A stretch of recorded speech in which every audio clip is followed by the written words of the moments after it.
A century after spending his 6th year at Hogwarts, Harry found himself back in the cupboard beneath the stairs in 1991, once again receiving an acceptance letter from Hogwarts. "Are you telling me that my parents were murdered by a dark wizard?" Harry inquired. "Who is this dark wizard? Why do you fear him so much that you cannot even utter his name?" "It is Voldemort," Hagrid cautiously replied. "Well, we call him Voldemort, for he has personally slain hundreds of individuals."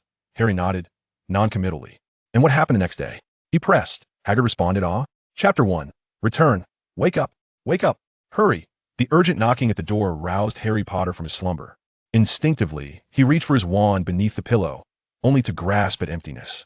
His green eyes widened in alarm as he raised his arm, discovering it had become alarmingly frail. A surge of panic coursed through him as he glanced around, realizing he was confined within a cramped, oppressive space, the cupboard under the stairs. The cupboard beneath the Dursleys, stairs, such a distant memory. Get up. It had been 6 years since he last heard that voice. He had nearly forgotten the Dursleys entirely. Harry sat up, surveying the confines of this small space. It was far smaller than the dormitory at Hogwarts, he mused. Ever since he had stumbled upon that acceptance letter in the cupboard, he had inexplicably found himself at a school named Hogwarts, where he had spent 6 years studying and living. He retrieved his glasses from beside the pillow, examining the legs of the spectacles, which were mended with layers of tape.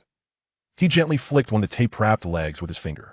The tape made a cracking sound, twirling around the leg and flying back into the frame, restoring it to its former state. Once he donned his glasses and opened the door, he found that Aunt Petunia had already departed, greeted instead by an indescribable odor. Following the scent, he made his way to the kitchen, where he discovered it emanated from a large iron basin in the filthy sink. The Dursley family was already seated at the dining table, astonishingly able to endure such a repulsive stench, though considering Dudley's piggish nature and physique, it would indeed be peculiar if he could not eat. Upon noticing Harry's presence, Uncle Vernon instinctively frowned. Before he could utter a word, the mailbox emitted a loud clunk, and several letters tumbled onto the doormat. "What are you standing there for?" Uncle Vernon's tone was harsh as he turned to Dudley. "Use your smelting stick to make him pick them up." Seeing Dudley maliciously reach for the stick, Harry shot him a deep glare and turned away.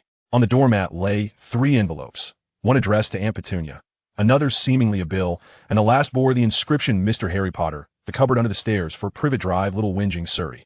The envelope was crafted from thick parchment, the address inscribed in dark green ink, and it bore no stamp. Such a letter had arrived yesterday, and to be precise, it was 6 years ago when he discovered it in the storage room beneath the stairs, which transported him back to the Victorian era, over a century ago. "Dad," Dudley suddenly exclaimed, "Dad, it seems Harry has received something." No sooner had he spoken than Harry felt someone charge towards him. Instinctively, he raised his hand, and Uncle Vernon floated upwards before crashing down violently to the ground. An wand was needed for this spell, nor was there a sound to accompany the incantation. This was Harry Potter, the chief of the Hogwarts Dueling Club. His standard levitation charm, Wingardium Leviosa, was at play here. Accompanying it was Descendo, a spell combination taught to him by Sebastian Sallow from Slytherin House. Considering that Uncle Vernon's physique resembled that of a giant troll, a fall like this could indeed be fatal. Thus, Harry instinctively halted the spell halfway down, allowing Uncle Vernon's nose to hover just inches from the ground. As he fanned himself with the letter, he heard Uncle Vernon continuing to shout profanities. With a snap of his fingers, Uncle Vernon's mouth, which was spewing obscenities, was sealed shut as if a zipper had been drawn across it. "Do you mind?" Harry raised an eyebrow and inquired politely. Aunt Petunia let out a sharp, piercing shriek at the sight. You haven't even attended Hogwarts. That freak school. How could you perform magic?" As she spoke, she waved the letter in her hand. Petunia felt parched and at a loss for words. "It seems you have much to hide from me." "Aunt," Harry replied with a light chuckle, his tone relaxed despite Dudley's stunned expression and Aunt Petunia's terror-filled gaze. "So, would you mind enlightening me?" "No, it's impossible." Aunt Petunia shrieked in hysteria. Years of abuse could not be dulled by 6 years in a magical school, rather. Those memories became all the more vivid at that moment, even though he bore no lasting resentment towards her family. However, given Aunt Petunia's demeanor, Harry did not hesitate to intimidate her a bit. "Aunt, you should know that wizards possess a spell known as legilimency, which, as the name suggests, allows one to read another's memories," Harry stated politely and elegantly. "I believe we have yet to reach the point of employing such a curse. Wouldn't you agree?" Petunia gazed at her nephew, both fearful and bewildered, wondering how he could have transformed into such a courteous individual overnight. She had once attended high society gatherings with Vernon, and Harry's demeanor was strikingly akin to those important figures she had encountered. What she was unaware of, however, was that due to the eccentricity of Phineas Nigellus Black, the headmaster, all Hogwarts students were required to study etiquette specifically, the so-called manners of pure-blood aristocrats. Even Stone, after 6 years, would have absorbed flavor, how much more so for Harry, the already clever young wizard. Very well, very well. Aunt Petunia capitulated under Harry's polite threat. Your parents were both wizards, and they were killed for offending a powerful dark wizard. Is that sufficient? I have no idea what your parents learned at that peculiar school. All I know is this. So, you are not a wizard? Upon uttering this statement, Harry noticed Aunt Petunia's expression darkening considerably. Thank you for the information, Aunt. I suppose I need not attend that stone-walled school after all, correct? Once back in his compartment, Harry opened the letter and, with a mere glance, discovered a crucial detail. Albus Dumbledore? Harry furrowed his brow, recalling the headmaster named Phineas Black from his time at Hogwarts. Could it be that Phineas Black has passed away? Harry's spirits, which had been dampened by his aunt's family, were suddenly lifted by this delightful news. Merlin's bubble sleeves. What a truly celebratory revelation. Chapter 2. The admission letter. Harry, after a prolonged period of restraint, could no longer contain his laughter, erupting joyfully while seated on a wooden plank that could barely be called a bed. By Merlin S. Bowtie, Headmaster Black is dead. Phineas Black, the most detested headmaster in the entire school. Just how loathsome was he? 2 students, strangers to each other, could engage in lively discourse like brothers at the mere mention of Headmaster Black. A popular saying circulated at Hogwarts: if you despise Headmaster Black, then we are as close as siblings. Hogwarts School of Witchcraft and Wizardry. Headmaster Albus Dumbledore, President of the International Confederation of Wizards, Sir Merlin S. Order of First-Class Sorcerers, Chief Wizard of the Wizengamot. Dear Mr. Potter, we are delighted to inform you that you have been granted admission to Hogwarts School of Witchcraft and Wizardry. Enclosed is a list of required books and equipment. Yours sincerely, Minerva McGonagall, Deputy Headmistress. Harry instinctively rubbed the letter between his fingers. At this juncture, he had yet to encounter the magical realm and, thus, had no owl of his own. Should he venture to Diagon Alley to procure one?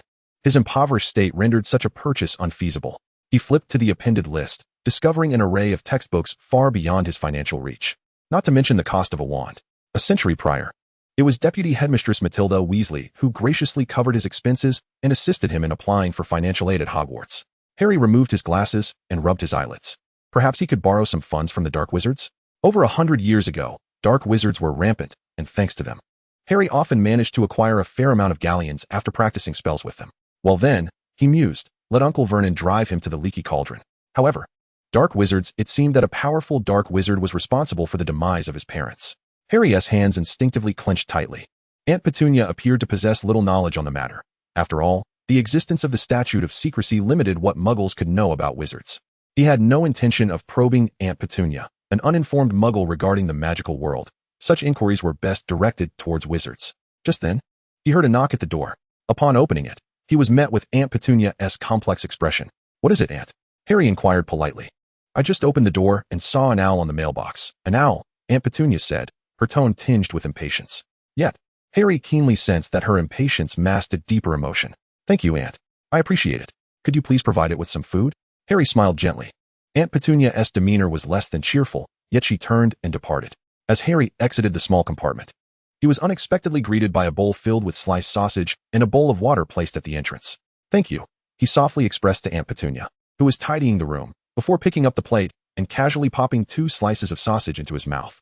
The owl should not mind, he thought, as he stepped out of the house holding food.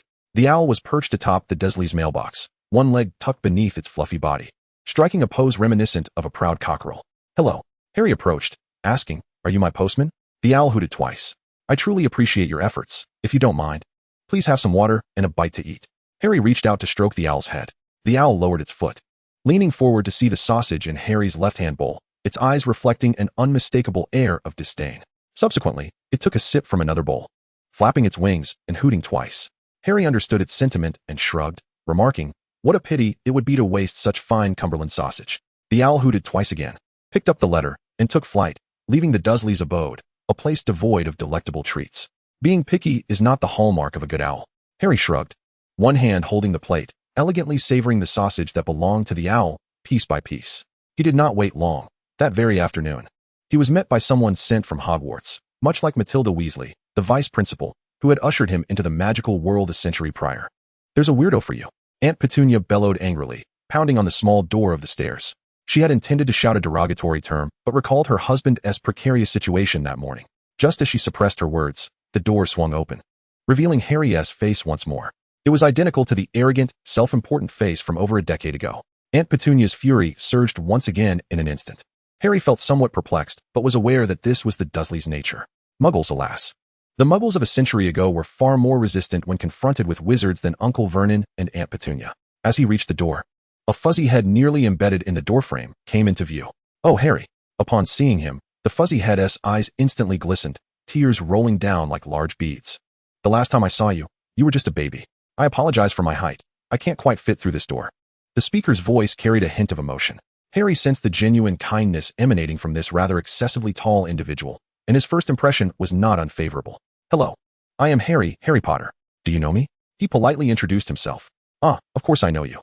The man brushed off his clothing, saying, "I am Rubius Hagrid. It was I who brought you here." Hagrid looked at Harry's face again, his nose twitching. "Goodness, you look just like your father. And those eyes, you have your mother's eyes." Chapter 3, Hagrid. "So, you knew my parents?" Harry then realized it was rather rude to keep someone standing at the door, so he invited, "My apologies for the oversight. Mr. Hagrid, please come in." "Oh, no. I am simply too tall. I cannot squeeze into this room." Hagrid, somewhat bashfully, declined, stating, "I still need to take you to Diagon Alley. If you don't mind, we can converse along the way." Harry nodded in agreement, and Hagrid promptly cleared a path for him to exit through the door. It was only when Harry stepped outside that he realized just how tall Hagrid truly was. "Goodness, you're remarkably tall," Harry exclaimed, gazing upward in astonishment. "All right, Harry. You're not the only one to say that. Let us be on our way," Hagrid replied, only to pause mid-sentence, scratching his furry head sheepishly. "Should we inform your Aunt Petunia? After all, she is your guardian. I believe my Uncle Vernon and Aunt Petunia would be quite agreeable to you taking me away." Harry replied with a hint of double entendre. "Is that so?" Hagrid inquired, his voice laced with suspicion. Just then, a series of heavy footsteps echoed from within the house, followed by a thunderous roar. "Harry Potter." Harry noticed Hagrid's attention was drawn to Uncle Vernon's voice, and he tugged at Hagrid's sleeve, gesturing behind him. "Hagrid, what is that?" He covered his mouth with his hand, his eyes fixed on Uncle Vernon, murmuring a spell.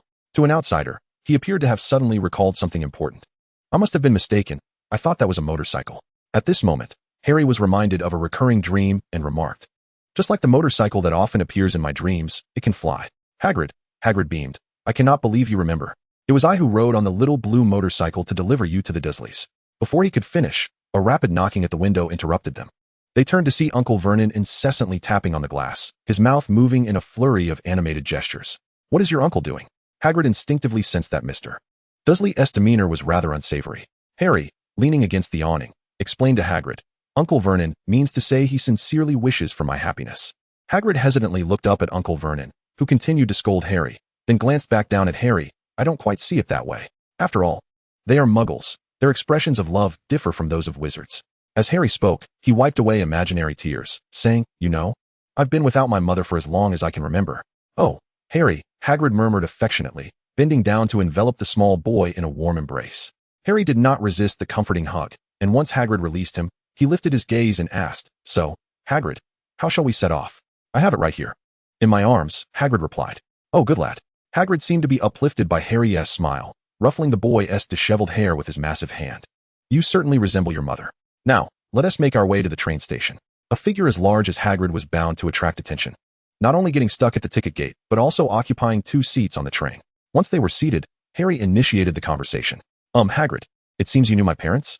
"Oh, I certainly did," Hagrid replied with a warm, goofy smile, as he began to weave a light yellow object resembling a circus bag. It seems that this object can muffle his voice, and Hagrid's voice grew louder. "When we were still students, I had a good relationship with them, especially your mother, Lily. She was the chairperson of the student council, truly a gentle girl whom we all adored." "Isn't that so?" Harry's eyes brightened instantly. God knows how many days and nights he had yearned for the love of a father and mother.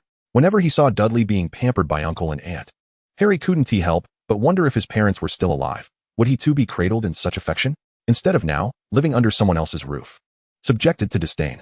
At this thought, Harry was overwhelmed with anger. He longed to find the dark wizard who had murdered his parents, to make him taste the consequences. Of course, Hagrid did not notice the change in Harry's expression, as he continued reminiscing about that young couple, melancholy as he rubbed his nose. What a pity. What a pity, 10 years ago. Then, Harry's gaze flickered, and he inquired, "Who was the dark wizard that killed my parents?" Upon hearing Harry's question, Hagrid involuntarily shivered. "It is the Dark Lord." "The Dark Lord?" Harry raised an eyebrow, puzzled. "Yes, the Dark Lord." Hagrid coughed twice, attempting to mask his fear, That dark wizard, he.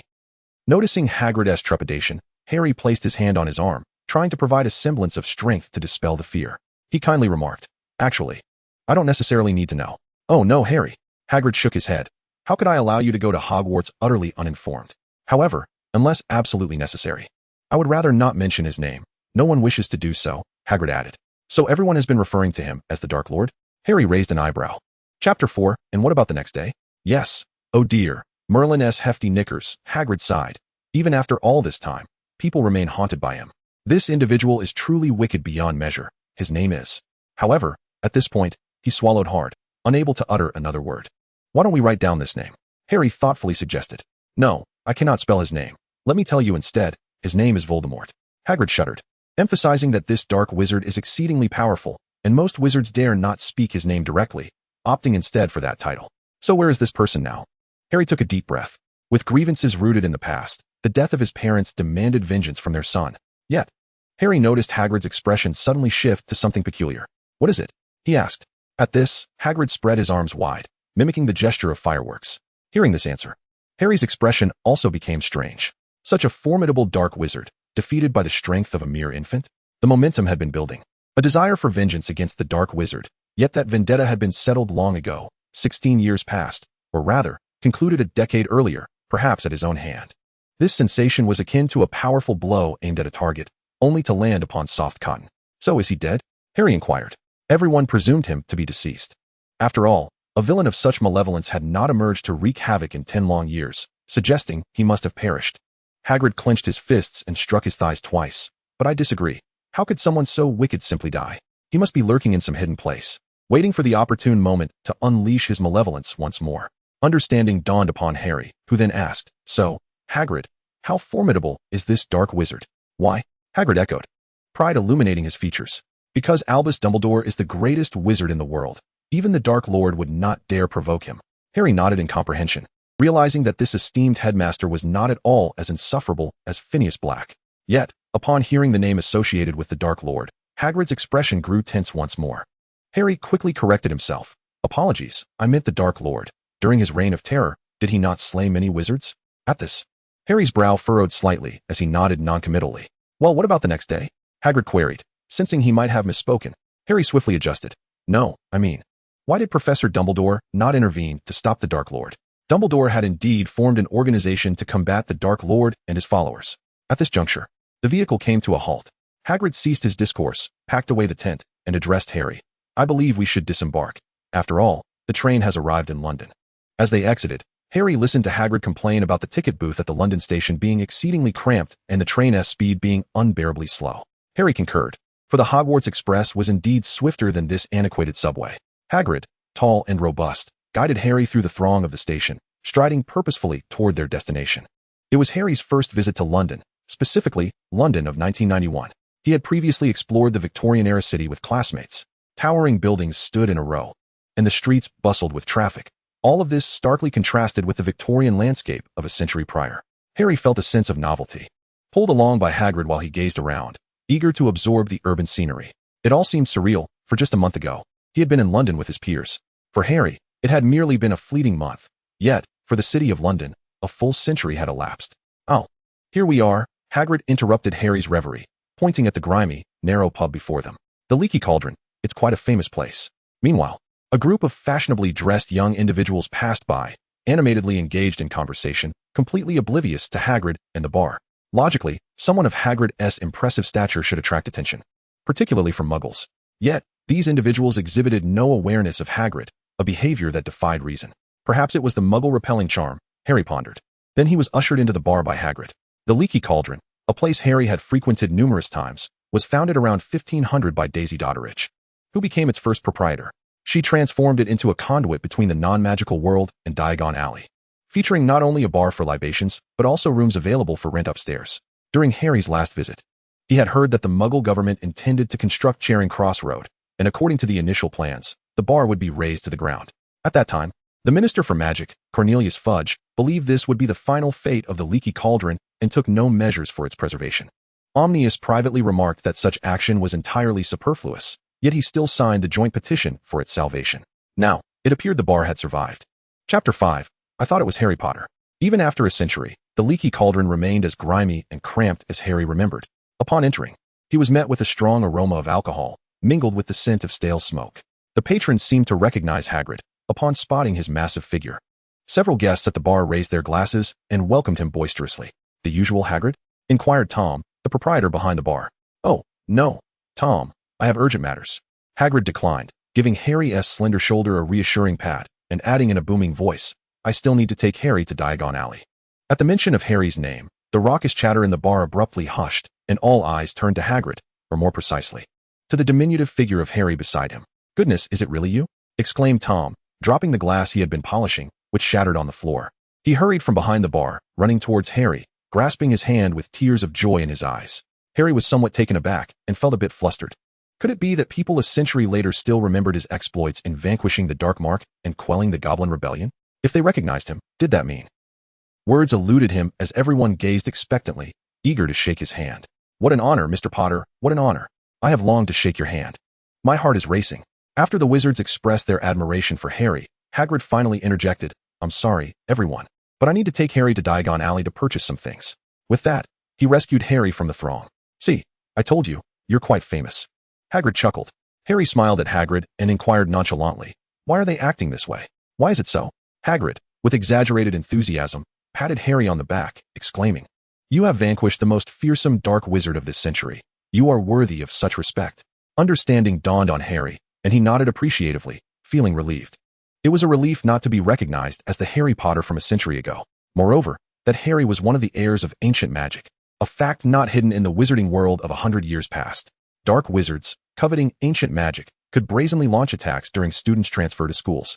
And Harry did not believe that the dark wizards of this era were any kinder. Since returning to the age of 11, his magical prowess had diminished to that level.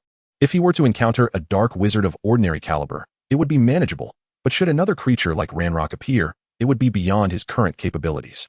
Thus, Harry resolved to keep this secret undisclosed. Meanwhile, Hagrid continued to guide him. "Count 3 blocks up and 2 across. Stand back, Harry."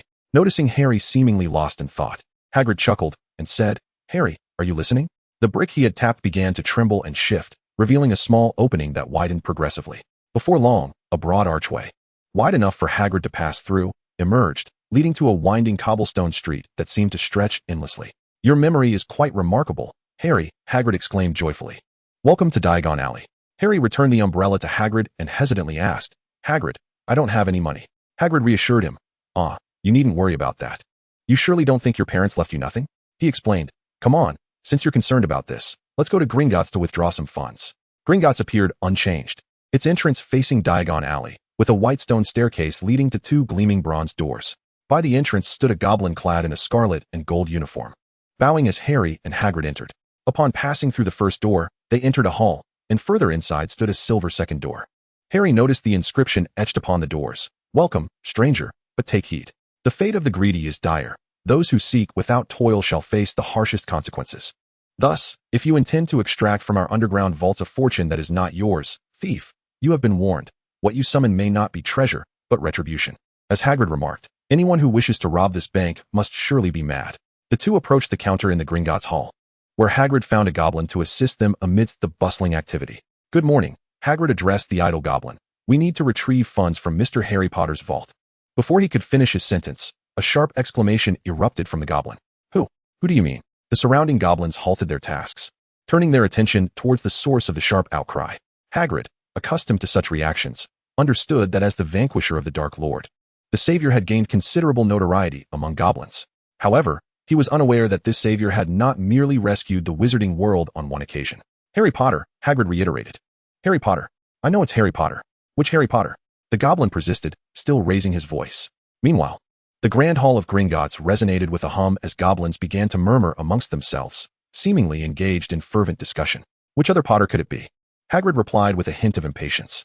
"Of course, it's the one who defeated the Dark Lord, the very same Harry Potter who is set to attend school this year. I brought him here to access some funds from the Potter family vault." Upon hearing Hagrid's words, the goblin exhaled in relief. "Oh, it is Harry Potter. I thought it might be another Harry Potter." The goblin then resumed his professional demeanor. "Do you have the key to the vault?" "Indeed," Hagrid responded, rummaging through his pockets. He first produced 2 sleeping mice, placing them on the counter, followed by a fluffy creature, and after a moment of searching, He let out a satisfied sigh. Found it. Hagrid held up a small golden key. The goblin took the key, scrutinized it carefully, and then returned it to Hagrid. There should be no issues. I also possess a letter from Professor Dumbledore, Hagrid casually remarked, pulling out a crumpled letter from his pocket. It's regarding the item in Vault 713.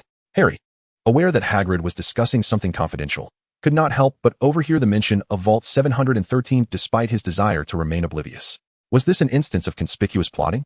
Harry found the situation somewhat amusing. The goblin examined Hagrid's letter, attentively inspecting the magical seal. After a thorough reading, he nodded. Excellent. I shall have someone escort you to the cart. At the goblin's call, a diminutive figure clad in formal attire approached them. Very well, let us proceed, Hagrid said, giving Harry a reassuring pat on the shoulder. I will take you to obtain the money first, and then we shall attend to other matters. Hey, your creature. The goblin at the counter reminded them loudly. Following the goblin, Hagrid and Harry boarded the cart, which whisked them away towards the vaults. The cart sped along the tracks, the icy air whipping past them, causing Harry's eyes to sting. Noticing that neither Hagrid nor the goblin were paying attention to him, he conjured a small protective charm in front of his face, attempting to shield against the biting wind. Hagrid, do you think we really have money at home? Harry inquired, a note of concern in his voice. Don't worry, Harry, Hagrid reassured him. Hagrid said to Harry, you actually worry about whether your family has money? Huh. If James knew. He would certainly. Before he could finish his sentence, the cart came to a creaky halt. We have arrived, said the attendant in a matter-of-fact tone. Hagrid stepped forward and unlocked the vault. Wow. Harry was dazzled by the sight of gold coins piled high within the vault. To think that he possessed such a modest fortune deep beneath London, for no apparent reason. He recalled a beautiful girl with light golden hair he had encountered on the train during his first year. The girl was exceedingly proud, always flaunting her father and mocking his poverty, relishing the idea of making him her follower, especially during the summer of second year. Oh, what are you doing here? Buying second-hand robes? Cassandra Malfoy, with an air of superiority, lifted her chin as she gazed down at the reserved Harry outside the elegant wizard's robe shop. Harry was unfazed by her derision. After all, her manner of speaking was quite gentle compared to the Dursleys. Indeed, Harry replied to the blonde girl with a smile. Is there anything you wore here? Upon hearing his words, the girl's gray eyes displayed a look of disdain, and she promptly turned away from the shop. That very afternoon, he received 2 old Slytherin robes. Harry? Yes. Harry truly had never seen so much money before, and he pondered if this meant he was wealthier than the Malfoys. These coins were called galleons, the silver ones were sickles, and the bronze ones were nuts. Hagrid patiently explained to Harry, 17 sickles make 1 galleon, and 29 nuts equal 1 sickle. Quite simple, isn't it? As he spoke, Hagrid helped Harry fill his pockets with coins. Quite simple. Time and again, Harry felt compelled to critique the wizarding currency system. When would the wizarding world learn from muggles and reform their currency? Even the British currency had abolished its antiquated system in 1971. All right, this should be enough for 2 terms. I'll keep the rest safe for you. Hagrid filled Harry's pocket to the brim with galleons and then turned to the attendant, saying, Now, please take us to Vault 713. But could you make the cart go a bit slower? Hagrid shrugged at Harry, expressing his helplessness. Harry was not particularly concerned. After all, he was well protected. The door to Vault 713 had no keyhole, a detail Harry immediately noticed. Step back, the attendant said seriously, extending a long finger to gently tap the door, which began to vanish bit by bit. No one but Gringotts goblins should do this, the attendant warned, unless you wish to be sucked into the door and never return. In this super-secure underground vault, it was evident that precious items were stored within. Harry mused as he watched Hagrid and the other figure enter, only to emerge moments later. Almost instantaneously, he sensed a potent aura of ancient magic emanating from Hagrid's embrace. Regret washed over him. Had he known, he would have followed them in to discover the nature of that intriguing object. Ancient magic was peculiar, as it could only be sensed before the age of 15, with no ability to wield it. Yet, his intuition suggested that with the aid of that object, age would no longer be a barrier. What is it? Harry inquired with feigned innocence, striving to embody the demeanor of an 11-year-old boy. Oh no, Harry, I cannot divulge that, Hagrid replied hurriedly. This is a task entrusted to me by Professor Dumbledore, to deliver it to Hogwarts. He has instructed me to maintain strict confidentiality, so I cannot share even with you. Please forgive me. That's all right. Harry nodded in understanding. Since it was a secret, he deemed it inappropriate to press Hagrid further. In his heart, the towering and gentle Hagrid had already become a friend. He had also caught the tail end of Hagrid's unfinished thoughts. The fact that it was destined for Hogwarts indicated that the item would not be leaving anytime soon. Thus, he could explore it further after the school year commenced. Chapter 7. I think he resembles Lily. After exiting Gringotts, Hagrid proposed that he take Harry to acquire the items listed in his acceptance letter. As they passed a confectionery shop, Hagrid purchased 2 ice creams, handing Harry a raspberry chocolate delight. The two enjoyed their treats while making their way to Madame Malkin's robes for all occasions. Madame Malkin was a plump and kindly witch, her smile warm and inviting. Upon seeing Harry, she greeted him enthusiastically and beckoned him into her shop. "My dear, you have come to purchase your Hogwarts uniform, haven't you? We have a plethora of styles available, and we can even customize garments to suit your needs," Madame Malkin explained to Harry. "Oh, by the way, there is a young witch trying on robes inside. I believe you two will find much to discuss." Following Madame Malkin's gesture, Harry spotted a little girl with a frizzy head of hair standing atop a stool, while a witch pinned her robe into place. Madame Malkin directed Harry to stand beside the girl, and as he approached, he caught her turning around. She bore a proud demeanor, reminiscent of an academic achiever, though her prominent front teeth evoked memories of the dormouse Hagrid had tucked away in his pocket. Yes, Harry smiled slightly. Hermione, too, noticed Harry's attire, not for its worn state, but because it was a quintessential Muggle outfit. Upon reaching Diagon Alley, Hermione had observed that the majority of young witches and wizards donned styles quite distinct from those of Muggles. "Are you from a Muggle family?" Hermione inquired, her tone imbued with warmth. A look of recognition crossed Hermione's face. "I am Hermione Granger." She extended her hand, expressing her delight in meeting him. Harry Potter." Harry reciprocated, taking Hermione's small hand in his grasp. To his surprise, Hermione's expression transformed into one of astonishment upon hearing his name. "Oh my goodness, is it truly you?" she inquired. "I know everything about you. Naturally, I have also procured a few reference books for leisurely reading, such as A History of Modern Magic, The Rise and Fall of Dark Magic, and Significant Magical Events of the 20th Century, all of which prominently feature your name." "Leisurely reading?" Harry pondered, feeling that Miss Granger might not be quite his type. A quintessential Ravenclaw behavior. A celebrity like you ought to reside within the magical community. So why deceive me into believing you hail from a Muggle family? Hermione suddenly furrowed her brow. "You see, my parents were rendered mute by Voldemort," Harry explained. "Thus, I grew up in my aunt's home, only recently discovering the existence of magic." "Oh, I am so sorry." Hermione bit her lip, apologizing to Harry. "I truly apologize." "It's quite all right," Harry smiled. "After all, you were unaware of this matter." "Miss Granger?"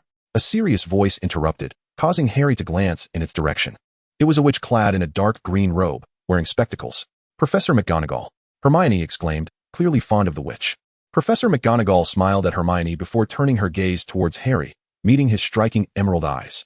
"Is this Mr. Potter?" "Good day, Professor McGonagall," Harry greeted, bowing politely. McGonagall nodded slightly, a glimmer of nostalgia in her eyes. "This child, I see a resemblance to Lily," she thought joyously. At that moment, Madame Malkin approached. "If you ladies and this gentleman do not mind, I shall begin taking measurements." She turned to Harry. "I will start with you."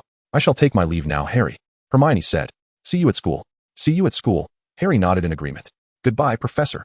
After completing his clothing measurements, Harry followed Hagrid as they meandered through Diagon Alley, purchasing all the items listed for the upcoming school year. Eventually, they halted before the wand shop. "Ollivander, purveyor of fine wands since 382 B.C." Harry lifted his gaze, reading the faded golden inscription on the sign. "Quite ancient, isn't it?" Hagrid clapped Harry on the shoulder. "You should know. I purchased my wand here when I was a student.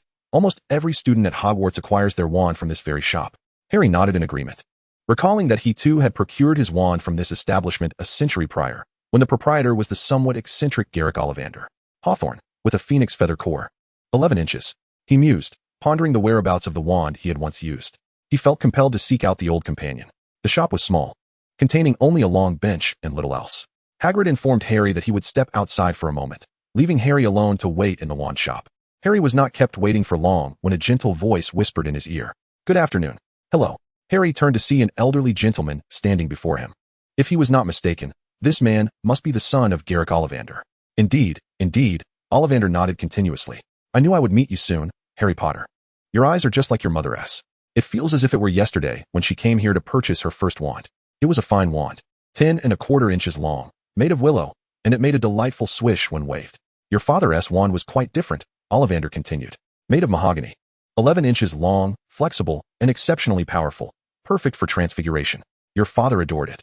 Of course, it is the wand that chooses the wizard." At this point, Ollivander leaned in closer to Harry. Your scar, he gently pushed aside Harry's fringe, revealing the lightning-shaped mark. "I'm afraid it was the result of a wand I sold. A 13½ inch wand made of you with a phoenix feather. It was immensely powerful, yet it fell into the hands of a dark wizard." Harry subtly stepped back, creating distance from the rather invasive Ollivander. "I forgive you," he declared. Chapter 8. The Wand and the Birthday Gift. Ollivander's mouth fell open, clearly taken aback by Harry's unexpected statement. To alleviate the awkward silence, Ollivander decided to change the subject. Raise your arm. Oh good. He began measuring Harry, from shoulder to fingertip, then from wrist to elbow, and even from shoulder to floor. Harry found himself puzzled. After all, buying a wand was not akin to purchasing clothing. Why measure the waist? As he measured, Ollivander explained, but to Harry, it felt more like a lecture on dragon heartstrings, phoenix feathers, and unicorn hair, without clarifying the purpose behind his actions. After what felt like an eternity, the measuring concluded, and Harry let out a sigh of relief. All done, Ollivander announced, as the tape measure slipped to the floor, coiled up.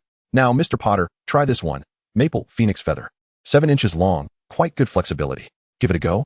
No, this one doesn't suit you. Try this. He handed Harry another wand, ebony with unicorn hair. 8.5 inches long, very strong flexibility. No, try this one, Ollivander continued, a willow wand, dragon heartstring, 11.75 inches. Mr. Potter? Please hold it and give it a wave. Thinking Harry was distracted, Ollivander prompted him again. Are you certain this one is right for me? Harry questioned. I believe you will realize it is not suitable even before I wave it. It seems you do not quite match with it. Ollivander appeared not to hear Harry's sarcasm, as he buried his head in the counter, searching diligently for another wand. Here it is, he said, extracting a box from the very bottom of the counter and opening it with reverence. Beechwood, dragon heartstring, 11 inches. Harry did not take it, but instead turned to Mr. Ollivander. Give it a try. Mr. Ollivander remained unperturbed and offered the wand to him. Only then did Harry accept the wand. And as soon as he grasped it, a warm sensation flowed through him, while the tip of the wand erupted in a brilliant display of light, bursting forth like fireworks, scattering golden sparks that danced against the surrounding walls. Yes, that's the feeling, Mr. Ollivander exclaimed, covering his mouth, visibly moved. Beechwood, I knew it was beech. A true match for a beech wand should possess such qualities. If the wielder is a youth, they must possess wisdom beyond their years. If an adult, they must be understanding and seasoned. Harry's lips curled slightly downward as he offered his assessment. Not bad. He readily produced a galleon and, at Mr. Ollivander's prompting, laid out 7 galleons on the counter to purchase the wand, while Mr. Ollivander bowed and bid him farewell as he exited the wand shop. Outside the shop, Hagrid stood holding a large cake. Upon seeing Harry emerge, Hagrid approached and presented the cake. Harry looked down at it, noticing the misspelled words adorning its surface, yet remarkably, his name was spelled correctly. Oh, Harry, Hagrid said, ruffling Harry's untamed hair with his large hand. The snowy owl perched nearby hooted sweetly, a delightful sight. If the Dursleys are unkind to you, just use this owl to write to me, Hagrid said while munching on cake at the pub. Don't worry. This owl will find me. All right, Hagrid, Harry replied with a nod, saying little more. While eating the cake, his mind wandered. To be honest, it had been nearly a day since he left the Dursleys, and he found himself missing Dudley a bit. After they finished the cake, Hagrid led Harry out of the leaky cauldron. Their combination was undeniably eye-catching, apart from Hagrid's towering stature. The bags they carried and the snowy owl were enough to draw attention. Fortunately, it was legal to keep snowy owls in England, so there were no reports to the authorities, though curious glances were inevitable. I actually regret it, Hagrid said. I should have called the night bus. The night bus? Harry inquired, feigning ignorance. Had Hagrid not mentioned it, he might have forgotten all about the night bus. He had the fortune of riding it a few times during his schooling over a century ago. It was said to be a proposal from the former Minister of Magic, Cornelius Fudge, more than 20 years prior. The night bus is always ready to assist wizards in need. It can transport you anywhere on land. Hagrid explained to Harry. Here's what you do. Take out your wand and hold it up high. Following his advice, Harry drew his wand and held it aloft. Whoosh! Almost as soon as he raised his hand, a double-decker bus materialized before him. Meanwhile, Harry observed that the passers-by, who had previously cast curious glances at the peculiar duo of himself and Hagrid, suddenly ceased their scrutiny. Muggle confundus charm, Harry muttered to himself, recalling the enchantment that had been set upon the night bus. Hey, you two, are you getting on or not? The conductor inquired loudly from behind the door. Hagrid promptly hoisted his numerous parcels and ushered Harry aboard. Excuse me, to number 4, Privet Drive, please, Hagrid requested. As Hagrid conversed with the conductor, Harry's mind wandered. He imagined how amusing it would be to see Dudley, suffering from motion sickness, on the night bus, his chubby face contorted in bewilderment. Chapter 9, The Pig with a Wig. Considering the close proximity of the Dursley residence, Harry and Hagrid opted for the 9-sickle package, foregoing hot cocoa or towels and toothbrushes. The night bus traveled at an astonishing speed, far surpassing any Muggle mode of transport, and all obstacles in its path would miraculously part, ensuring both safety and a touch of magic. In less than 20 minutes, Harry found himself at the doorstep of number 4. All right, Hagrid, Harry said, one hand resting on the cage containing Hedwig. Safe travels, and see you at Hogwarts. See you at Hogwarts, Hagrid replied with a cheerful wave. In the blink of an eye, the night bus vanished from Harry's sight. The sky was still bright, given London's higher latitude. It would not be fully dark until nearly 7:30 in July. The Dursleys had not yet retired for the night, especially after the tumultuous events of the day. Petunia and Vernon had been deliberating on what to do since Harry's departure, even ignoring Dudley, who paraded around in his Smeltings uniform seeking attention. Bored and restless, Dudley sat by the door, his expression turning malevolent upon Harry's sudden appearance. In previous instances of discontent, he had taken out his frustrations on Harry, bullying him mercilessly. It seemed Dudley had completely forgotten what had transpired earlier that day. "Hello, Dudley," Harry greeted as Dudley approached with ill intent, unfazed by the boy's demeanor. "Could you help me carry these bags into the house?" "Oh, really?" Dudley cracked his knuckles. "And what if I say no?" "You will," Harry asserted confidently, pointing at Dudley's rear, "unless you want that pig's tail of yours to vanish. By the way, hasn't anyone ever told you that you resemble a pig wearing a wig?" Upon uttering this, Harry recalled that this particular epithet had been coined long before the Victorian era, a nickname he had given Dudley due to his striking resemblance. Dudley instinctively reached behind him, only to discover, to his horror, that a pig's tail had sprouted from his backside unbeknownst to him. "Harry Potter." Dudley's face turned crimson, mirroring the hue of his father, Vernon. Feeling humiliated, he lunged at Harry with outstretched arms. In response, Harry deftly produced his wand from his pocket and cast a minor curse in Dudley's direction. "What have you done to me?" Dudley shrieked in terror, his body involuntarily beginning to dance. He wished to halt, yet found himself utterly powerless. The tarantella, a mere spell, compelled him. Harry observed Dudley's clumsy dance, his arm resting upon Hedwig's cage. "Hedwig, if you have yet to witness a pig dancing, consider yourself fortunate now. You must make me stop." Dudley shouted in a panic, "Dad, Mum, help me, save me." His frantic cries proved effective, as the Dursleys, previously engrossed in strategy discussions, rushed out of the house upon hearing their precious son's pleas. "Darling Dudley," Aunt Petunia exclaimed, rushing forward to embrace him. However, her frail frame was insufficient to restrain Dudley, who continued to dance unabated. Uncle Vernon lunged in front of Harry, his face a deep shade of purple, glaring furiously. "What have you done to my son?" "Just helping him lose a bit of weight," Harry replied nonchalantly, raising his hands in a gesture of indifference. Uncle Vernon's small eyes narrowed, and he pointed a finger at Harry, ready to unleash a tirade. Just as Harry contemplated whether to cast another spell on him, he noticed Vernon suddenly looking around, his expression shifting to one of relief. Was he searching for Hagrid? Harry wondered. "And my belongings?" Harry gestured to the pile beside him. "I'll help you carry them in." Uncle Vernon growled.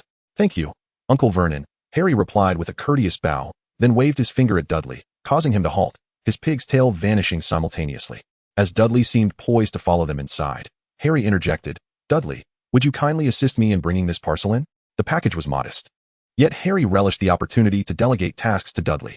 With a whimper, Dudley reluctantly approached to take the package from Harry's hands.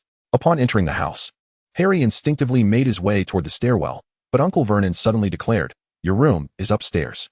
Your aunt and I have decided that, considering you've grown, it's no longer suitable for you to stay in the cupboard. From now on, Dudley's other bedroom will be yours." "Why?"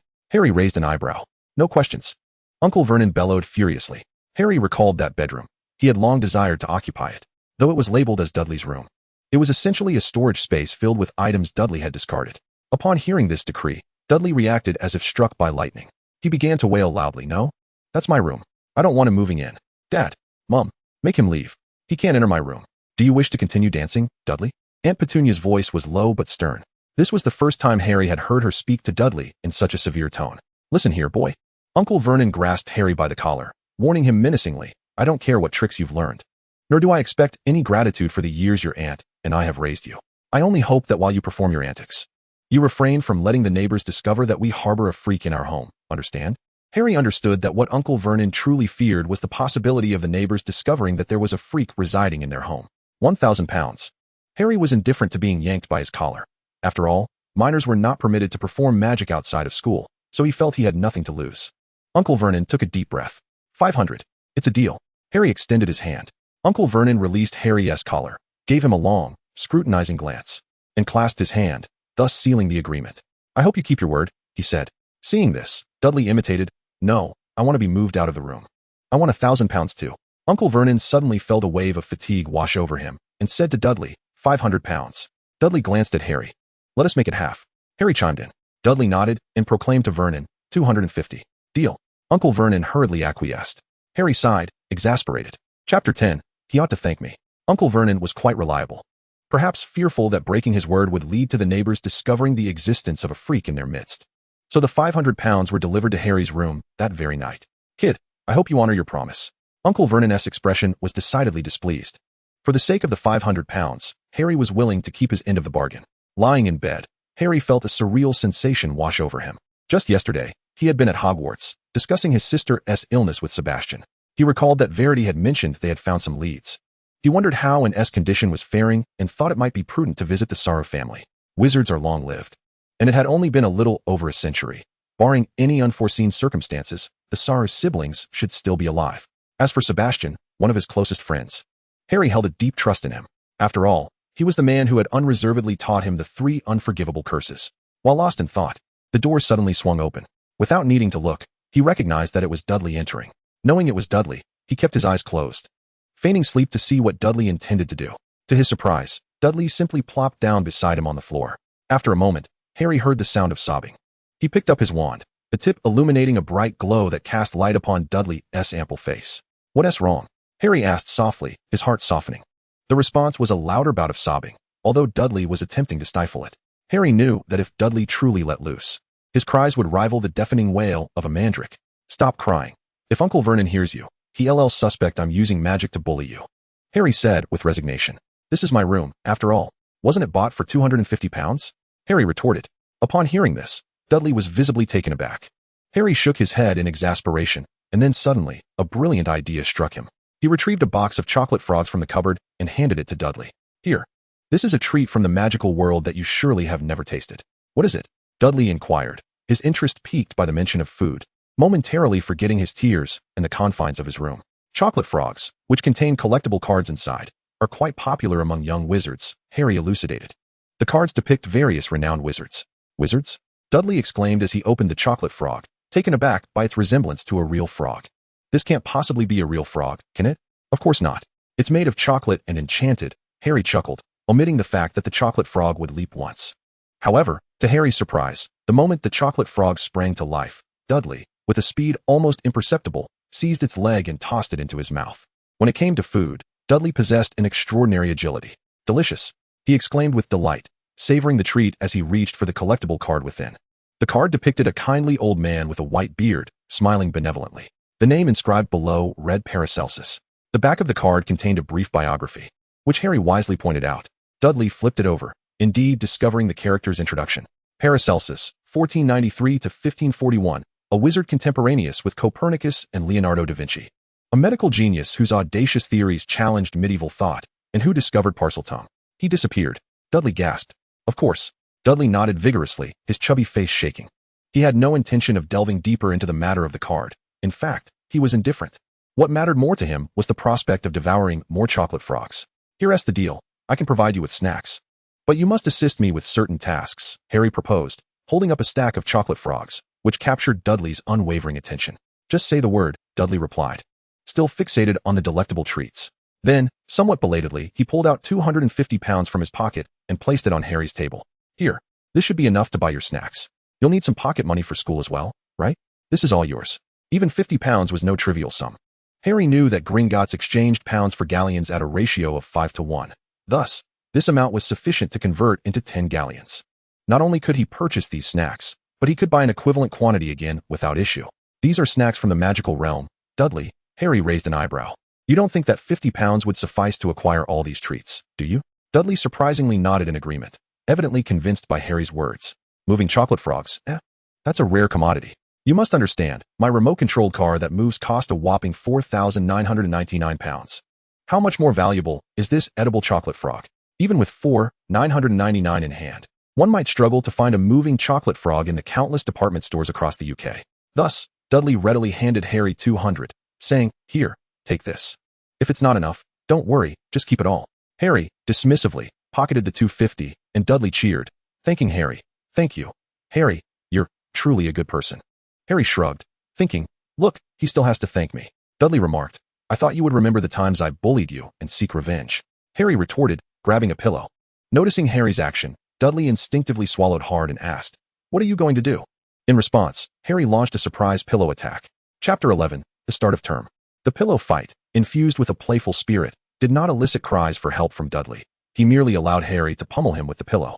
Strangely enough, from that night onward, Dudley became Harry's shadow. In the month leading up to school, Dudley treated Harry as if he were an entirely different person. Observing Dudley's pudgy form, Harry felt compelled to procure some weight loss potions for him.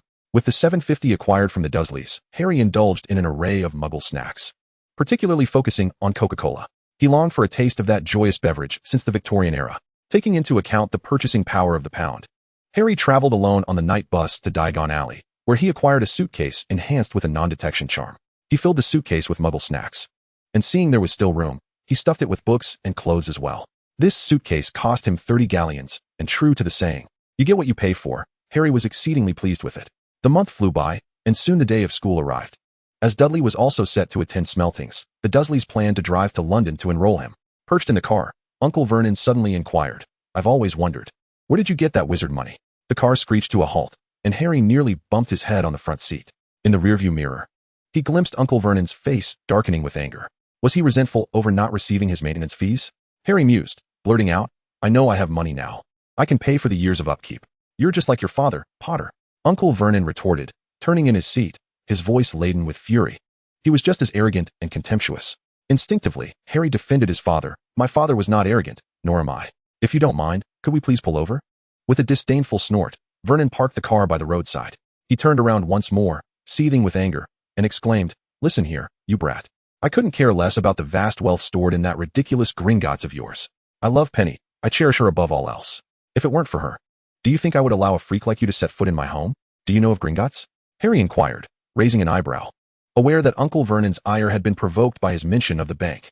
Uncle Vernon's face turned a deep shade of purple once again, his beard quivering with his rage as he retorted, Gringotts, of course I know of Gringotts. I once met that oddity and your father in a restaurant. Penny mentioned he was unemployed, and I considered introducing him to my company, even though he lacked any recognized qualifications. I was even willing to support him, but your father, Dursley, good heavens, Dursley. Aunt Petunia, seated in the passenger seat, clutched her collar as if struggling to breathe. Like father, like son. The station has arrived. You may disembark. Uncle Vernon barked. Harry lifted his gaze, and indeed, they had arrived at King's Cross Station. I'm sorry. Harry smiled at the Dursleys and turned to Dudley, saying, I'll be getting off now. Remember your promise. Dudley mouthed his response to Harry. Harry nodded, retrieved his suitcase from the trunk, pulled out the handle, placed it atop, and turned to leave. That was a grudge from a previous generation, one that had nothing to do with him. There was no need for internal turmoil. Platform 9 3/4, Harry murmured to himself, dragging his suitcase into the station. Having entered the platform before, Harry was not anxious. He leisurely pulled his suitcase along, appearing quite content, and only after a family with vibrant red hair entered the station did he follow suit and make his way to platform 9 3/4. The atmosphere was distinctly magical and characteristic of wizards. Harry even spotted a chocolate frog leaping from an open train window, much to the chagrin of a student who had let it escape. He found a secluded compartment in the rear of the train, and just as he set his suitcase down, he was approached by a pair of identical red-haired twins. Are you Harry Potter? The one on the left asked, his face lighting up with excitement. Fred, George, are you on the train? They exclaimed. We're here, Mum. The two bid hasty farewells to Harry and dashed away. Harry leaned back in his seat, gazing vacantly at the throng outside. He could still hear the twins' mother admonishing them. That poor boy is not an exhibit at the zoo. Fred, George, don't gawk at him. Her voice gradually faded, and Harry lost interest in eavesdropping, settling into a comfortable position in his seat. On the platform, the mother continued her reprimand. I will not allow you to ask him any questions about his scar. Don't let him dwell on that matter on the very first day of school, she scolded in a hushed tone. All wizards celebrate the day he vanquished the Dark Lord, but for him, it signifies the loss of his beloved parents. Good heavens, the poor child. Now, don't be upset. It was uncertain whether it was Fred or George who uttered the words, we know. The whistle of the train blared. All right, children. It is time to bid farewell. The mother smiled as she kissed each child on the forehead. Get on board, my little Ronnie and the two of you. Do not let me receive another letter from the professor complaining about your pranks. This last remark was directed at the twins. Chapter 12, Ron. The train rumbled to life, embarking on its journey to Hogwarts. Excuse me, is anyone here? Harry glanced toward the door, where a shy boy with flaming red hair and a smattering of freckles stood. The boy thanked him, stowed his luggage, and sat across from Harry, feigning indifference as he gazed out at the passing scenery while stealing glances at Harry. Harry thought to himself, that vibrant red hair must belong to that family. Hello, Harry initiated, I'm Harry Potter. Ronald Weasley, you can call me Ron. Ron extended his hand, shaking Harry's with the confidence of a young adult. Weasley? Harry's heart skipped a beat, and he asked eagerly. You said your last name is Weasley? Yes, Ron replied, a bit bewildered. He thought the question should have come from him, inquiring about the illustrious deeds of the Savior, rather than having the Savior inquire about him. However, Harry's thoughts drifted to Matilda Weasley, the vice principal and head of Gryffindor, who had always looked after him at school, and his good friend, Gareth Weasley. An awkward silence fell between them, which Ron decided to break. So, you really what? Harry prompted. Do you really live with muggles? Ron clumsily shifted the topic. Is that true? Yes, Harry nodded. I live with my aunt and uncle. They are all muggles. What are they like? Ron inquired. Not very pleasant. They have a strong aversion to magic, Harry replied, shrugging his shoulders, a hint of envy in his voice as he added. I wish I had 2 brothers. Wait until you have them, and you'll know how bothersome they can be, Ron shuddered slightly. Besides, it's not just 2. I have 5 brothers and 1 sister. Wow, Harry exclaimed earnestly. Such a large and bustling family had always been his dream. Heaven knows how much he wished for a few Potter siblings to stand up for him when he faced bullying. But Ron appeared somewhat less than thrilled. I am the 6th student from my family to attend Hogwarts. At home, my mother constantly insists that I follow their example. My eldest brother Bill is the president of the student council. My second brother Charlie is the captain of the Quidditch team. My third brother Percy just became a prefect. Fred and George, despite their perpetual mischief, always excel in their studies and are deemed quite cool. So, you feel a lot of pressure, Harry nodded in understanding.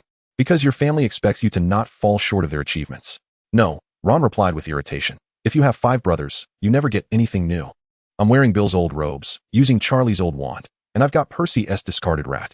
As he spoke, he retrieved a plump, slumbering mouse from his pocket. Behold, this mouse is named Banfan, Ron lamented. It is quite elderly and perpetually drowsy. Percy has been appointed as the prefect, and as a reward, our father gifted him an owl, so he passed this surplus mouse on to me. Upon realizing he had divulged a bit too much, Ron fell silent and gazed out the window, not wishing for his newly acquainted friend to harbor any unfavorable judgments about him due to these matters. Look, Ron. Harry tugged at his own attire, addressing Ron. This is my cousin Dudley's old clothing. Observe how it fits, resembling something for a pregnant woman. Since I can remember, I have always worn his discarded garments and have never donned anything new. You see, although Dudley is the same age as I, he is quite portly, whereas I am rather diminutive, hence I can easily wear his clothes. The rarest treasure in this world is empathy. Harry's words made Ron feel a bit less unfortunate. He believed that Harry was not merely being polite, but genuinely comprehended his predicament. Shared embarrassing experiences can swiftly bridge the gap between 2 individuals. As they conversed, the train had already departed from London. Simultaneously, a series of clicking sounds resonated down the aisle. A woman with a warm smile and dimples pushed open the compartment door and inquired, Darling, would you care for something? It was lunchtime, and the train had departed promptly at 11 o'clock. Harry, having irked Uncle Vernon, had yet to partake in any meal and was genuinely hungry. No, thank you. I have a sandwich, Ron mumbled, lowering his gaze in embarrassment. Harry stood up and stepped into the aisle, saying, I'll have some of that, please, thank you. Even after 6 years of schooling a century ago, he was still only 16, fundamentally a child at heart. His resistance to snacks was present but limited. The vendor selected a few items from her cart, and when Harry settled the bill, he handed her a galleon, 3 sickles, and 4 nuts. He returned to the compartment cradling the snacks, while Ron stared hungrily at the bounty in Harry's arms, his eyes unblinking. Harry was well aware that his companion was coveting his treats. You are indeed hungry, Ron asserted confidently. Yes, ravenous, Harry admitted, producing a pumpkin pasty and offering it to Ron. No, mate, Ron replied, retrieving a sandwich from a paper box. My mom prepared these for me to eat on the train. She always forgets that I dislike corned beef. Let us swap a piece. Come on, let us trade. Harry suggested, offering the pumpkin pasty. You want to enjoy it, Ron sniffed. She has to look after 5 of us kids, and never has the time. That's all right. Harry chuckled. He finally persuaded Ron, and in fact, after Ron took a bite of the pumpkin pasty, he abandoned the sandwich entirely. Harry discreetly refrained from mentioning the sandwich, placing his own piece on the table. Quite delightful, Harry remarked, taking a bite of a cauldron cake before producing a box of chocolate frogs. You actually bought chocolate frogs? Ron exclaimed in astonishment. Indeed, Harry opened the chocolate frog. I purchased this earlier in Diagon Alley. It contains a card. Though I am not particularly interested in the card itself, the chocolate frog is quite delightful. I have one favor to ask of you, my friend. Ron interjected eagerly. If you happen to come across Agilbert and Ptolemy, be sure to save one for me. Rest assured, Harry nodded in agreement, retrieving the card. Oh, it's Dumbledore, he whispered. Chapter 13, Grindelwald. Dumbledore? Harry echoed. Ron assumed Harry was unfamiliar with Dumbledore, so he exclaimed, Don't tell me you don't know Dumbledore, mate. He is the greatest wizard in the world. Just flip the card over, Ron said, snatching it from Harry's hand. Let me read it to you. Albus Dumbledore, the current headmaster of Hogwarts, is recognized as the greatest wizard of our time. Dumbledore's renowned contributions include defeating the dark wizard Grindelwald in 1945, discovering 12 uses for Dragon's blood, and his fruitful collaboration with Nicholas Flamel in alchemy. Upon hearing the familiar name, Harry instinctively interrupted him. Who? Nicholas Flamel. Ron shrugged. His partner, do you know him? No, I mean the other one. Who did he defeat? Harry inquired. This familiar name instantly transported Harry's memory back to his 5th year, a century ago. Hey, mate, Harry's roommate, Gareth, nudged him with his elbow. Have you heard? We're getting a new student this year. Is that so? Harry didn't think much of it, merely picking up his cup. Indeed, I heard it from my aunt. Gareth scratched his head. You know, she's the deputy headmistress. She always has the inside scoop, but the feast has begun. Why hasn't she arrived yet? Just as Gareth finished speaking, the grand doors swung open. Harry turned to see Professor Fig in a rather disheveled state, accompanied by a girl of extraordinary beauty. Her golden hair gleamed far more brilliantly than Malfoy's, Harry thought. As if sensing Harry's gaze, the girl looked towards him, offering a sweet smile. Slytherin. The Sorting Hat proclaimed, and a wave of enthusiastic applause erupted from the 4 long tables. By the time Harry regained his composure, the girl had gracefully approached him amidst Gareth's envious glare. Hello, may I sit here? Sure, Harry stammered, nudging Gareth, who cast a resentful look as the girl settled beside him. Thus began Harry's acquaintance with Valacia, who would become a dear friend. Therefore, Harry could scarcely believe that Valacia could ever turn to dark wizardry. How could she possibly be a dark wizard? Ron mused, chewing on a candy, glancing at Harry. Her? Oh no, mate, Grindelwald isn't a woman, is he? I think his name was, oh yes, Gellert Grindelwald. I've heard his relationship with Dumbledore is rather complicated. Oh. Harry inexplicably sighed in relief. Then he recalled, it was indeed Gellert. However, regarding that little budgerigar the dark wizard, whether he is truly dark remains uncertain. Yet his little face is quite adorable. My friend, you truly ought to better educate yourself on the knowledge of the magical realm. Ron sighed, expressing his concern. You are the savior. After all, this cannot continue. You are absolutely right. Harry nodded in agreement. Just then, a knock resounded at the door. A chubby little boy, tears glistening in his eyes, pitifully inquired. Excuse me, have you seen my toad? Upon seeing both of them shake their heads in denial, the boy burst into tears. It always tries to escape from me, and now I've lost it again. Take it easy, Ron advised. You might find it soon. If I had bought a toad, I would have discarded it long ago, Ron shrugged. I simply cannot appreciate that creature. Thankfully, I brought along Scabbers. Although he is old and lazy, sleeping as if he were dead, he has kept me company for many years. To be honest, I do quite like him. Despite being a rat, he is very docile when I cuddle him to sleep. Harry was quite taken aback to discover that his newly acquainted friend had such peculiar tastes, sleeping with a rat. However, he chose to respect his friend's little quirk, as it is not uncommon to sleep alongside pets. Yet, he would absolutely not permit Hedwig on the bed. Just yesterday, Fred and George taught me a spell that can turn this rat yellow. I am eager to try it out. Ron produced his old wand from his pocket. Look, the unicorn hair is starting to show, but that's all right. Is this Charlie's? Harry inquired. Yes, it is Charlie's old wand, Ron replied with a hint of resignation. Harry recalled Ollivander's words, that a wand chooses its wizard. Would using another wizard's wand yield optimal results? Harry felt a wave of unease wash over him. Before he could voice his concerns, the door swung open once more. Has anyone seen a toad? A boy named Neville has lost one. Hearing the familiar voice, Harry looked up, exclaiming in delight. Hermione? Oh, Harry? Hermione's face lit up with a joyful smile. I was just thinking about looking for you. I saw Neville crying and wanted to help him. Are you practicing magic? I've self-studied a few spells at home, though the results haven't been great. May I take a look? Her rapid-fire speech left Ron momentarily stunned. It was his first encounter with someone who spoke so quickly. Hermione comfortably settled beside Harry, who casually handed her a bag of Bertie Bott's every flavor beans. Ron cleared his throat twice, brandishing his wand. Well then, let me give it a try. Daisies, sweet cream, and sunshine, let me turn this foolish rat golden.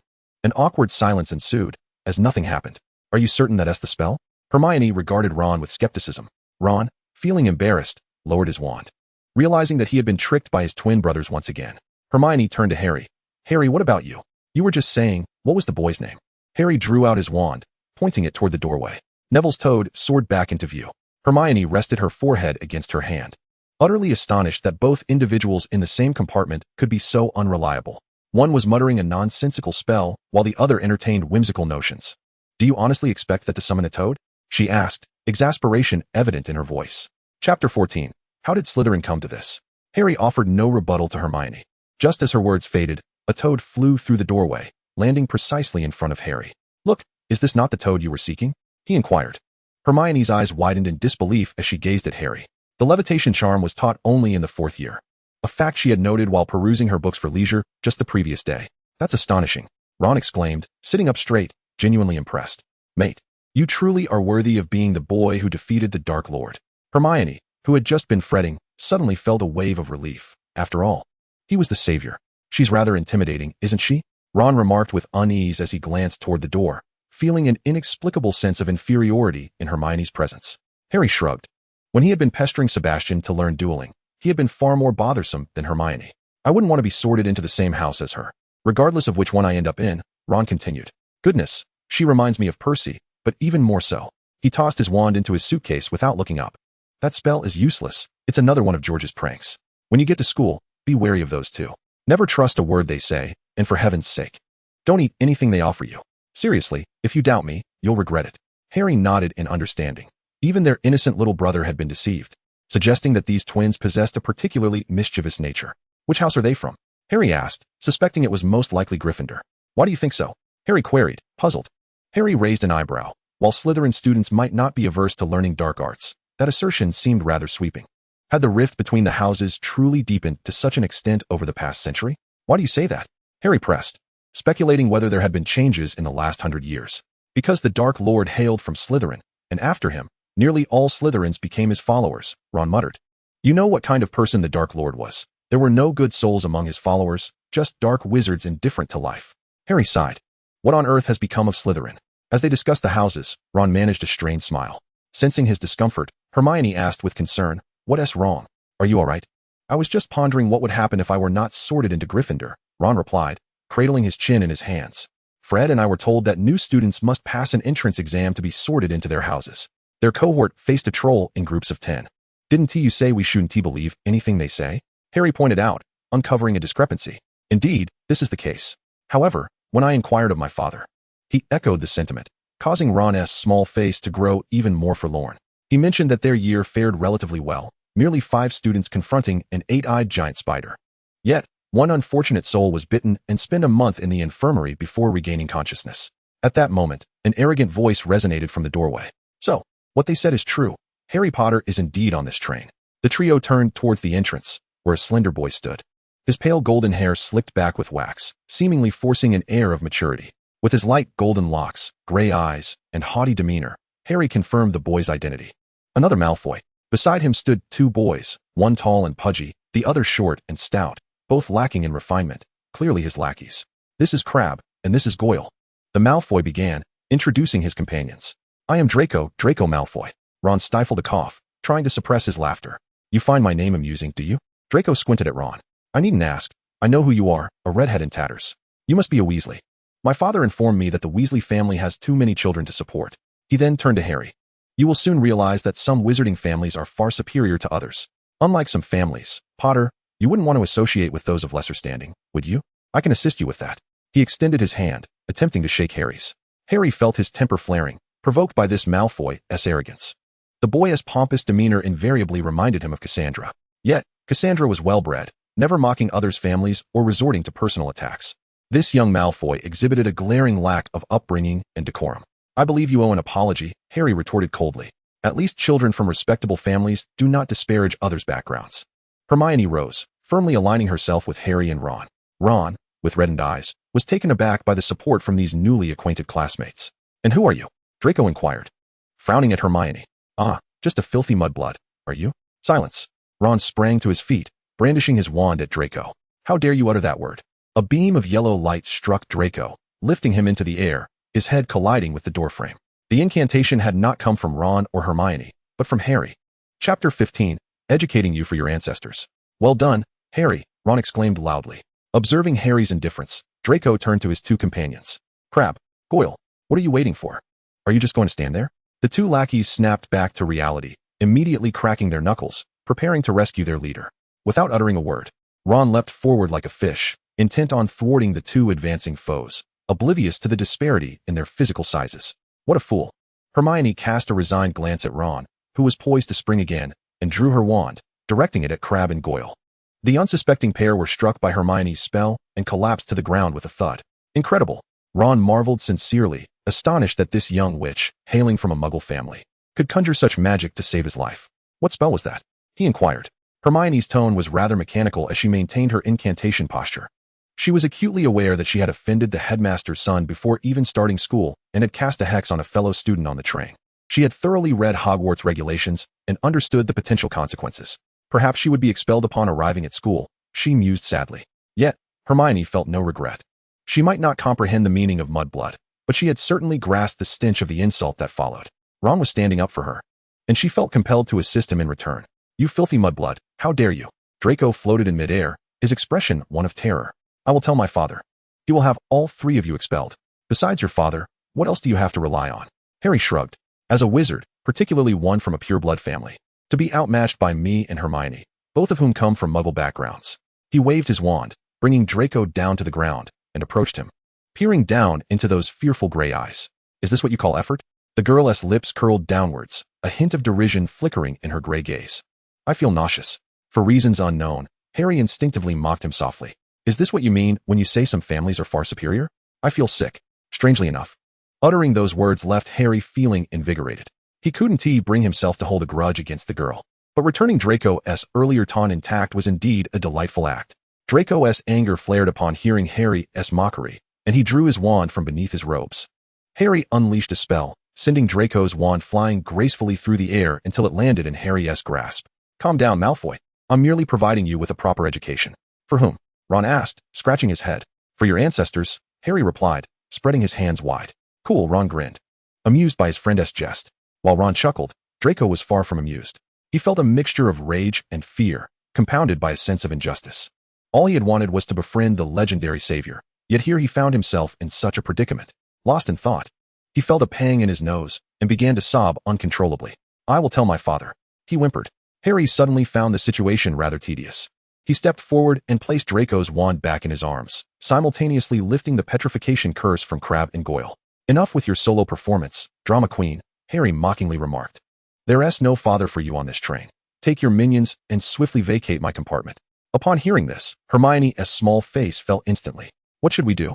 She nervously tousled her already disheveled hair. Now we're surely going to be expelled. Why did you even engage with him? Ron retorted. Don't worry. The school won't expel us over such a trivial matter, Harry replied nonchalantly. Besides, Malfoy was at fault.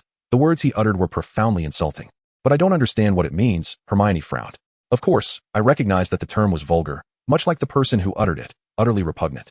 Ron explained, the term mudblood is a derogatory label for those of Muggle descent, individuals whose parents possess no magical abilities.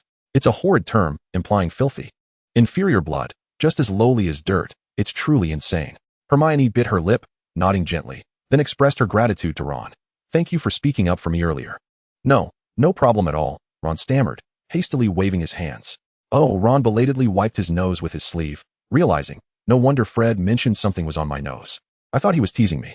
Hermione exchanged a knowing glance with Harry, both recognizing the considerable shadow the Weasley twins cast over their youngest brother. Shortly after Hermione departed, the whistle blew. A voice suddenly resonated throughout the train. In 5 minutes, we will arrive at Hogwarts. Please leave your luggage on the train, and we will assist in transporting it to the school. Harry and Ron changed into their robes, and he noticed his new friend's attire was somewhat short, even revealing his sneakers.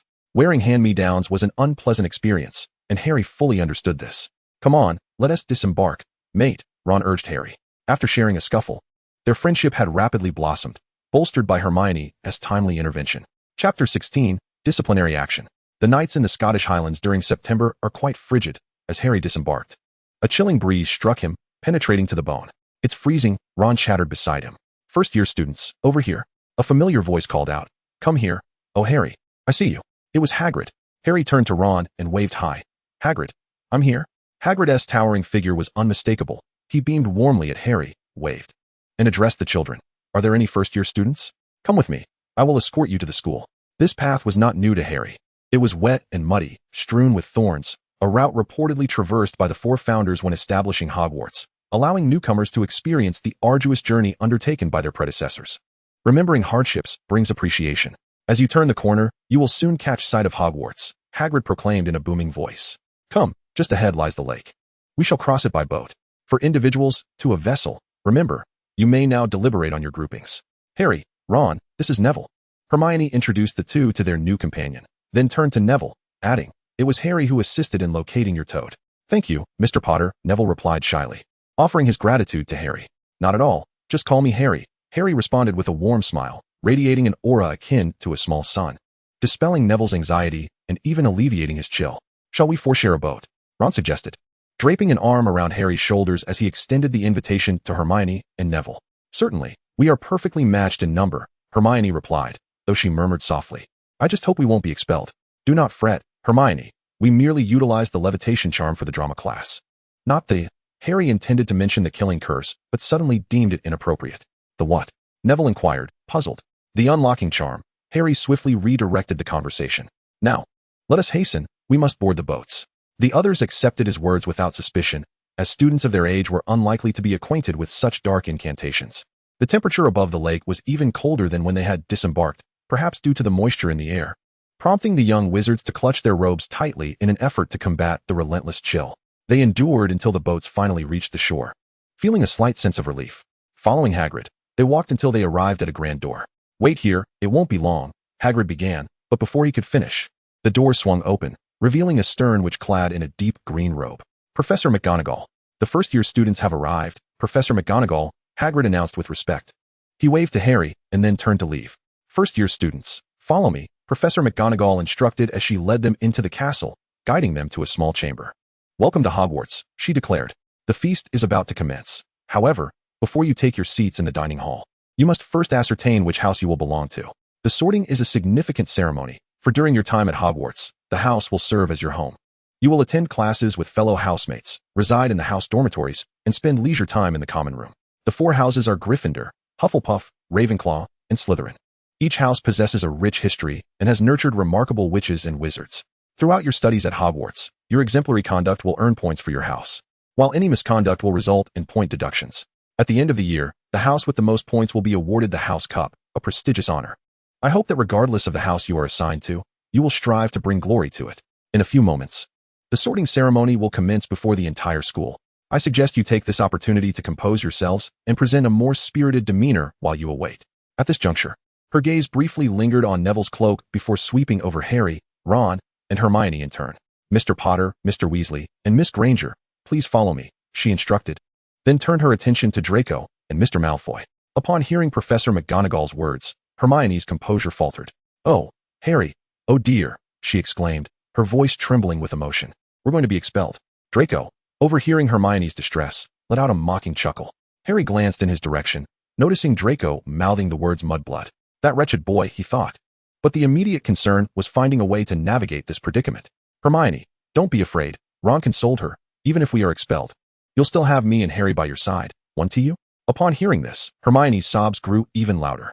Soon enough, the 4 were ushered into a small chamber. Inside sat 4 individuals, one of whom Harry instantly recognized as Dumbledore, the very figure he had seen on chocolate frog cards. To Dumbledore's left sat a short gentleman in formal attire, adorned with a bow tie. Beside him was a portly witch dressed in simple garb, decorated with a few green leaves. To Dumbledore's right was a man with greasy hair and a pronounced hooked nose. Harry observed that the man appeared momentarily taken aback upon seeing him, before fixing a blank stare upon his face, an instinct telling Harry that this man harbored an aversion towards him. "Have I offended him?" he pondered. It seemed the situation was becoming clearer as the man spoke first. Mr. Potter cast a hex on his classmates during the train ride, with Miss Granger and Mr. Weasley serving as his accomplices. Hermione suddenly let out a loud sob. "Calm down, Severus." Dumbledore's eyes twinkled behind his half-moon spectacles as he flashed a smile at Harry. Then continued, "Why don't we inquire directly with Harry and the others? Relying solely on one side of the story is not prudent." Chapter 17, "You're quite affable." Snape cast a long, penetrating glance at Harry, conceding to Dumbledore's suggestion. Noticing no objections, Dumbledore proceeded, "It must be said that disputes aboard the school train are quite commonplace. I have already heard Draco's account, and I wish to understand what transpired from your perspectives." However, Ron's face reddened in disbelief as he thought. But Malfoy was present the whole time. How could he be the first to complain? Draco triumphantly produced a mirror from his pocket, wearing a smug expression. "A two-way mirror. A gift from my father before the term began," he flaunted, shaking the mirror in his hand. "You see, Weasley, you must acknowledge that some wizarding families are simply different. My father can provide me with the very best." Ron's face flushed even deeper at Draco's derision. "Mr. Malfoy?" Professor McGonagall's expression grew stern. "Please refrain from discussing irrelevant matters."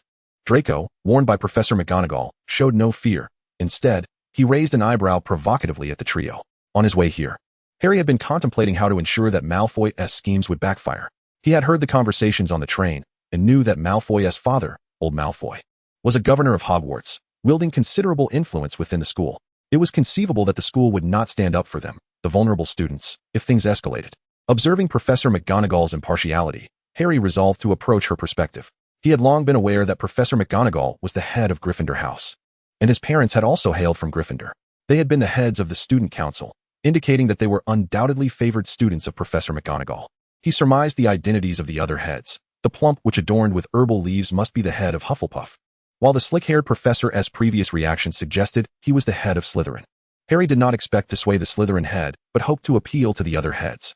"Professor, I believe I have something to say," Harry suddenly declared. "Go ahead." "Harry," Dumbledore encouraged him with a supportive glance. Professor McGonagall nodded in agreement, bolstering Harry's resolve as he spoke. "I apologize, Professor, but on the train, we did not intend to engage with Malfoy. However, upon discovering that Hermione hails from a Muggle family, he used a derogatory term against her." "What term?" Professor McGonagall's expression darkened as she anticipated the answer. "Is this true, Mr. Malfoy?" she asked sharply. Under the palpable pressure of McGonagall's authoritative presence, Draco, visibly intimidated, lowered his head and replied, "Yes." Harry felt a sense of certainty wash over him as he looked toward the head of Slytherin, only to find Snape gazing back at him. "Enough," Snape stated coldly. Was he about to defend Malfoy? Harry was not entirely surprised. After all, Snape was the head of Slytherin, and it was understandable for him to advocate for Malfoy. "Mr. Malfoy, is this what you call pureblood upbringing? I truly wish Mr. and Mrs. Malfoy could see what kind of son they have raised." At this point, Snape paused, reverting to his usual impassive demeanor. "After the sorting, your house will lose 20 points. Harry was taken aback. He had initially assumed that this head would be difficult, yet he discovered that Snape was surprisingly fair-minded. Cold exterior, warm heart, an archetype of Slytherin. Not only was Harry astonished, but Ron was equally taken aback, his mouth agape in disbelief. He had heard time and again at home that the bat-like head of Slytherin never deducted points from his house. It was not only Fred and George who spoke of this, but even Percy, the epitome of a model student, echoed such sentiments. What had transpired today? However, the professors present were far from surprised. Professor McGonagall cast a penetrating glance at Draco before saying, "Since Professor Snape has already dealt with your punishment, I shall refrain from imposing further sanctions. Remember, Mr. Malfoy, that word is strictly prohibited at Hogwarts." Draco hung his head, despondently staring at the ground. He had never anticipated that the head of Slytherin would be the first to penalize him. Additionally, Mr. Potter, Professor McGonagall directed her gaze towards Harry. "It is commendable to stand up for one's friends, but we do not endorse the use of curses against fellow students." Harry grasped her implication immediately. She had merely stated that it was discouraged, not forbidden. "Understood, Professor," he replied, bowing deeply to the assembled professors. "It is our fault for causing trouble on the first day of school," leading the still somewhat dazed Hermione and Ron. Harry bid farewell to the professors and then turned to exit the room. "What a polite child," Professor McGonagall remarked, her hands clasped together. "I truly believe she resembles Lily." "Indeed, Minerva," Dumbledore acknowledged with a nod, casting a glance at the impassive Snape before speaking once more. "Let us proceed. The sorting ceremony should be commencing shortly." "My goodness. What have you done? Is everything all right?" Neville inquired with concern. His relaxed demeanor seemed a stark contrast to his earlier worries about expulsion. "Did you think this was the end, Weasley?" Draco's voice echoed from behind. "Our journey is just beginning." As Ron prepared to retort, Hermione quickly intervened. "Ignore him, Ron," she advised. "He's merely trying to provoke you to gain leverage." "Oh, you're right." With Hermione's words resonating, Ron's intellect surged back to the forefront. Chapter 18. Have I sorted you before? With Hermione's persuasion, Ron ceased to regard Draco and chose to disregard his taunts. He turned his attention to discussing the sorting hat. After anxiously contemplating the possibility of expulsion, Ron now began to fret about the sorting itself. His trepidation was infectious, prompting all the young wizards from pureblood families to feel anxious, even causing Draco's usual bravado to fade into pallor. "My father," he said he battled werewolves upon his entrance. Draco boasted. The surrounding crowd turned pale at his words. After a brief period of murmurs among the crowd, an unexpected silence enveloped the hall. The tranquil atmosphere prompted everyone to hush. Professor McGonagall stepped forward, gently placing a four-legged stool before the first-year students. She then set an old, tattered, and remarkably dirty pointed wizard's hat atop the stool. Harry recognized it as the very hat that had sorted him upon his arrival at Hogwarts. The hat began to stir, its brim splitting open like a mouth, and it commenced to sing. "You may think me unappealing, but do not judge by appearances. Should you find a hat more beautiful than I shall consume myself whole. You may adorn your top hats to a glossy sheen, and render your high-crowned silk hats impeccably smooth and crisp. Yet, I am the enchanted sorting hat employed by Hogwarts, surpassing your mere hats in skill and distinction. Any thoughts concealed within your minds cannot escape the keen eyes of the Sorting Hat. Don me and discover to which house you truly belong. Perhaps you are destined for Gryffindor, where courage lies buried deep within, their valor and chivalry rendering Gryffindor exceptional. Or perhaps you belong to Hufflepuff, a realm of integrity and loyalty, where the students are steadfast, honest, and unafraid of labor's toil. If your intellect is sharp, you may find yourself among the wise of Ravenclaw, where the learned gather in fellowship. Alternatively, there lies the possibility of joining Slytherin, where you may forge genuine friendships in pursuit of their ambitions. Come, Wormy. Fear not. Do not be alarmed. In my grasp, you are utterly secure. For I am a thinking hat. As the hat concluded its song, thunderous applause erupted, and it bowed to each of the 4 tables before becoming still. So, all we need to do is wear this hat? Ron wrinkled his nose, exclaiming that he must deal with Fred and George for tricking him into believing he would battle a troll. What of your father? Did he not also deceive you into thinking you would fight an acromantula? Harry interjected suddenly. Ron paused. Ah, that need not be mentioned. Harry chuckled, pleased to tease his dear friend. At that moment, Professor McGonagall stepped forward, holding a roll of parchment. She reached out and grasped the point of the Sorting Hat, lifting it up. Oh, do not treat the old hat so. It has endured enough and deserves better. The Sorting Hat complained, eliciting laughter from the crowd at its humor. Professor McGonagall chose to disregard the hat's grievances and announced, I shall call forth each name, and that individual will don the hat, take a seat, and await sorting. Without even glancing at the list, she called out, Hannah Abbott. As her name echoed, a rosy-cheeked girl with 2 golden braids stumbled out of the line, placing the hat upon her head, which obscured her eyes. She took a seat, and after a brief pause, the hat declared, Hufflepuff. The table to her right erupted in applause, welcoming her to their ranks. Harry noticed the cheerful ghost of Fat Friar from Hufflepuff waving warmly at her. Susan Bones. Professor McGonagall called once more. Hufflepuff. The hat proclaimed again, as Susan dashed to join Hannah's side. Terry Boot. Ravenclaw. The second table on the left erupted in applause. As Terry joined their ranks, several Ravenclaw students rose to shake his hand. Justin Finch Fletchley. Hufflepuff. Hermione Granger. Go on, Hermione, Ron encouraged her. Hermione took a deep breath and hurriedly approached the stool, eagerly receiving the hat from Professor McGonagall and placing it upon her head. Gryffindor. The hat proclaimed. Ron let out a satisfied hum. Neville Longbottom. Upon hearing his name called by Professor McGonagall, Neville dashed towards the stool, only to trip and fall along the way. When Malfoy was announced, Draco swaggered over and sat down with an air of confidence. The moment the hat barely touched his head, it loudly declared, Slytherin. Draco promptly joined his friends, Crabbe and Goyle, wearing a self-satisfied expression. The number of remaining students was dwindling. Pansy Parkinson. Following her were a pair of identical twins, the Patil sisters, and finally, it was time for Harry Potter. Harry stood up and ambled toward Professor McGonagall. As he walked forward, a sudden buzz of whispers erupted in the hall, reminiscent of the crackling of small flames. Potter, is she calling Potter? Is it that Harry Potter?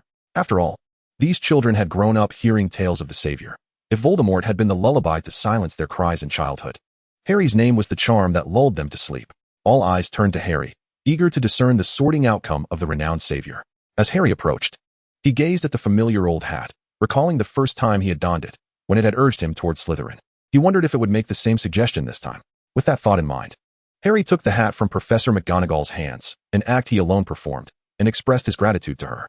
A flicker of tenderness crossed McGonagall's eyes as she stepped back, awaiting the results of Harry's sorting. He sat upon the stool, placing the hat atop his head. The hat's voice echoed in his mind. How curious. Am I becoming forgetful? Did I not just sort you? Then Slytherin would gain an exceptional wizard, the hat remarked, tightening Harry's chest. Had he been discovered? Really? Harry feigned nonchalance, neither confirming nor denying. Indeed, the sorting hat is never mistaken, it asserted. I remember you. The last time I sorted you, I suggested Slytherin. But you insisted on Gryffindor. Under normal circumstances, he would not have minded being sorted into Slytherin. It was merely during his scholarship application that he had a brief encounter with Phineas Black. Upon leaving, he had even inquired with Vice Principal Weasley about which house Black belonged to. Even if expelled, I shall not attend Slytherin. Harry countered. What about this time? Will you still recommend Slytherin? He asked defiantly. I do not believe one who dares to brew polyjuice potion to impersonate the headmaster would belong to Slytherin. Goodness. You should have seen Phineas's face at that moment. He was absolutely furious. The sorting hat remarked with a hint of mischief. You have even allowed the Great Hall to perpetually display the Gryffindor banner, although Phineas swiftly rescinded the order. At this juncture, the old hat suddenly realized something. Is that so? Harry responded with skepticism.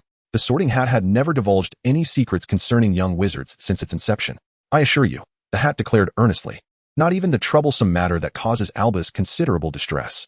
Harry was inclined to trust the sorting hat's integrity. After all, if it truly disclosed the secrets of young wizards. Voldemort would never have emerged as a dark wizard at Hogwarts. Which house will you advise me to join this time? Harry inquired mentally. No one betrays their house. Do they? The Sorting Hat chuckled. Without a doubt, you belong to Gryffindor. What are we waiting for? Announce the results. I am ready, Harry said eagerly, feeling somewhat uncomfortable under the multitude of gazes directed at him. Though he understood that the Sorting Hat communicated on a mental level, he was still unaccustomed to it. This is rather disheartening, my young friend, the Sorting Hat lamented. Reunions with old friends should be filled with reminiscence, yet you seem so eager to part ways with me. It truly saddens the Hat. Do you possess feelings? Harry asked, taken aback. I think I have changed my mind. You ought to be sorted into Azkaban.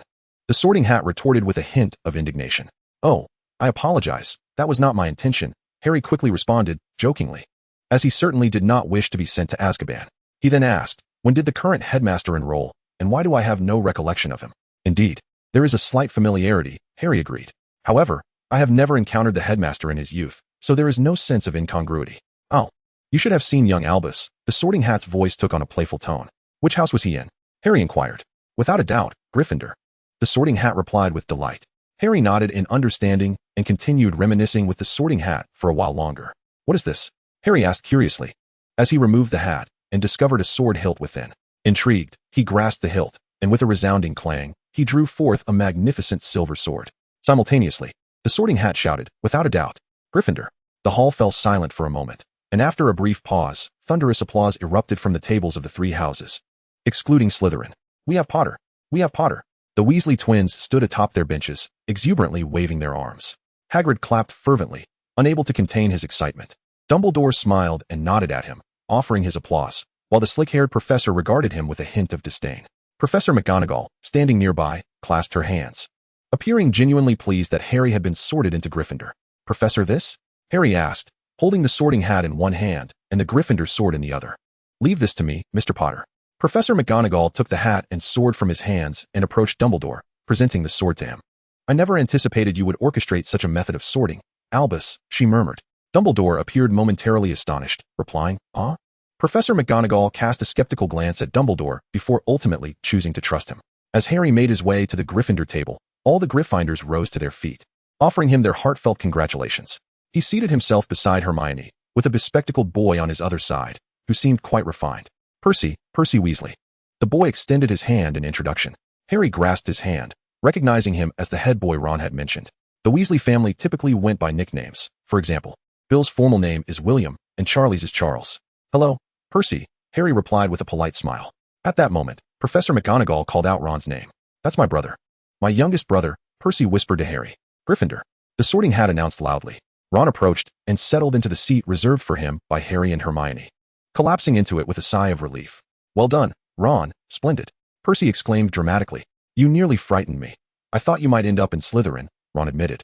Still shaken, Harry grinned at Ron, saying, then Slytherin would gain an exceptional wizard. Ron rolled his eyes. Oh, be quiet, Harry. Your tone is reminiscent of my mother. I imagine Malfoy's pressure is akin to mine, Ron continued. You know, the Malfoy family has always been in Slytherin. Harry pondered for a moment, then chuckled aloud. What is it? Ron inquired. Just consider, Harry stifled his laughter. Addressing Ron and Hermione, Malfoy asked his father, Dad, what if I end up in Slytherin? And his father would undoubtedly point his wand at him, declaring, Draco Malfoy. Upon hearing Harry's imaginative scenario, both of them burst into laughter. Just then, the sorting ceremony concluded. Albus Dumbledore rose, a broad smile illuminating his face as he surveyed the students, arms outstretched, seemingly elated by their collective presence. Welcome, he proclaimed.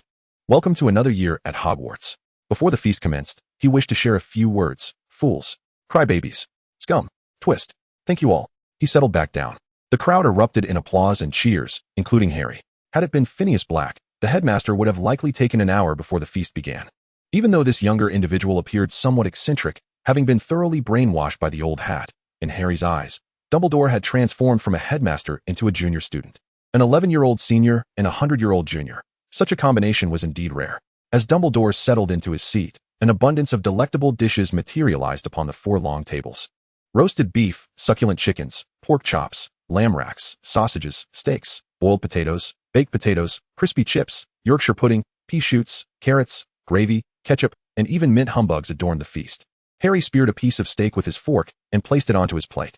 Cooked to perfection, it attested to the exquisite quality of the meat. He recalled hearing someone mention that the Muggle Queen favored her steak well done. It looked quite appetizing. The ghost, draped in a ruffled collar, gazed longingly at Harry as he sliced into the steak, lamenting softly. Harry lifted his gaze and nodded at the spectre. Hello. He nearly uttered the name Sir Nicholas, but restrained himself. You seem familiar. Sir Nicholas gazed at Harry with a distant expression. I feel as if I have seen you somewhere before.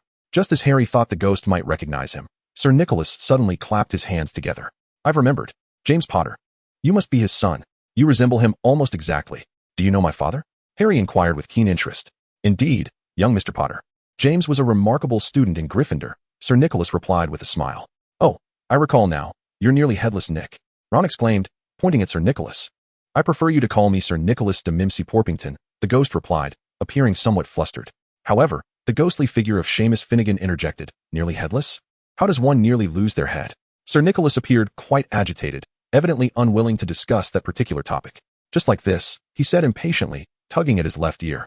His head wobbled precariously before sliding off his neck and resting on his shoulder, as though it were hinged. It seemed someone had attempted to behead him, but had not completed the task. Nearly headless Nick reveled in the astonished expressions of his audience. Harry's attention shifted from the ghostly apparition to the staff table, and upon doing so, an intense pain surged through his scar. This was the first time in many years that the scar had throbbed, reminiscent of the moment he witnessed Sebastian casting the killing curse at Uncle Solomon. The incident had infuriated Viratia, who bound Sebastian with a spell and transformed to rescue Solomon. Harry also recalled suppressing his pain to send Solomon a memory charm. For Solomon's annoying demeanor was akin to that of Headmaster Black, and he certainly did not wish for his friend to be sent to Azkaban. After a considerable pause, the pain in his scar subsided. He pressed his forehead, ensuring that none perceived his distress. However, Ron noticed something amiss. With a chicken leg in each hand, he turned to Harry and asked, Mate, what's wrong? You look a bit off. I'm fine, Harry replied with a smile, then turned to Percy, inquiring, Percy, who is that professor?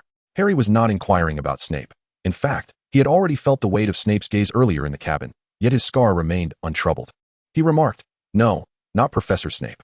Rather, the individual beside him wearing a turban, who turned to converse with others. He pondered why Professor Snape would deduct points from Gryffindor. Harry still failed to connect these two events. It was no secret that Professor Snape harbored a dislike for Gryffindor. Percy shrugged. Perhaps it is because he is the professor of Slytherin? You know, Slytherin has always had a contentious relationship with Gryffindor. Harry did not argue.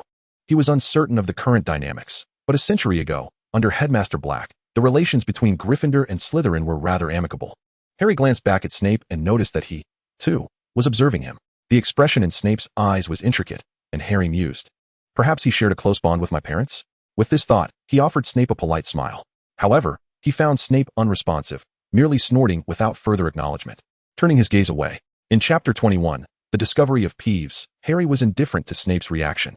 After all, in his understanding, Slytherins often embodied contrasts. For instance, Omenes was a quintessential example of a cold exterior yet warm heart, while Sebastian presented the opposite. As the venerable serpent of Slytherin, Snape was, too, a striking embodiment of such contrasts.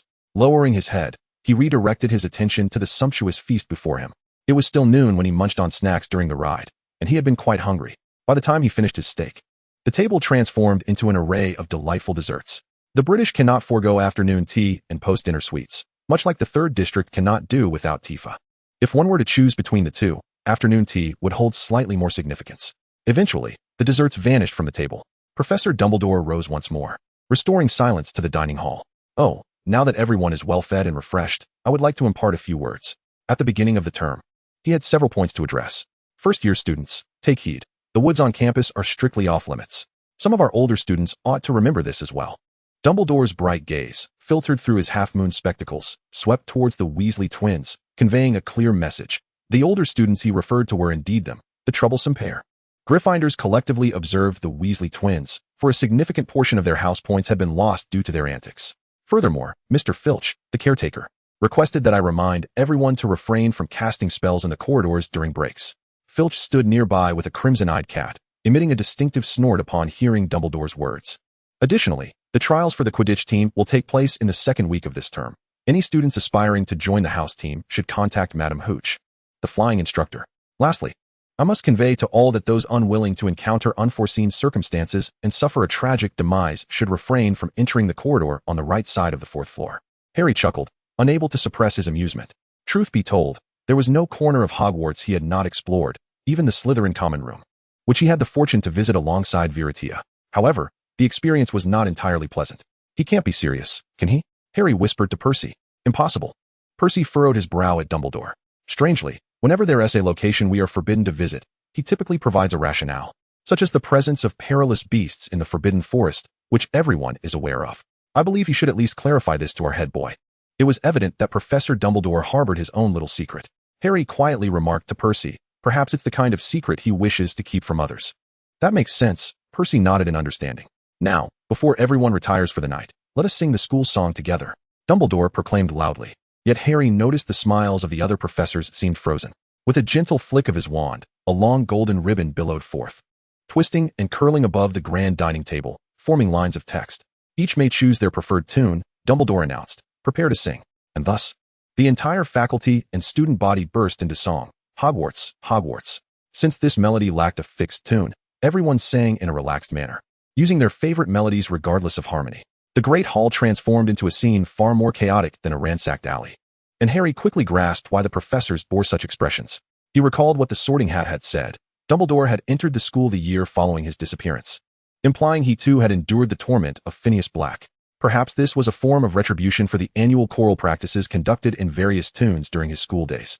Harry mused, yet he vowed he would rather rehearse a single melody with Phineas than endure such torment. In the end, only the Weasley twins continued to sing along to the slow cadence of the funeral march. The heads of each year stepped forward, with the newcomers of each house trailing behind their respective heads. Gabrielle Dramione from Hufflepuff, Penelope Clearwater from Ravenclaw, Gemma Farley from Slytherin, and Percy Weasley from Gryffindor, as they made their way to their common rooms. As the Slytherin and Gryffindor lines crossed, Harry noticed the despondent Draco. This was likely due to the 20 points deducted from him. After all, the Malfoy family could not dominate Slytherin entirely, even with the surname Gant. He would not achieve that. Gemma Farley was a striking Slytherin beauty, yet her face was stern, clearly irked by the fact that Draco had lost points at the hands of his own head. One could only imagine the severity of his misstep to incur such a consequence from a head who typically favored her house. Harry, did you see that? Ron sneered at Harry, remarking on Malfoy's ghastly expression, as if he had just consumed excrement. He deserved it, Harry chimed in, relishing the moment. Just a few steps further. The group ahead abruptly halted. Before them, a bundle of wands floated in midair, with Percy standing but a step away from the others. Fearing a collision with Percy, the others came to a standstill, creating a domino effect of hesitation. It's Peeves, Percy whispered to the first-year students, a ghost notorious for his mischievous antics. He then raised his voice. Peeves, reveal yourself. The response was a loud, jarring sound akin to the deflation of a balloon. Do you want me to fetch the Bloody Baron? Percy threatened. Suddenly, with a comical appearance, a diminutive ghost emerged, clad in vibrant attire and a large top hat, unmistakably not of noble character. Contrary to Percy's expectations, Peeves did not immediately create chaos. Instead, he appeared to have discovered a new realm, observing the first years with keen interest. Peeves, they are merely first-year students. If you prank them again, I shall summon the Bloody Baron, Percy warned. Though his threats fell on deaf ears as Peeves danced above Harry's head, seemingly recognizing a familiar face. Chapter 22. Heart-wrenching. Harry was already aware that Peeves was not a benign entity. This ghost relished tormenting others, particularly enjoying confrontation. Familiar face? There are no familiar faces here, Percy retorted angrily. They are merely new students. Is that so? Peeves floated directly before Harry. Potter, are you not going to greet an old friend? Peeves, Percy shouted. Harry is just a first year. Do not harass him. A first year? Peeves erupted with laughter, clutching his stomach midair. Oh, I shall never forget that face, Potter. You should know my father, James. Harry shrugged and drew his wand. Surely you do not expect to repel Peeves with a spell? Percy questioned, astonished. To be honest, everyone is seeking a way to cast a spell on Peeves, and as you can see, none have succeeded thus far. However, to Percy's surprise, the moment Peeves saw Harry brandishing his wand, he shrieked and fled in terror. Perhaps it really works, Harry mused with a shrug. Percy opened his mouth, feeling the atmosphere grow awkward. Perhaps he has other matters to attend to, he explained. Next time you encounter Peeves' mischief, try not to provoke him.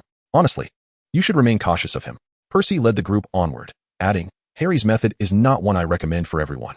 I suggest using the name of the Bloody Baron to frighten him, as he is the only one who can keep him in check. Even we prefects cannot command his respect. At the end of the corridor hung a portrait of a rather portly woman clad in a pink ensemble. Password? She inquired in a composed tone.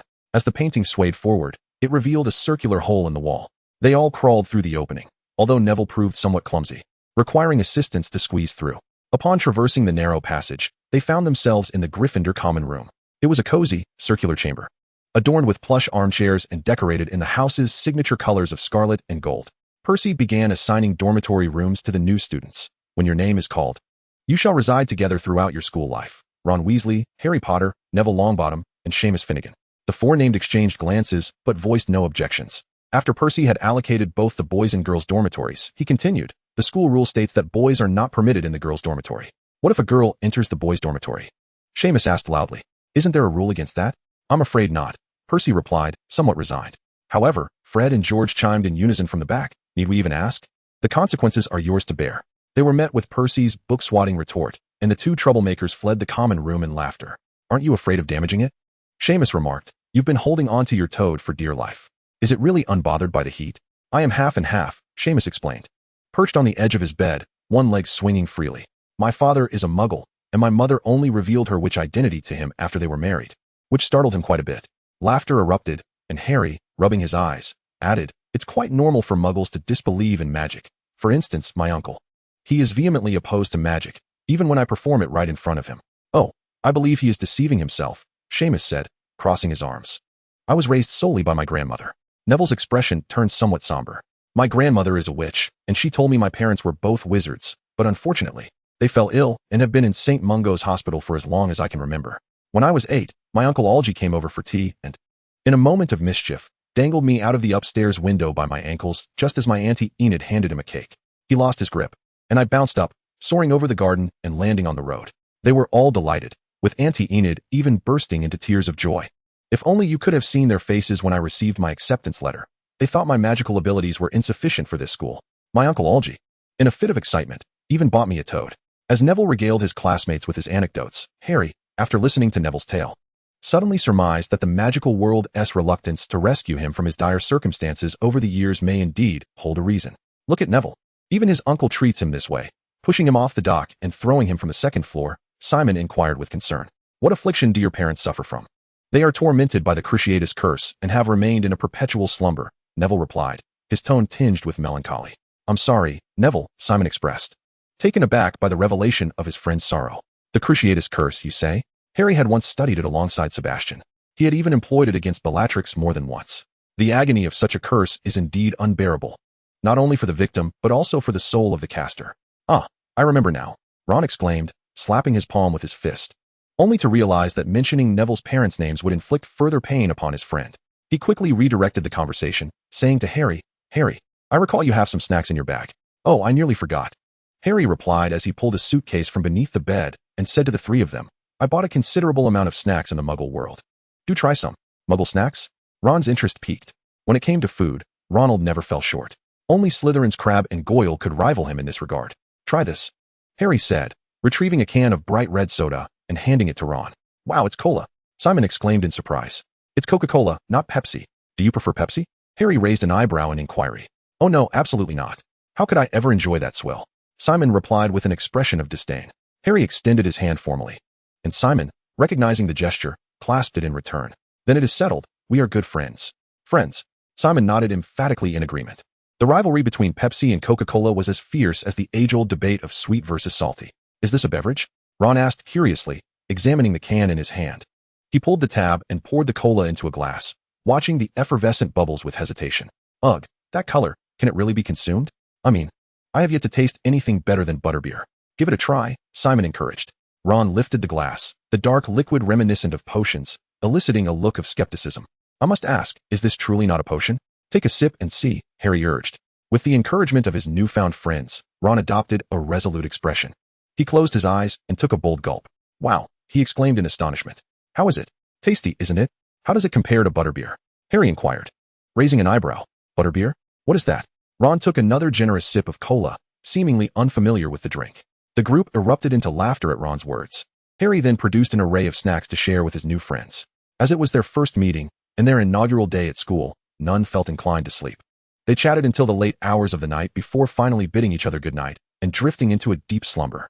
The following day, as Harry stepped out of the dormitory, he noticed a persistent murmur trailing behind him, whispers about whether the bespectacled onlookers had caught sight of his scar. Students from other houses even queued at the entrance of Gryffindor's dormitory to gaze at him, as if he were a rare creature in a zoo. Wherever he went, they followed, exchanging hushed remarks without a hint of personal boundaries.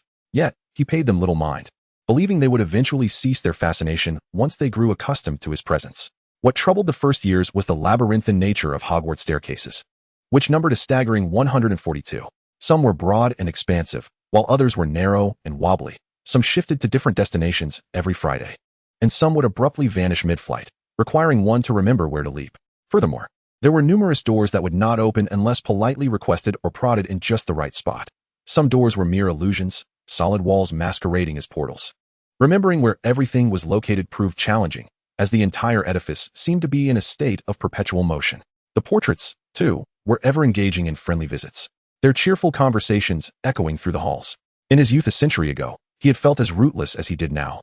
And if there was any place that could evoke a sense of belonging, it was indeed Hogwarts. Ron was equally astonished by his friend's navigational prowess. After hearing Harry speak of his exceptional sense of direction, he readily accepted this assertion. However, it was not merely the shifting pathways that vexed the first years. They also had to contend with the ever-visible yet untouchable ghosts.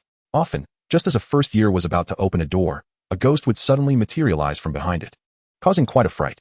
Nearly headless Nick was more than willing to guide Gryffindor-esque newcomers. Yet, if one found themselves late for class and crossed paths with the mischievous Peeves, it proved far more troublesome than encountering a locked door coupled with a treacherous staircase.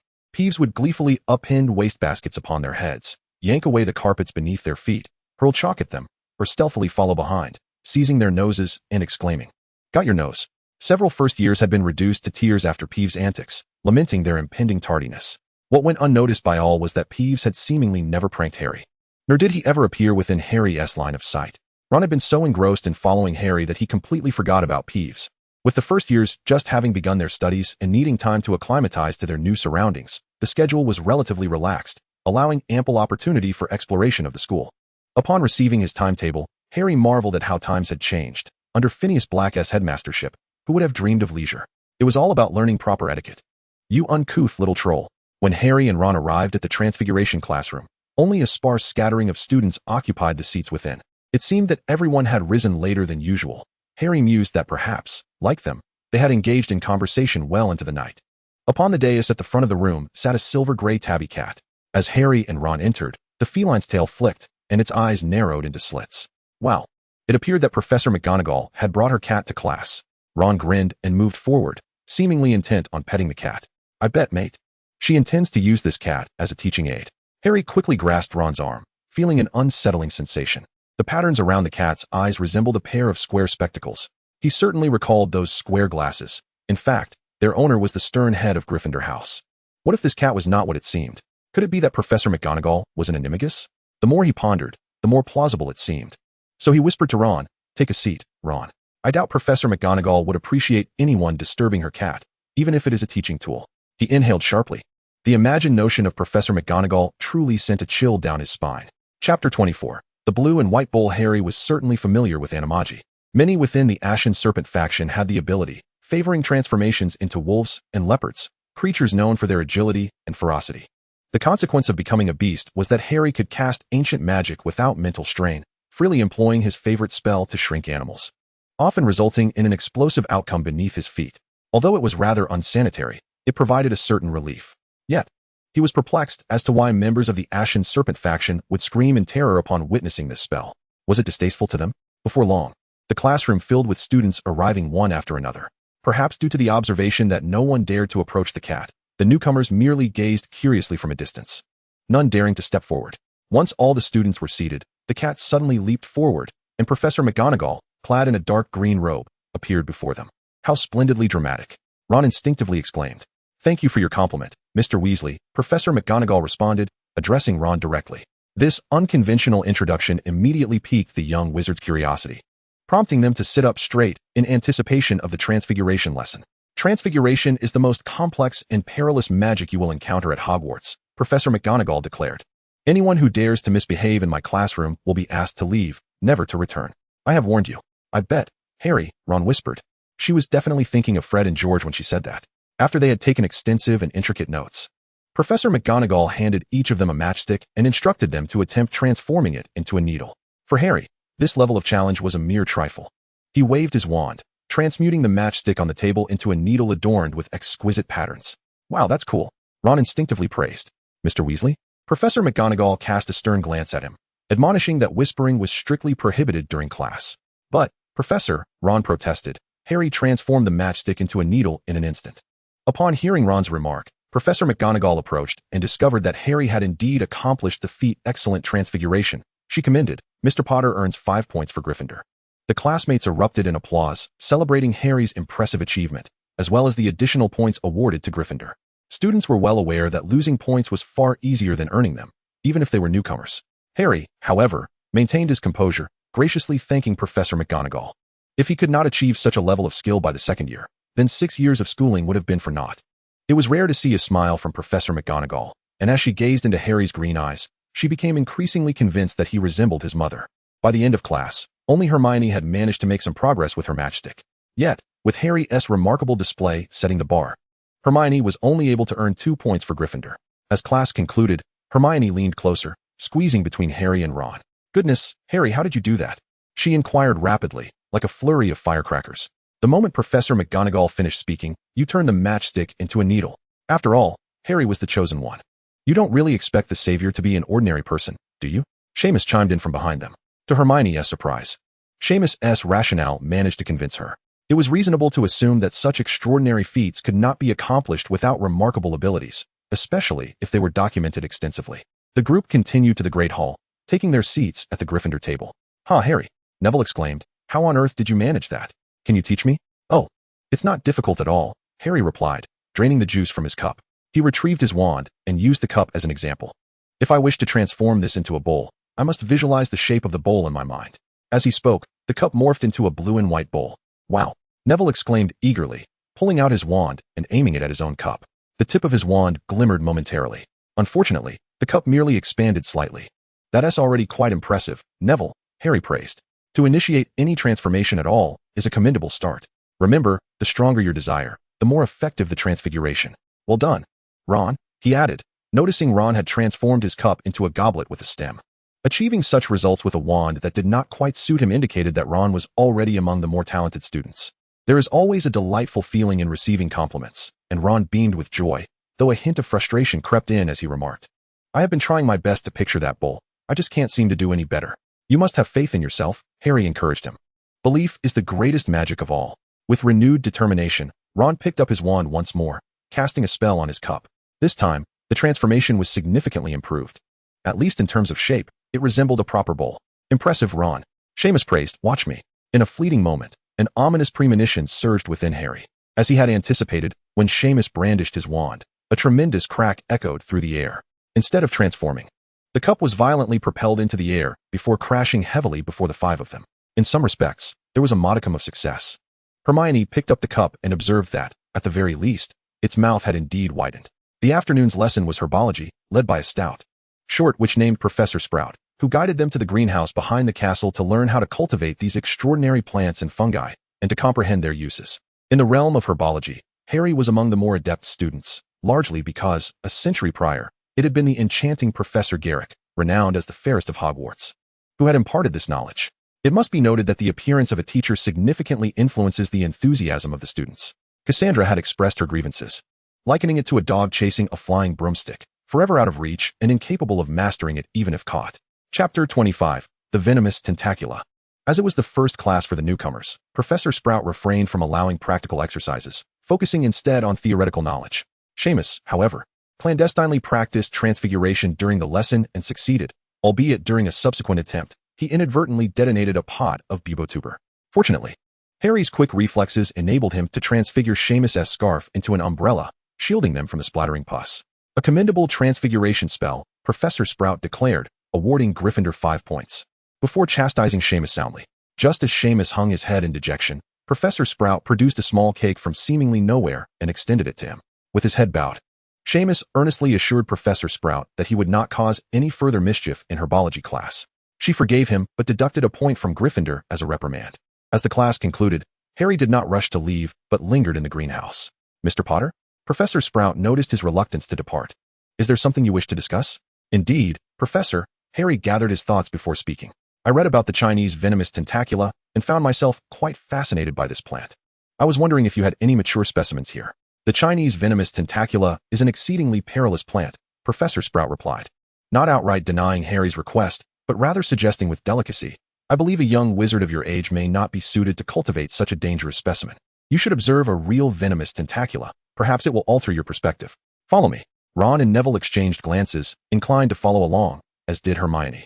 The four of them accompanied Professor Sprout to the second floor of the greenhouse, maneuvering around a cluster of plants until they reached a workstation. Upon it sat 6 venomous tentacula, their large mouths gaping and their bodies writhing incessantly. "Behold, this is the venomous tentacula," Professor Sprout introduced.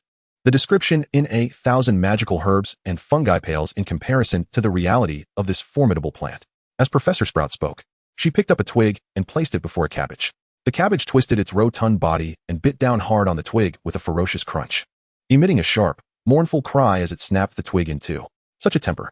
Hermione furrowed her brow and remarked, "Harry, I believe this creature is beyond our current capabilities to cultivate." Before she finished her sentence, she noticed Harry extending his wand and swiftly pointing it at the cabbage's rear. Then, he reached out his hand towards it. To their surprise, as Harry's hand made contact, the cabbage nuzzled against him like a small dog. "I think it has a rather pleasant disposition. Would you like to give it a try?" Harry raised an eyebrow and inquired. Ron, visibly intrigued, also reached out, only for the cabbage to turn towards him with a menacing grin. "Oh dear, cabbage," Harry chuckled, reminiscing about Professor Sprout's delightful dish, the spicy cabbage, from China. "How extraordinary." Professor Sprout's face lit up with the joy of discovery. "I never anticipated that a young wizard of your age would possess such an understanding of plants. If this were class, I would certainly award Gryffindor 5 points. Finally, she added, if you fancy, I can gift you a smaller one, less harmful. But do refrain from throwing it at your classmates, understood?" Professor Sprout met his green eyes with a warm smile. "You truly resemble Lily." Harry cradled a small cabbage in his hands, departing the greenhouse with a sense of fulfillment, despite Hermione's concerned gaze. "I hope it won't bite Fong," Ron muttered, deciding in his heart that both he and Fong should maintain a safe distance from the cabbage. Neville took a keen interest in the cabbage, often tending to it with fertilizer and water, while seeking Harry's counsel on herbology. Among Hogwarts courses, the one Harry was most familiar with was Professor Binns' History of Magic. Professor Binns was a ghost, reputed to have fallen asleep in front of the staff room fireplace, only to forget his body when he returned to teach the next day, thus unintentionally becoming a ghost. In class, Professor Binns droned on in a monotonous voice, causing sleepiness to wash over Harry. How comforting it was, that familiar sensation. Harry's eyes misted with nostalgia. The Professor of Charms was a remarkably diminutive wizard named Flitwick, who had to stand on a stack of books to reach the lectern. At the start of the first lesson, he took out the attendance sheet, and upon calling Harry's name, he squealed with excitement and flipped backward, vanishing from the student's sight. What truly disappointed Harry was the defense against the dark arts class. According to Professor Quirrell, garlic was meant to ward off vampires. Yet the students suggested that silver might prove far more effective than garlic. In order to deter his students from further inquiries, Professor Quirrell opted to impart a minor malevolent curse, the Leglocker curse. This indeed captured the attention of the students, who ceased to ponder the intense garlic odor emanating from Professor Quirrell and instead focused intently on mastering this small jinx.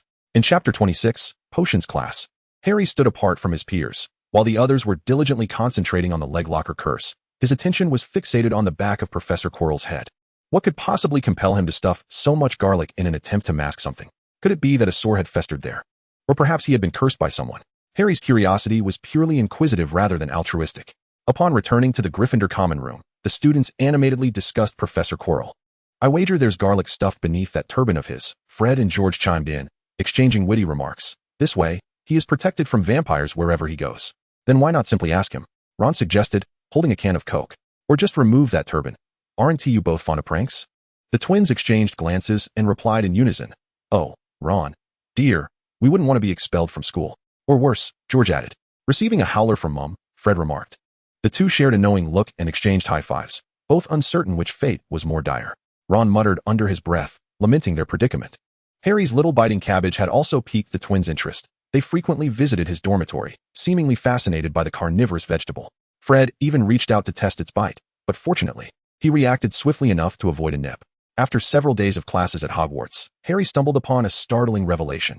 His classmates' magical abilities were lamentably poor, with some even achieving new depths of ineptitude, cultivating their own unique styles of failure. The young wizards from Muggle families were somewhat excusable, after all.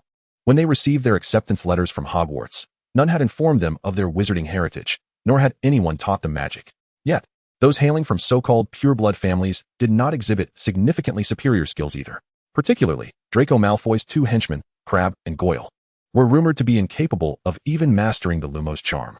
Even Ron, with his unwieldy wand, managed to illuminate it successfully after a couple of attempts. How had the wizarding community regressed to such a state? Harry felt a pang of despair. How could the magical world thrive in the company of such ineffectual individuals? A rather immature thought began to take root in his mind. What if he were to revive the dueling club? In his time at Hogwarts, he had yet to hear of any such organization's existence. On Friday morning, Harry rose early and joined his classmates at the dining table. The note from Hagrid was scrawled in an exceedingly chaotic and hasty script.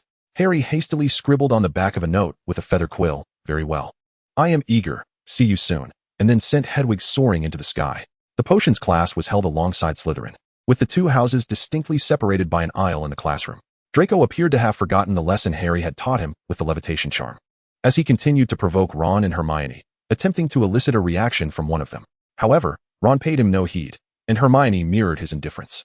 Draco, unwilling to utter the derogatory term mudblood, redirected his taunts towards Neville. Just as he spoke a few words, the classroom door was flung open with a loud bang, and Snape swept in, his black robes billowing behind him.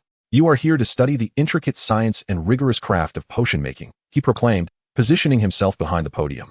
Leaning on it as he spoke, his voice barely louder than a whisper, yet every student heard his every word. Much like Professor McGonagall, Professor Snape possessed a formidable presence that effortlessly commanded order in the classroom.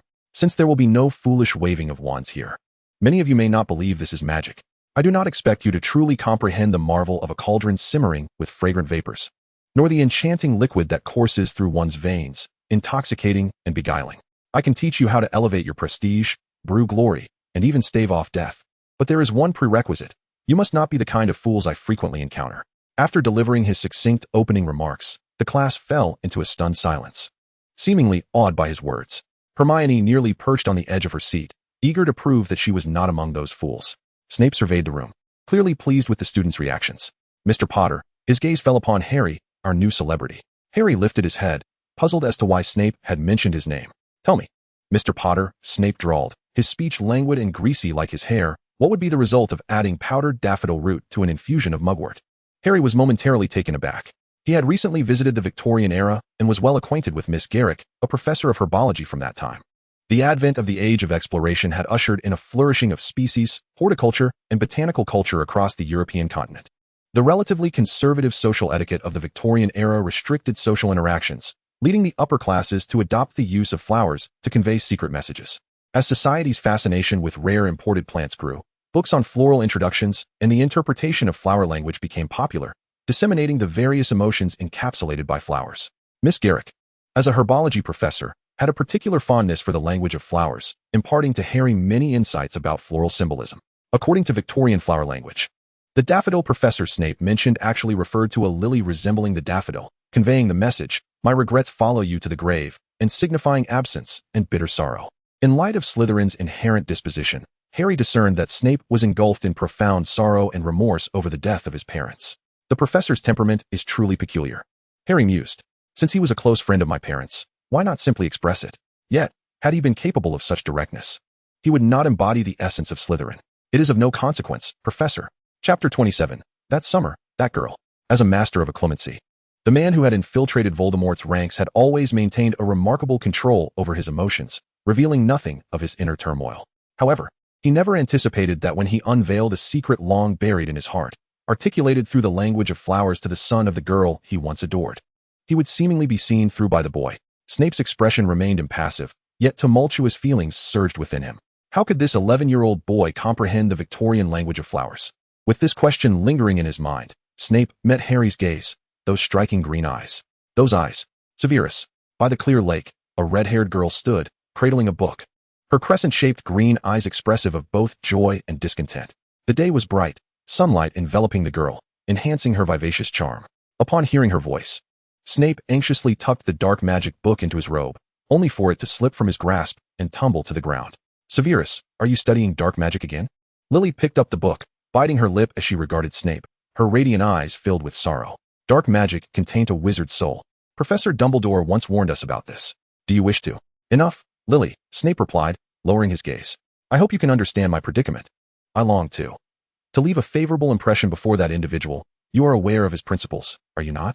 Lily's tone dripped with sarcasm, tinged with sadness as she retorted, "Severus, You once promised me you would not disappoint me. You have truly let me down. Please, Lily, Snape began, yearning to defend himself. Yet the words faltered on his lips. Only that book, Whispers Among Petals, could offer a modicum of solace to his troubled heart.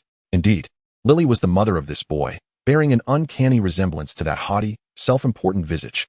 The heart that had begun to thaw abruptly froze once more. 10 points from Gryffindor for your presumption. Snape's expression remained stoic, his tone languid as he continued, for your own cleverness. Harry, Hermione whispered. Why on earth did you say that? My goodness, I thought it was Professor Snape who would struggle to answer questions, she mused, perplexed by the professor's demeanor. You may suffer, but we Gryffindors are innocent. Why impose penalties upon us? Yet, he soon realized that Snape had already shown him a measure of leniency. Potion class, unlike herbology, did not commence with theoretical instruction. Instead, Professor Snape intended for them to engage in practical application while simultaneously absorbing relevant knowledge. Snape divided the students into pairs, guiding them in the preparation of a simple potion known for treating scabies. As the students busily mixed their ingredients, Snape strode through the classroom, his long black cloak trailing behind him, observing them as they weighed dried nettles and crushed snake fangs. Nearly every student faced reprimand, with Harry being the sole exception. It was not that Snape refrained from finding fault with Harry. Rather, he had stood before Harry for over 10 minutes without identifying a single mistake. Each step executed with remarkable precision. It was merely a scabies potion, Harry mused. He could easily brew a Felix Felicis on the spot. When Harry expertly bottled the completed potion, Snape finally offered a complex evaluation. Quite commendable. Given your first-year status, it can be deemed acceptable. Ron exhibited an expression of sheer horror, his head bowed low to avoid revealing his countenance to Snape. If the professor were to discover this, a deduction of points would be the least of their worries. Harry lifted his gaze, uncertain if he had misinterpreted the moment, for Snape's expression held a fleeting softness. Just as he contemplated speaking, a noxious green smoke erupted nearby, accompanied by a loud hissing sound. It was Neville, who had somehow turned Seamus's cauldron into a misshapen mass, spilling the potion onto the stone floor and scorching holes in the classmates' shoes. Within seconds, the entire class found themselves standing atop their stools. Neville, drenched in the potion, was left with swollen, red welts all over his arms and legs, howling in pain. Imbecile, Snape bellowed, waving his wand to clear the spilled potion from the floor. I presume you neglected to remove the cauldron from the fire before adding the porcupine quills, did you, Mr. Longbottom? Neville sobbed. The sensation of being splashed with the unfinished potion was far from pleasant, resulting in a multitude of welts blossoming where the potion had touched him. Weasley, why did you not advise him against adding the porcupine quills? Snape chastised Ron. Do you think his blunder makes you appear superior? Because of you, Gryffindor will lose 3 points. In truth, Ron and Neville were not a pair. Ron was partnered with Harry, while Neville was adjacent to them. This incident, therefore, felt like an undeserved misfortune. Ron appeared unfazed, calmly accepting Snape's unwarranted ire. Patience brings peace, a wisdom gleaned by Bill, Charlie, Percy, Fred, and George during potions class, imparted to Ron before the term began. Harry sometimes pondered whether every potions professor harbored an inexplicable animosity towards Gryffindor, particularly those bearing the Weasley name.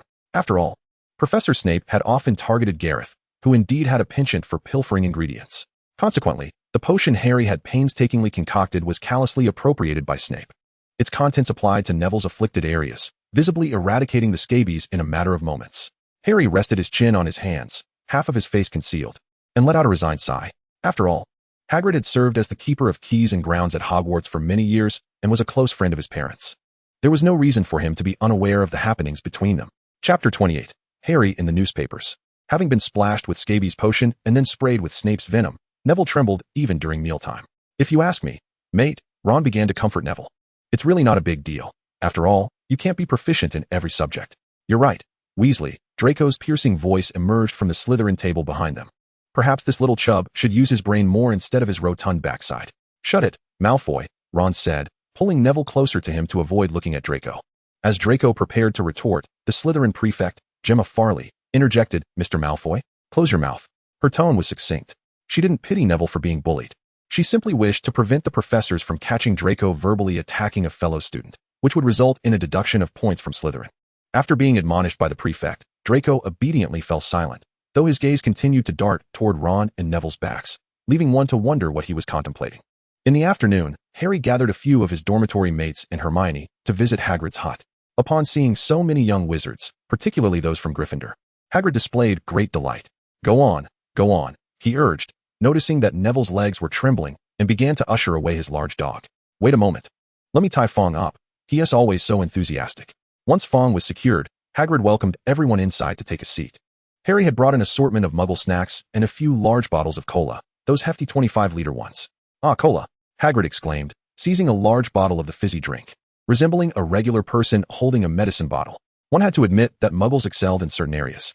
"This is Ron, Seamus, and Neville. She is Hermione," Harry introduced. "Hello there." Hagrid joyfully greeted each of them with a handshake. When it was Ron's turn, Hagrid smiled. "Another little brother from the Weasley family, I presume? I know your brothers, Fred and George, right? To be honest, I can never tell them apart. But I've certainly expended a great deal of effort to keep those two out of the Forbidden Forest." He retrieved a large plate from the cupboard, which held what appeared to be rather coarse little pastries. "Try this. I baked rock cakes," Hagrid said, taking one from the plate and crunching into it. Harry's eyelids twitched. By the sound, these were not likely to be pleasant. He picked up one of the rock cakes, attempting to break it with his hands, but it would not yield in the slightest. Hence, he took Hagrid's water jug, poured some into a bowl, and placed the rock cake inside, intending to soften it before eating. However, when he looked up, he found his friends gazing at him with expressions akin to that of watching a fool. Neville had a piece of rock cake dangling from his mouth, seemingly untouched. Harry shrugged, drew his wand, and conjured a fork to prod the softened cake into his mouth. It must be acknowledged that the softened rock cake was indeed delectable, emanating a rich aroma reminiscent of milk, akin to a souffle. "Quite delightful," he praised, making sure to uphold Hagrid's dignity. "Apologies, Hagrid. My gums have been inflamed recently, so I can only eat it softened." "Not a problem, Harry," Hagrid chuckled. The group recounted amusing anecdotes from their recent classes, and Hagrid would laugh heartily, perhaps reminiscing about his joyful days as a student. In truth, Professor Sprout's cake was rather tasty. Hagrid began to critique the professors. As for Professor McGonagall, she is indeed strict, but she is also very kind. One could say that all professors at Hogwarts are good people. Ron's interpretation of this statement diverged. Except for Snape. He quickly interjected. "Right." Neville almost immediately concurred, and Seamus nodded vigorously in agreement. "How can you say that?" Hagrid shook his head. "You will come to know that Professor Snape is also a good person." "A good person?" He suddenly faltered. "I feel he is always targeting Harry." Ron interjected before Hagrid could find the right word. "You didn't see the way Snape looks at him. It's as if he wants to devour him." "No, I think it's more complicated." Hermione offered a differing perspective. "That feeling is hard to articulate." "Indeed, it is certainly complex." Hagrid smiled at them. "Why?" Harry quickly pressed. "Hagrid, having been at Hogwarts for so long and being friends with my parents, you must know why, right? I believe Professor Snape must have known my parents. Perhaps even been friends with them." Unexpectedly, upon hearing Harry's words, Hagrid gasped. "Merlin's beard, why do you think that?" Noticing Hagrid's astonishment, Harry hurriedly inquired. "What's wrong, Hagrid? Did I say something incorrect?" "Well," Hagrid hesitated, "it's not that you're wrong. Rather, your parents indeed had a deep connection with Professor Snape." "No wonder," Harry said, understanding dawning upon him. "No wonder he would ask such questions." "Ask questions?" Ron queried in confusion. "What does that have to do with him questioning you?" "Mate, I think he is just targeting you." Harry recounted the flower language of the Victoria, prompting the others to display expressions akin to seeing a ghost, especially Ron, whose mouth hung agape. "But why doesn't he just say it directly?" Hermione felt she was on the brink of grasping something significant, yet just out of reach. "That does align with Professor Snape's character," Hagrid chuckled, swiftly changing the subject. "How is your brother Charlie?" He directed his question at Ron. "I really like him. You know, he has a way with animals." Indeed, Hagrid successfully diverted Ron's attention, leading him to discuss Charlie's dragon-keeping endeavors in Romania. Harry's attention was drawn to a newspaper resting on the table, partially cut, but not entirely removed. The clipped section contained reports about the illegal break-in at Gringotts. Yet Harry was captivated by another part of the article. It was not current news, but rather a nostalgic reminiscent of a trivia section. It chronicled significant events, stating that a century ago today, the Goblin Rebellion was quelled. Hermione, equally intrigued, picked up the newspaper in disbelief and exclaimed, "Oh, Harry, your name is mentioned here." Chapter 29, a tribute to Dumbledore's old classmate. Suddenly, Harry's scar throbbed painfully. A century ago today, on September 6, 1891, during a fifth-year holiday, he and a few classmates had swiftly subdued the Goblin uprising, confronting the Goblin leader, Gringotts, and ultimately overcoming him. It had indeed been a grueling battle. Even Sebastian's desperate casting of the killing curse had failed to harm Gringotts. Harry involuntarily groaned due to the intense pain in his scar. "Harry, what's wrong?" Ron inquired with concern. "It's nothing." Harry quickly covered his cheek with his hand, stating, "Toothache. You know, my gums are inflamed." At the moment Gringotts, transformed into a dragon, collapsed, Harry managed to conjure a protective shield just as he felt struck by a red light. In the final flashes of memory, he distinctly saw the frightened and helpless expressions of Valacia and Cassandra. He finally recalled that the calls were not from his aunt, but from the two girls. "Harry Potter, Hagrid, observing that Harry was unharmed, began to enlighten the children. Perhaps you've heard of his name. I mean the Potter from a century ago.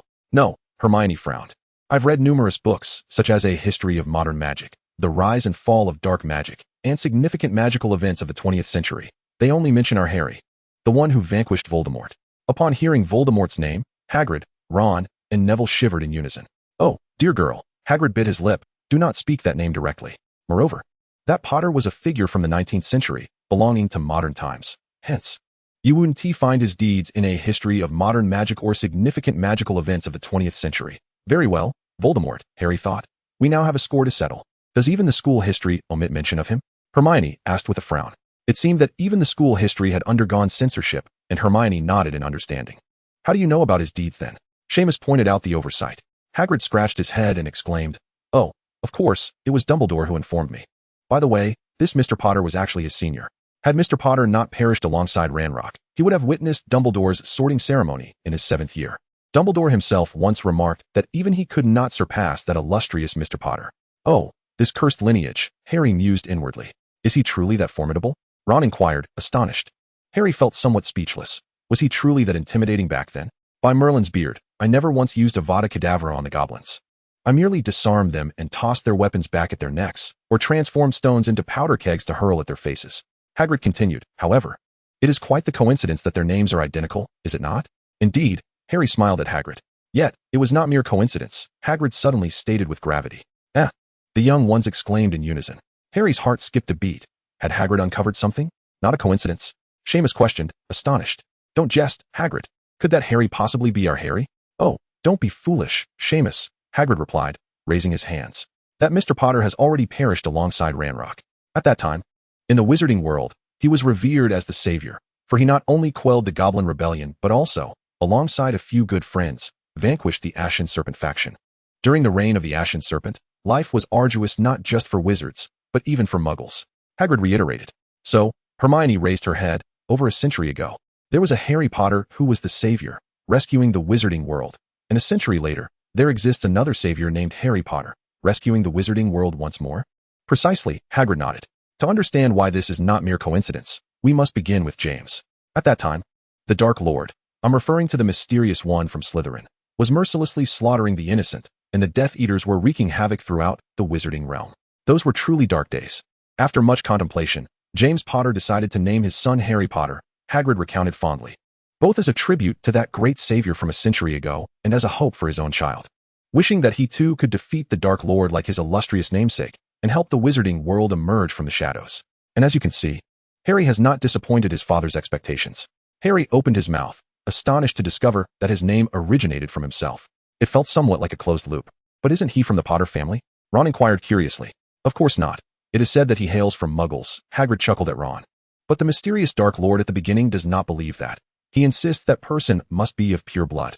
Who would have imagined that the Wizarding World has been saved by 2 Harry Potters in just 1 century? Seamus marveled. What of it? Hermione tossed her tousled hair and rested a hand on Harry's shoulder, beginning to recite. Sometimes, in our great island nation, the mantle of responsibility falls upon one individual, who shall lead the people out of the valley of shadows and into the sunlit heights of peace and prosperity. Cool. Where did you learn that? Ron exclaimed, his face alight with admiration. Yes, Prime Minister, Hermione replied. My father adores that series.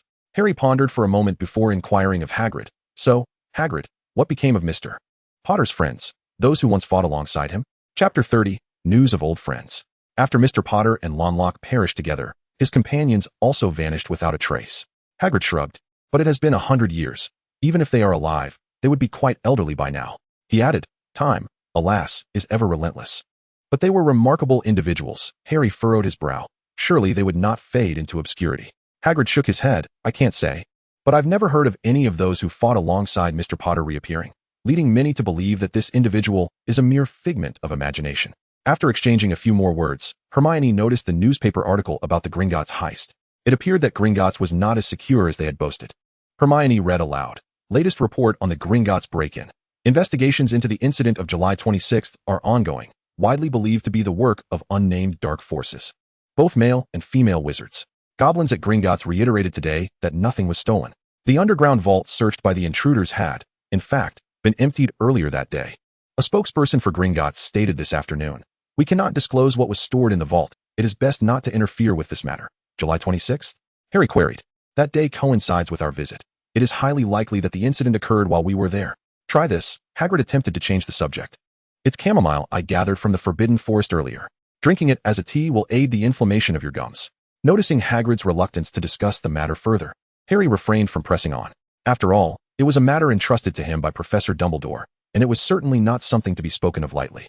He took the newspaper from Hermione and scrutinized the report, particularly the mention that the vault had been emptied earlier that day. Coupled with Hagrid's reaction, it became evident that the mysterious wizard had broken into the vault they had visited. Yet, if the vault had been emptied, it implied that only the small cloth pouch remained. It seemed the aim of this enigmatic wizard was undoubtedly the items Hagrid had withdrawn. As he contemplated this, he found himself reminiscing about Omenes, the Slytherin youth who had served as his external brain for several years. If only Omenes were here, he would surely help me unravel this mystery and discern useful clues, Harry mused. Not only was Harry contemplating the incident of the intrusion at Gringotts, but he was also reminiscing about his dear friends. He still found it hard to believe that those exceptional classmates would be completely out of reach. Surely something must have happened. After a moment of introspection, two names surfaced in his mind, Cassandra Malfoy and Gareth Weasley. Their descendants were currently attending the school, one of whom was even his good friend. However, how should he broach the subject? If he were to directly ask Ron, "Hey mate, do you have an ancestor named Gareth?" he would most certainly be met with the question of how he knew about his great-grandfather. Just as this thought crossed his mind, he heard Ron speaking loudly beside him. "Muggles' flying contraptions are truly cumbersome," Ron declared. "Once, I nearly collided with a glider while riding Charlie's old broom." Hermione raised her head and regarded him with a grave expression, conveying the unspoken message, "You know what I'm about to say." Ron's face flushed crimson as he suddenly remembered that this know-it-all was from a Muggle family. Oh no, he had boasted in front of an expert. Fortunately, Hermione merely shot him a warning glance and did not expose his bluster, allowing Ron to breathe a sigh of relief.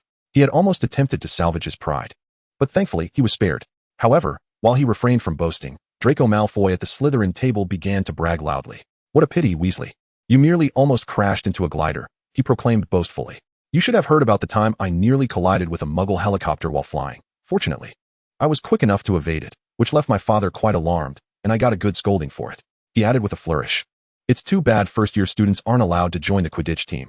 Otherwise, I would certainly showcase my talents." "What a braggart," Hermione loudly critiqued to Harry and Ron. "A little wizard like him, who can't even wield magic properly, would only end up as minced meat if he encountered a helicopter." Ron was her friend, and she certainly wouldn't call him out in front of others. But Draco was a different story. He was someone she had scolded since their first meeting and had even threatened with her wand. Expecting her to show Draco any leniency? Dream on. "Hey, know-it-all." Draco abruptly suppressed his urge to insult Hermione and began shouting her nickname. "You think you know everything about flying broomsticks? I bet you wouldn't even dare to fly on one." Malfoy's face suddenly flushed with anger as he began to mutter incoherently about how bothersome Muggles were and how annoying know-it-alls could be. The atmosphere at the Gryffindor table instantly filled with amusement.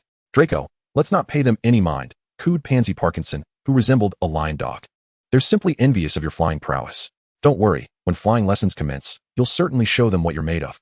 Perhaps Pansy's comforting words had their intended effect, as Draco regained his haughty demeanor. After all, aside from the helicopter incident, which was a bit far-fetched, he was not exaggerating too much. He harbored a great deal of confidence in his flying abilities. From the tender age of 4, Draco soared through the Malfoy Manor on a child-sized broomstick, embodying the essence of a seasoned broom rider after 7 years of practice. Yet now, he evidently had more pressing matters to attend to, such as seeking out news of his old acquaintances. Perhaps under the cover of night, Harry pondered. He contemplated visiting the map chamber at the lowest level of the castle, where it was conceivable that Valencia, with her ancient magical heritage, had left him a clue. Chapter 31, The Order of the Phoenix. Just like the schools in the Muggle world, weekends at Hogwarts were days of leisure. Thus, Harry chose to set off in the deep silence of the night, both to evade his dorm mates and to indulge in a well-deserved lie-in the following day. The map chamber lay beneath Hogwarts Castle, a secret room safeguarded by powerful ancient magic. Had it not been for Harry and Valencia assisting Richard Jekyll in fulfilling his final wishes, they might never have discovered this extraordinary place. It became the sanctuary for their exchange of ancient magical insights, much to the chagrin of Professor Lockwood, who often lamented that this hallowed chamber was permeated with an unpleasant odor. Casting the disillusionment charm upon himself, Harry felt a peculiar discomfort. Upon glancing down, he observed that while his body had become invisible, his feet remained exposed. "Damn this age," he muttered inwardly, lamenting that his youth implied insufficient magical potency to sustain certain spells. The apparition charm, for instance, required a minimum age of 17 for licensing. a regulation that had been instituted long ago, a century prior. Aspiring wizards had to pass the apparition examination administered by the Ministry of Magic to utilize this form of magical transportation. Countless wizards had met unfortunate fates due to their inexperience with apparition, often leaving behind remnants of themselves. Those fortunate enough might lose only a few hairs or eyebrows. Others, less so, could end up with severed limbs or worse. Fortunately, Harry was employing the disillusionment charm, which, despite his insufficient magical strength, spared him from the fear of losing limbs. It was the dead of night, allowing him to move without concern of being detected.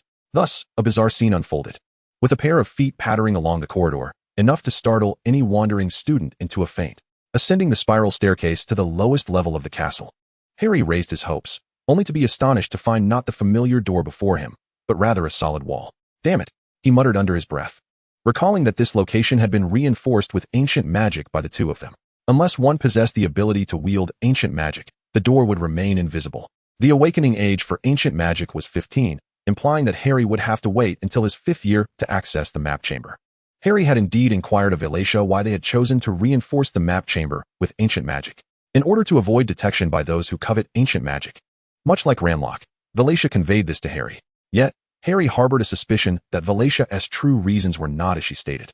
Though he lacked any evidence to substantiate his doubts, he lingered before the door for quite some time, finding no means to unlock it, and reluctantly opted to abandon his efforts. Aside from the map room, there were indeed 2 other locations to consider. One was the cavern accessible beneath the defense against the dark arts classroom, while the other was the room of requirement on the 8th floor. The cavern had been revealed to him by Sebastian, which had incited a furious outburst from Omines, though he ultimately acknowledged Harry's pursuit. As for the room of requirement, it was discovered by Valencia following her transfer in their 5th year. Harry was loath to venture into the cavern at such an hour, as it invariably conjured images of a prison in his mind. However, the thought of the cavern prompted him to reflect. Could the place where they had once practiced magic together be utilized as well? Perhaps it would be best to investigate the room of requirement first, saving the cavern for another time. Having made his decision, Harry proceeded to the 8th floor, halting before the portrait of the troll-battered Barnabas. To his astonishment, a subtle noise emanated from the wall, and a magnificent door materialized before him. Success! Elated, Harry pushed the door open and stepped into the room of requirement. Since his thoughts were occupied with the meeting room of Ur, everything appeared just as he remembered it. The walls were adorned with the emblems of the 4 houses, from Gryffindor to Slytherin. During the era of Phineas Black's headmastership, the unity among the 4 houses was unimaginable to all present. House prejudices? Such notions were non-existent. If one despised Headmaster Black, there was common ground to be found. Even among the Slytherin students, this sentiment prevailed. Yet, though the meeting room remained unchanged, its essence had shifted dramatically. The friends who once filled the space with laughter and joy were now scattered, their whereabouts unknown. The house elf, assigned to him by Professor Weasley, had been Dobby, who tended to Harry's needs during his time at Hogwarts. After Valencia's transfer, Dobby found himself serving not 1, but 2. I believe our organization ought to have a name, Valencia mused, gently wiping the beak of the phoenix, Fiona. Harry, you are the bond that connects us. This name should rightfully be yours to choose. Harry, who often struggled with naming things, was inspired by the sight of the phoenix. Let us call it the Phoenix Society. He proposed. After all, we have a phoenix. Such an arbitrary name, remarked Poppy, sweating from Hufflepuff, her gray eyes betraying a hint of disdain. The Phoenix Society? I could almost retch. I think it's rather splendid, don't you? Sebastian chimed, playfully draping his arm over Omines' shoulder in approval of Harry's choice. Omines lowered his head, emitting a soft grunt that signified his lack of opposition, not directed at Harry, but rather at Sebastian's lack of decorum. 5-1. Poppy raised her hand for Hufflepuff. 7-1. Gareth and Amit Sahakar from Ravenclaw raised their hands together. However, Cassandra leisurely remarked, voting? How childish. I never said I opposed the ridiculous name proposed by the foolish Potty. As Harry lifted his gaze, he discovered that the long table before him was utterly vacant. I truly miss you all, he said. Chapter 32, The Memory Charm. Harry sat still for a while, waiting for his emotions to settle completely before he began searching for clues. He picked up his wand and waved it gently. Yet, he found nothing. The meeting room of the Order of the Phoenix bore no traces left by his dear friends. After fruitlessly scouring the room of requirement, Harry ultimately chose to give up. Ron, on the opposite bed, was still fast asleep, occasionally smacking his lips, clearly dreaming of some delectable treat. The following day, Harry did not rise until noon. He was not alone. Several of his dorm mates were similarly inclined. Good morning, Ron beamed at Harry. It's already noon. Harry drew back the curtains and glanced outside. Typically, breakfast time was when young wizards received their parcels. However, since it was the weekend, the young wizards indulged in sleep, and the owls delivered at noon. An owl swooped in through the door, accurately dropping a parcel into Neville's arms. "Oh, food." Neville grunted. "Carol, you always do this," he grumbled as he unwrapped the parcel, revealing a glass sphere about the size of his fist, seemingly filled with white smoke. "Look, it's a memory orb," Simon chuckled. "Indeed, a memory orb," Neville said with a frown. "Grandma knows I often forget. It tells you if there's something you've neglected to do. See, you hold it tightly like this. And if it turns red, oh." Neville's expression soured as the memory orb suddenly glowed a bright red, indicating he had forgotten something. Malfoy, Harry, already in a foul mood, stood up, returned the memory orb to Neville. "Oh right." Neville suddenly realized, "I forgot to wear my robes." Draco snickered, slamming the memory orb down onto the table. He abruptly fell silent as Professor McGonagall, endowed with cat-like instincts, appeared beside them. Draco raised an eyebrow defiantly at Harry and Ron before turning to leave the Gryffindor table. After this encounter, Harry's anger flared even more. He felt an overwhelming urge to cast a memory charm on Draco's pale, gaunt face, partly to teach Draco a small lesson, and partly to see if there were any memories related to Cassandra. "Well done, Mr. Potter, Mr. Weasley," Professor McGonagall said, a hint of a smile breaking her stern demeanor. "Thank you, Professor," Harry and Ron replied obediently in unison. After completing their History of Magic class on Tuesday, they proceeded to their flying lesson. Following the tedious lesson, the subsequent relaxing flying class always lifted their spirits. In an instant, the drowsiness induced by Professor Bin's hypnotic words vanished completely. The flying lesson was a combined class for Gryffindor and Slytherin, and due to Professor Bin's oversight in dismissing the class, Gryffindor students nearly arrived late. The Slytherin students had already gathered, appearing somewhat impatient, with 20 flying broomsticks arranged neatly on the ground. These broomsticks had seen better days. Ron remarked to Harry that he had heard they had been in use since Bill's time at the school and had never been replaced. Fred often complained that they trembled when flying too high, and some had difficulty turning. It was indeed time for new ones, Harry casually agreed. Contrary to Ron's enthusiasm, Neville and Hermione were increasingly anxious. Hermione incessantly recited from a library book titled Quidditch Through the Ages, attempting to dispel her fear of flying with profound theoretical knowledge. While Neville, as if finding his anchor, closely followed Hermione, diligently memorizing the basics from her rapid-fire recitation. Before long, Madame Hooch arrived at the teaching grounds. Her short gray hair and piercing yellow eyes reminiscent of an eagle. "Well, what are you all waiting for?" she exclaimed, urging everyone to stand beside a broomstick.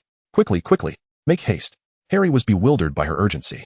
"Extend your right hand over the broomstick," Madame Hooch instructed, then commanded, "Up, up." Everyone echoed. Before Madame Hooch could blow her whistle, Harry saw Neville shoot up into the sky with a sudden burst. "Wow," Draco exclaimed loudly, leaning against the shelter, watching as Neville soared high before crashing down with a thud. All of this transpired in the blink of an eye. Harry barely had time to draw his wand, merely pointing at Neville to cast a cushioning charm. However, being so young and with Neville so far away, he could only slightly mitigate the impact. Once Madame Hooch departed, Draco picked up the memory ball that had fallen to the ground. "Isn't this Longbottom's memory ball?" Draco chuckled. "If that chubby boy squeezes it, he might remember to land on his fat backside instead of his wrist." "Give it to me, Malfoy." Harry stepped forward. "No, I intend to hide it so that the little chub can find it himself," Draco taunted as he mounted his broom and floated into the air. "How's the rooftop?" he mocked from above. "What's the matter, Potter? Can't reach it?" Without hesitation, Harry mounted his broomstick. "Harry, absolutely not. Think of what Madame Hooch just said. You'll be expelled." Hermione hurriedly protested. "And you don't even know how to fly." Yet Harry was already soaring through the air with remarkable skill. Hermione stood agape, completely astonished that Harry, on his very first attempt at flying, could do so well. "So cool," exclaimed Seamus from below. "Give it to me, Malfoy." Harry's tone was harsh. "Otherwise, I shall teach you a severe lesson." As he spoke, his eyes bore into Draco's, internally wavering on whether to employ legilimency against him. "What now, Potter?" Draco taunted, tossing the enchanted ball. "Will you defend Longbottom?" Harry was genuinely incensed, the frustration of losing an old friend mingling with his anger towards Draco's infuriating face. He drew his wand, aiming it at Draco. Chapter 33, The Most Painful Memory. Just as the Black family motto is to remain forever pure, the Malfoy family motto is to remain ever adaptable, yet forever infamous. Upon witnessing Harry draw his wand, Draco immediately faltered. He swiftly turned his broom and fled, swaying it in the air to evade Harry's magical targeting, desperate to escape his impending fate.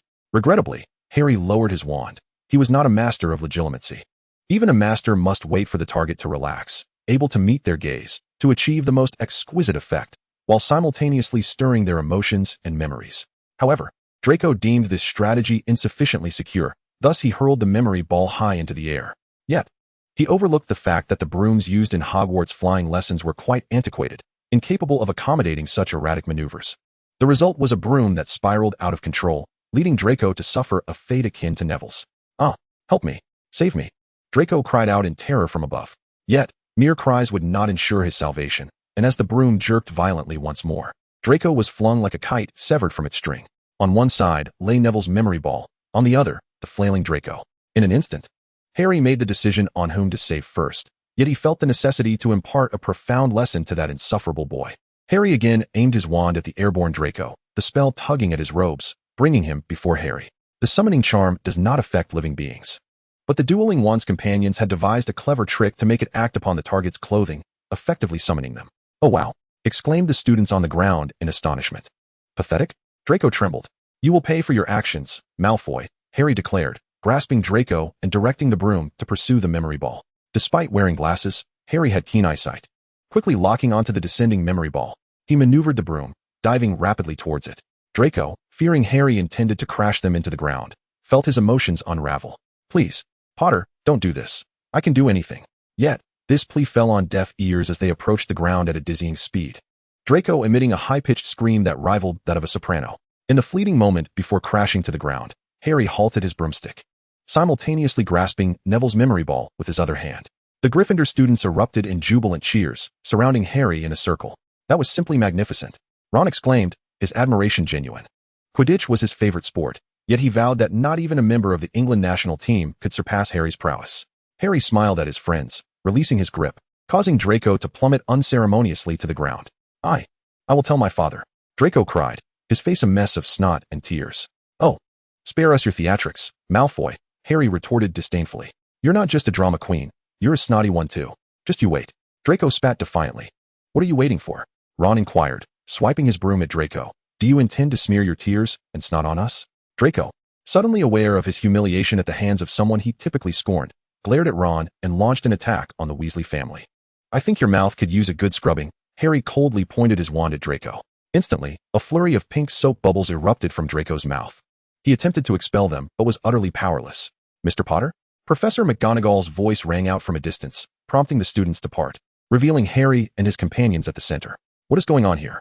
McGonagall's expression turned stern as she discreetly lifted the hex from Draco. "Oh, nothing, Professor," Harry replied. "Draco's broom went haywire, and when I rescued him, he landed face first in the dirt, so I thought a little cleaning was in order." "You should be grateful that Professor Snape did not witness this scene," McGonagall remarked, her tone somewhat frosty. Yet, she seemed to consider something else and added, "Come with me, Mr. Potter." Harry shrugged and followed, aware that such antics should remain hidden from the overprotective head of Slytherin. Once Harry departed, Draco allowed a smug smile to surface. "See, Potter is going to be expelled," he boasted. "Who is next? I hope you have the courage to confront Harry to his face rather than boasting behind his back." Hermione said disdainfully, "You filthy little mudblood." Draco turned furiously toward Hermione, and almost immediately, more pink soap bubbles emerged from his mouth.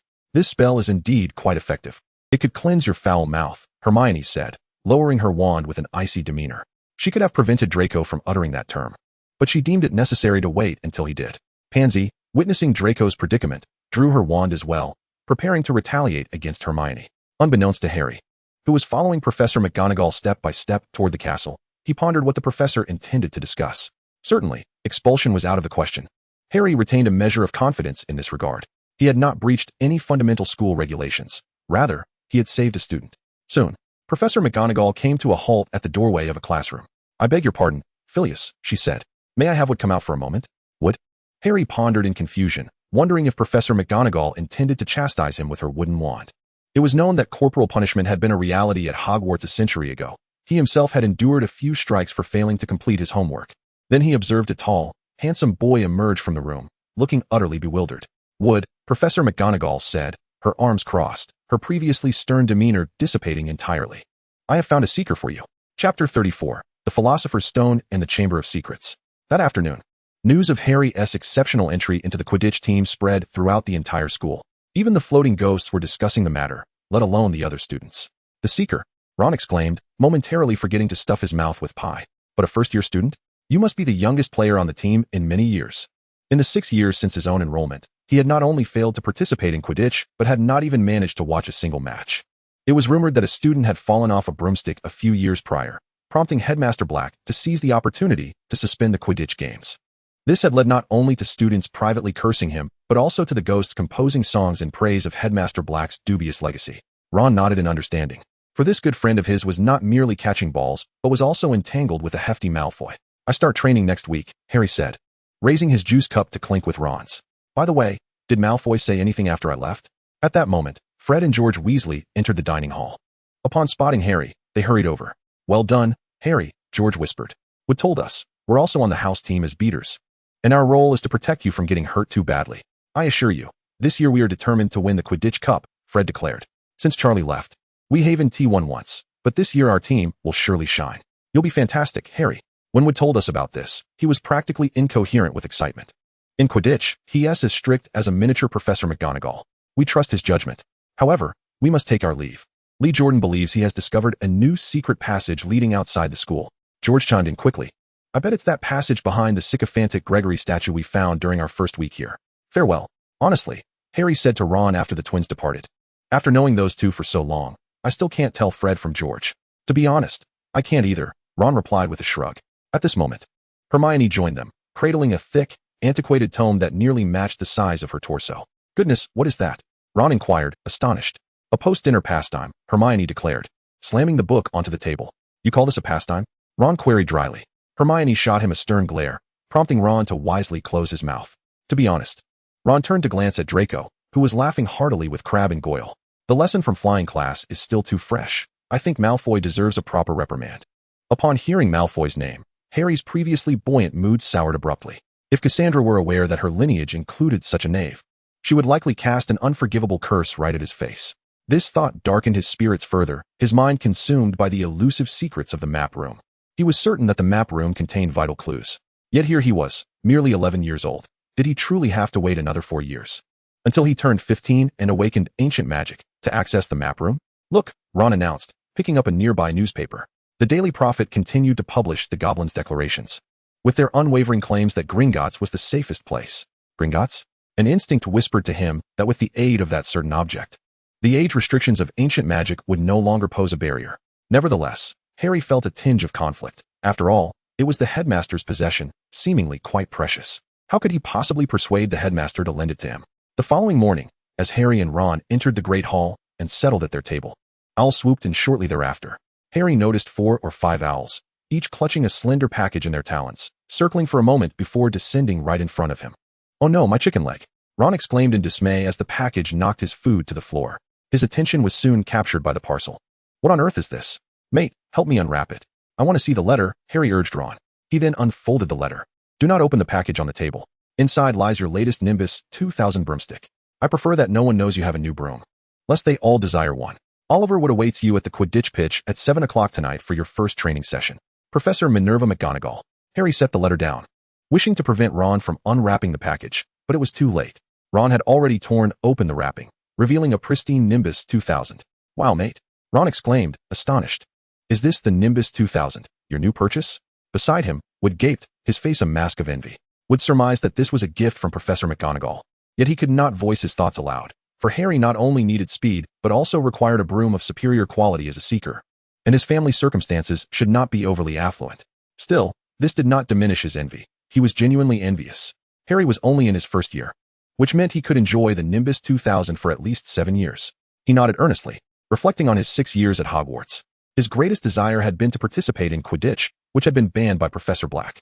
"Black, you have caused so much trouble." Chapter 35, Morning. Due to Black's prohibition, Harry's understanding of Quidditch was rather limited. Naturally, he was looking forward to Wood's instruction. After Wood had introduced the rules of Quidditch in a somewhat disorganized manner, Harry suddenly asked, "So, has anyone ever died in a match? I mean, when we play Quidditch, we fly so high and have to dodge bludgers." He tried to feign ignorance. "How could that be?" Wood responded with a look of surprise. "Quidditch might at most result in a broken jaw or fractured limbs. Even if you fall, the pitch is protected by magic, ensuring you have sufficient safety. At least you won't die." Harry was convinced that this was part of Black's scheme. After demonstrating a sudden dive and various intricate maneuvers, Wood's expression shifted from skepticism about Harry's flying abilities to admiration, ultimately settling on certainty. "This year's Quidditch will surely etch our names in history," Wood exclaimed joyfully.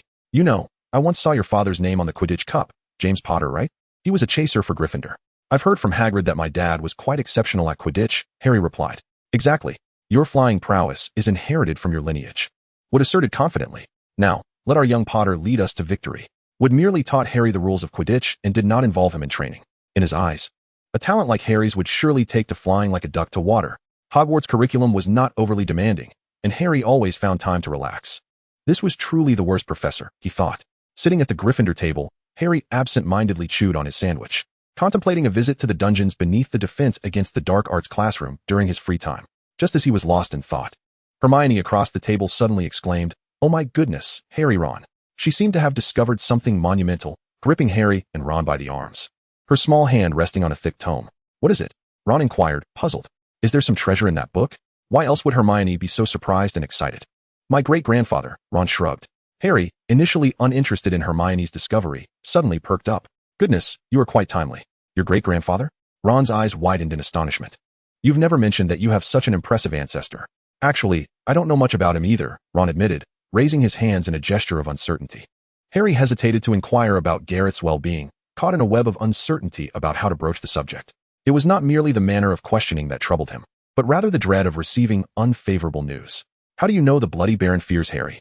Ron asked curiously. "Isn't it obvious, Ron?" Hermione rolled her eyes. "Have you not noticed that whenever we accompany Harry, the Bloody Baron never dares to torment us? Furthermore, on the very first day of school, when Harry brandished his wand at him, that specter fled in terror. He must have mistaken Harry for someone else." "Cool," Ron replied, intrigued. "Can you find out what that spell is? If we learn it, we need never fear the Bloody Baron again." "I will find it," Hermione declared, her expression resolute as if standing at the helm of a great ship. Harry opened his mouth. He genuinely wished to share the incantation with Hermione. "He is quite remarkable." Hermione marveled. "It states here that he invented this spell in his 3rd year. Goodness, I now find studying charms to be quite daunting." "What else does it say?" Ron asked, crawling out from under the table to sit beside Hermione and peruse the text together. "Impossible," Ron exclaimed, his nose flushing red. "How could my great-grandfather possibly be connected to the Malfoy family? Don't be ridiculous." Peering over, he confirmed the text aligned with Hermione's assertion. "Can the historical records in a book be false?" Hermione squinted at him.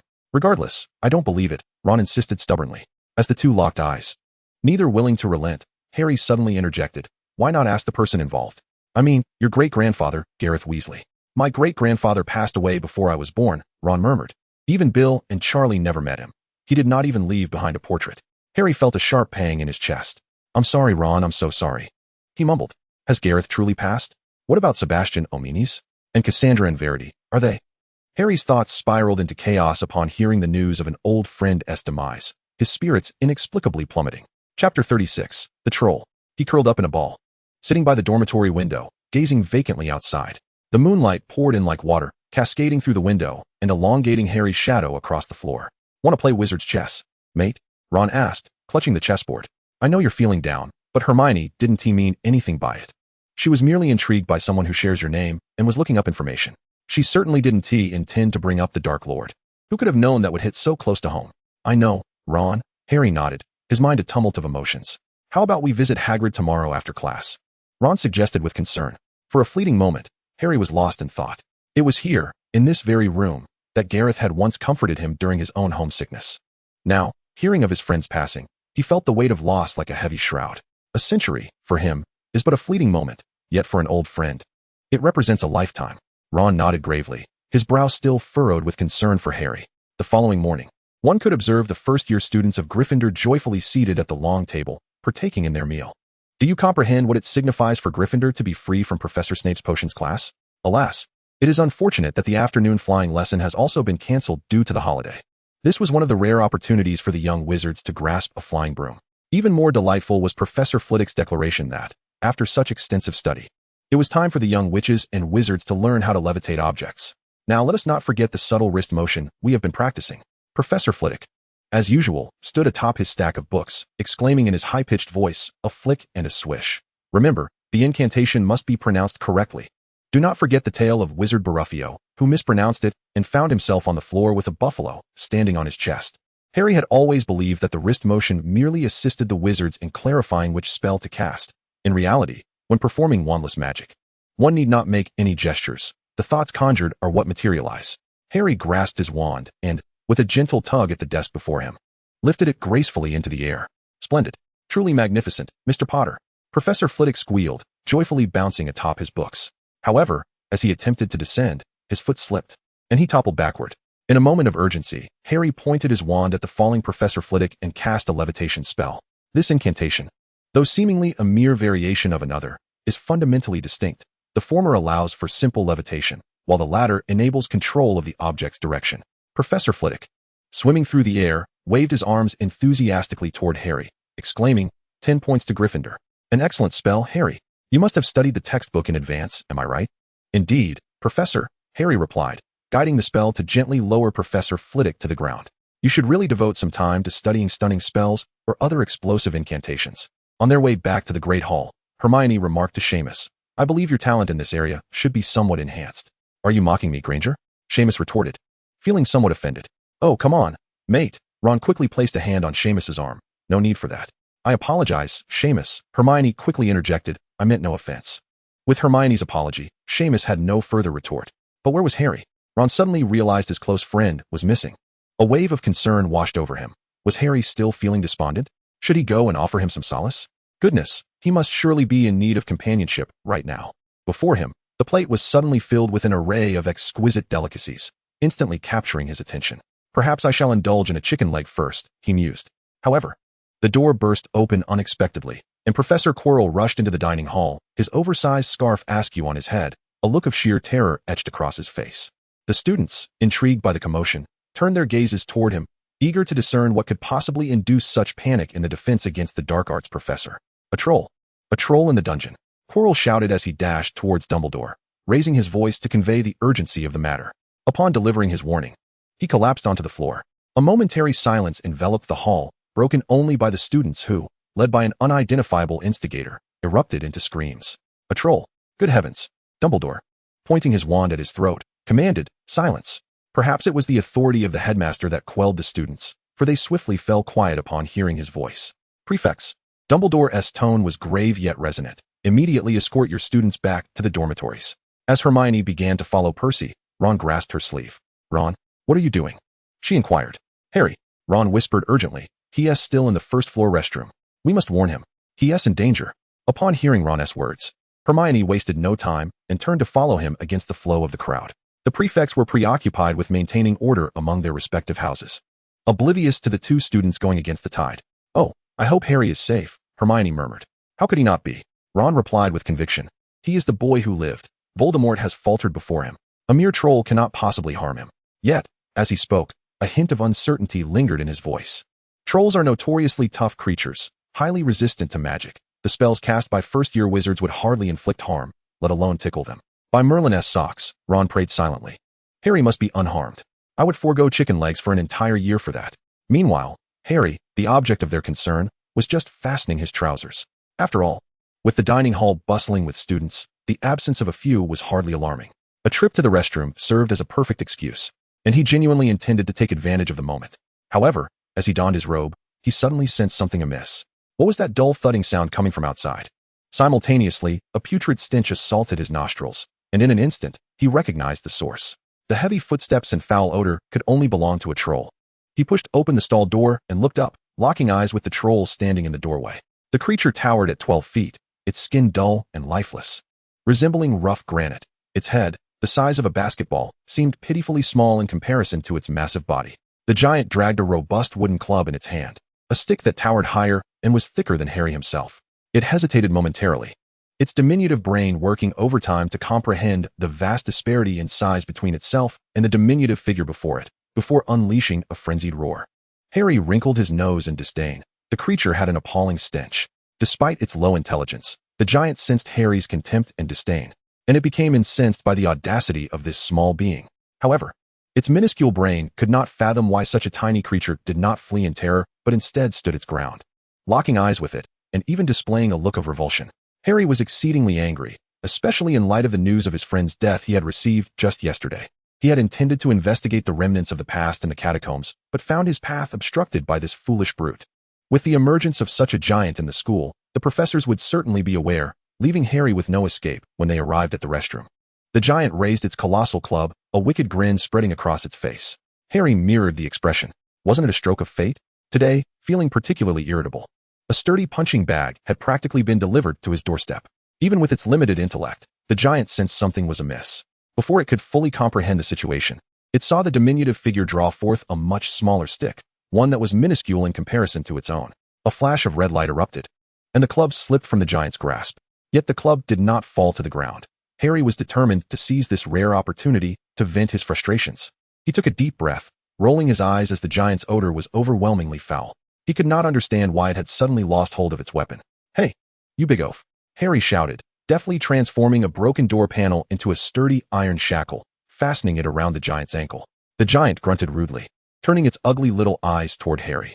With a flick of his wand, Harry sent the wooden club crashing down upon the giant's body. The creature let out a pained howl, its thick skin absorbing the impact, yet the magical assault was far from pleasant. Harry continued to manipulate the airborne club, striking left and right, avoiding vital areas as he relentlessly battered the giant's form. In agony, the giant howled and attempted to evade Harry's onslaught. However, this movement proved detrimental.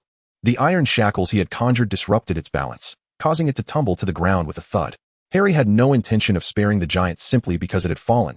He sought to unleash his fury, especially since the giant had clearly intended to attack him.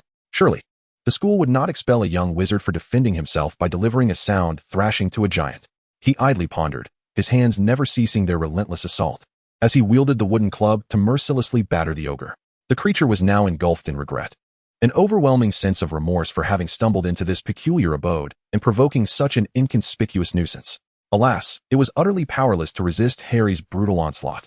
Akin to being used as a punching bag, and could only clutch the bruised areas of its body, emitting mournful cries of anguish.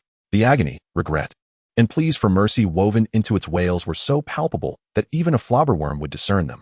Ron and Hermione, too, were acutely aware of the ogre's distressing sounds. Their hearts raced with anxiety. Was the creature venting its fury? Had it discovered Harry's presence? Or was it in the process of reducing Harry to a mere pulp? "Harry, he can't be in danger, can he?" Hermione asked, her voice quivering with emotion. "No, absolutely not," Ron shouted impatiently, quickening his pace. The two had cast aside their own safety, consumed by concern for Harry's well-being. "Is it this door?" Ron mused, listening to the muffled thuds and the ogre's anguished cries. Swallowing hard. "Wait," Hermione cautioned, grasping Ron's arm as he prepared to forcefully push the door open. "Let us not provoke the ogre. What if it's merely venting its frustration at the restroom decor?" Ron conceded her point and gently nudged the door ajar. What he beheld next would be etched in his memory forever. Chapter 38. Hogwarts is on the brink of becoming the laughingstock of the Wizarding World. Before Ron and Hermione lay a colossal ogre, sprawled on the ground, cradling its wounded body. Ron now comprehended the reason behind the creature's anguished howls. It was indeed in pain. Above the ogre, a massive wooden club hovered ominously. "Hey," Harry greeted, noticing his two friends at the door. He deftly flicked his wand, the motion subtle yet effective, as the club descended forcefully upon the ogre's head. The creature managed only a muffled grunt before succumbing to unconsciousness. "Blimey, what the hell?" Ron exclaimed, awestruck. "Harry, you've defeated an ogre." Harry felt a swell of emotion. He had not anticipated that, knowing the danger posed by the ogre, his friends would still risk their lives to inform him. Truly, they exemplified the spirit of Gryffindor. "Thank you," he said earnestly, addressing Ron and Hermione. Before he could finish, a sudden cacophony of banging and heavy footsteps reverberated through the room, drawing the trio's attention to the door. Moments later, Professor McGonagall burst into the room, closely followed by Snape, with Quirrell trailing behind.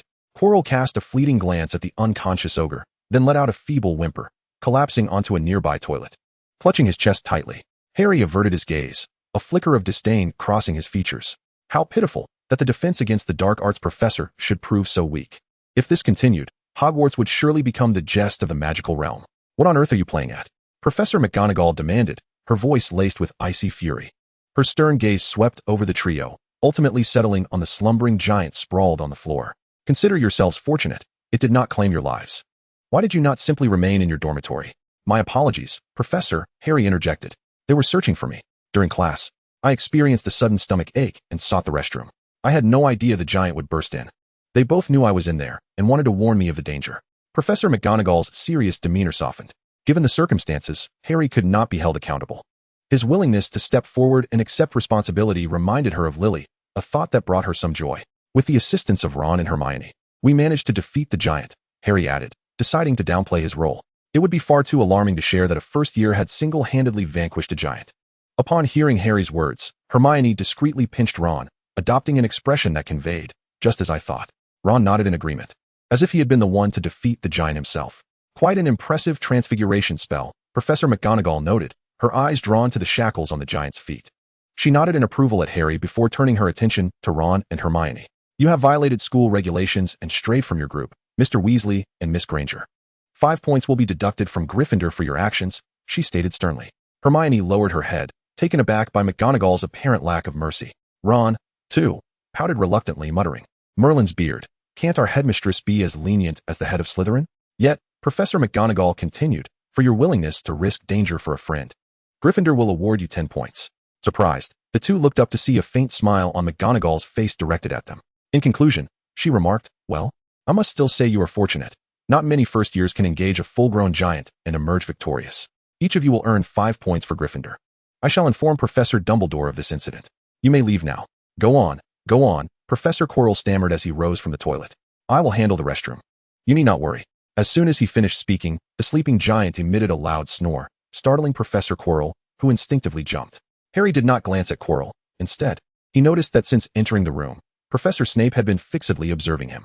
He did not dwell on it, however, as he bore no animosity towards Snape, believing the feeling to be mutual. After all, he was a good friend of his parents, he thought. Ron and Hermione exchanged glances, both smiling. Why, thank you.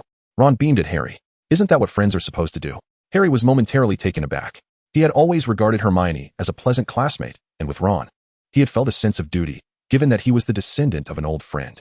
Yet, the fact that both had put themselves in danger to alert him filled him with profound gratitude. Indeed, we are friends. Harry nodded emphatically, opening his arms to embrace Hermione and then Ron. He welcomed these two companions, contemplating the necessity of a fresh start, perhaps, beyond his long-standing friends. He should cultivate new friendships as well. Suddenly, Hermione inquired, Harry, why did you tell Professor McGonagall that we 3 defeated the troll together? Oh, I simply wish to avoid drawing too much attention, Harry replied, somewhat troubled. You know, they always refer to me as the chosen one. If word got out that I vanquished the troll alone, I would likely find myself in a predicament akin to being gawked at like a monkey in a zoo. Reminiscent of the beginning of the term. Understanding dawned on Hermione, and she nodded in acceptance of Harry's reasoning. By the way, mate, Ron said, draping an arm around Harry's shoulder, how exactly did you defeat the troll? That was really impressive. It was just a combination of a few spells, Harry explained to Ron. In my spare time, I've perused some books on dueling techniques, and today, without even realizing it, I applied them. As you saw, the results were quite satisfactory. Would you care to learn alongside me? He recalled the ineffectual defense against the dark arts instructor. Even in this era, dark wizards had not vanished entirely, and Harry doubted the efficacy of lessons in that class. Thus, he pondered, why not revive the art of dueling? He resolved to start with these two friends. Chapter 39, Cassandra's Letter. Cool. Ron exclaimed, his eyes brightening. Can I join? Why not? Harry shrugged. At this age, children are particularly susceptible to the influence of those around them. Under the subtle guidance of Harry and Hermione, Ron shed the carefree demeanor he had displayed at the start of the term. Moreover, for a young wizard like Ron, the prospect of studying potions or transfiguration might not spark much enthusiasm, but the idea of mastering a few jinxes was undeniably motivating. Just imagine the joy of casting a few curses at Malfoy's insufferable face. However, we seem to require a suitable location to practice our spells, Hermione said with a hint of concern. The Gryffindor common room prohibits the use of magic. Leave that to me, Harry assured. To avoid drawing attention, he decided to explore the dungeon the following day. Ron and Hermione also had perfect excuses for seeking a place to practice their spells. Seizing the opportunity while their classmates reveled in the Great Hall, Harry stealthily made his way to the lower level of the defense against the dark arts classroom, where he located the entrance to the dungeon. The entrance resembled a cabinet, adorned with 4 clock-like dials. The pointers needed to be aligned in a predetermined direction for passage into the dungeon.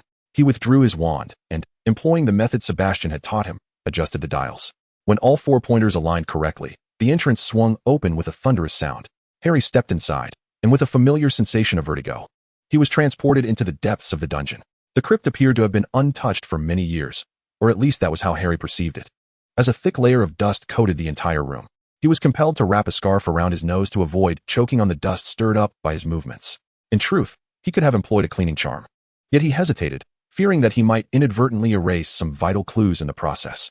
The crypt was aptly named for its location at the very base of the Dark Arts Defense Tower. With only a few dim rays of light filtering through the skylight above, Harry drew forth his wand, igniting the braziers and torches that lined the space. Then, he cautiously approached the nearby desk. A thick layer of dust had settled upon it, prompting Harry to use his wand to sweep it aside. To his delight, He discovered a letter resting atop the desk, the handwriting unmistakably belonging to Cassandra. He extracted the letter, though the passage of time had rendered the ink nearly illegible. After a meticulous effort to decipher the words, Harry managed to discern the message. I believe Grindelwald has truly lost his mind. Time is a forbidden magic. A taboo even Merlin would not dare to tamper with. When she emerges from that so-called love nest of Potters, I hope you can persuade that infatuated fool to understand that ancient magic is not infallible. Malfoy. Harry's heart raced at the mention of time magic. Could it be that, following his disappearance, Valteria was experimenting with such magic in an attempt to locate him? Clutching Cassandra's letter, his mind swirled with confusion. If Cassandra's claims held any truth, Valteria had likely failed, and in a manner that could have dire consequences. This aligned with the puzzling fact that in this century, only the dark wizard Gellert Grindelwald had surfaced, with no word ever reaching him about his sister. Given her nature, she would never neglect her family. Thus, it was quite plausible that she had become ensnared in some predicament. Could it be the map chamber? Harry recalled Cassandra's sardonic reference to the love nest, which was her euphemism for the map chamber, a place accessible solely to the heirs of ancient magic. Harry tucked the letter into his pocket. His resolve to acquire that object now solidified. Even back in the vault, his instincts had suggested that with the aid of the contents within that cloth pouch, he could transcend the limitations of age and awaken ancient magic. Considering it was the headmaster's possession, perhaps a conversation with him might be in order? With a clear objective and newfound clues at hand, Harry temporarily set aside this matter. He gathered several hefty tomes on dueling techniques from the Crypt's collection, stashing them in a small pocket enhanced by a concealment charm before quietly departing the crypt. Thus, if he were to practice dueling, the room of requirement would be the ideal venue. Here, you've made an error, Hermione admonished, pointing to the mistakes in the assignment with the seriousness of a teacher. Oh, Ron replied, acknowledging her correction with honest simplicity. Harry followed Ron's gaze and indeed spotted his homework. This was a request they had made to Hermione, the academic overachiever, to check their assignments during their leisure time. However, Hermione firmly rejected Ron's plea to copy his homework, arguing that what could they possibly learn from such an act? This reasoning caused Ron to abandon his unrealistic notion. Harry only had a few oversights in his history of magic assignment. Ronald. Hermione glared at him like a lioness. And you, Ronald, look at your mistakes. How many times have I told you? It's is, not are. Oh, Ron mumbled, puffing his cheeks and lowering his head in frustration. I found it. Harry quickly diverted the topic for Ron. We'll go later. This is the book I found there. An outline of duels in the 19th century. The mildly mischievous Jinx. Hermione held the books with sparkling eyes. Goodness, Harry, I've never seen these in the library. How do you know they're not in the library? Harry asked instinctively. Hermione shot him a serious glance. Harry understood. It was best not to pry into the affairs of the academically inclined. He then watched as Hermione opened the mildly mischievous Jinx. She took a glance and swiftly closed the book as if it were cursed. Goodness, you call this a mildly mischievous Jinx? She hissed. Chapter 40. Potions Class Detention. Harry had never read that book and was unaware of its content, but he could discern from Hermione's expression that the Jinx was likely quite severe. Where did you find this book? Hermione appeared still agitated, rolling her eyes as she spoke. My God, I fear this book might lead me straight to Azkaban. I must correct you, Ron interjected, raising his hand. Now that you're a witch, God won't protect you. He'd rather see you become a human torch. Hermione shot him a ferocious glare.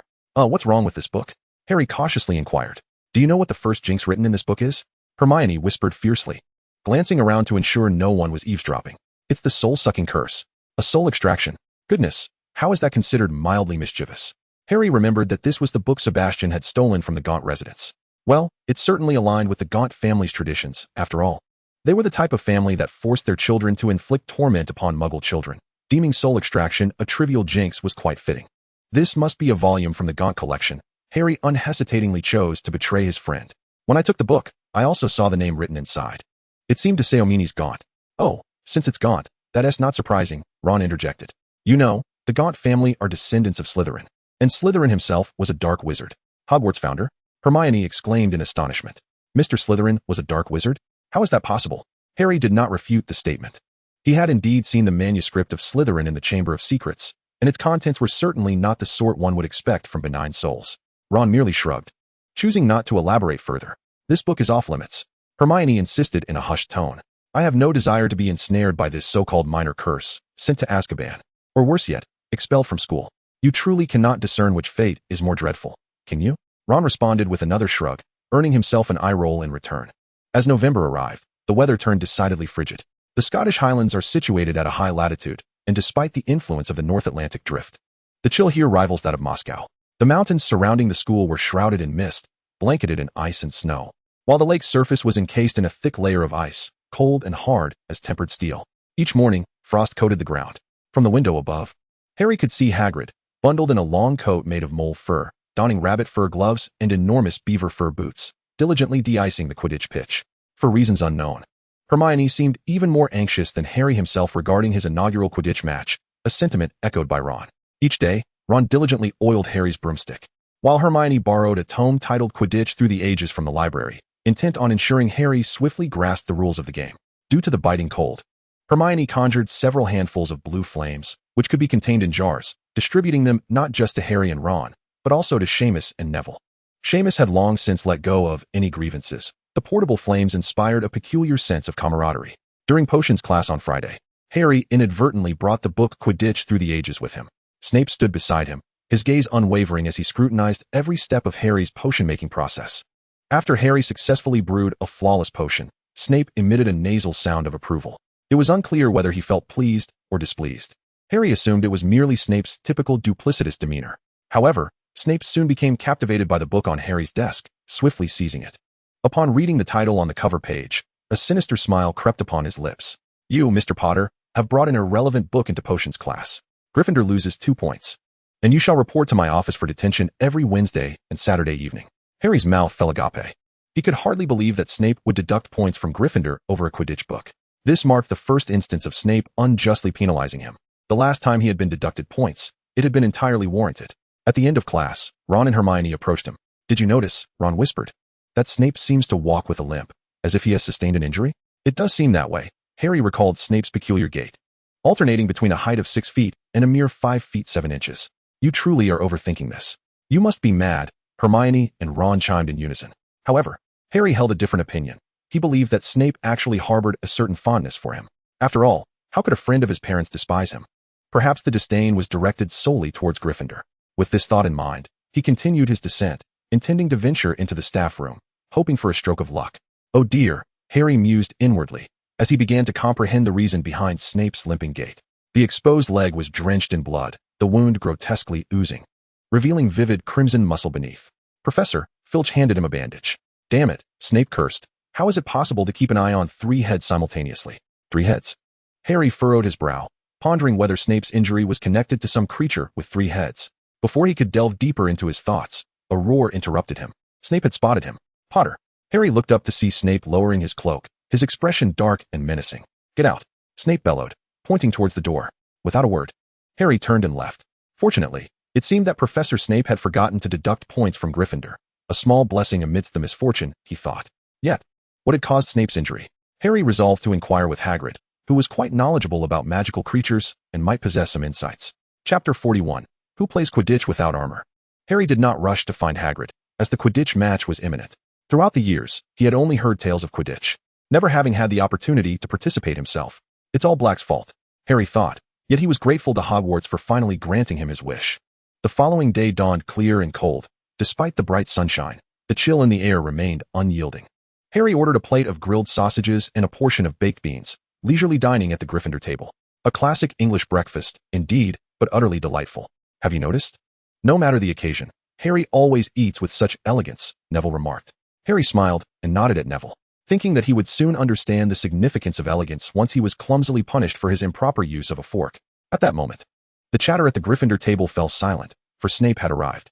Harry was unaware of when Snape had glided to his side. By the time he looked up, Snape was already gazing down at him.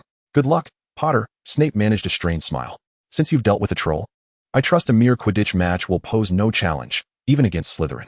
With that, Snape slammed the book Quidditch Through the Ages onto the table beside him. It soon became apparent that Harry's gratitude had been premature, as Snape's brows knitted in displeasure.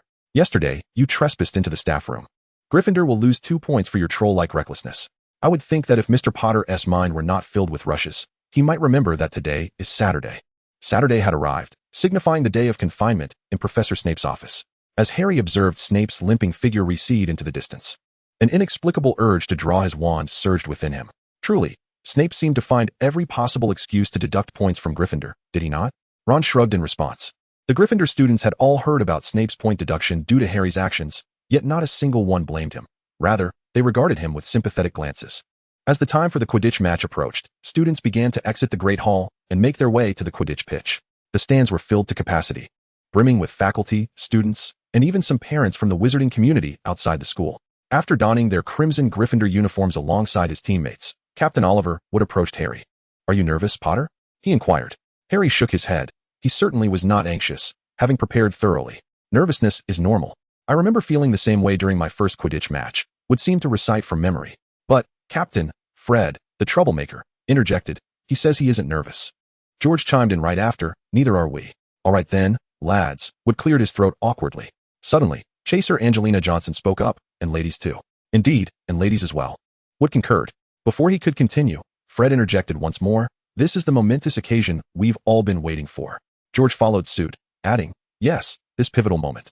Their playful banter dissipated the tension that had pervaded the team, and laughter ensued, with Harry, too, caught up in the jovial atmosphere. "This sounds just like Oliver's speech from last year," Fred remarked to Harry. "I heard Charlie say the same thing 2 years ago. It seems they recycle the script every year." "Be quiet, you two," Wood admonished, casting a glare at them. "This time is different. Now we have Potter. And we shall achieve ultimate victory." As Madame Hooch blew her whistle, Wood rallied his team. "It's time, mates. Let us give Slytherin a good thrashing. Let's thrash them." The team echoed in unison. Harry, despite his eagerness for Quidditch, felt a twinge of nerves. Taking a deep breath, he strode confidently behind Angelina as they made their way outside. "Look, Potter," Angelina suddenly pointed towards the Gryffindor seats. "What do you see over there?" Following her gesture, Harry saw Ron, Hermione, Seamus, and Neville holding up a large bedsheet emblazoned with the words "Potter for the win." The background featured a magnificent Gryffindor lion, evidently crafted by the talented Dean Thomas. Hermione had even cast a charm on the banner, rendering it vibrantly colorful and visually striking. Upon noticing Harry's gaze, his friends cupped their hands to their mouths in a trumpet-like fashion and shouted his name in unison. How wonderful, he thought, friendship. Listen, I hope everyone participates in the competition with fairness and honesty. Mrs. Hooch's unwavering gaze was fixed upon Marcus Flint, the captain of Slytherin, as though her words were directed solely at him.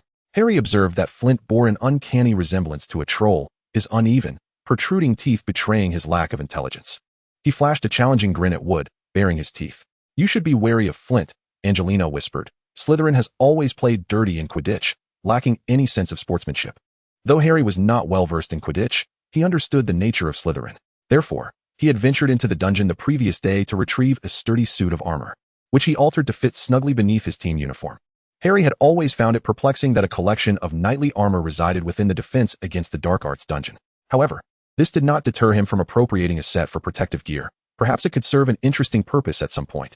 "Come on, let us inflict some harm." Marcus Flint had certainly taken note of the diminutive Gryffindor seeker. Harry Potter, the boy who lived. Flint felt it imperative to convey to this survivor that Quidditch was not merely a game to be played on reputation alone. Noticing Harry's gaze upon him, Flint bared his crooked teeth, offering a menacing grin. Chapter 42, The Crisis of Senior Dumbledore. The match commenced, and Harry leisurely soared on his broom, scanning the skies for the elusive golden snitch. "Just stay put over there," Wood advised. "Wait until you see the snitch before you join. We don't want you to be ambushed too soon." "All right, Captain," Harry nodded in agreement. A wave of cheers erupted from the stands. A cacophony of support from the three houses, intermingled with Slytherin's furious roars. However, due to Oliver Wood's exceptional skills as a goalkeeper, they found it impossible to score against him. "Look, Gryffindor is launching a counterattack." Beautiful play, Alicia Spinnet. She was a hidden gem discovered by Oliver Wood. Last year merely a reserve player. Lee Jordan nearly gasped out his commentary in one breath. "Goodness, the ball has been intercepted by Slytherin's captain, Flint. Let us see how Gryffindor responds." "Oh, splendid. Fred's interception is equally impressive." "Oh no, what is Fred doing with that pass?" He has handed the ball directly to a Slytherin player. Merlin S. Beard. Gryffindor seems on the verge of surrendering, but lo and behold, a miraculous turn of events. A seemingly careless long pass is deflected off Angelina's well-toned chest, and she seizes the opportunity to throw the ball into the goal.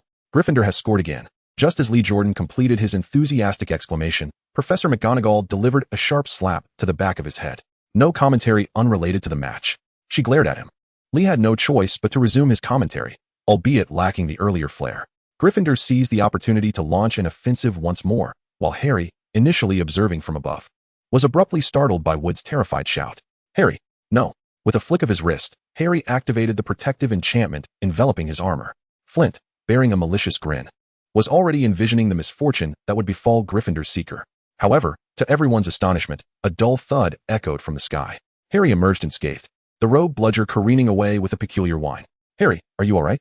Fred rushed forward, forcefully directing the bludger towards Flint. "I'm fine," Harry replied, brushing off his robes with an air of calm. "It's the golden snitch." He immediately pressed down on the broomstick's handle, accelerating towards the shimmering light. Slytherin seeker, Terrence Higgs, caught sight of it as well, and the two sped side by side towards the elusive snitch. At that moment, the chasers seemed to forget their own duties.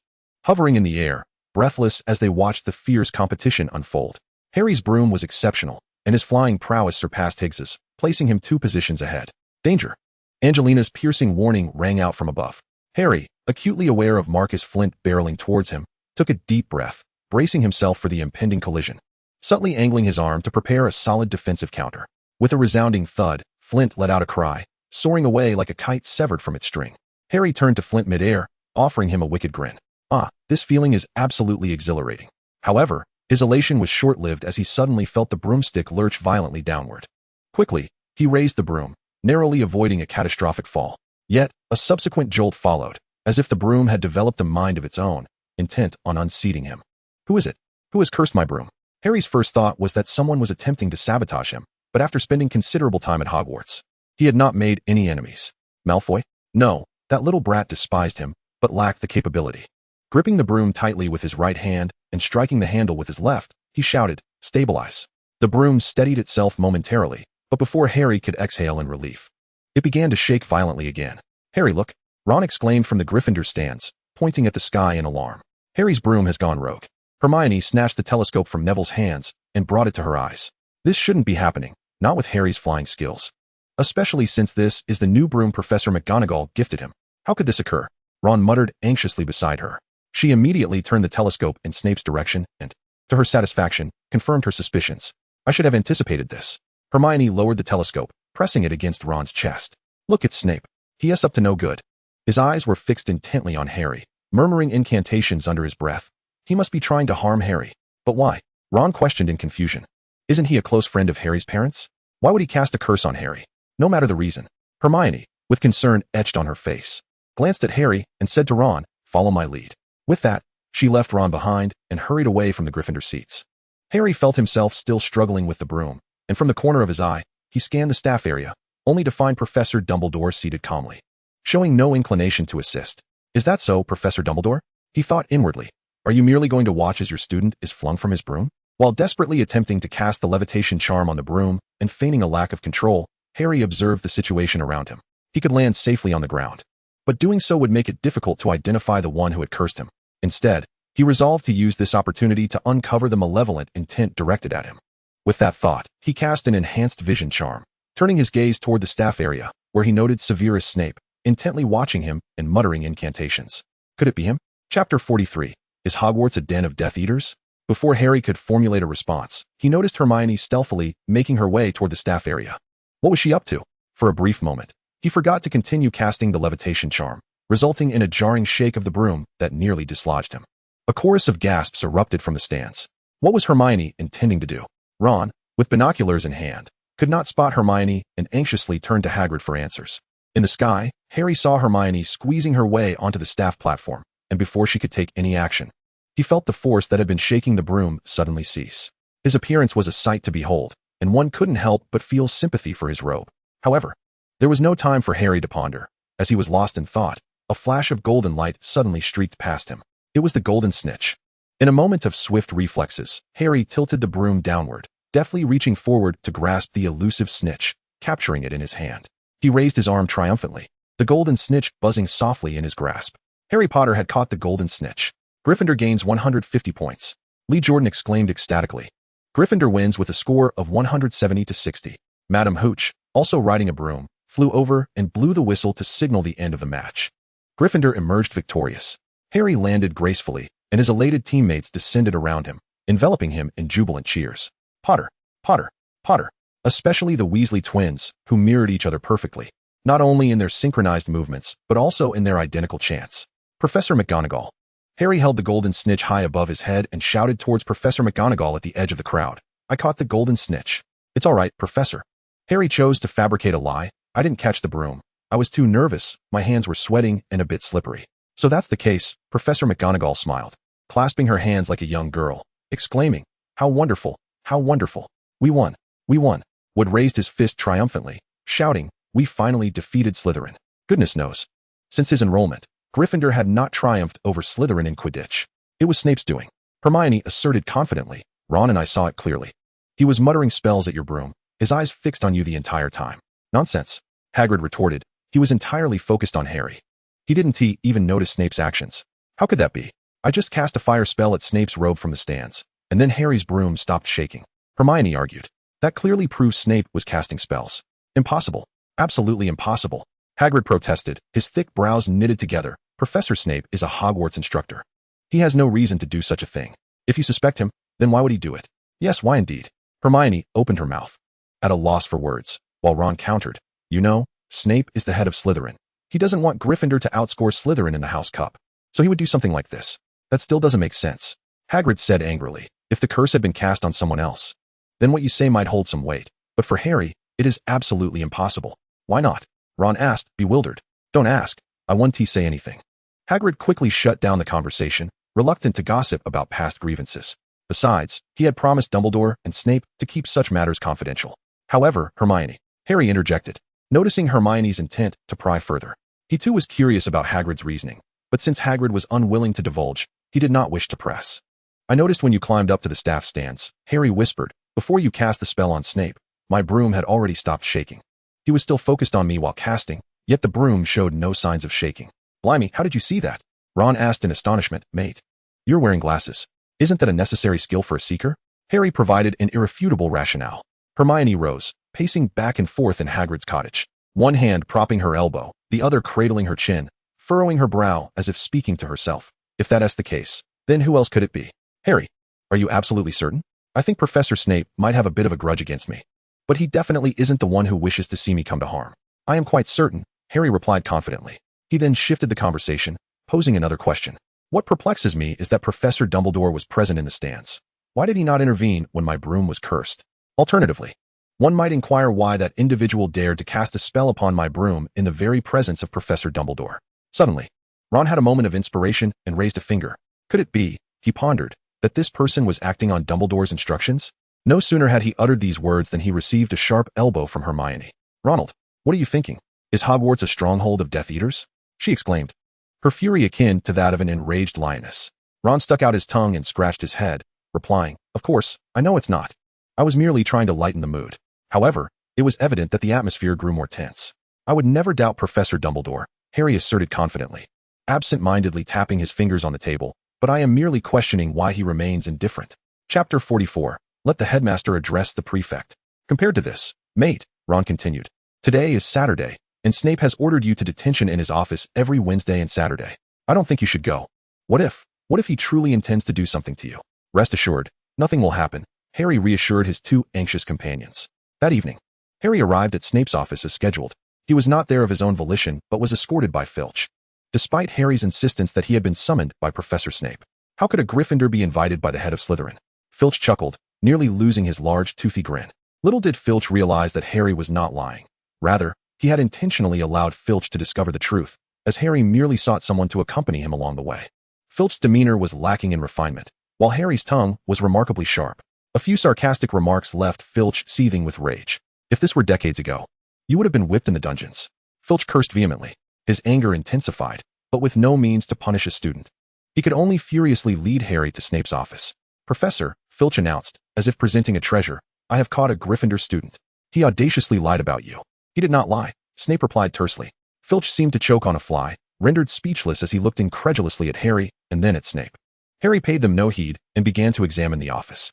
Snape's office, located in the castle's dungeons, was dim and foreboding. Shelves lined the walls, filled with numerous large glass jars containing various viscous and repugnant substances, such as creatures and plants floating in potions of different hues, embryos of magical beings, and even brains suspended in jars. Have you seen enough, Potter? A greasy, drawling voice emerged from behind him. Snape wasted no time. With a flick of his wand, he summoned 2 small buckets, one empty, one full, and placed them before Harry. This is your assignment for today. Extract the slime from the flobberworm without using magic. Snape spoke slowly and deliberately. Harry glanced down at the bucket teeming with flobberworms, then looked up to find Snape already engrossed in grading papers. He distinctly noticed Snape's expression twitch slightly, as he picked up Marcus Flint's paper, followed by the swift motion of writing a mark, only to strike it out and replace it with another. Confused, Harry wondered, isn't Hogwarts grading system based on categories such as outstanding, exceeds expectations, acceptable, poor, and troll? Adhering to his principle of seeking clarification, Harry inquired, Professor, what does that mean? Just as he settled down to handle the flobberworms. Snape's uniquely oily tone resonated through the air. Harry shrugged. This response was not particularly surprising. It seemed that Slytherin had a penchant for such behavior, as Cassandra also relished referring to other Gryffindor students as trolls. Clad in dragon-hide gloves, he skillfully squeezed the flobberworms, extracting their slime into a small jar, discarding the dreamless creatures into another bucket. Flobberworm slime is utilized to thicken potions, Snape's voice echoed overhead. Harry refrained from looking up, fearing the oil from Snape's hair might drip onto his face. Perhaps it was an illusion, but Snape's tone appeared less frigid than usual. Shortly thereafter, Harry was ushered out. Standing at the doorway, he exhaled a small sigh of relief. He had never doubted Snape, and this confinement only solidified his belief that Snape did not wish him harm. At least not his life. If it were Professor Snape, he would have either expressed concern to alleviate Harry's apprehensions or acted directly against him. Harry mused. Who then? Was this person? A few steps outside, Harry noticed an individual standing before him. The figure was adorned in robes embroidered with stars and moons, a long white beard cascading down to his waist. Looking higher, he saw it was Professor Dumbledore, gazing at him with a kind expression, his crescent-shaped glasses glimmering. Harry? Dumbledore said, would you mind joining me in my office for a chat? No, you should call me Senior, Harry idly thought, but he felt compelled to urgently clarify. Professor. It's about Professor Snape. Take it easy, Harry, Dumbledore replied gently. Severus has spoken to me regarding this matter. I have no intention of deducting points from Gryffindor. After all, there are hardly any left, are there? As he spoke, Dumbledore mischievously winked at Harry. Very well, let us converse. I have questions for you as well. Harry shrugged. Dumbledore chuckled softly and turned, ascending the spiral staircase behind him. Harry remained silent, following closely in step. He held significant reservations about this headmaster. During the Quidditch match, someone had openly cast spells on Hogwarts students, yet the headmaster remained indifferent. Just wait. If Wivy's time magic succeeds, and she travels 100 years into the future, should she discover that you have imprisoned her brother, Gellert Harry, upon hearing Dumbledore's voice, realized he had followed the headmaster to the entrance of his office. The name of the candy served as the password, and as Dumbledore uttered it, the enormous stone guardian at the door stepped aside, revealing a spiraling staircase. Come in, Harry, Dumbledore invited, leading the way inside. Harry followed suit. As he pushed open the gleaming oak door, the headmaster's office unfolded before him. Unlike the office he remembered, it was now a spacious, circular room brimming with a cheerful ambience, filled with the gentle sounds of various small noises. A long-legged table was adorned with an array of silverware, exuding mysterious vapors as if whispering ancient tales. The walls, as in years past, were adorned with portraits of former headmasters. It dawned on Harry that, even though Phineas Black was historically the least favored headmaster, he remained the headmaster of Hogwarts, and in death, was still granted the honor of a portrait at the school. What if he recognizes me? Chapter 45, The Good Headmaster Phineas. Harry sat in the chair opposite the desk, feeling somewhat apprehensive. Dumbledore smiled kindly at him, assuming Harry was merely nervous about being summoned by the headmaster for the first time. Oh, Harry, relax a bit. I was once a Gryffindor student too. In fact, I was your senior, Dumbledore remarked. Harry glanced up at Dumbledore, then quickly lowered his gaze. He had no intention of retorting, unsure of the potential consequences. His knowledge of the headmaster's reputation was limited to what he had heard from Hagrid, and he had never interacted with the headmaster directly, leaving him uncertain of Dumbledore's disposition towards him. Lemonade? Dumbledore inquired. Yes, please, with ice. Thank you, Harry replied obediently, showing no reluctance. Before long, a glass of chilled lemonade appeared before him. Harry reached out to pick up the glass and took a sip. He grimaced, finding it overly sweet. He suspected that Hogwarts must have an endless supply of sugar. Otherwise, they wouldn't be so liberal with it in the lemonade. Was this truly lemonade? Or merely lemon-flavored syrup? It seems you don't like it. What a pity, Dumbledore said, shrugging as he grabbed a cockroach from a jar on the table and popped it into his mouth. Had Harry not known this was a magical confection, he would have been on the verge of losing his lunch right there. You too, there are still people trying to sleep here. A familiar voice echoed from the wall. Oh my goodness, Albus, you should know that even when I was headmaster, I never held late-night meetings with students. Any students. It was Phineas Black, despite the passing years. Harry could always recognize that voice. Don't let him see me, don't let him see me, Harry silently chanted, striving to avoid drawing Black's attention. Yet, Murphy's Law tells us that the more one wishes to avoid something, the more likely it is to occur. Phineas Black, upon finishing his discourse with Dumbledore, turned his attention to the figure seated opposite him. Harry, who are you? He found the silhouette vaguely familiar, yet the recognition eluded him momentarily.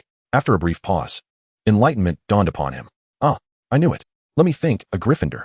Dumbledore anticipated that he would continue to espouse his theories on house superiority and blood purity, and thus interjected, Dolores, could you assist me with a small task? I would be delighted to serve you. Albus, replied Dolores Umbridge, the headmistress, as she lifted her skirt and executed a curtsy towards Dumbledore. Eagerly, she led a cadre of headmasters out of the frame and into Phineas's portrait. What are you all doing? Phineas inquired, panic-stricken. The headmasters offered no reply. Instead, they advanced together and forcefully toppled him to the ground, securely binding him to his chair with ropes and silencing him in the process. After a brief struggle, Phineas unexpectedly ceased his resistance, contemplating the shocking reality that this Gryffindor lad had managed to survive rather than perish alongside Lonrock, arriving instead a century later. Observing Harry, he noted that, remarkably, he appeared younger after this temporal journey. So what? He mused. Even if reduced to ashes, this headmaster would still remember him. Yet, Phineas glared fiercely at Dumbledore beyond the frame, pondering the futility of recognition when it was Dumbledore who had him restrained. Even if you beseech me, do not expect me to reveal the truth. Never. Such was the nature of Phineas. Dumbledore smiled at Harry, a gesture revealing his fundamentally good character. However, he faltered in his speech. A good headmaster? Harry ventured, continuing Dumbledore's thought, though the very utterance sent shivers racing down his arms. A good headmaster? Him? Phineas Black? By Merlin's long years. Dumbledore wore a complex expression, opening his mouth as if to speak, but uttering nothing. He had indeed endured the trials of Phineas's headmastership for a solid 7 years at Hogwarts, subjected to his myriad rules. The surrounding headmasters fell into a silence, which was soon shattered by a cacophony of uproarious laughter. Good heavens, child! Dolores exclaimed, wiping tears of mirth from her eyes, gasping for breath. If you had attended Hogwarts during Phineas's tenure as headmaster, you would comprehend just how amusing your words truly are. Harry shrugged. He had indeed visited the headmaster's office, albeit in disguise as Phineas. The other headmasters were unfamiliar with him, making their inability to recognize him entirely understandable. Nonetheless, it must be acknowledged that Phineas excelled in fostering unity among the houses, a feat that few headmasters could rival. I am certain, remarked Headmistress Euphrasia Moore, that even if the 4 founders were to return from the grave, they could not achieve such a thing. Phineas kicked his legs in protest, the chair creaking in response. Portraits are truly remarkable, are they not? Dumbledore raised a glass of lemonade in a toast to the headmasters within the frame. Harry felt that this delay could not continue. He was still young, in an age where rest was essential. Well, Professor, he began, I believe we should discuss the events that transpired at the Quidditch pitch today. Proceed, replied Dumbledore, retrieving a cockroach and submerging it in a cup. The cockroach's antennae emerged from the cup, twitching and swaying with an uncanny realism. I am convinced that my broom lost control due to someone casting a curse, Harry asserted confidently. It was a classmate who informed me. It must have been Hermione. Dumbledore chuckled, acknowledging that few witches could rival her intelligence at that age. What I wish to inquire is, how could the person who cursed my broom dare to do so in your presence? Harry attempted to avoid Dumbledore's gaze, focusing instead on the cup in his hands. Or rather, why were you indifferent to it? People were already striving to rescue you, were they not? Dumbledore stroked his white beard, plucking the cockroach candy from its strands. After a moment's effort to extricate the insect, he looked up to find Harry still lost in thought, staring intently at the cup. Are you afraid of me? Dumbledore raised an eyebrow, though he found no surprise in it. It was indeed rare for a student to feel at ease during such conversations in the headmaster's office. No. Professor, I have read about a type of magic, Harry replied. The book stated that this magic could glean another's thoughts through direct eye contact. It is called legilimency. And the incantation is, but you need not be anxious. I would never employ this spell on young witches and wizards, Dumbledore said, his eyes twinkling with the wisdom of his years. Having lived for over a century, Harry, the thoughts of an 11-year-old child are often plainly written upon their face. Yet Harry continued to keep his head lowered. Dumbledore blinked, the crescent-shaped lenses of his glasses sparkling with insight. Rather than Professor, I prefer to be addressed as Professor Dumbledore. Very well, Professor. Harry acquiesced. After Harry departed, Dumbledore remained seated, lost in contemplation for some time. The young boy had reminded him of a dear old friend, a former Hufflepuff student known as Newt Scamander, the renowned magizoologist. Dumbledore did not suspect Harry to be the same individual from a century past. After all, time travel occasionally occurred, yet he had never encountered a case spanning 100 years. Moreover, the current Harry was not merely an 11-year-old newcomer, but also the child he had witnessed being born and whom he had personally entrusted to the Dursleys. The Harry Potter who perished alongside Grindelwald was a 6th-year student. Only a madman would entertain such nonsensical suspicions. The magic of love is truly magnificent, is it not? Dumbledore seemed to be speaking to himself, or perhaps to Fox. The phoenix tilted its head, emitting a couple of melodic chirps. The following day, having just finished breakfast, Harry gathered Ron and Hermione and made their way to the 8th floor of the castle. It was Sunday, devoid of any scheduled classes, and Ron had initially planned to find someone to play a game of wizard-esque chess. He pointed at the portrait of the troll beating the hapless Barnaby and exclaimed, "Look, this portrait is quite amusing." Hermione provided Ron with a brief history of the painting. "How do you know everything?" Ron asked, somewhat disheartened. "I feel like you were born into a wizarding family. Reading more would benefit you," Hermione suggested, tapping her temple with a finger. While they conversed, Harry prepared the template for the room of requirement. Suddenly, a large door appeared on the wall opposite the portrait, startling Ron and Hermione. "This will be our dueling training ground," Harry introduced to his friends. "From now on, it will be our secret base." "Is it really a secret base?" Ron's interest was piqued by the term. "Incredible. I bet Fred and George don't know about this place at all." "Why do you say that?" Hermione inquired, puzzled. "If they knew, I would know too," Ron shrugged. The trio pushed the door open, revealing a professional spell training area. The walls surrounding the room were mirror-like, and thick mats were haphazardly piled in the corners. At the far end of the room, there was even a row of dummies holding wands. "Cool," Ron exclaimed, drawing his wand. "What a shame this is a secret. Otherwise, Fred and George would be so envious." "So, which spell shall we practice?" Hermione asked. "Let us learn some spells that Professor Quirrell wouldn't teach us," Harry replied succinctly, like the basic disarming charm. He stepped into the center of the training area, summoning one of the wand-wielding dummies. Look just like this. A beam of red light shot from the tip of Harry's wand, striking the dummy's hand, causing its wand to spin and fly into Harry's grasp. "Is this the disarming charm?" Ron scratched his head, questioning. "It doesn't seem very impressive. Not as flashy as I imagined." "Truly powerful spells often possess a simplicity," Harry explained. "The application of spells can be quite versatile, much like the levitation charm you've used before." As he spoke, he lightly flicked his wand at a nearby chair. "See," with a decisive motion, he sent the chair soaring into the air. "And what if I do this?" Harry gently lowered the chair, then again used the disarming charm to knock the dummy's wand away, controlling it with the levitation charm as it accelerated toward the dummy's eye. "That's rather brutal," Hermione frowned. "Is it too brutal?"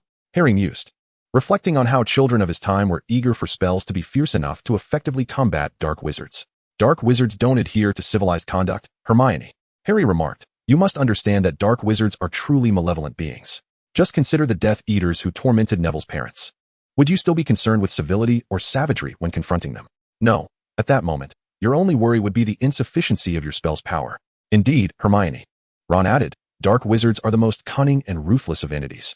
"My apologies, Harry." Hermione nodded in agreement with his assertion. "Like this," Harry said, patting Ron's shoulder, demonstrating slowly for both of them. "Swing your wand horizontally and vertically." Ron directed his wand toward the dummy situated in the center of the training area. The atmosphere grew somewhat awkward as nothing occurred. Not only Ron, but Hermione too struggled.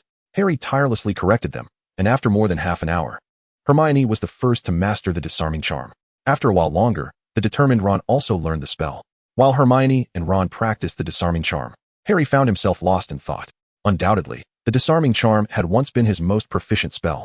Bellatrix had even suggested that he develop this charm further. According to her vision, he could mark a target with other magic, ultimately enabling a chain reaction with the disarming charm. In simpler terms, it would allow a single disarming charm to simultaneously affect multiple adversaries. Theoretically, when multiple foes were in close proximity, one disarming charm could disarm several individuals at once. However, Bellatrix had indicated a method to disarm multiple enemies from a distance or an extreme range. Chapter 47. I have seen him. Creating magical marks was no easy task. Harry spent an entire afternoon experimenting in the room of requirement, but struggled to find the right method. Meanwhile, Hermione and Ron engaged in a lively exchange, using the disarming charm on the training dummy, clearly enjoying themselves. However, Harry noticed a particular issue. Ron possessed considerable potential, yet the wand he used did not resonate with him, making his spellcasting significantly more difficult. Harry partially agreed with Ollivander's assertion that a wizard and their wand are indeed in a mutual selection process. It was time to consider providing Ron with a new wand. Harry mused. Given Ron's family circumstances, if they could afford it, he wouldn't be using Charlie's old wand. Perhaps he should gift him one, Harry decided. But he feared that presenting a wand outright might bruise his friend's pride. He resolved to find a more suitable approach. As they exited the room of requirement, Ron and Hermione remained somewhat unsatisfied. Children are naturally drawn to novelty and possess an instinctive desire for destruction, and they were no exception.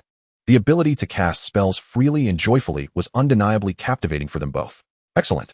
Truly commendable," Professor Flitwick exclaimed in delight, clapping his hands in praise of Ron's spellcasting prowess. "Gryffindor earns 2 points. because he was the first in the class to levitate something other than a feather. The desk before Professor Flitwick stands as a testament to his achievement. Although the desk only floated for a brief moment before plummeting, it did not deter Professor Flitwick from offering his encouragement. Harry, I did it, Ron exclaimed, shaking Harry's arm with exuberance. Hermione shook her head in resignation, applauding Ron. At this level, she had already surpassed such feats long ago. Yet, Harry had privately advised her to allow Ron some moments in the spotlight, not to overshadow him entirely, which is why she refrained from eagerly showcasing her talents in Charms class. The surrounding classmates merely regarded Ron as celebrating with friends, unaware that his remarkable progress in spellcasting was largely due to Harry's diligent guidance. Every Friday, the trio would visit Hagrid's hut, where Harry, undeterred by the reproachful glances of his companions, accepted a rock cake. Give it a try. Soak it in tea, Harry suggested to them. I tried it once when I had a toothache, and it was rather delightful. Hagrid, could you possibly break it into smaller pieces for us? Of course, Harry, Hagrid replied with a beaming smile, carefully breaking the rock cake into tiny morsels for the three children. He understood that normal children's teeth could hardly manage to chew such a hard treat. To express his gratitude for Harry's thoughtfulness, he prepared a cup of honeyed water for Harry and his friends. After taking a sip, Harry, feeling somewhat relieved, remarked to Hagrid, "You know, Hagrid, this is lemonade. The one I had in the headmaster's office should be called lemon syrup." "You went to the headmaster's office?" Hagrid said, stroking his beard. "Dumbledore is quite amiable, isn't he? He has a fondness for sweets, as we all know.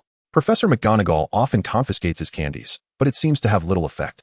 Most of the dental potions brewed by Professor Snape end up being consumed by him." At this point, Hagrid leaned closer, lowering his voice conspiratorially. The trio leaned in, intrigued. As Hagrid continued, "I heard Professor Snape suggest that the dental potion should be charged to the Board of Governors, but Professor Dumbledore rejected the idea." Hermione furrowed her brow and said with exasperation, "Hagrid, you must realize that Professor Snape was being sarcastic, right?" Hagrid's eyes widened in realization, and he raised a finger, uncertainly asking, "Sarcastic?" Indeed, they all nodded in unison. "Oh, I see. That's why Professor Snape would say such things, haha. How could I ever be called a magical creature expert?" Hagrid scratched his head shyly, and then said to Harry, "Perhaps Snape was bitten by Fluffy." "Fluffy?" the three asked in unison. "Yes, Fluffy is a three-headed dog I bought from a Greek fellow. This dog seems to have a peculiar quirk.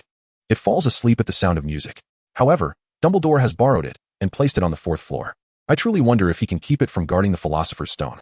At this moment, Hagrid suddenly became aware of his speechlessness and covered his mouth with his hand. Nicholas Flamel? The three exchanged glances. That name alone was sufficient. Harry sat back in his chair, adopting a relaxed posture. Hermione inquired, "Who is Nicholas Flamel?" The trio, with no other option, departed from Hagrid's cottage. "Nicholas Flamel?" Ron murmured, pondering why that name sounded so familiar. "I feel like I've heard it somewhere." "Indeed." Hermione frowned as well. "I too have a vague recollection of that name, but I cannot recall where I encountered it. Harry, do you have any leads?" Ron turned to Harry. "You saw him today." Harry retrieved a chocolate frog card from the inside of his robe. "Look, I happen to have it with me." Ron accepted the card and read aloud the inscription, "Albus Dumbledore, the current headmaster of Hogwarts, widely regarded as the greatest wizard of contemporary times. Dumbledore's renowned contributions include defeating the dark wizard Grindelwald in 1945, discovering the 12 uses of dragon's blood, and collaborating with his partner Nicholas Flamel in alchemy." "Ah, I learned about this person from the chocolate frog card. What does he do?" Ron inquired. "Doesn't it say so?" "Nicholas Flamel is supposed to be an alchemist," Hermione responded. "I read about him in a book," Harry said nonchalantly. "Flamel is over 600 years old, having lived from the 14th century to the present. It is said that he possesses a philosopher's stone, which has magical powers to turn stone into gold and grant immortality." Upon hearing Harry's description, Hermione and Ron exchanged astonished glances, gasping in surprise. Ron gasped at the wondrous abilities of the Philosopher's Stone, while Hermione was taken aback by Harry's extensive knowledge. "You truly are well informed, Harry," Hermione remarked with a hint of admiration. Harry merely smiled gently, though he thought to himself, "I know more than just about Nicholas Flamel. I have met him." Chapter 48, The Battle of the Houses. Harry was quite impressed by them, as there were not many individuals as frail as Flamel, akin to a gingerbread figure. "I've got it. What do you know?" Ron asked. "Snape is trying to steal the Philosopher's Stone," Hermione whispered. "That's why he was bitten by the dog. Perhaps the troll was released by him to create a distraction while he attempted to breach the area where the stone was kept and ended up getting bitten by the dog. It must be so." "You know," Harry contemplated Hermione's theory, realizing that it indeed seemed plausible. "But why would he do that?" Ron questioned. "Isn't he a potions master? Does he really need it?" "Precisely because he is a potions master, he would desire such a thing," Hermione asserted confidently. "I have never encountered any recipe for an elixir of life in the potions textbooks. Believe me, a mad scientist would find it hard to resist such temptation." But Snape is a potions professor, not a scientist, Ron countered. All right, perhaps that is a possibility. He conceded to Hermione's point. Harry, what do you think? Hermione asked. Where? Ron exclaimed in astonishment. Are you suggesting that you want to help the school protect the Philosopher's Stone? Harry pondered that he certainly had to assist in guarding, especially since he hoped to converse with Mr. LeMay and perhaps borrow the elusive Philosopher's Stone. Ever since he learned of its existence, Harry's ambitions had shifted. Perhaps the focus should not rest solely on the headmaster. That treasure belonged to Mr. LeMay, who was an old friend of Grindelwald. Mr. LeMay, you wouldn't wish for the daughter of an old acquaintance to be in danger, would you? After all, I am a student of Hogwarts, Harry proclaimed with conviction. At Ron's age, it was a time for fantasies of becoming a superhero. Upon hearing Harry's affirmation, Ron beamed with delight, exclaiming, Cool, count me in. He then added, We must definitely include Hermione. We can't manage without her. I'll join, Hermione interjected, rolling her eyes, to prevent you from getting yourselves killed. As December approached, the weather grew increasingly frigid. On the second day of December, the first snowfall of 1991 finally arrived. In recent days, the trio had spent their time outside of classes practicing spells in the Room of Requirement.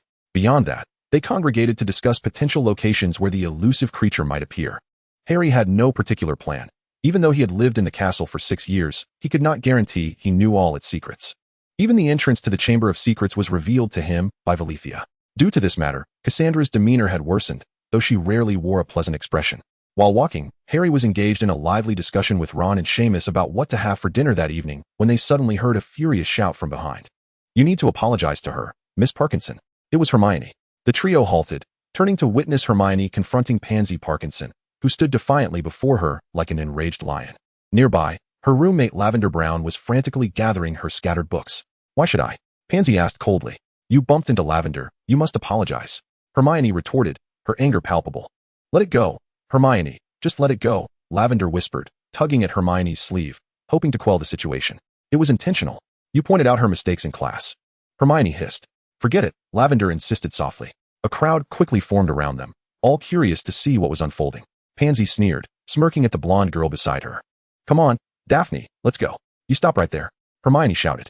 Pansy's expression turned icy. What do you want, meddling mudblood? Pansy replied disdainfully. Daphne Greengrass cautiously pulled her back. How can you use that term?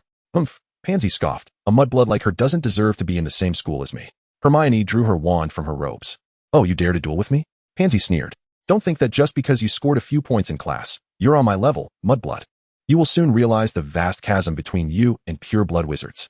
She too brandished her wand. Hermione cast a spell, causing Pansy's wand to spin and fly into her hand. She then directed another incantation at Parkinson. Under the influence of the spell, Pansy knelt on the ground, spewing pink bubbles from her mouth. She attempted to curse, but the incessantly erupting bubbles made her retch uncontrollably. Your mouth is far too foul, Parkinson, Hermione stated coldly. This is a lesson for you. Hermione, Ron suddenly called out. Hermione too sensed the spell shot by Daphne. She crouched down sharply, evading the magic aimed at her, and swiftly seized Daphne's wand. Who else? Hermione lifted her chin defiantly. Marcus Flint emerged with a malicious grin, flanked by several upperclassmen. The presence of the boys shifted the dynamic, especially given their seniority. Harry and Ron drew their wands, positioning themselves protectively in front of Hermione. Neville and Seamus, though trembling, stood resolutely to shield the trio. Potter, Flint shouted menacingly, unleashing a spell radiating an orange-red light towards Harry. He had intentionally stepped forward, not to target Hermione, but to provoke Harry. Marcus was well aware of the close bond between Harry and Hermione. He knew Harry would never stand by while upperclassmen confronted her, and would surely defend that muggle-born girl. He had harbored resentment since their Quidditch match, and after just being discharged from the hospital, he was plotting his revenge. However, it was socially unacceptable for upperclassmen to bully lowerclassmen. Yet, this situation was unique. Imagine the scenario. Upperclassmen protecting their own first-year students, inadvertently striking the boy who lived, leaving his face marred with blemishes. How delightful that would sound. Chapter 49. I mean, all of you present here are worthless. Yet, Flint did not anticipate that Harry was equally eager to teach a lesson to those Slytherins. With their arrogant demeanor, they were a disgrace to Slytherin's legacy from a century ago. Harry, quick-witted and agile, deflected Flint's spell with a flick of his wand, swiftly returning a disarming charm. This was a sophisticated technique. It appeared as though he merely deflected the spell, but in truth, it was a protective enchantment. The onlookers were astonished.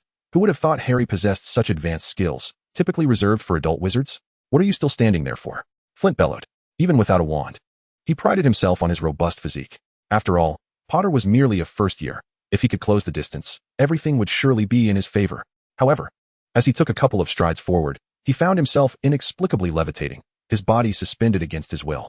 Ron's wand emitted a glow, successfully disarming the upperclassman behind Flint, who had aimed his wand at Harry. The wand spun through the air and landed in Ron's grasp, while Seamus and Neville cheered in unison.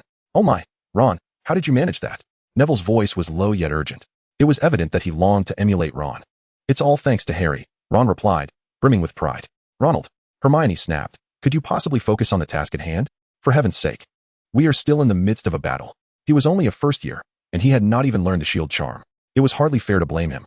As in the current British wizarding world, many adult wizards, including Aurors, could not even cast the shield charm flawlessly. The absurdity was only rivaled by American police responding to calls without their firearms. Unfortunately for Neville, he was struck by magic, his body stiffening as he fell to the ground. Oh, poor Neville. Ron, still shaken, cast a spell to disarm the classmate, retrieving the wand. Despite facing fifth-year students, the magical prowess of the opponents left much to be desired. The trio had not practiced their combat coordination, yet with Harry's considerable experience, they easily dealt with the sixth years. Within mere minutes, the sixth-year students were thoroughly defeated. Harry's emotions were complex. He felt no joy at this outcome. How had Hogwarts come to this? The sixth-year students could not even perform the shield charm, while a mere month of training had proven sufficient for the younger wizards. Were the current fifth years so inept? Harry recalled his own fifth year, when he could independently confront 3 Death Eaters with ease. He was leagues above these sixth years. Harry aimed his wand at Neville, casting the counter spell. Only then did Neville rise from the floor, rubbing the sore spot on the back of his head, grumbling about Ron's failure to warn him. "Dude, it all happened so suddenly," Ron replied apologetically. "I never thought that spell would hit you." "Potter, put us down." Flint's voice rang out. "My apologies," Harry replied nonchalantly. "I didn't expect you Slytherins to be so fragile." The 7 sixth-year Slytherins who had stepped up for Pansy included 2 floating in midair and 5 lying motionless on the ground. "Apologize to Hermione," Harry instructed. "There's no way I'm apologizing to that stinky little mudblood," Flint retorted defiantly from his suspended position. Harry's expression darkened. With a flick of his wand, Flint crashed to the ground.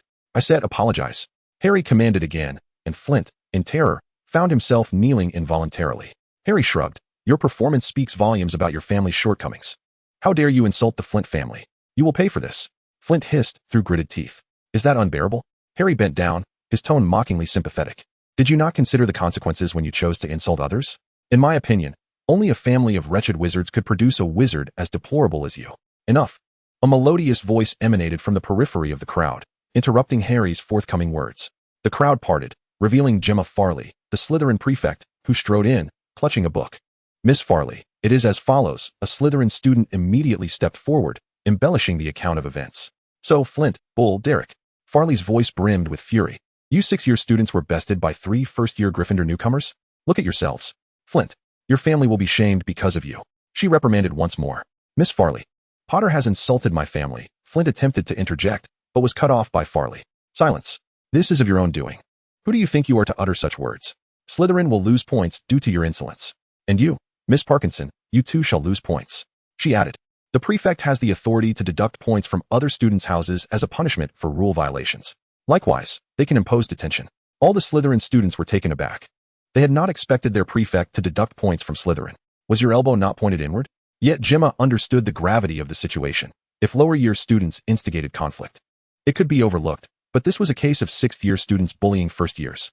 If a professor were to intervene, it would not merely result in a deduction of 20 points. Moreover, Marcus Flint and Pansy Parkinson had openly insulted their Gryffindor classmates as mudbloods, which was an exceedingly vile term. "Please stop, Mr. Potter," Farley called out to Harry. Harry raised an eyebrow. "Is there something else you require?" Farley stepped forward, her long black hair flowing gently in the breeze. "I wish to challenge you to a wizard duel," she declared. Chapter 50, The Wizard Duel. A wizard duel? The surrounding students erupted in astonishment at Gemma Farley's words. A 5th-year openly challenging a 1st-year newcomer to a duel in public. Was this a distortion of human nature or a decline in morality? Harry lifted his gaze to meet Gemma's azure eyes. "Miss Farley, you wish to duel me?" "Indeed, Mr. Potter," Gemma replied earnestly, yet she did not draw her wand. "The time and place shall be of your choosing. No assistants are required. It will be a one-on-one duel." As the Slytherin prefect, she was aware that this action was illogical, yet she felt compelled to step forward. Otherwise, how could she maintain cohesion within her ranks? "Why?" Harry inquired. Not out of any sense of pity, for among the dark wizards of a century past were many strikingly beautiful women. He had shown no mercy when confronting them. He simply wished to pose the question. You have the ability to defeat 7 sixth-year students, proving that your prowess transcends that of a mere first-year novice. Gemma stated that should you emerge victorious, I assure you that no student from Slytherin will trouble you. However, if you lose, you must apologize to Slytherin House. No, I am not concerned about any trouble. Harry expressed indifference, stating that if he won, he hoped Parkinson and Flint would apologize to Hermione. As for the trouble, he did not believe Slytherins could pose any real threat. Harry harbored a deep disdain for the surname Flint. A century ago at Hogwarts, discrimination against Muggleborns was certainly not absent. He was aware that the term mudblood had first crossed his ears from one Derek Flint. However, that Derek Flint had ceased to trouble him since, reportedly because the father of Drake Marcus had received a stern warning from the Board of Governors, which had rendered him rather compliant. Although Gareth insisted that his aunt, Professor Weasley, was not a member of the board, and that even the headmaster could not interfere with the board's decisions, Harry still felt that it was the result of the deputy headmistress's negotiations with the board. Why did the board not intervene regarding Cassandra Malfoy? At that time, in his first year, he reflected on how Malfoy mocked him for being lazy, arrogant, and disinterested in studies, while also wishing to recruit him as a lackey. She was truly rather insufferable. Gemma furrowed her brow slightly, as she did not wish to engage in conflict with Harry. Her challenge to a wizard duel was merely provoked by his disparaging remarks about Slytherin. If she were an ordinary Slytherin student, it might have been different, but she was a prefect. A position brings not only honor, but also obligation. Draw your wand. Prefect Farley, Harry commanded. He unsheathed his wand, signaling to his companions to step back to avoid being caught in the ensuing spell work. Harry and Ron shared a moment of concern. Ron had heard Percy mention Prefect Farley on more than one occasion, noting her as Slytherin's most outstanding student. Percy's confidence in her stemmed not only from her remarkable grades, but also from her somewhat un-Slytherin demeanor. Don't worry, Ron, Harry reassured him with a smile. Take care of Neville. A bump on the back of his head is surely uncomfortable. I've got this. Ron wished to say more, but was pulled aside by Hermione, who grasped his sleeve. I will officiate. Draco appeared from seemingly nowhere, casting a malevolent glance at Harry. The surrounding students parted to create space, with Gemma standing in the center, uncertainly inquiring, Mr. Potter, do you not need a moment to rest? Thank you. But no, Harry replied graciously, bowing to Gemma. Miss Farley, I trust the basic etiquette of dueling is not something I need to teach you. Gemma positioned her wand across her chest and returned the bow, executing a flawless salute of duel etiquette. 3. Draco raised his hand high. 2. 1. Almost simultaneously, both combatants cast disarming spells at one another. With a resounding crash, a burst of orange flames erupted between them, marking the point of collision of their spells. With a delicate flick of her wrist, Gemma seemed to animate the statue behind her, which charged menacingly towards Harry. Observing Gemma's use of transfiguration, Harry brandished his wand, bringing the 2 suits of armor at the entrance to life, thrusting their spears towards the advancing statue. Unbeknownst to him, a vine had stealthily crept up to his feet. This breathtaking duel was a first for the onlooking students, particularly the first-year newcomers, who held their breath in rapt attention. Their wide eyes fixated on the duelists in the center, momentarily forgetting to breathe. As spells flew through the air, Gemma dodged to the side, only to be met by a crimson curse hurtling towards her. Harry had anticipated her evasive maneuver and unleashed a disarming charm in advance. Gemma, wielding her wand, managed to counter the disarming spell. However, another spell followed closely behind. The protective energy of the armor that had defended against the disarming charm was already waning, and there was no time to conjure another layer of protection. Gemma could only watch helplessly as the spell struck her, a rope manifesting abruptly to bind her tightly, causing her to collapse into the snow. The loose and comfortable Hogwarts uniform, now ensnared by the rope, revealed her graceful figure that had been concealed beneath her robes. Without the support of her magic, the statue crashed to the ground. The 2 suits of armor, spears crossed at her neck, seemed poised to spill her blood at the slightest hint of resistance. You have lost, Miss Farley, Harry declared with elegance, perceiving himself as a gentleman for having treated her as a formidable adversary in their duel. I concede, Gemma admitted readily. A sigh escaped one of the onlookers, seemingly lamenting the disappearance of the rope. Now, it is time to fulfill our promise, Miss Farley. Harry extended his hand. Chapter 51. Next time, you shan't be so fortunate. Potter. Gemma grasped Harry's hand, using it to rise. Will they obey your commands? Harry released Gemma, placing his hands in his pockets, inquiring nonchalantly, losing to a first-year student. Won't that tarnish your reputation within the house? If it were Mr. Savior, no, for he can vanquish even the Dark Lord, she replied, turning her head. All right, Parkinson, Flint, she commanded with an undeniable authority, go apologize to Miss Granger. Pansy and Marcus reluctantly stood, their expressions pleading as they looked at Gemma. Yet she remained unmoved. To Harry's surprise, the 2, under Gemma's orders, indeed approached Hermione, bowing to her in apology. Their sincerity was so striking that Harry questioned if they had become entirely different individuals. Draco stood in the background, a fleeting look of disappointment crossing his face. Not all Slytherins are fools, Harry whispered to Gemma. At least there are worthy opponents like yourself, Miss Farley. Thank you for your compliment, Mr. Potter. Gemma replied with a graceful curtsy. The duel concluded, and the agreed terms were fulfilled, signaling the end of this farce. The students who had witnessed the magnificent contest departed, animatedly discussing the events that had just transpired. Many were taken aback, astonished that a Slytherin would concede in error. Others speculated that it was a nefarious plot by Miss Farley, who must surely harbor some wicked intent to exact revenge on the savior, Potter. How could Slytherins so readily admit defeat? This was a shared sentiment among the crowd. As they journeyed home, Ron whispered, they must be scheming something. Slytherin is like that, and only Miss Farley seems different. I must admit, her commendation from Percy does suggest she possesses some merit. She truly does not resemble a typical Slytherin. No, Harry mused. This is the genuine Slytherin. What sort of individuals are they now? With parents who are Death Eaters, what noble offspring could such a lineage produce? Miss Farley is indeed a commendable head girl, Hermione remarked in agreement. But will her actions not provoke a backlash from Slytherin? Not at all, Ron asserted confidently. Miss Farley is not merely the head girl of Slytherin. She has emerged as the top among the upperclassmen. Hermione said with a tinge of admiration. I hope to be as formidable as she is. Isn't that akin to matching Harry's prowess? Ron teased. Oh, goodness, Ronald. Hermione rolled her eyes. I truly do not expect to reach Harry's level. Indeed, with a spellcasting proficiency like Gemma's, one could at least aspire to catch up. However, Harry's caliber was somewhat suffocating for first-year witches and wizards.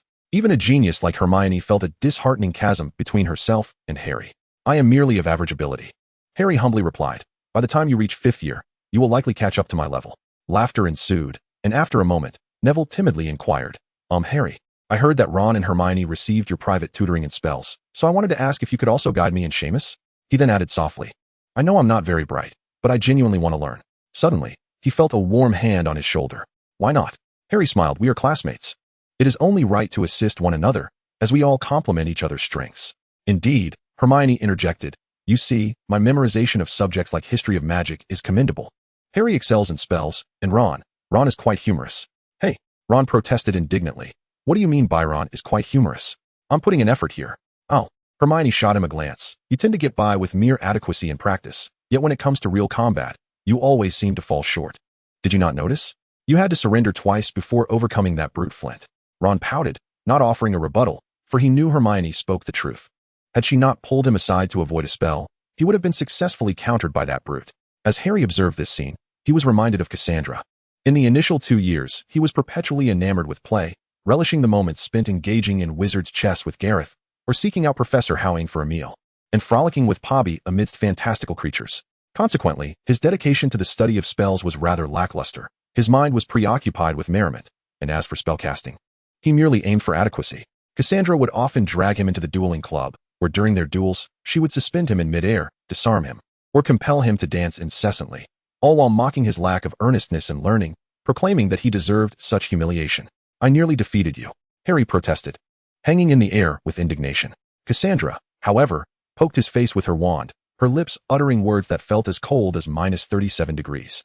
I see that when you study spells, you always settle for almost, and when it comes to practical application, you consistently fall short. Potter, when will you finally mature? At that moment, he loathed Cassandra for her lack of respect, but it wasn't until the 3rd year, when he faced poachers in the Forbidden Forest, that he truly comprehended her good intentions. Next time, we may not be so fortunate, Potter. Cassandra taunted disdainfully after shielding him from a spell.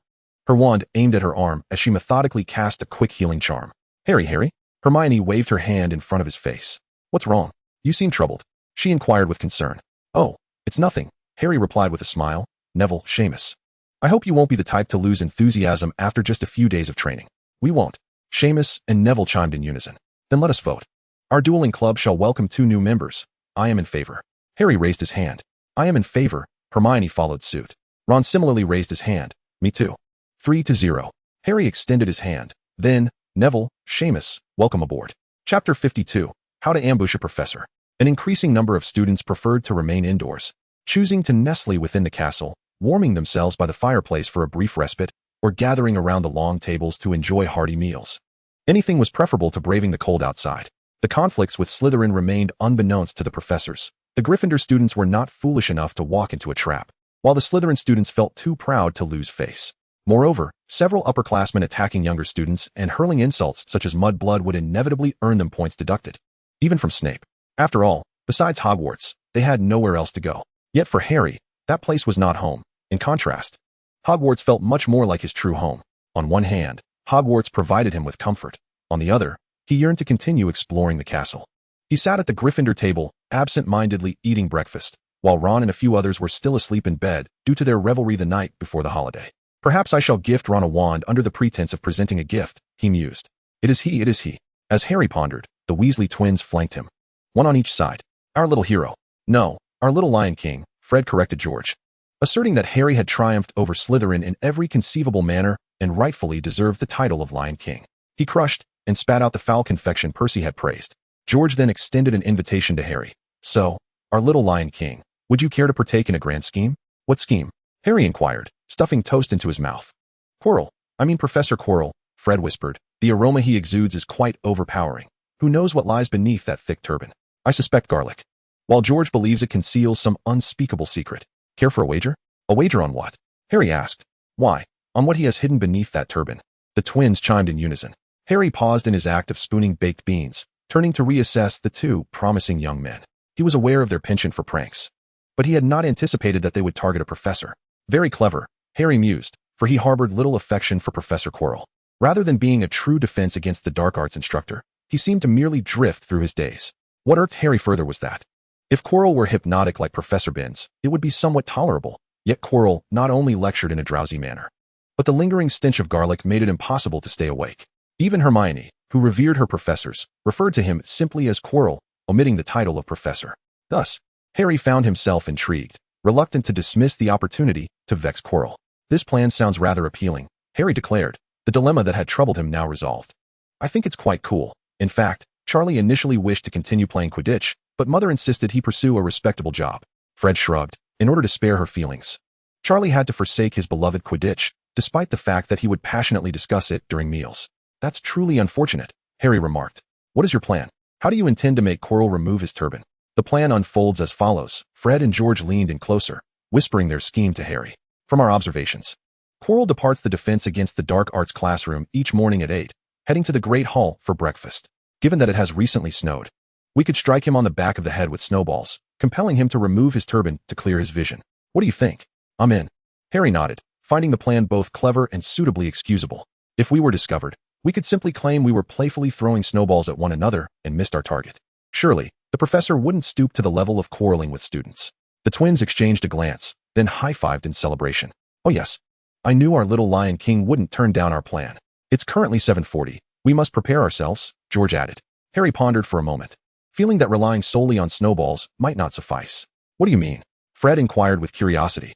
If the snowballs prove ineffective, we shall resort to that, Harry replied mysteriously. With that, he turned and departed from the Gryffindor table. In the dormitory, his three companions were still sound asleep. With no classes scheduled for the day, Harry decided against rousing them. His gaze drifted towards the window, where a flower pot sat. The increasingly robust venomous tentacula was wriggling its plump body, and Harry found a peculiar sense of contentment in its movements. Recently, Neville had taken meticulous care of the plant, attending to its feeding and watering with utmost diligence. It was evident that Neville had a genuine interest in botany. Perhaps it would be worth nurturing his passion.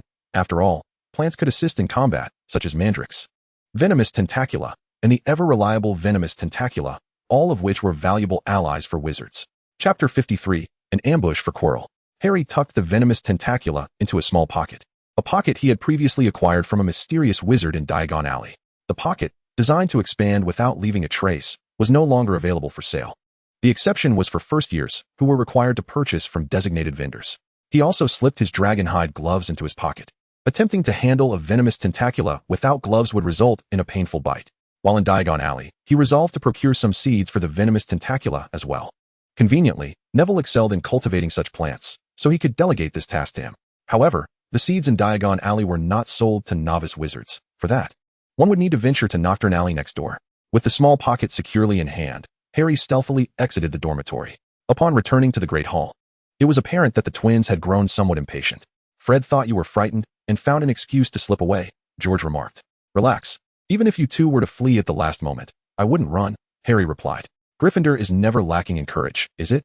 Is it courage to persuade the professor to remove that suspicious turban?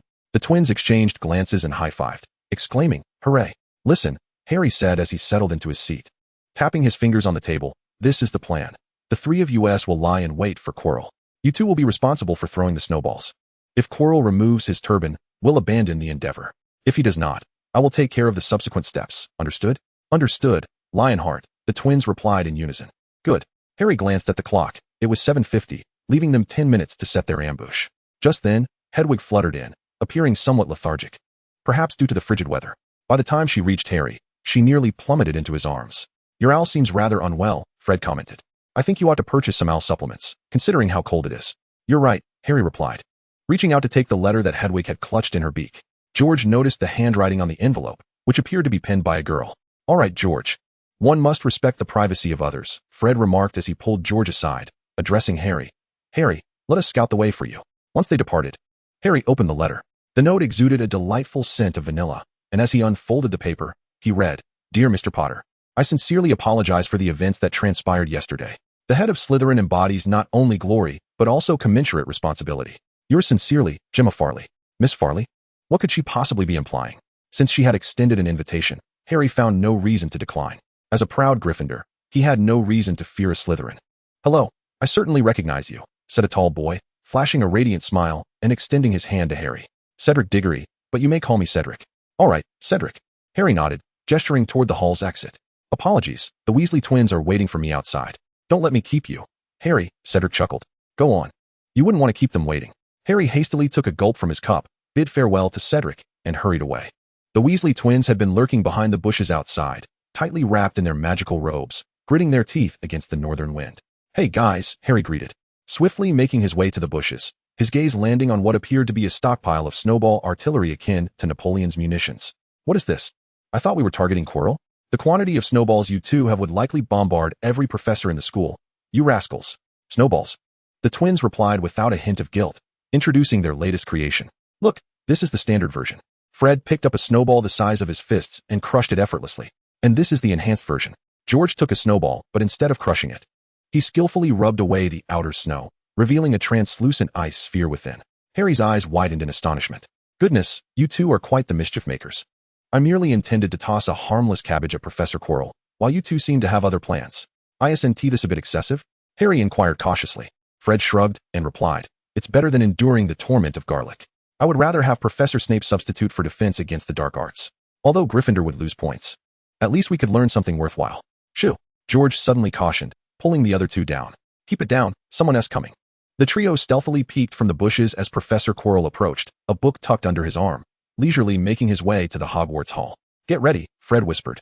As Quirrell passed them, his back fully exposed, the twins exchanged glances, seized their snowballs, and hurled them forcefully at the back of Quirrell's head. Who? Quirrell anxiously inquired, his hands flailing at the turban encircling his head.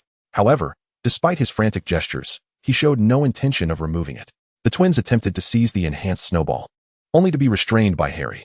Watch this, he declared. Donning dragonhide gloves, Harry extracted a pot of the Chinese chomping cabbage from the pocket of the non-disappearing charm, eliciting first confusion, then astonishment, and finally a reverent gaze from the twins. As the chilly breeze brushed against the cabbage, its rotund form wiggled twice, even sneezing. Holding the pot of cabbage with both hands, Harry trotted towards Quirrell. Just as he was about to reach Quirrell, Harry intentionally slipped, crashing to the ground with a thud. The pot shattered, and the chomping cabbage, bouncing off the ground, soared 3 feet high. In a flash, the cabbage lunged at the back of Quirrell's head, who was busy adjusting his turban. Quirrell emitted a scream that reverberated throughout the castle, so loud that even the students in the Great Hall could hear it clearly. Justin Finch-Fletchley, a Muggle-born student dozing at the Hufflepuff table, jolted awake. Whose cat is that? Outside the hall, Professor Quirrell pounded relentlessly at the chomping cabbage firmly attached to his scalp, his anguished cries echoing through the castle. Professor Quirrell? Professor McGonagall hurried over, accompanied by Professors Flitwick and Sprout. Upon seeing the obstinate cabbage, Professor Sprout approached, and using an unknown method, the cabbage obediently released its grip, twisting its rotund body as it leapt into her arms. Professor Quirrell, are you all right? Professor Sprout asked with concern. Shall we take you to the hospital wing? Lying in the snow, Quirrell eyed the trembling cabbage in Sprout's embrace with trepidation, hastily retreating. The pain from the cabbage's bite was secondary. He feared inciting the wrath of that formidable individual. Recalling the last Quidditch match when he had foolishly placed a curse on Potter's broom, which resulted in several days of severe punishment, he shuddered at the memory. That experience was thoroughly distressing. I am fine, Quirrell stammered. blood seeping from the back of his head. The crimson liquid stained his turban a dark red, and as he spoke, 2 bloodied garlic cloves fell to the ground. Harry noted Quirrell's unusual reaction. Logically, after such a prank from students, even a flobberworm would be enraged. Yet, Quirrell's first response was to seek an excuse to leave. Could it be that he harbored some unspeakable secret beneath that turban? Mr. Weasley? Professor McGonagall spotted the twins stealthily slipping into the Great Hall and approached them with a stern inquiry. What are you two doing here? I refuse to believe this biting cabbage is your prank, is it not? Professor McGonagall scrutinized Harry. The Weasley twins behind him exhaled a sigh of relief, discreetly giving Harry a thumbs up. This little brother truly possesses loyalty. Harry nodded eagerly. Yes, Professor. Indeed, it is so. Professor Minerva Sprout chimed in. This biting cabbage was indeed a gift I presented to Mr. Potter. Then what exactly is the matter? Professor McGonagall inquired with a hint of skepticism. No sooner had Harry spoken than the cabbage's gaping maw opened and closed rapidly, emitting a series of ah-woo sounds, seemingly still hungry for more. You call this lethargy? Professor McGonagall's gaze sharpened. For a fleeting moment, she felt as though she glimpsed James. Then, she forcefully expelled James from her mind. Merlin, how could that be? Mr. Potter resembles his mother.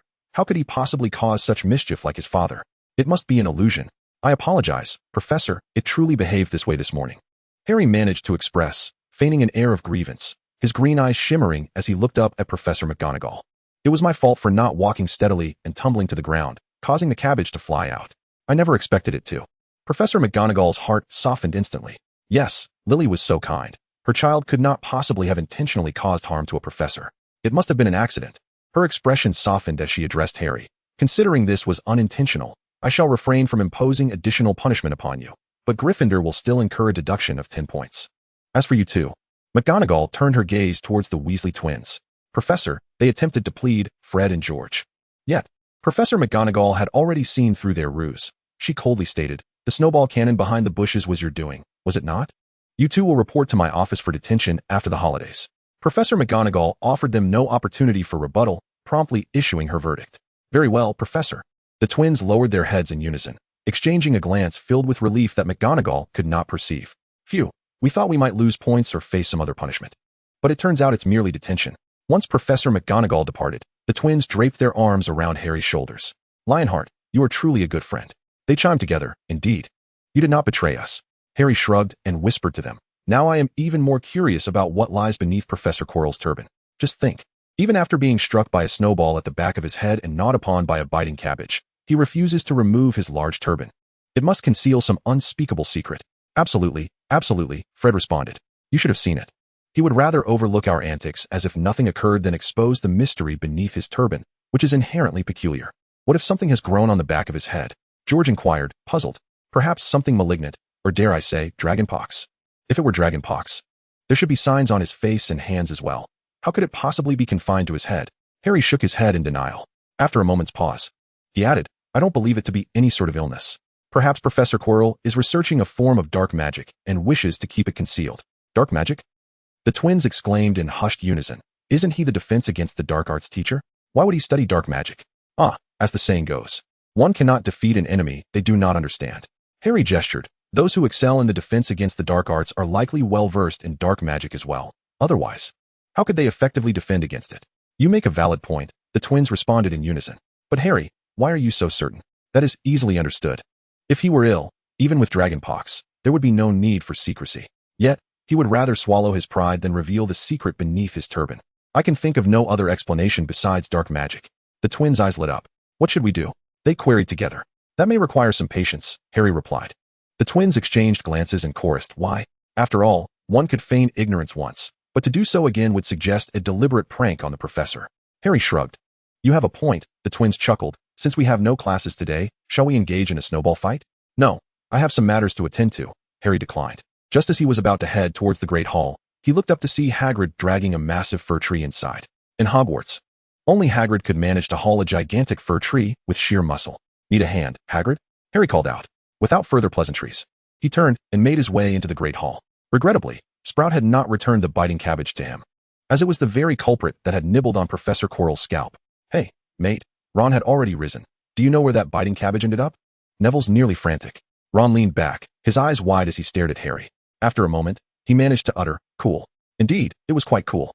He had initially thought the cabbage was merely ornamental, never anticipating it would be used to gnaw on a professor. With the holidays approaching, the young witches and wizards had grown increasingly restless. No longer could they feign studiousness while seated in the great hall. Instead, they animatedly discussed their plans for the upcoming break. After lunch, Harry recalled his appointment with Miss Fairley and departed from the great hall. "This is so frustrating," Hermione lamented, her fingers running through her hair, as she had initially intended to study a bit longer in the hall. Looking up, she spotted Ron engaged in a game of wizard's chess with Neville. "Look at you, always playing wizard's chess. How pathetic." Hermione began to chide Ron. "Of course, I'm familiar with it," Ron replied confidently. "Then tell me, what is the incantation for the stunning spell?" Hermione inquired. Ron suddenly found himself at a loss for words, struggling to recall the incantation. "What is the spell for shattering bones?" Hermione inquired once more. Despite racking his brain, Ron could not remember the name of the spell. Hermione, displaying a look of disdain, pressed on. "Let me ask you again, what is the incantation for the petrification spell?" "I know this one," Ron exclaimed, a spark of realization igniting within him. "You used it on Crabbe and Goyle on the train." Hermione's face lit up with a flicker of satisfaction upon hearing his words. However, her smile quickly faded as Ron continued. "What is the incantation again?" Embarrassed, he scratched his head and took another swig from a nearby can of cola. "Perhaps you should consume less cola. It's detrimental to your teeth," Hermione advised. "My father is a dentist, and that is something he has often told me." "Not to worry," Ron replied. "The Wizarding World has dental potions. Haven't you heard? They are quite effective, and our headmaster Dumbledore even promotes them." Ron fell silent, taking another sip from the can. Well, Weasley," Draco's insufferable voice interrupted. Seeing that Harry was absent, Draco took the opportunity to taunt. "What you're holding is surely a muggle beverage. I S&T it. It's evident that you and your family have fallen from grace. Not only do you associate with Muggleborns, but you also partake in their products. Truly a disgrace to purebloods." Ron's face flushed crimson, and he clenched the cola can, poised to throw it at Draco. However, Hermione restrained him and retorted, "Oh, is that so? I wonder how your ancestors would feel seeing their descendant ridicule the offspring of their comrades." "What do you mean?" Draco asked, furrowing his brow. "You truly don't know?" Hermione feigned shock, covering her mouth dramatically. "My goodness, the ancestors of the Malfoy family fought alongside the Weasley ancestors to quell the Goblin Rebellion. And you are unaware of this?" Draco stammered, suddenly at a loss for words. Could this mudblood be speaking the truth? He pondered silently. But that couldn't be right. His father had never mentioned such a thing. "What nonsense are you spouting?" Draco countered, frowning. "How could a Muggleborn which possibly know anything about the Malfoy family?" "Oh, it appears you truly are ignorant. How pitiable," Hermione said, extending a finger as if to draw a line across her face. "How shameful it is that you understand your lineage less than a Muggleborn which does. You bring disgrace upon the Malfoy name." Draco's face reddened at her words. The crux of the matter was not Hermione's mocking tone, but rather her assertion that a Muggle understood the Malfoys better than he did. A disgrace. It was utterly humiliating. "Impossible. Absolutely impossible," Draco retorted. "If that were the case, my father would have certainly informed me. You're just trying to defend your little boyfriend with your ridiculous lies." Hermione pulled out a book and slammed it onto the table with a thud, reciting the tales of Cassandra. Draco, suppressing his discomfort, leaned in as the book's well-documented accounts sparked a flicker of doubt within him. If this were true, how could the Malfoy family not have celebrated such glory? If it is a fabrication, then why does it appear in this book? He wished to deny it, yet he noticed the name Bashida Bahat inscribed on the title page. This lady is an authority on the history of magic, rivaled perhaps only by Professor Binns from Hogwarts. Draco was taken aback. Chapter 56, Such is Slytherin. Just as Hermione was engrossed in her reading within the compartment, a sudden knock echoed at the door. "Is anyone here?" Initially perturbed by the interruption, Hermione looked up in surprise upon hearing the voice. It was Harry and Ron. "Harry? Ron?" Hermione exclaimed joyfully. "How did you both manage to get on the train?" "I thought you were staying at the castle." Harry explained that he wanted to visit Diagon Alley and asked her to accompany him. Ron shrugged, adding, "We were also worried that you might encounter trouble from Slytherins on your way." "That won't happen. Hasn't Harry already made an arrangement with Miss Farley?" Hermione replied with a smile, then inquired, "I heard that Miss Farley asked to meet you yesterday afternoon?" "Oh, indeed," Harry said lazily, leaning back in his seat. Hermione and Ron were intrigued. "What did you both discuss?" Indeed, during Harry's time, Slytherin was quite like this. If you lacked any prowess, Slytherins would scarcely acknowledge your presence. However, if you demonstrated the requisite skill, they would bestow their respect upon you. This was far superior to the current descendants of Death Eaters, who, relying on their so-called pureblood status, fail to recognize the shifting tides of circumstance. Is Slytherin truly like that? Ron scratched his head, for in his stereotypical view, Slytherins were far more malevolent. Yet, this cannot entirely be blamed on Ron, as the present-day Slytherins are indeed the progeny of those who once followed Voldemort. Just consider those Death Eaters. There are no virtuous souls among them. Without even discussing their deeds, can they compare in stature to Grindelwald? or even Bellatrix. They cannot, as they lack such capability, as you well know. And what do you say about Voldemort, who, single-handedly, murdered a 1-year-old child only to be vanquished in turn? How does one even begin to explain that? He has lost all face. At least Miss Farley is a commendable person, Hermione nodded, observing that her previous desire to duel with Harry was likely a consequence of her role as a prefect. Honestly, mate, Ron asked with concern, did Miss Farley threaten you with her family? Don't worry, Harry smiled at Ron. She is not that sort of person. Yesterday afternoon's meeting with Gemma was as uneventful as the Eastern Front 52 years ago. Gemma merely expressed her desire to befriend Harry. He did not decline. For as the saying goes, a friend in need is a friend indeed, and perhaps Gemma could prove useful in the future. Since you both are here, why not come over to my house for a while? Hermione invited. My home is quite spacious. It would be no trouble for both of you to stay for a time.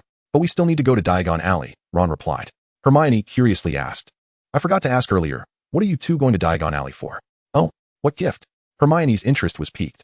Harry and Ron were somewhat touched. Ron reached out and tapped Harry's leg, then turned his gaze out the window in silence. After a long pause, he awkwardly expressed his gratitude. Thank you, Harry. Ron then made a playful jest. Oh, in that case, at least I have an excuse. Boys, Hermione sighed, shaking her head in exasperation. The train soon arrived at the station, and as Harry took hold of Ron, intending to bid farewell to Hermione, she pulled him back. Well, that's reasonable. Harry thought to himself, then we shall be the ones to intrude.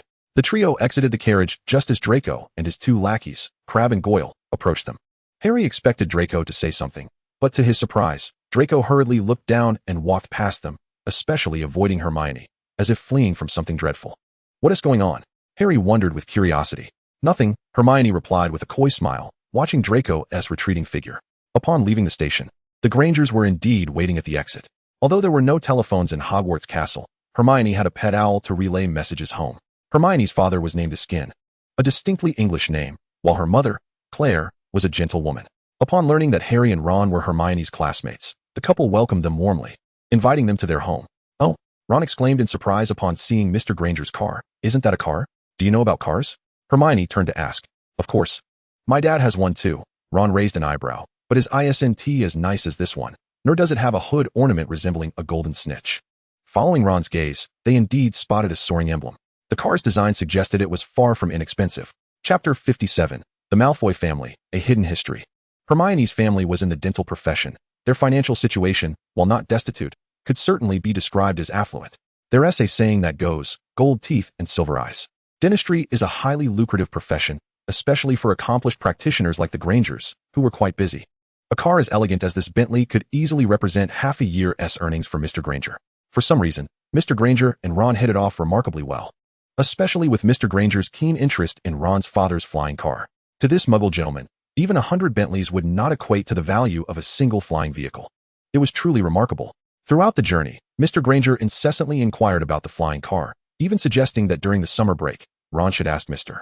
Weasley if he could visit and see the extraordinary vehicle. Naturally, Ron readily agreed. Despite it being their first meeting, he quite liked Mr. Granger. Upon entering their home, Draco wore a distinctly sullen expression. Draco? His mother, Narcissa, asked with concern, "What's the matter?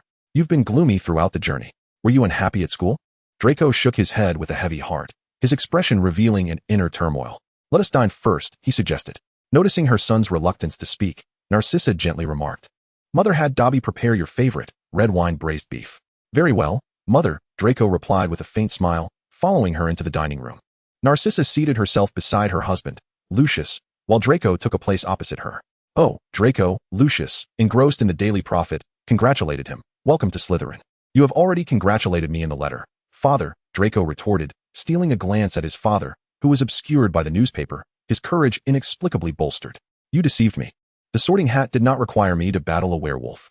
At that moment, Draco fancied he heard a faint, synchronized sound emanating from his parents, almost akin to a suppressed chuckle. Surely, it could not be laughter? Absolutely not. "Enough now, little dragon," Narcissa urged. "Hasten your meal. Your father has been waiting for you." Draco sensed his mother was stifling laughter, though he had no evidence to support his suspicion. He could only respond with a non-committal "oh." As he ate the dishes he usually relished with little enthusiasm. At long last, after dinner, and with Dobby and the house elves serving tea, Draco held his cup, contemplating whether to speak, hesitating repeatedly. "Little dragon, if there is something troubling you, do not hesitate to share it with your father," Narcissa encouraged softly, casting a warning glance at Lucius. Reluctantly, Lucius set aside his newspaper. Father, it is this, Draco began, gathering his thoughts. I have heard some troubling rumors at school. Troubling rumors? Lucius's gaze sharpened, exchanging a glance with Narcissa. What gossip has reached little dragon's ears? He inquired. It pertains to our ancestry, Draco said cautiously. I wish to ask if there was an ancestor of ours who was once friends with a Weasley, fighting side by side to quell a goblin rebellion and vanquish the Ashwinder gang. I believe her name was Cassandra. Upon hearing this name, Lucius's expression drastically shifted. Who divulged this name to you? He demanded sharply. A classmate, Draco swallowed hard, a friend of Harry Potter. Silence. Lucius seized his serpent-headed wand, striking it down forcefully. How dare you utter that name? Draco flinched, taken aback by his father's intense reaction. Harry Potter? Why is that name forbidden? He murmured. The St. Potter. He is my classmate, Draco added softly. Lucius's demeanor momentarily froze, and he exhaled slowly, rubbing his thumb against the silver serpent head of his wand, and said to Draco. Ah, so you refer to Harry Potter. I thought you meant that other gentleman. That gentleman? Draco asked, perplexed. Could there have been another Harry Potter? Indeed, indeed. Lucius set down the serpent-headed wand, his voice slightly hoarse. He picked up a teacup from the table, sipping delicately yet with a certain elegance to soothe his throat before continuing. As you have surmised, there indeed once was a Harry Potter. Did you know that the title he, who must not be named originally referred not to the Dark Lord, but to this individual? Was he not even more terrifying than the Dark Lord himself? Draco leaned back, filled with a newfound respect. Oh, the intricacies of that era have been obscured by the fairies. Yet as you are aware, our family once had a Cassandra Malfoy, your grandfather Abraxas's aunt. By lineage, she would be my great-aunt, your great-great-aunt. Lucius withheld no secrets from his son, for it was destined that Draco would one day lead the Malfoy family. Whether he learned this sooner or later was inconsequential. So she simply perished? Draco inquired. Some believe she died, while others claim she did not, Lucius replied, a hint of melancholy in his tone. Your great-aunt Cassandra was an extraordinarily gifted witch. Your great-grandfather told me that at your age, she was already capable of casting the shield charm. Why have I never heard of her? Draco asked, puzzled. Surely, having such a remarkable witch in the Malfoy lineage should be a source of pride. Why has no one ever mentioned her, neither grandfather nor yourself? Chapter 58, Family Secrets. Is the Malfoy family to fear the fairies? Draco gazed incredulously at his father. No, my dear Draco, Lucius replied gently. If the fairies had not demonstrated sufficient sincerity, how could the Malfoy family have acquiesced to such a request? Moreover, your grandfather once mentioned that the Malfoy family's compliance was merely a matter of circumstance. The true reason was that Cassandra had stolen the family heirloom, the Merlin's secret treasure, which incited your great-grandfather's fury, leading him to expunge her from the family tree. Why? Draco asked, bewildered. Why would she do such a thing? And where is she now? Perhaps she still lives, Lucius mused. Otherwise, why would your great-grandfather have said so? Draco hesitated, feeling an instinctive belief that Cassandra might still be alive. That is because Cassandra was his most beloved sister, Lucius explained. People often struggle to accept the departure of their kin. Draco nodded in understanding. Now, tell me about your classmates, Lucius inquired casually. No need to mention Slytherin. Speak of that Potter boy, the one who vanquished the Dark Lord. Upon hearing his father's words, Draco recounted in detail his encounters with Harry. When he recounted the moment on the train when he insulted Hermione as a mudblood, both Lucius and Narcissa's expressions darkened considerably. Perhaps you should pay closer attention to your companions, Draco, Lucius said in a low voice. While we do not favor wizards of Muggle descent, a person of good upbringing would never utter such words in public. It brings disgrace upon our entire family. Yes, father. Draco hastily apologized. It was my mistake. He then spoke of Harry's spellcasting prowess, particularly highlighting the remarkable duel with Miss Farley. The esteemed Gemma from the Farley family? Lucius mused, nodding thoughtfully. She is indeed a commendable young witch, her magical abilities rivaling even those of adults. Are you suggesting that Harry Potter, a mere first-year student, could best her in a wizarding duel? Yes, father. Under his father's scrutinizing gaze, Draco straightened his posture. I witnessed the duel firsthand. Prior to that, Potter had already defeated Marcus Flint and several of his associates. Lucius fell silent, pondering for a moment, exchanging a glance with his wife before addressing Draco. I understand. Perhaps you should consider befriending Potter rather than perpetually opposing him. If you were to open your eyes, you might discover that Miss Farley has likely already begun to engage with him. But, father, Draco frowned. Potter is accompanied by the disgrace of the Weasley family and a Muggle-born. Draco? Lucius raised an eyebrow, his tone taking on a melodic cadence. What did I just say? Yes, father, Draco quickly replied. The Malfoy family prioritizes interests above all. Lucius's brow relaxed, pleased that his son grasped the essence of the matter, and added, and, simultaneously, family comes first. Harry and Ron were warmly welcomed by the Granger family upon their arrival. Mr. Granger was an affable man, treating the two boys without any condescension typical of adults, his demeanor as refreshing as a spring breeze. During dinner, Harry and Ron indulged heartily, especially Ron, who, initially a bit reserved, soon let go of his pretenses and slumped in his chair, contentedly humming. "Who wants pudding?" Mrs. Granger inquired as she brought the dessert to the table. "Unless I unbuckle my belt, dear," Mr. Granger replied, leaning back in his chair, sounding feeble. "I've already undone mine," Harry echoed, also reclining. It was indeed a rare delight to savor such exquisite food in England. As the caramelized baby potatoes accompanied by roasted lamb arrived, Ron exclaimed, "I've already reached my limit. Mrs. Granger's cooking is superb, far surpassing my mother's." "Well then, gentlemen," Mrs. Granger sighed, placing the pudding down. "Why don't you head to the living room while I tidy up here?" "You mean, stand up?" Mr. Granger asked, looking up. "I doubt I can manage to get up." Harry attempted to shift in his chair, but failed. "I haven't buckled my belt," Ron simply stated. "Men." Hermione looked at the three of them, shaking her head in exasperation. Under the Granger family's generous hospitality, Ron and Harry had no choice but to stay at their home. "Indeed, these are tumultuous times," Mr. Granger remarked, seemingly engrossed in the news. "I think I should take out a loan in rubles and convert it to pounds." "What do you think, dear?" The last remark was directed at Mrs. Granger. "You decide," she replied, leaning down to plant a kiss on Mr. Granger's cheek. "Then it's settled." Mr. Granger turned to Harry and Ron, saying, "Gentlemen, I happen to be visiting the bank tomorrow. Shall I take you to the leaky cauldron along the way?" "That sounds wonderful, Mr. Granger, thank you," Harry replied. He then inquired of Hermione, "Hermione, will you join us?" At that moment, Harry recalled the question of what gifts to present to their professors. Indeed, it was prudent to consider gifts not only for the professors, but also for classmates and even Dudley, his cousin. However, Professor Snape posed a particular dilemma. Harry knew him to be a master of potions, and to gift him with a potion would likely be an insult, as it would hardly compare to his own creations. What to do? Lying in bed, Harry pondered for quite some time before arriving at a rather unconventional solution. Of course, since Professor Snape had a close relationship with my parents, why not gift him a photograph of them as a Christmas present? With this thought, Harry was resolute. The photograph had originally been given to him by Hagrid, who, perhaps fearing it might be lost, had thoughtfully made several copies for Harry. The next day, as they set off, Harry made sure to carry a shopping list. In addition to gifts for the professors and friends, he needed to procure some potion ingredients, such as aging potion, and suitable clothing for when he would appear older. The aging potion is a concoction that alters the drinker's age based on the dosage consumed, which was crucial for Harry's upcoming plans. By appearing older, he would enjoy greater freedom, even while navigating Knockturn Alley, a place akin to an underground black market where a mere 11-year-old wizard could not wander freely without parental supervision. Within Knockturn Alley, one could acquire items not readily available elsewhere, such as the seeds of the venomous tentacula, though Harry was not lacking in courage. The influence of his friends had imparted a touch of caution. Thus, he resolved to procure additional venomous tentacula seeds to bolster his current fighting capability. Upon arriving at the leaky cauldron, Mr. Granger arranged to meet them in the afternoon before hastily departing for the bank. Harry and Ron meandered through Diagon Alley, purchasing everything they required.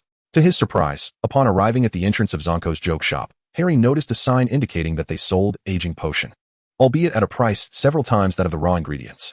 With a determined bite of his lip, Harry purchased an assortment of joke products, cleverly concealing the aging potion among the prank items to make it less conspicuous. After completing their shopping, Harry and Ron proceeded to Ollivander's wand shop. Clearly, having passed the back-to-school rush, the shop was now in a quiet season. Harry called out several times before Mr. Ollivander noticed their presence, as it was rare to find young wizards visiting at this time. Mr. Ollivander emerged from the back, and upon seeing Harry, extended his hand and approached, saying, "Ah, Mr. Potter, it is a pleasure to see you again." "Good day to you, Mr. Ollivander," Harry said as he held Ron's hand. "This is my dear friend Ron. I wish to purchase a wand for him as a Christmas gift." Mr. Ollivander shifted his gaze, and Ron, feeling somewhat awkward, lowered his head. "Oh, the youngest son of the Weasley family, I presume?" Mr. Ollivander smiled, but said little more. Instead, he inquired, "May I see the wand you are currently using?" Ron produced Charlie's old wand and handed it to Mr. Ollivander. Upon receiving the wand, Mr. Ollivander exclaimed, "Ah, this wand. I recall it well. Made of pear wood, with a unicorn tail hair core, 12 inches long. I dare say, young Mr. Weasley, you experience quite a significant impediment when casting spells, do you not?" "Indeed. Unicorn tail hair is renowned for its ability to produce the most stable magic, with minimal fluctuations or blockages." At this point, Mr. Ollivander shifted the conversation's direction. "However, these wands are the most loyal of companions, typically bonding firmly to their first owner, regardless of the owner's proficiency as a wizard. Were it not for your relation to the original owner, I fear the hindrance you experience would be far more pronounced." Turning his gaze towards Harry, Mr. Ollivander kindly remarked, "Mr. Potter's observation is indeed timely. Otherwise, this wand would severely impede your progress in learning spells." "Oh, So that's how it is, Ron muttered softly. Initially, he believed Harry was merely trying to spare his feelings, but with Mr. Ollivander's explanation, he understood Harry's genuine concern.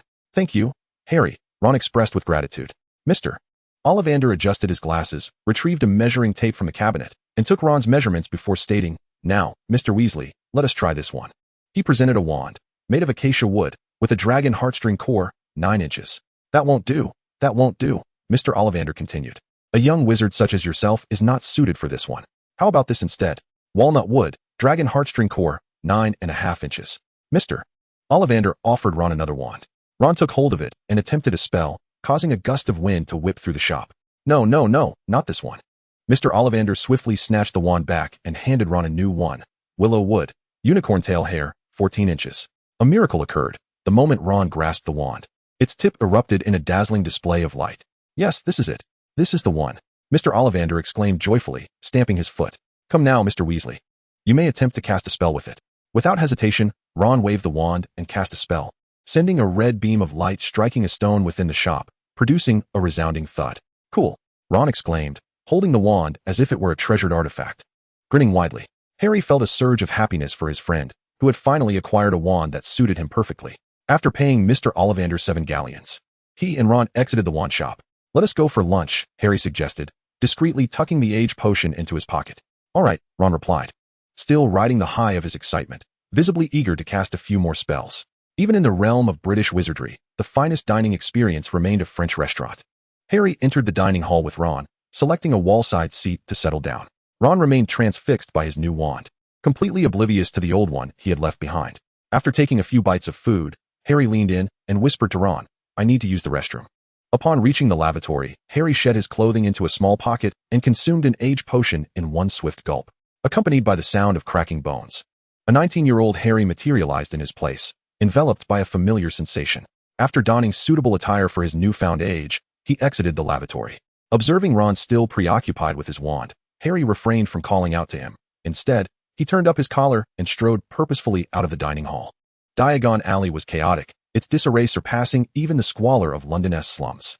The crumbling cobblestone streets, filthy walls, and gaunt dark wizards leaning against the walls spoke of a place far from respectable. Almost instantly upon entering Diagon Alley, Harry found himself scrutinized by the dark wizards. Unperturbed, he continued on his path. Intentionally veering into a narrow alley, he was confronted by a gaunt, menacing wizard with large, blackened teeth. You don't belong here, kid. The wizard sneered, sizing Harry up. Hand over your money, and I, Dewima, will guarantee your safety. To his astonishment, this seemingly naive youth not only displayed no fear, but responded with a knowing smile. Since you've approached me, I shall not be held responsible, Harry thought. He raised his hand to his mouth, fixating his gaze directly into the dark wizardess eyes. Chapter 60. This is none of your business. Dewima found himself engulfed in a haze, as though he had fallen into an abyss of bliss. If Harry were to choose a spell, aside from the disarming charm, in which he excelled, it would undoubtedly be the Imperieuse Curse. In an era rife with dark wizards and poachers, lacking proficiency in resisting the Imperieuse Curse was akin to serving oneself on a platter to them. Thus, Cassandra frequently trained Harry in this spell, each of them casting the curse upon the other, forcing their wills to break through, and repeatedly honing their resilience against it. The Imperieuse Curse does not adversely affect the caster. Its unforgivable nature lies solely in its ability to compel others to act against their will, which is why Harry bore no aversion towards it. Admittedly, the feeling of commanding Cassandra to perform a mechanical dance was exhilarating. As the saying goes, practice makes perfect. After extensive training, Harry could cast the Imperieuse Curse without a wand. Hand over your wand, Harry commanded, extending his hand. Under the influence of the curse, Dewima obediently complied, retrieving his wand from within his robes and presenting it to Harry with both hands. Harry accepted the wand, raising an eyebrow as he regarded Dewima. He tucked the wand away and ordered, Take me to the nearest shop. I wish to acquire some goods, the kind not available elsewhere. Yes, sir. Dewima bowed slightly and led Harry out of the alley. A newcomer swaggered into Knockturn Alley, and the dark wizards were unlikely to let him slip by unscathed.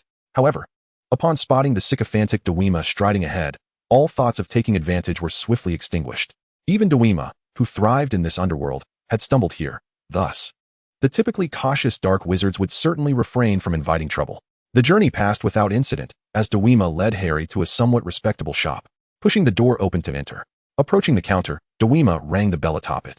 While awaiting the shopkeeper's arrival, Harry began to survey his surroundings.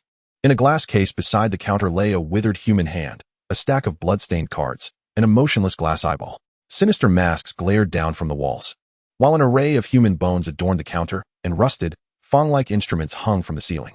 In front of the desiccated hand stood a meditation basin. Judging by the items displayed, the shop's wares promised to be rather macabre. Moments later, a man hunched over appeared at the counter, repeatedly attempting to arrange his greasy hair that clung to his face. Harry felt this shopkeeper must share some common ground with Professor Snape. Dweema, what brings you here? Mr. Boggins inquired with a furrowed brow, clearly not pleased to see Dweema. Dweema offered a sycophantic chuckle and introduced Harry, saying, "This gentleman wishes to procure some rare items not available outside, hence my introduction, Mr. Boggins." Only then did Mr. Boggins notice Harry trailing behind Dweema. Upon observing Harry's neat and meticulous attire, a flicker of suspicion arose within him. "Good day, sir. May I inquire your name?" Mr. Boggins asked tentatively. Harry, of course, was not foolish enough to divulge his true identity. Without hesitation, he provided the name of a friend. "Sebastian. Sebastian what?" Mr. Boggins repeated, eager to learn the surname. "Apologies. Everyone has their secrets, do they not?" Mr. Boggins attempted to salvage his dignity, adopting a tone as slick as his hair. "It is a pleasure, Mr. Sebastian. How may I assist you today?" "I require some biting cabbage seeds. It would be even better if you have seeds for venomous tentacula," Harry stated. Mr. Boggins exclaimed, "Ah, regrettably, the seeds of such magical plants are not permitted for sale at present. Seems you are unwilling to sell, then?" Harry remained silent, producing 5 gold galleons from his pocket and placing them on the counter. The moment Mr. Boggins beheld the 5 galleons, his eyes sparkled with a greedy glint akin to that of a fairy. Harry's hand rested possessively over the coins, prompting Mr. Boggins to understand the cue. He turned and retrieved 2 small cloth bags from a cabinet. These contained the biting cabbage and the venomous tentacula seeds. Though they have been stored for quite some time and may require careful tending, Mr. Boggins informed. Harry drew his wand and tapped the bags. Mr. Boggins' eyebrows twitched, but upon noticing Harry's wand pointed at the burlap sack, he visibly relaxed. After confirming that the contents were indeed the seeds of the biting cabbage and the venomous tentacle, Harry tucked the 2 bags into his small pocket. "Mr. Boken?" Harry inquired. "Please, go ahead," Mr. Boken replied, cheerfully pocketing the 5 gold galleons. "What is your relation to Herbert Bach?" Harry asked. With a smile, Harry added, "Of course I know him. I even witnessed his sorting ceremony." Mr. Boken glanced at Harry's youthful face beneath the hood and dismissed his words as mere bluster. Nevertheless, as a businessman, he had no intention of souring the encounter. He simply smiled back at Harry, choosing not to respond. Harry sensed Mr. Boken's skepticism. He shrugged, mentioning it casually without expecting belief. He was not lying. After all, Old Bach was quite memorable, and there were no members of the Ibla family among his cohort, making Old Bach the first to be named by Vice Principal Weasley during the sorting. With a satisfying array of items in hand, Harry left Boken's shop content. "Relax.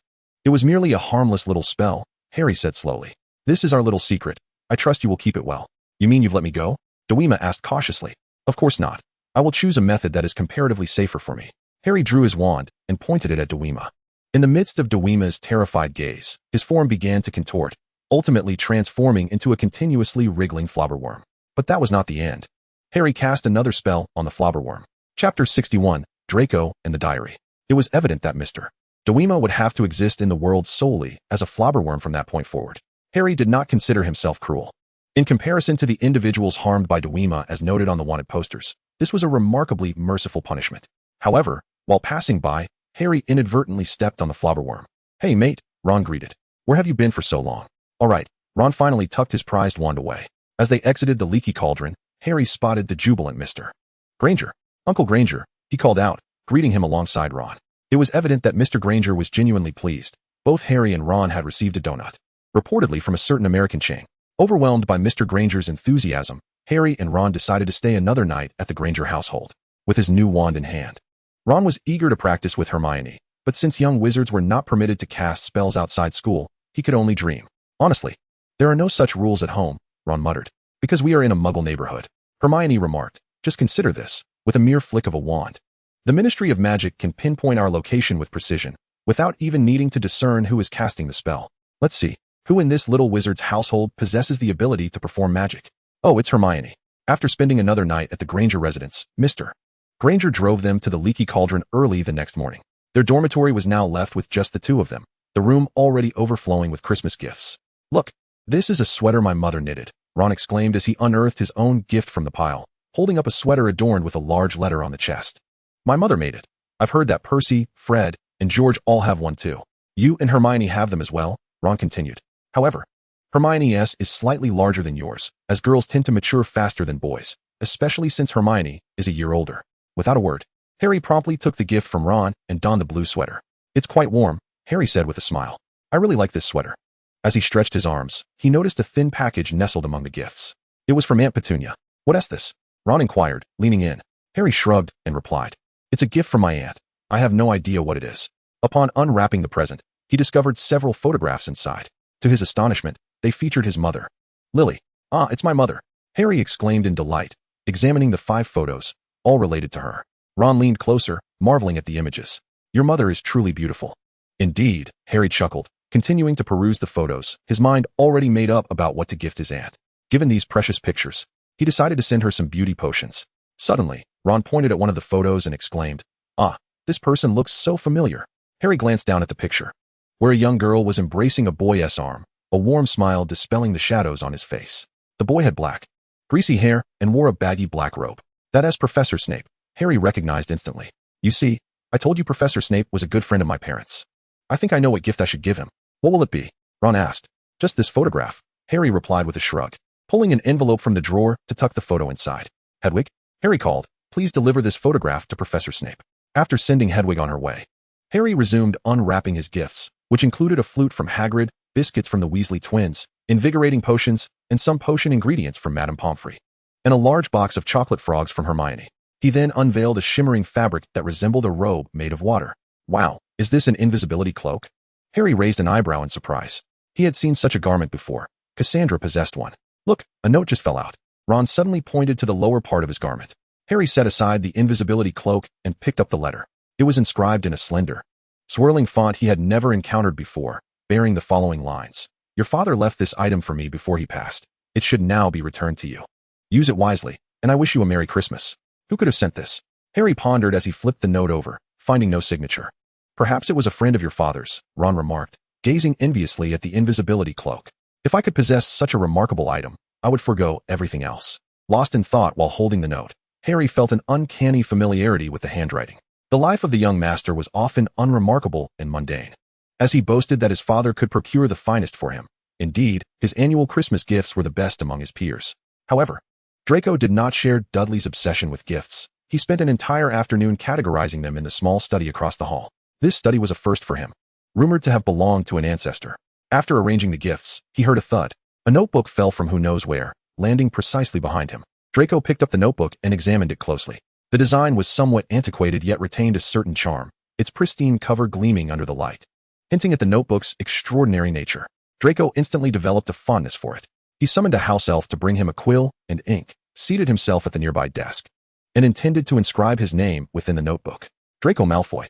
Strange occurrences ensued. He realized that the ink he applied began to seep into the paper. The ink appeared to be absorbed by the notebook, and soon his writing vanished, replaced by an elegant script. Hello, I am Cassandra Malfoy. Chapter 62, Old Dumb. The Exploding Potion. Cassandra Malfoy? Draco recalled the ancestor his father had mentioned days prior. But wait, wasn't she missing?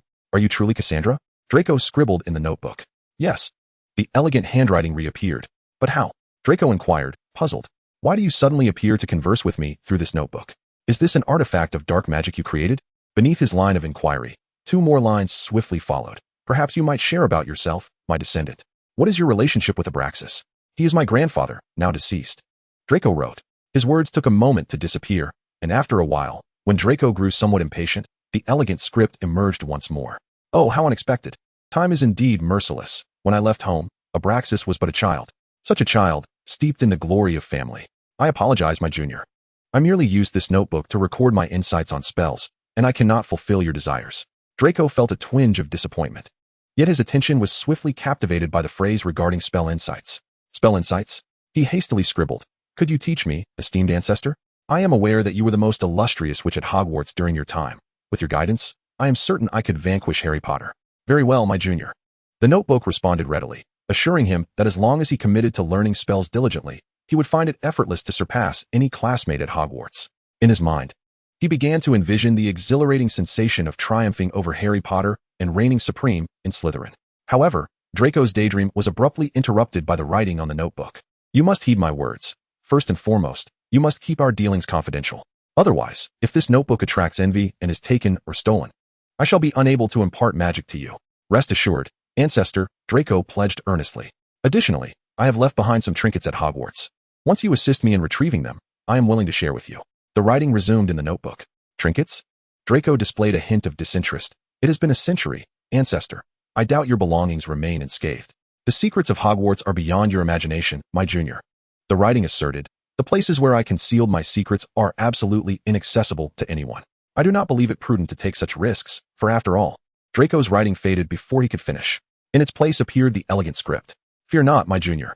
Are you not curious about the treasures of Merlin stored within that secret chamber? What purpose do they serve? Draco inquired with intrigue. Do you not wonder why my spellcasting abilities are so exceptional? The writing retorted. As Draco pondered the notion of the treasures of Merlin, a sudden realization dawned upon him.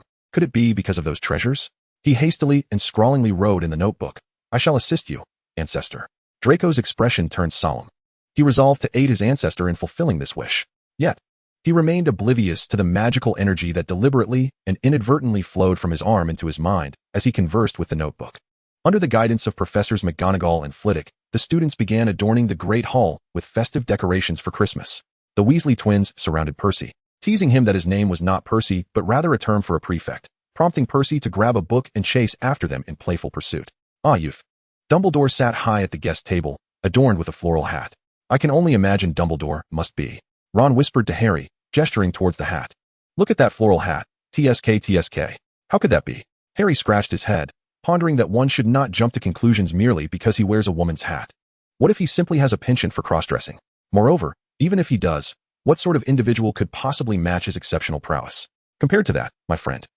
Ron began to suggest that after dinner, they should venture outside for a snowball fight, as Fred and George had just come by to invite him, insisting that he must join in. I believe we have more pressing matters to attend to, Ron, Harry whispered. Since we have received an invisibility cloak, why not explore the castle a bit more? Excellent idea. Ron's face lit up with a smile, only to fall again as he said, but the cloak can only accommodate one person. I cannot accompany you. Do not worry, Ron. I can become invisible without the cloak, Harry chuckled.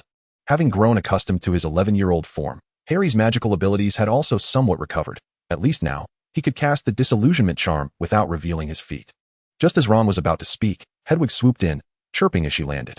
It's Hedwig, Ron remarked. No wonder I didn't see her. I thought you had forgotten her. She must have brought me something, Harry said, extending his hand to receive the small gift box that Hedwig had delivered. Is it a Christmas gift?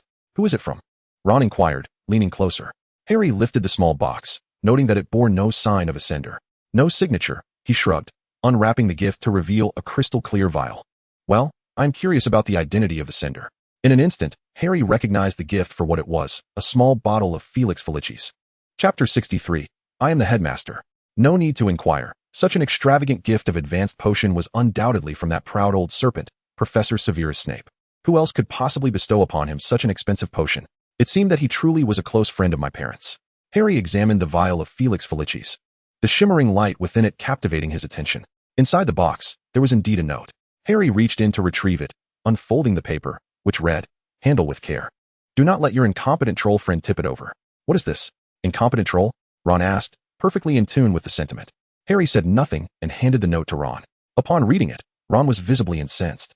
This is utterly insulting, he exclaimed, but this is Felix Felicis, an advanced potion. Just this alone could fetch several hundred galleons. After a brief pause, Ron inquired, Who is it from? Professor Snape. Harry carefully tucked the vial into his pocket. Severus Snape. Of course. Ron gasped and said to Harry, He is surprisingly generous. It seems you were right. He is indeed a good friend of your parents. That photograph was truly well placed. Indeed. Harry smiled at Ron as he speared a piece of beef from his plate. So where shall we go now? Ron picked up a chicken leg, pondered for a moment, then felt something was lacking. With his other hand, he grabbed another chicken leg, finally displaying a satisfied grin. Let us go to the room of requirement. Harry leisurely swallowed his beef. Today we shall not practice magic. I have discovered a new use for the room of requirement. A new use? Ron's interest was immediately piqued. I must go and take a look. It was a fairy, with sparse hair atop its head, not particularly pleasing in appearance, and possessing a pair of crossed eyes. Dumbledore nodded slightly and inquired, I wish you a pleasant evening, Boderick.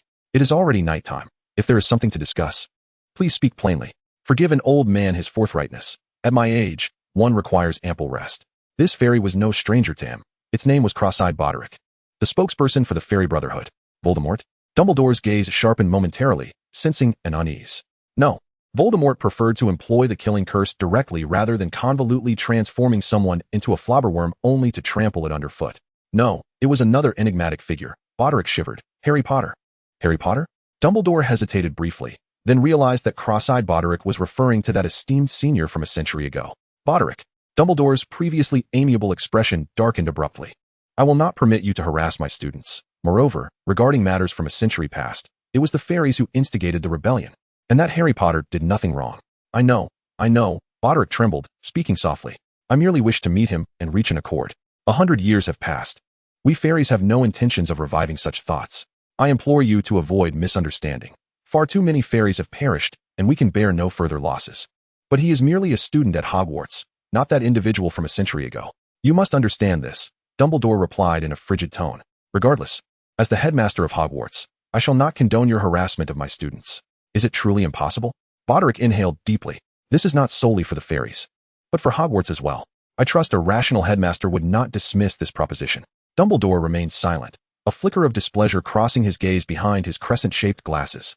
Dumbledore, you shall come to regret this, Boderick exclaimed, rising in anger. Boderick, I am the headmaster, Dumbledore replied calmly. With a disdainful huff, Boderick turned and stormed out of the headmaster's office, slamming the door behind him with a resounding crash. Dumbledore remained seated, his eyes glinting behind the half-moon lenses. The words of Boderick had indeed stirred a ripple within him. Yet to believe that Harry was the same Harry from a century prior seemed utterly absurd. He had witnessed firsthand how Harry had vanquished several seniors, including Miss Farley, the Slytherin prefect. Logically, a first-year student should not exhibit such prowess. Even he, at that age, could not match Harry's level of excellence.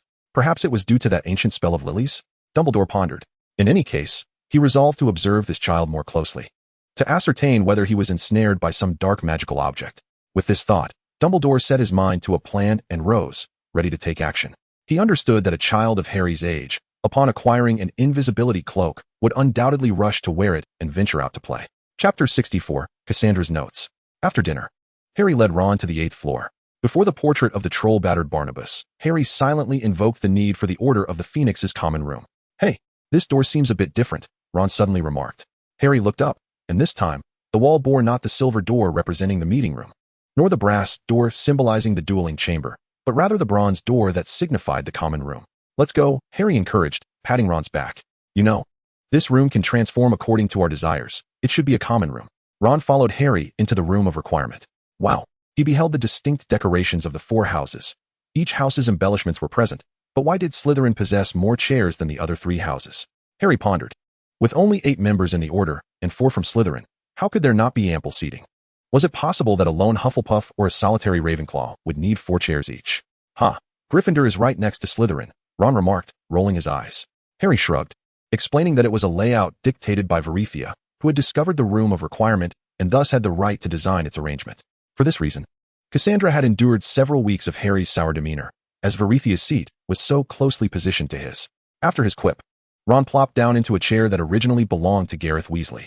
It was, after all, quite fitting, as Gareth was his great-grandfather. This is indeed a splendid place, Harry. Ron stretched out like a languid cat, his fiery hair fluffing up. I say, we should invite Hermione to come see this. And we still need to bring in Seamus and Neville, right? I think we ought to move Slytherin's chairs over, since we have no intention of including them. Do we?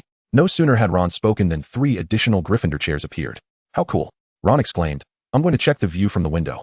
It must be far better than our Gryffindor tower. Indeed, Harry nodded. Once Ron had wandered off, he settled into Verithia's chair. Harry? Verithia wrapped her arms around his, and the already grand scale of the room made Harry feel as if he were floating among the clouds. He replied, somewhat dazed. Come enjoy the view with me. You know, Slytherin's common room is underground, and we rarely get to see such splendid scenery. Verithia said, gently pulling Harry toward the window. I must remind you. This is the room of requirement, the Order's meeting place, Cassandra's cold voice interjected from behind, laced with disdain. It is winter now, not the springtime for magical creatures to procreate, you too. Her lovely violet eyes curved like crescent moons, and a victorious smirk graced her thin lips. The moonlight is truly beautiful tonight, Verithia remarked. Indeed, the moonlight is truly beautiful tonight. Harry gazed out the window, murmuring softly to himself. What's wrong? He asked absently. There's a notebook here. Ron bent down and picked up the notebook from the nearby cabinet, discovering a letter tucked within it. Harry, it says here, is Malfoy an ancestor of the Malfoy family? I know Draco Malfoy's father is Lucius, and his grandfather is Abraxas Malfoy, but there are no abbreviations. Malfoy? Harry sprang to his feet, striding over to Ron. Where is it? Let me see, he implored eagerly. Oh, here. Ron handed the notebook and the letter to Harry, hesitating slightly as he asked, Harry, this is someone else's notebook and letter. Is it right for us to look at it? Ron shrugged, lacking curiosity about the Malfoy lineage. He preferred to observe the playful antics of his three brothers instead. It's an abbreviation for Cassandra. Her full name is Grindelwald. I regret to refuse your proposal. Even utilizing a time turner to travel a year ahead would incur substantial costs, let alone seeking Potter's whereabouts a century later. I hope you reconsider with your love-stricken mind filled with pink bubbles. You ought to confront reality rather than abandon your parents and brother for the sake of pursuing an elusive hypothesis for a boy unconnected to you. Perhaps you are just as arrogant and conceited as that Potter. Regardless, I will not accept your proposal to search for a boy with whom I have no ties. Malfoy. Even though he had mentally prepared himself, Harry still felt a twinge of sadness. Why was that? Cassandra was so detestable, always pointing fingers and ridiculing him with an air of superiority. He thought he could accept this reality, yet upon reading the letter, he felt a sense of loss. Perhaps Cassandra was right. She had family, a father and brothers who cherished her. Harry couldn't forget the pride and joy in her eyes whenever she mentioned her father. A child who lacks a father's affection does not constantly boast about him. Much like Draco Malfoy, even though Harry disdained the arrogant boy, he had to acknowledge that Draco was loved by his family. He read the letter 3 times, finally sighing and folding it neatly before placing it at the back of the notebook. He then opened the notebook, finding the first page signed with Cassandra's name. It was Cassandra's notes on spellcasting. Harry flipped through the pages, which appeared to chronicle her experiences since first year. An alternative application of the Lumos spell, the feasibility of the levitation charm in manipulating objects. What a pity, that Potter went to Gryffindor. I had hoped to make him my follower. Look at his eyes, so green and timid, like a little deer. How delightful it would be to have a brother like that. Exploration of the stupefying charm-s casting techniques. Potter is lazy, arrogant, irredeemable. How can someone like him survive in a wizarding world rife with dark wizards? The audacity of this porter to inquire about the old robe I intend to wear is truly bewildering. Harry thought to himself, somewhat speechless. As he turned the pages further, he continued to encounter a blend of spellcasting insights mingled with Cassandra's accounts about him. The practical techniques of the disarming charm and how to cast the blasting curse with greater swiftness were outlined. Today, I encountered that hopelessly dim-witted Potter in the Forbidden Forest, and he proved to be nothing but a burden, clumsy and inept, utterly incapable of wielding a spell correctly. I hope he comes to realize his own shortcomings and humbly takes his place behind me as a mere follower. Indeed, being struck by a curse is undeniably painful. However, as a proud pureblood, I shall not stand idly by while dark wizards torment Muggle-borns. Yes, just so. Harry felt a slight sting in his nose, lifting his gaze to the radiant moonlight that bathed his face. The night breeze tousled his hair, reminiscent of that fateful evening in the Forbidden Forest. Chapter 65. Grindelwald. Do you think my sister would mourn for you, mate? What troubles you? He approached with concern. Nothing. Harry shook his head, producing the letter to hand it to Ron. Just a bit sentimental. Ron took the letter, glanced it over briefly, and promptly returned it to Harry, avoiding it as if it were a plague. Honestly, mate, you're getting a bit too immersed in this. That was a feud between Harry Potter and Malfoy from a century ago. How does it concern you? However, Ron continued, if I were you, I would be more worried about another matter rather than pondering why Malfoy neglected to study time magic for that Potter. What matter? Harry inquired, lifting his head. Of course, it is that Miss Grindelwald. Ron gestured in the air, spinning his hand. Consider this. What if Miss Grindelwald's brother is the very dark wizard Grindelwald whom Professor Dumbledore defeated? What will you do then? What does that have to do with me? Harry asked, perplexed. It has everything to do with you. For heaven's sake, Ron exclaimed, compassionately gripping Harry's shoulder. You must understand, dark wizards are utterly irrational. He must know that his sister abandoned her parents and him for someone named Harry Potter, and you, my brother, share that name. And then, Harry still failed to grasp the crux of the matter. Merlin's beard. Ron exclaimed, cradling his head. I can't guarantee what he might say when he discovers you also bear the name Harry Potter. Perhaps something like, Mr. Potter. Do you think my sister would mourn for you? And then he would unleash a dark curse without a care for which Harry you are. All he needs to know is that he has avenged himself upon a Harry Potter, and that suffices. Harry pondered Ron's words, shivering involuntarily. Ron's conjectures were merely speculations. Yet he had indeed ventured to the Austro-Hungarian Empire, now Austria's Nurmengard, and encountered Gellert Grindelwald. Admittedly, at that time, Gellert resembled a small sunflower parrot, devoid of any spells, with a cherubic face that was easily pinched. Yet, the animosity directed at Harry was evident even to a fool, especially when V wiped the cream from his nose. And Gellert's eyes nearly ignited with fury. As the saying goes, one can gauge a person's future character by their behavior at the tender age of 3, and their essence by the age of 7. Given the demeanor exhibited by Gellert, it is evident that even as he matures, his disposition will remain unchanged. Considering Vivi's magical prowess, it is reasonable to presume her brother possesses no lack of talent. After a century of cultivation, who could fathom the extent of his current abilities? Regardless, Harry does not believe he is equipped to contend with Gellert at this moment. You make a valid point. Harry acknowledged as he stowed away his notebook and the letter. He resolved to search diligently within the room of requirement once more. Thanks to Ron's recent discovery, he suddenly realized that the room of requirement manifests in various forms. It was entirely possible that the belongings of his friends were not confined to the conference room iteration. Noticing Harry rise, seemingly in pursuit of something, Ron inquired with a hint of confusion, "Harry, what are you doing?" "I'm just looking for any other letters or such," Harry replied, his gaze lowered. "You know, I'm quite intrigued by that Harry as well, given his remarkable nature. I wish to learn more about this illustrious namesake of mine." Fortunately, his lowered head concealed the peculiar expression that accompanied his self-praise. "Well, we should indeed search," Ron mused, raising an eyebrow. "After all, my great-grandfather Gareth was also a friend of his." However, after searching for quite some time, they found no new revelations. Reluctantly, Harry departed the room of requirement, a sense of loss lingering in his heart, especially as the hour grew late. Cassandra. Sigh. Though he rationally accepted Cassandra's decision to cease her search for him, emotionally, he felt a tinge of emptiness. Perhaps this is for the best, Harry contemplated, and as he walked, he accidentally bumped into Ron ahead of him. "What is it?" he whispered. "Harry, look over there," Ron replied, his voice equally hushed. Harry raised his gaze, noticing he was not cloaked in his invisibility cloak, but rather under the effects of the disillusionment charm. In a nearby abandoned classroom stood a mirror. How curious, Harry thought. This mirror was not here upon our arrival. "Shall we take a look?" Ron suggested quietly. "All right," Harry replied, and Ron turned to continue onward. Not far off, Dumbledore concealed himself, his gaze twinkling behind his half-moon spectacles, intently observing Harry and Ron's direction. When Ron spotted the mirror, Dumbledore straightened slightly. Yet, upon seeing the two depart without investigating the mirror, he let out a soft exclamation. With a flick of his fingers, a statue around the corner transformed into a middle-aged man clad in black robes, his hair slick and greasy. The young wizards harbored a natural fear of Severus, Dumbledore mused, guiding the statue step by step towards Harry and Ron, intent on ushering them into the abandoned classroom housing the mirror. Under the cloak of night, with the dimming light, Ron struggled to discern what approached them. But the unmistakable black robes and greasy hair immediately conjured the image of Professor Snape in his mind. "Harry, it's Professor Snape," he whispered a warning to Harry, urging him not to let himself be caught, or else they would face severe penalties. "We should hide in the classroom we just left." Harry furrowed his brow, feeling an unsettling sense of suspicion. Professor Snape's appearance seemed too coincidental. It was entirely out of character for him. After days of confinement, Harry had come to understand that Professor Snape's routine was as predictable as a clock. At this hour, he would typically be in his office, attending to potion materials, not wandering the 6th floor aimlessly. Moreover, catching students out at night was not even his responsibility. That duty fell to Filch. The memory of the mirror crossed his mind. Could it be? No, something was definitely amiss. "If we stand here, he won't find us," Harry whispered to Ron, urging him to press against the wall. Ron complied obediently, stabilizing himself as Harry pulled him closer to the wall. "Hush, don't make a sound," Harry instructed softly. "We'll wait until he passes." As Harry tightly held Ron against the wall, Dumbledore's feelings became increasingly complex.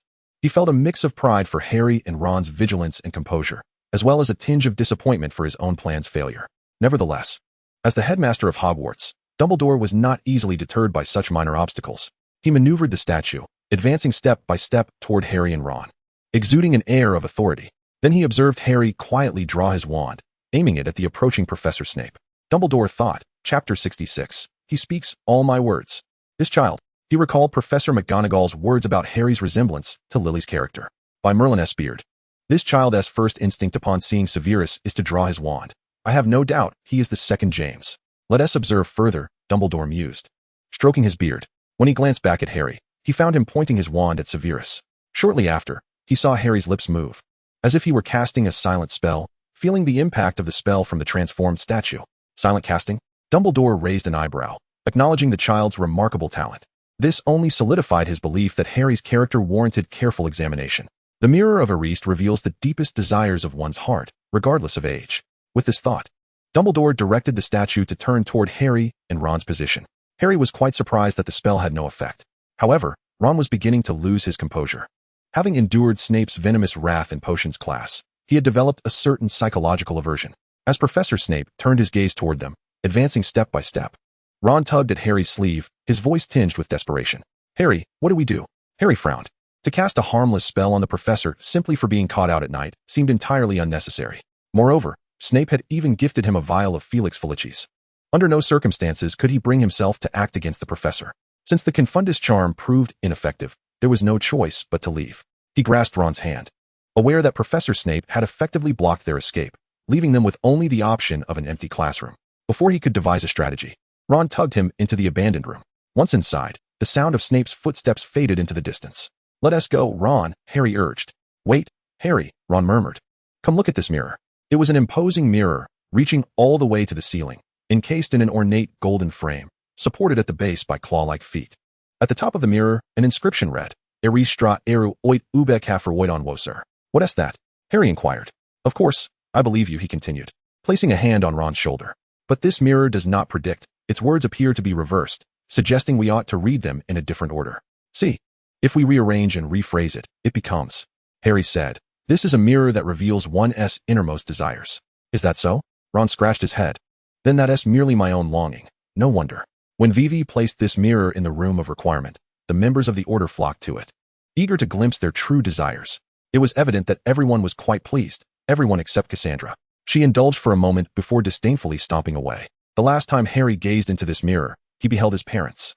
He lifted his gaze to the inscription once more, pondering who had brought this mirror forth and why it was situated here. And you, Harry, what do you see? Ron asked. Harry turned to the mirror, and the scene reflected was not that of the abandoned classroom, but rather a setting akin to the room of requirement. Before him lay a long table, with his parents seated at the back, gazing tenderly at him from beyond the mirror. Behind them, the Potter family appeared to be tiptoeing, adorning a Christmas tree, while others busied themselves decorating the surroundings. Noticing Harry's gaze, they all turned and smiled at him. I see my parents, and my family, Harry whispered softly. As he looked closer at his parents, he noticed someone seated beside his mother, with another standing behind her. Beside his mother sat Valatia, deftly knitting with 2 needles. Seemingly engaged in conversation, her violet eyes fixed intently on him. Behind his mother stood Cassandra, devoid of her usual disdain, instead exuding an unexpectedly gentle demeanor. What is Cassandra doing here? Harry wondered, feeling a mix of gratitude for her guidance over the years yet bemused at the notion of desiring to live alongside her, which seemed utterly irrational. So, Harry, how do you know this mirror reveals one's innermost desires? Ron prodded again. I just know, Harry replied enigmatically. At that moment, the sound of footsteps suddenly echoed at the doorway. Before Harry and Ron could render themselves invisible once more, the figure of Professor Dumbledore emerged at the entrance. Harry, Ron. He greeted them, extending his hand and gesturing with his fingers. I must say, Harry, it is quite rare for a young wizard of your age to possess such keen observational skills. Dumbledore smiled kindly. As you mentioned, this mirror reveals one's deepest desires. So, Harry, what is your true desire? Harry did not meet Dumbledore's gaze, but turned instead toward the mirror. In its reflection, he noticed Winky, who smiled gently at him, waving a pair of woolen socks. I see my parents, my family, and what else? Dumbledore inquired with a smile. Harry noticed Winky nodding at him and gathered his thoughts. And woolen socks, he replied. Dumbledore continued, Chapter 67, A Lesson for the Headmaster's Apprentice. Furthermore, Professor. Harry turned his gaze to Dumbledore's beard. I believe it unwise to place this mirror here, and I doubt that other Hogwarts students possess the same strong will as Ron to resist the enticing illusions it offers. If a young wizard becomes entranced by the phantasmal visions, refusing to accept their illusory nature, it would not merely be a loss for Hogwarts. Harry spoke again, having completed a mental loop since Dumbledore's arrival. This was undoubtedly a trap laid by Dumbledore, intended to draw him before the mirror of Erist. But for what purpose? Harry pondered without resolution. Dumbledore suddenly felt a pang of discomfort. The very words he intended to impart to Harry were now being reflected back at him. He looked at Harry, who was meeting his gaze. The young boy shone like the sun at 7 or 8 o'clock, radiant yet gentle, embodying a noble integrity. Perhaps I am overthinking this, Dumbledore mused. Such a child must be among the finest. I must concede, Harry, you are absolutely correct, Dumbledore said with a warm smile. I shall have the mirror removed later. Very well, Professor. Then Ron and I shall not disturb your rest, Harry said, pulling Ron along. Good night, Professor Dumbledore. Suddenly, Ron spoke up. By the way, Headmaster, what did you see in the mirror? Dumbledore pondered for a moment before responding with a smile. As for me, well, I saw much the same as Harry, woolen socks. Merlin, I thought Dumbledore would deduct points from us, but he is quite amiable, Ron said, plopping down on a chair and carefully folding the invisibility cloak. That night, lying in bed, Harry continued to wonder why Dumbledore had positioned the mirror of Erist there, tempting him to approach. He did not believe that Professor Dumbledore was merely driven by an insatiable curiosity to uncover the desires harbored by the savior within. After hearing Harry's analysis, Hermione, however, held a contrasting perspective. I do not think that Professor Dumbledore harbors any ill intentions towards you, she began to elucidate to Harry. He is, after all, the greatest white wizard in this world. If he wishes to assess you, it may be merely to gauge your character. For instance, would you succumb to the allure of the Mirror of Erist? I concurred with Hermione's viewpoint. Ron raised his hand and said, however, Harry's concerns are not without merit. Could it be that your remarkable performance has aroused his suspicions regarding your interaction with some dark magical artifact? It was difficult to say.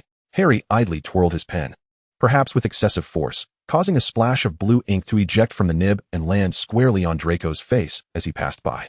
Sorry, Harry muttered to Draco. Draco merely cast a sinister glance at Harry, wiped his cheek, and continued on his way. I couldn't help but notice that his complexion appeared even paler than before the holiday. Hermione nearly leaned onto the table, exclaiming, goodness. His gaze just now was as unsettling as that of a serpent. Harry paid little heed, as Draco had not uttered a word in retaliation, and besides, it was he who had first flicked ink onto him. When Draco took his seat at the Slytherin table, Pansy gasped in shock. Goodness, Draco, what happened to you? She picked up a handkerchief and approached him, concernedly wiping his face. Draco allowed Pansy to dab at his cheek, yet he felt a rising agitation within. Upon returning to the Slytherin common room, Draco settled into an unoccupied corner, assigning Crabbe and Goyle to stand guard, lest any undesirables approach. Before long, elegant script began to materialize in his notebook. Calm yourself, my young heir. The great me would never deceive a child such as you. But I can no longer wait. I want to cast a curse on Potter's detestable face right now. Draco scribbled impatiently. Even he was unaware of the source of his vexation. What is wrong with me? He pondered, yet he failed to notice a faint surge of magic emanating from the notebook. This magical disturbance exacerbated Draco's emotions, causing him to cast aside his previous doubts. Moreover, he grew increasingly discontented with the notebook. At home, it had always employed persuasive rhetoric, promising to teach him spells upon his arrival at school. Yet now that he was at school, the notebook showed no inclination to impart any spells, and his patience had worn thin.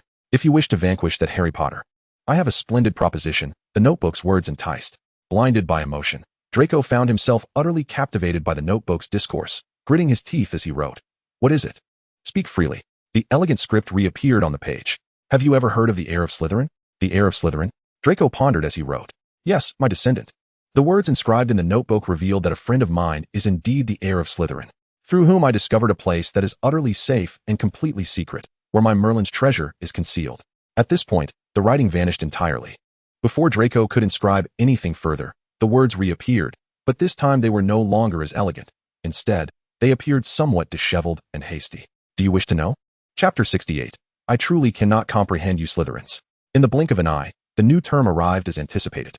Most students appeared lethargic and lacked enthusiasm, still lingering in the afterglow of their holiday, save for a few academic prodigies like Hermione. The teachers, however, seemed as usual, particularly Professor Snape, whose demeanor appeared markedly improved compared to the holiday. This was evident from the dwindling number of points in the Gryffindor gem jar. Yet, there were exceptions. In the first potions class following the break, Harry effortlessly concocted a potion under Snape's watchful gaze. Quite commendable potion-making skills, Professor Snape remarked from behind him. Harry turned his head, feeling discomfort in his shoulder, and rubbed it with his other hand, his face obscured by that arm, revealing only a pair of emerald eyes. Perhaps it was a trick of the light, but there seemed to be a hint of pleasure in Professor Snape's expression. 3 points to Gryffindor for your potion proficiency. Ron, sitting nearby, suddenly widened his eyes, then quickly narrowed them again. By Merlin's socks, Snape actually awarded Gryffindor points? What in the name of all that's holy is happening today? Is the sun rising in the west? He discreetly lifted his gaze, curious if the professor had perhaps washed his hair today. Alas, Snape's hair remained as greasy as his tone. Draco's expression darkened further. He merely curled his lip in disdain, but said nothing. During lunch, the entire Gryffindor house buzzed with chatter over this unprecedented event. Goodness, Snape actually gave Gryffindor points. Ron exclaimed incredulously. God knows that since Snape took over as potions master, Gryffindor hasn't earned any points in this subject. Never mind Snape for now, Hermione whispered. Before the break, I told you all to keep an eye out for where the room of requirement is guarded. Don't tell me you found nothing during the holiday. Had it not been for her recent mention of Snape, she might have nearly forgotten about that matter altogether. Ron found his voice caught in his throat during the holiday. Aside from visiting the Grangers, he had only thought about indulging in extra chicken legs or playing wizard's chess. As for searching for the room of requirement, the thought had completely slipped his mind. Exactly. I wasn't free before the break, and I certainly wasn't free during it. Was my holiday merely a wasted endeavor? What about you, Harry? Hermione turned her gaze towards him. Harry cleared his throat. Throughout the holiday, he had been engrossed in Cassandra's notes, which could also be termed a diary, and had scarcely given any thought to the matter concerning Louis. However, in this moment of urgency, he found himself struck by a sudden insight. Do you recall Professor Dumbledore mentioning that room on the 4th floor? Harry whispered. If all goes as expected, that abandoned classroom must surely be the hiding place of Louis. How can you be so certain? Hermione inquired, her brow furrowed. Meeting Hermione's skeptical gaze, Harry replied softly. After all, this is a location that Headmaster Dumbledore has expressly forbidden us to visit. Regardless, we shall know the truth once we go there. Still, I'd rather not. Hermione retorted, pursing her lips. You know that is a place strictly prohibited by the headmaster.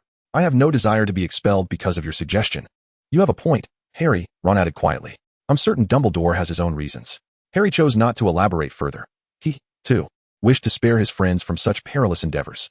Perhaps it would be best to wait until he was confined to Professor Snape's quarters, and then venture there alone to ascertain the truth. As long as the Philosopher's Stone remained safeguarded, he could visit France during the summer to borrow it from the Lamies, and everything would eventually fall into place. By then, he would be able to gain access to the map's hidden chamber. You should find it considerably easier. Ron remarked to Harry. At least when you're in confinement, Professor Snape won't be using venom to torment you. It's evident that the effects of that photograph are quite remarkable. What photograph? Hermione asked, puzzled.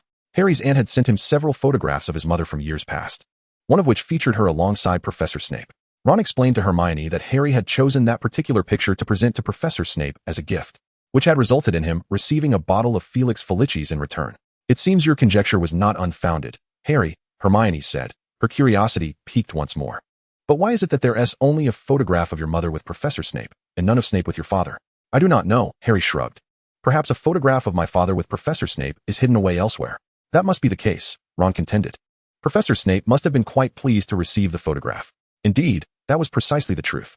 That evening, when Harry arrived in Snape's subterranean office for his confinement, Snape, unusually, did not assign him the task of sorting various potion ingredients. Instead, he instructed Harry to brew a batch of Thunder Brew. Thunder Brew, when thrown, could conjure a storm of lightning at the point of impact, causing harm to adversaries.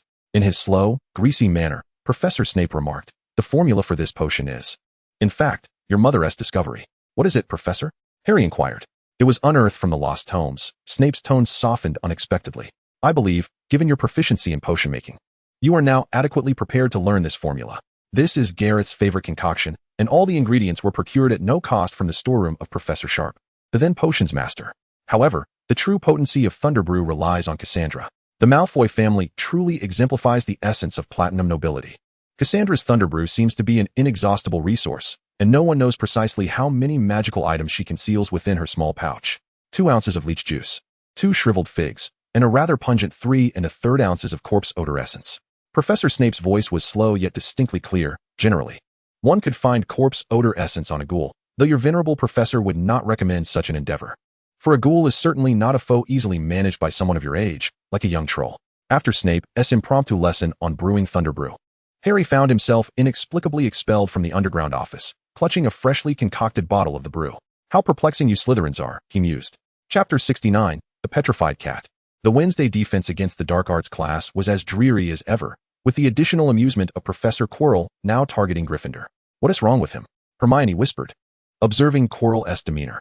Goodness, I swear even Snape wouldn't regard him with such an expression. What misunderstanding? Hermione inquired softly. It was merely an accidental toss of that biting cabbage onto the back of his head, Ron casually remarked, picking up a chicken leg, his eyes gleaming as he licked his lips like Gollum, murmuring, my precious. Hermione was taken aback by Ron's words. You call that a minor misunderstanding? What else would you call it? Ron bit into the chicken leg, his brows relaxing in satisfaction, displaying a contented expression. Harry didn't do it on purpose. Besides, it wasn't severe enough to warrant a trip to Madame Pomfrey. Goodness, Hermione shook her head, reflecting on the presence of a Professor Snape, now accompanied by a Quirrell. In this year's House Cup. Relax, we're not going to win the House Cup anyway. You can't expect Professor Snape not to find reasons to deduct points from us, Ron said with a nonchalant attitude. He then turned to Seamus and Neville, saying, Hey, Seamus, Neville, tonight marks your official participation in the dueling club. Well, I'll have to test your mettle today, Ron, Seamus replied eagerly. All right.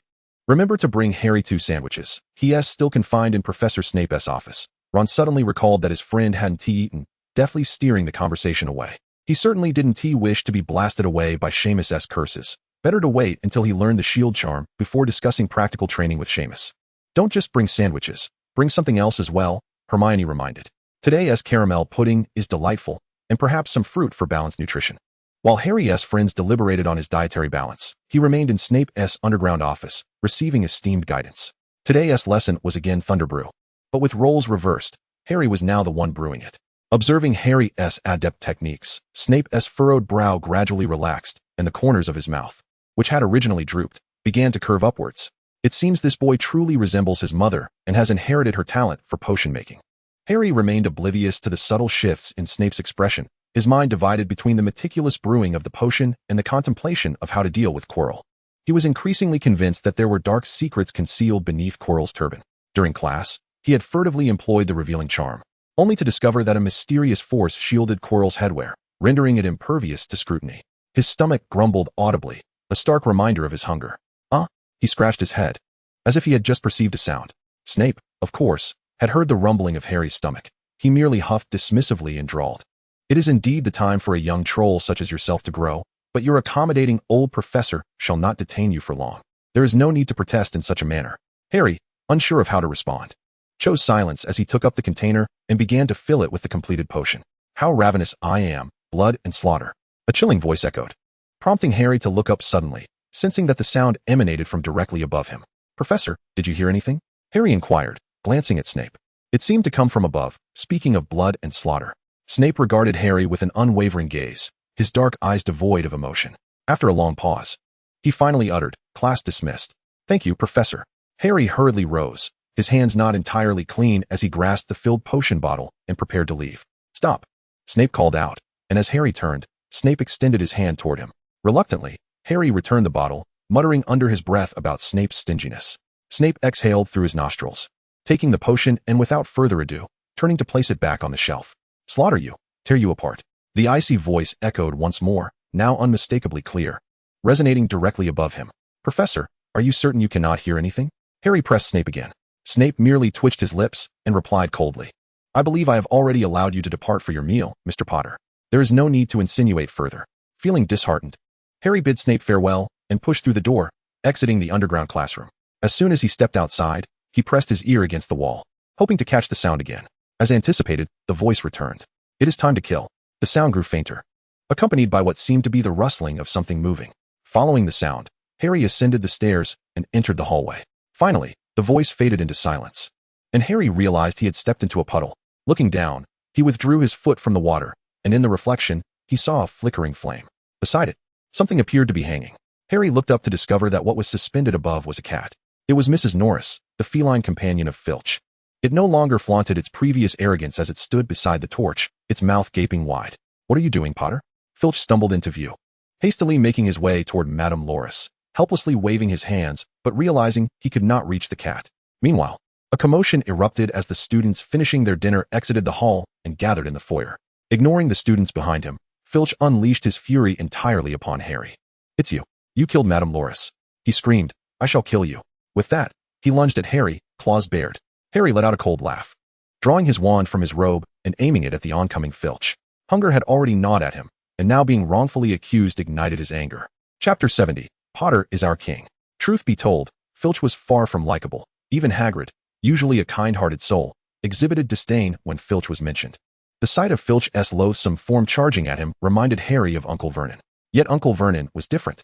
He was nominally a relative and had at least provided meals, while Filch was nothing but a nuisance. This accumulation of grievances only fueled Harry's rage further. "Accuse me of petrifying your cat? Huh.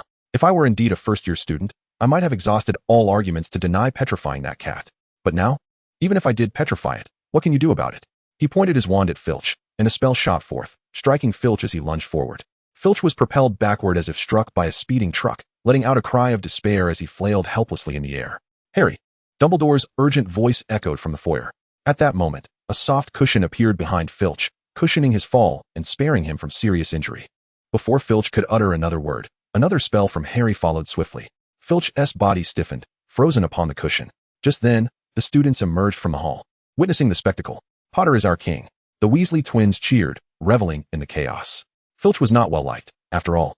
The ceiling of his office was adorned with gleaming chains and handcuffs, ready to punish any misbehaving student should he be granted permission, his favorite pastime. The fact that Harry had just soundly reprimanded Filch in front of the entire school, including Dumbledore, was enough to send ripples of excitement among the students. The crowd erupted with excitement, particularly the students of Gryffindor, who had endured the most detentions and had been most frequently intimidated by Filch. Although Slytherin did not applaud or cheer for Harry, their glances conveyed a clear sense of admiration and approval. Remarkable, this fellow. Professor McGonagall, despite her anger, maintained her composure as she addressed Harry with courtesy. I believe, Professor, that you should assess this situation after grasping the entirety of the facts. Professor McGonagall's lips trembled, her heart lamenting. This boy is another James. To brazenly assault the castle's caretaker in front of the entire school is utterly deplorable. No, even James would not have dared to do such a thing. He would have merely cast a couple of minor hexes at most. If it hadn't been for Albus's timely intervention, Filch might have been confined to the hospital wing for months. An impressive combination of spells, exemplary dueling skills. A shrill voice emerged from the crowd. Following the sound, Harry saw it was Professor Flitwick, the head of Ravenclaw, who stood on tiptoe, one hand raised as if to touch the ceiling, giving Harry a thumbs up. Professor Sprout discreetly pressed him down, recognizing that such praise was, well, clearly inappropriate in this context. Oh, I fear it is not the right moment to commend Mr. Potter, Phileas, Professor McGonagall declared, drawing her wand and casting the countercharm at the rigid Filch. A flash of red light illuminated the room as the enchantment on Filch was lifted, allowing him to regain his mobility. Now free, Filch rose, suppressing his anger over Mrs. Norris's predicament, and directed his trembling finger at Harry, stammering, This Potter has killed my Mrs. Norris. He even hung her on the wall. I will kill him. I will kill him. Did you see that? Harry replied calmly. He intended to kill me first, and even acted on it, lunging at me. I believe anyone hearing such words would not remain indifferent, would they, Professor? The youth stood elegant, powerful, and composed, displaying an impressive demeanor even at the tender age of 11. He truly ought to belong to Slytherin, Miss Fairley. The head of Slytherin thought with some vexation. Harry was somewhat surprised. Could the fair, just, and serious Professor McGonagall also show favoritism? Her words effectively affirmed Filch's accusations. The implication was that she wished to believe in Harry's innocence. He is right here, Filch bellowed, his plump, sagging face turning a deep shade of purple. It was he who did it. Who else could possibly be at the scene of the crime? Moreover, why are you not in the Great Hall? Explain what you were doing outside. It was me, and what can you do about it? Harry crossed his arms, coldly regarding Filch. Not only did I petrify your cat, but I also dared to petrify you in front of the entire school. A gasp rippled through the crowd. No one anticipated Harry's audacity as he openly confessed, even threatening Filch in the presence of professors and the headmaster. Allow me to elaborate. A greasy, drawn-out voice emerged from a distance. I am here to testify on behalf of Mr. Potter. He was brewing potions in my potions classroom just moments ago. Professor Snape swept in like a gust of wind. And I believe Mr. Potter merely found himself in the wrong place at the wrong time. We cannot wrongfully accuse a good person. Just as Harry intended to express his gratitude, Professor Snape shifted his tone. Of course, we must not let any miscreant go unpunished. Mr. Potter assaulted the castle as caretaker, especially in front of the professors. I propose that Gryffindor should lose 50 points as a consequence. Harry lifted his gaze, only to catch Snape's triumphant smirk, clearly indicating that regardless of which Gryffindor violated school rules, he, Snape, would be there to deduct points. With Snape's testimony, Filch could only fall silent. At that moment, Dumbledore approached from the inner side of the entrance hall. He first waved his wand, lifting Mrs. Norris from the wall, then cast a spell to examine her, raising his head to say, Do not worry, Argus, Mrs. Norris is not dead. She has been petrified by a rather advanced form of dark magic. One even I cannot counter. This also attests to Harry's innocence. A first-year student could not possibly have access to such dark sorcery. Dumbledore added, My cat, my cat. Filch's face twisted with rage. Someone must pay for this. Yet, Dumbledore replied sternly, That does not mean the innocent should bear the burden, Argus. He turned to Harry. At the same time, Harry, you must face consequences for your actions. Next Thursday evening, you will accompany Hagrid on a patrol of the Forbidden Forest. Considering Professor Snape has already imposed a deduction on Gryffindor, I shall refrain from further punishment. Dumbledore stated once more. Yes, Headmaster. Harry straightened, yet maintained. I do not believe I did anything wrong. The expressions of the students shifted from shock to admiration. They never expected Harry, after assaulting a school staff member, to stand before the headmaster refusing to acknowledge any error. If it had been another student, they would have long since submitted to the headmaster, tail between their legs. But this one, he boldly declared, in front of the headmaster, I am not at fault. This was not mere bravery. Oh, certainly not. Dumbledore remarked with a knowing smile at Harry, Your error lies in casting spells in the presence of others. Harry regarded the venerable headmaster, sensing he was being lectured on proper conduct. Nevertheless, he conceded, nodding in agreement. He understood the headmaster's implication. If no one witnesses it, it is not deemed a transgression. Following this brief interlude, Harry and his companions extinguished their aspirations of entering the room of requirement. After all, having just deducted 50 points from Gryffindor and publicly assaulted the castle's caretaker, Harry felt that embarking on a night escapade might be somewhat inappropriate. Who could tell whether Professor Snape would be vigilantly watching them, ready to impose further penalties on Gryffindor if they were caught? Upon returning to the Gryffindor common room, Harry anticipated a barrage of criticism from his peers, given that, for whatever reason, he had indeed caused a loss of 50 points for Gryffindor. However, to his astonishment, he was met with a hero's welcome. Perhaps it was merely an illusion, but he even spotted a few Hufflepuff badgers mingling among the Gryffindors. "Harry, you are the one." Lee Jordan was the first to exclaim, flashing a brilliant smile that shone like the moon against the backdrop of his dark skin. It was dazzling. Harry, slightly perplexed, glanced at Hermione, who was applauding him, then surveyed the jubilant faces of his classmates, and inquired with confusion, "Didn't I just deduct 50 points from Gryffindor? Why the celebration? Deduct points?" The Weasley twins chorused, "Goodness, Harry. The fact that you managed to earn 3 points for Gryffindor from Snape is something we can boast about for a lifetime." "I concur with that sentiment," Percy said, straightening his back and applauding Harry, though he added, "I must say, Harry, you certainly had a more prudent way to handle it." "Oh, Percy, don't be such a wet blanket." The Weasley twins rolled their eyes in unison. Their remarks were met with approval from all Gryffindor students. And even Hufflepuffs nodded in agreement. "We've brought butterbeer and cookies," announced a tall, handsome Hufflepuff boy. "Let us throw a party for Harry," celebrating his defeat of the detestable Filch. It was Cedric Diggory, whom Harry recognized. "Hooray!" The classmates cheered in unison. "I have some Muggle snacks," Harry offered. "Everyone can share." "Let me help, Harry," Ron volunteered eagerly. Before long, he was dragging Harry's trunk out. Harry felt a flutter of anxiety. "Come on, Ron. You're going to empty my stash." However, he did not stop him, as such an opportunity to bridge the gap between classmates was indeed rare. "Oh, for our Lionheart," Fred shouted from atop a stool. "Potter, Potter, Potter." The crowd erupted in cheers. "I don't understand," Hermione questioned Angelina Johnson amidst the raucous crowd. "Why is everyone so jubilant, as if it were not Gryffindor who lost points?" While it was indeed unfortunate for Gryffindor to lose points, the news of Filch getting a beating was undeniably exhilarating. Angelina replied loudly, "You must understand, when I was in my first year, I was punished for the slightest infraction, and Filch had the audacity to threaten to hang me from the rafters in chains for a spanking. I've been threatened too." "Me as well." "Same here." Others chimed in, each recounting their grievances with Filch, their expressions revealing a shared animosity towards him. "His cat is just as bothersome as he is, with a nose more discerning than a dog-ass." One student lamented, "I am utterly exasperated with both of them. Neither the cat nor Fudge garners any sympathy from me. None whatsoever." However, Hermione suddenly interjected, "Professor Dumbledore intends to send Harry to detention, and it will be in the Forbidden Forest. I recall that at the beginning of the term, Dumbledore cautioned us that the Forbidden Forest is an exceedingly perilous area, and no young wizards are permitted to venture there. Could he be in danger?" "Danger?" Angelina picked up a can of soda.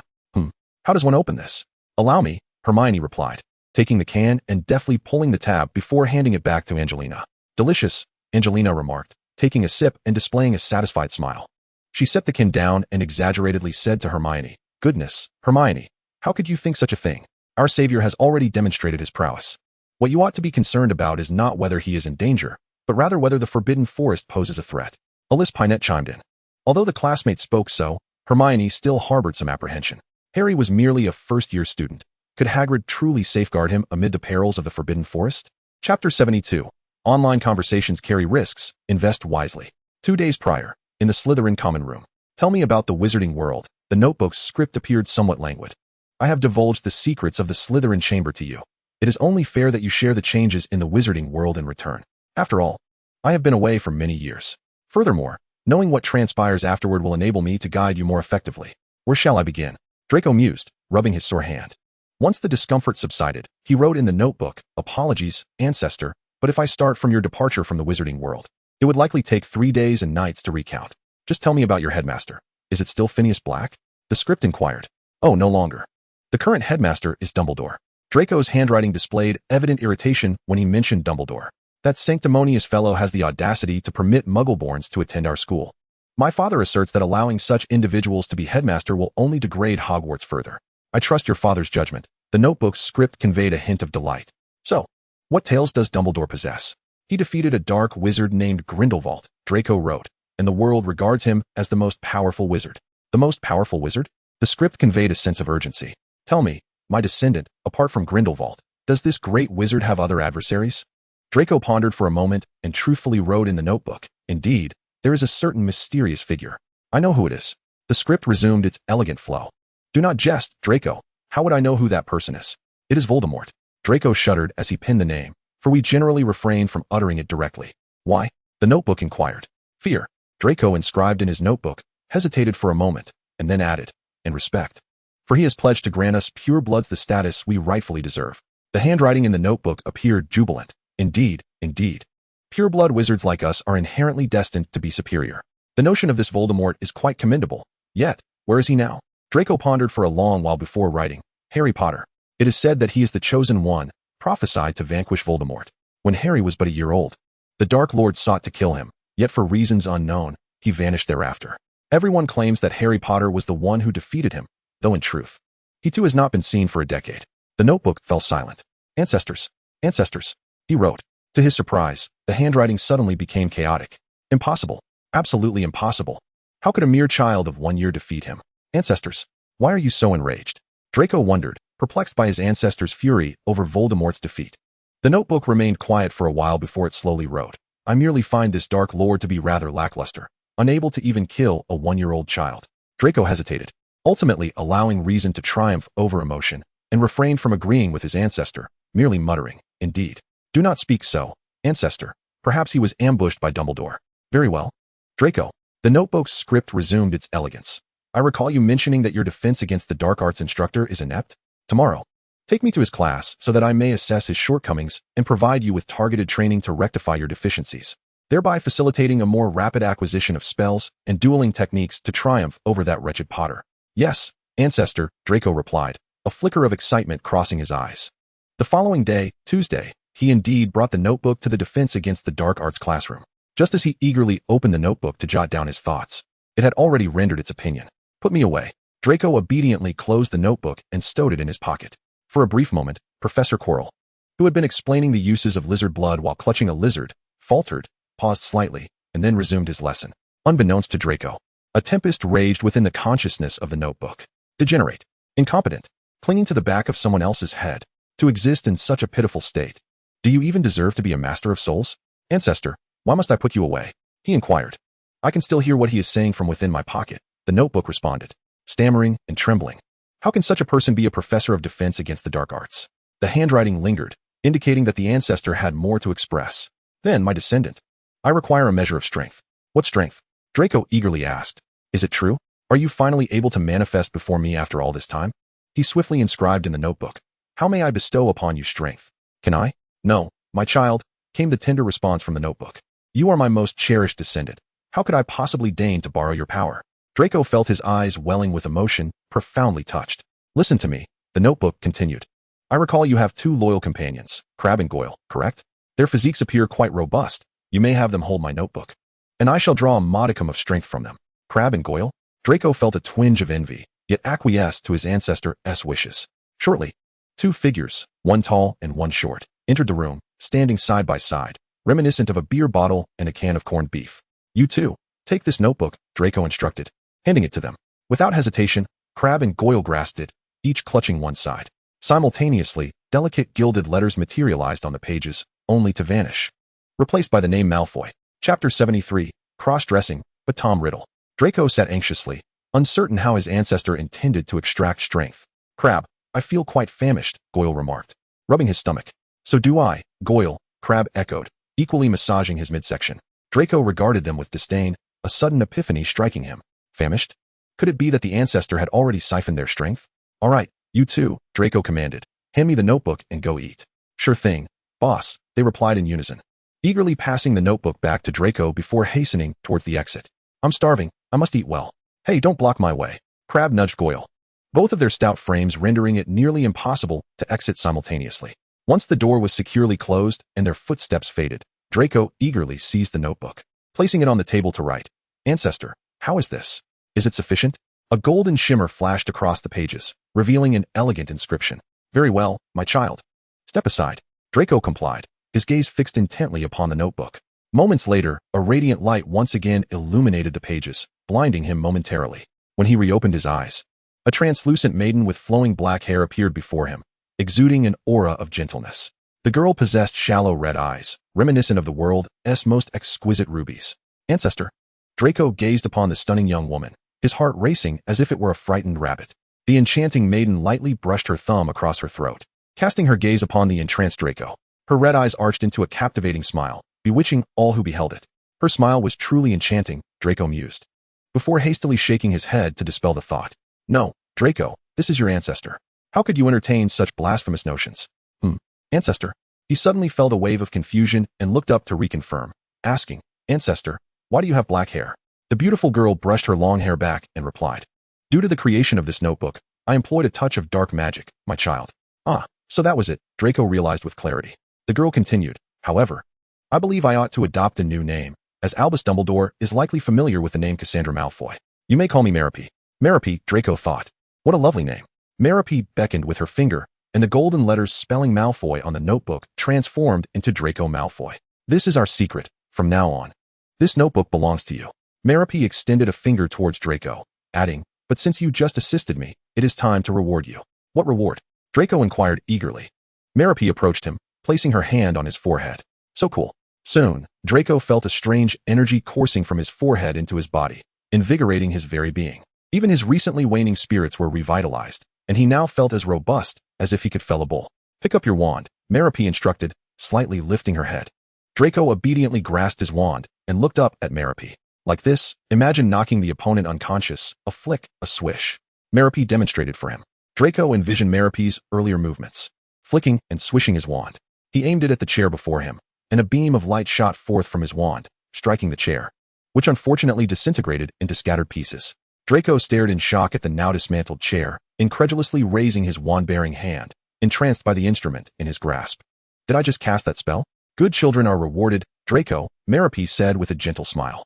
I borrowed a portion of your 2 lackeys' powers and transferred some to you as compensation. As you can see, your progress is evident. Merope. Draco's eyes glistened with unshed tears. After witnessing the duel between Potter and Miss Granger, despair had enveloped his heart, leaving him too fearful to hope for the day he might defeat Potter. This despair gnawed at his soul, rendering him inconsolable. Yet now, Merope had reignited his hope. Could it be possible to continue like this? My child, Merope approached him, whispering in his ear with a persuasive tone, perhaps you could introduce me to your trusted Slytherin classmates. What? Draco raised his head. I can assist them with their queries and even guide them in learning spells. Merope continued to tempt Draco, much like the serpent that lured Eve into temptation in the Garden of Eden. Their exchange required but a mere fraction of power to sustain my daily needs. Naturally, as my cherished child, and for the efforts of my intermediary, I could reward you with a portion of that power. Merope, Draco stammered. How so? Are you unwilling? Merope, undeterred, merely smiled subtly, yet that smile did not reach her crimson eyes. No, you require that power more than I do. Draco hastily waved his hands, fearing that the enchanting maiden before him might misconstrue his intentions. Rather, I wish for you. Obey, Draco, Merope responded, her expression now one of satisfaction. As my most treasured child, how could you be bested by another? Only by wielding formidable power can you command your subordinates effectively, and the classmates you bring will become your most loyal followers in the future. Draco, overwhelmed with gratitude, exclaimed, Thank you. Merope, you are truly kind, a genuinely good person. Go now, my child, Merope gently urged, leaning against the table. As long as you find 2 more individuals to replenish my power, we shall embark on a journey to the Chamber of Secrets. I shall do so at once, Draco declared, eager to depart. As he dashed out of the dormitory, a glimmer of triumph flashed in Melope's eyes. She had not revealed to Draco that the power bestowed upon him was not a permanent enhancement. However, Voldemort. Why can't the Master Soul be mine? Chapter 74, The Little Secret of Slytherin. In recent days, the professors at Hogwarts had noticed a peculiar trend. Slytherin students frequently dozed off during classes. While it was one thing to nap in history of magic and defense against the dark arts, it was quite another to witness students dozing off in Snape's potions class, even causing accidents by spilling ingredients during their slumber. Professor Snape, furious to the point of being livid, could hardly fathom that Slytherin students dared to succumb to sleep in his demanding presence. The penalty for one student, who had dozed off and spilled potion on a classmate, was a deduction of 20 points. Gryffindor shared potions class with Slytherin, and hence, they too bore the brunt of this calamity. Yet, Gryffindor students endeavored to restrain themselves. Even when provoked by Snape, they managed to avoid significant point deductions. Even Harry found himself affected. losing a point for stirring just a tad too quickly under Snape's watchful gaze. Under Snape's scrutinizing control, the points for Gryffindor and Slytherin dwindled together, transforming their ranks from first and second to third and fourth. Astonishingly, the leading house turned out to be Hufflepuff, much to the chagrin of the Slytherin students, who stomped their feet in frustration. Yet, this was not the most absurd incident. Slytherin's second year, Joseph Roll had the audacity to fall asleep while seated on his broom during flying lessons. "My goodness, you truly can sleep, can't you, Sleepy Joe?" his classmates mocked. Joe was a diminutive moniker for Joseph, unfazed by the mockery of his peers. Sleepy Joe regarded the matter as merely a trivial transaction with the erudite Miss Mellop. However, one could not help but marvel at Miss Mellop's beauty. Why was she not the professor of defense against the dark arts? Other instructors had also noted this discrepancy, yet the Slytherin students distinguished themselves in class, demonstrating remarkable prowess. No matter the spell, they seemed to master it almost effortlessly, as if they had practiced extensively beforehand. Professors attributed this to the diligent nature of Slytherin students, advising them to maintain their health alongside their studies, without giving it further thought. Given Slytherin's continuous accumulation of points in other classes, Snape chose to turn a blind eye, as he had more pressing matters to attend to. Thus, after dinner each evening, Draco would stand watch at the dormitory door, glancing around with a small notebook in hand, noting the names of those in line. When weary students emerged from their chambers, Draco would call the next individual based on the prearranged list. Before bedtime, Mellop would dutifully share a portion of her power with Draco. Although he had only visited the Chamber of Secrets once, the events that transpired there eluded his memory. Since then, Mellop had ceased to request that he bring notes to the chamber, choosing instead to remain in the Slytherin common room, showing no inclination to depart. Meanwhile, all was proceeding apace in Gryffindor. Following dinner on Friday, Harry and his companions, Neville and Seamus, convened in the room of requirement. Ron took on the task of instructing Seamus, while Hermione focused on Neville. Amidst attempts to practice the disarming charm, Harry also offered constructive criticism on their respective shortcomings. After several failed attempts at the charm, resulting in a rather explosive outcome, Harry stepped in to interrupt Seamus's ongoing efforts. "Listen to me, Seamus," Harry said to his frustrated friend. "I believe I see another path for you." "Another path?" Seamus looked up, intrigued. In the world of wizards, some possess inherent talent. Much like Cassandra Malfoy, who is a natural master of the stunning spell, Harry stated, his hand resting gently on Seamus's shoulder. "All her spells carry the essence of stunning." "Where did you read that?" Hermione inquired, approaching with interest. Hope ignited in Seamus's eyes. "Really? Harry, are you suggesting that I—" "Indeed, Seamus," Harry replied resolutely. "Like that Malfoy lady, you, my friend, are a natural master of explosive spells. Perhaps we should bypass the disarming charm and delve into the realm of explosive incantations." "Absolutely," Seamus exclaimed eagerly. "Now, watch as I demonstrate," Harry instructed, gesturing with his wand toward the dummy before them. A vibrant orange beam erupted from Harry's wand, striking the target and illuminating the room with a brilliant burst. Boom! The dummies, struck by the explosive curse, were obliterated, their dismembered parts scattering across the dueling ground conjured by the room of requirement, dissolving into dust and becoming formless.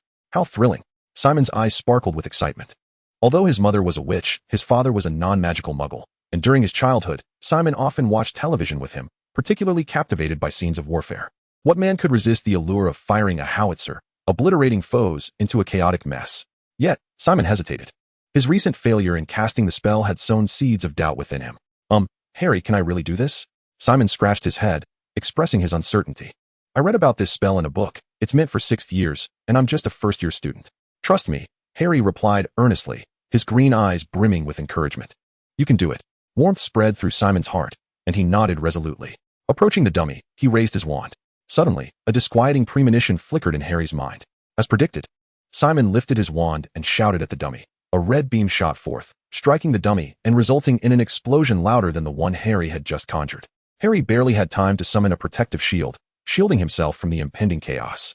Hermione and Ron instinctively ducked, covering their heads in synchronized defense. The dummy exploded into a flurry of parts, one arm soaring through the air before landing squarely on Neville's head with a resounding thud. "Why does this always happen to me?"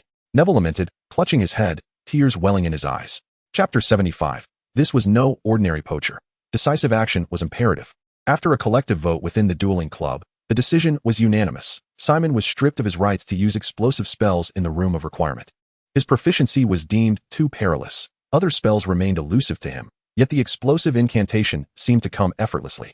"I shudder to think of the consequences if you were to use that on someone, Simon," Ron remarked, his voice hoarse.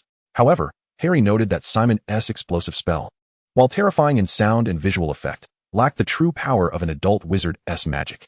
Yet, even so, for a first-year wizard, it was undeniably formidable. In fact, even a century prior, it would have been a skill to dazzle Sebastian. Simon expressed his regret, lamenting that he could only practice the disarming charm repeatedly, hoping to transform his explosive tendencies into a more refined spell. You all are so talented, Neville sighed enviously. I'm so clumsy.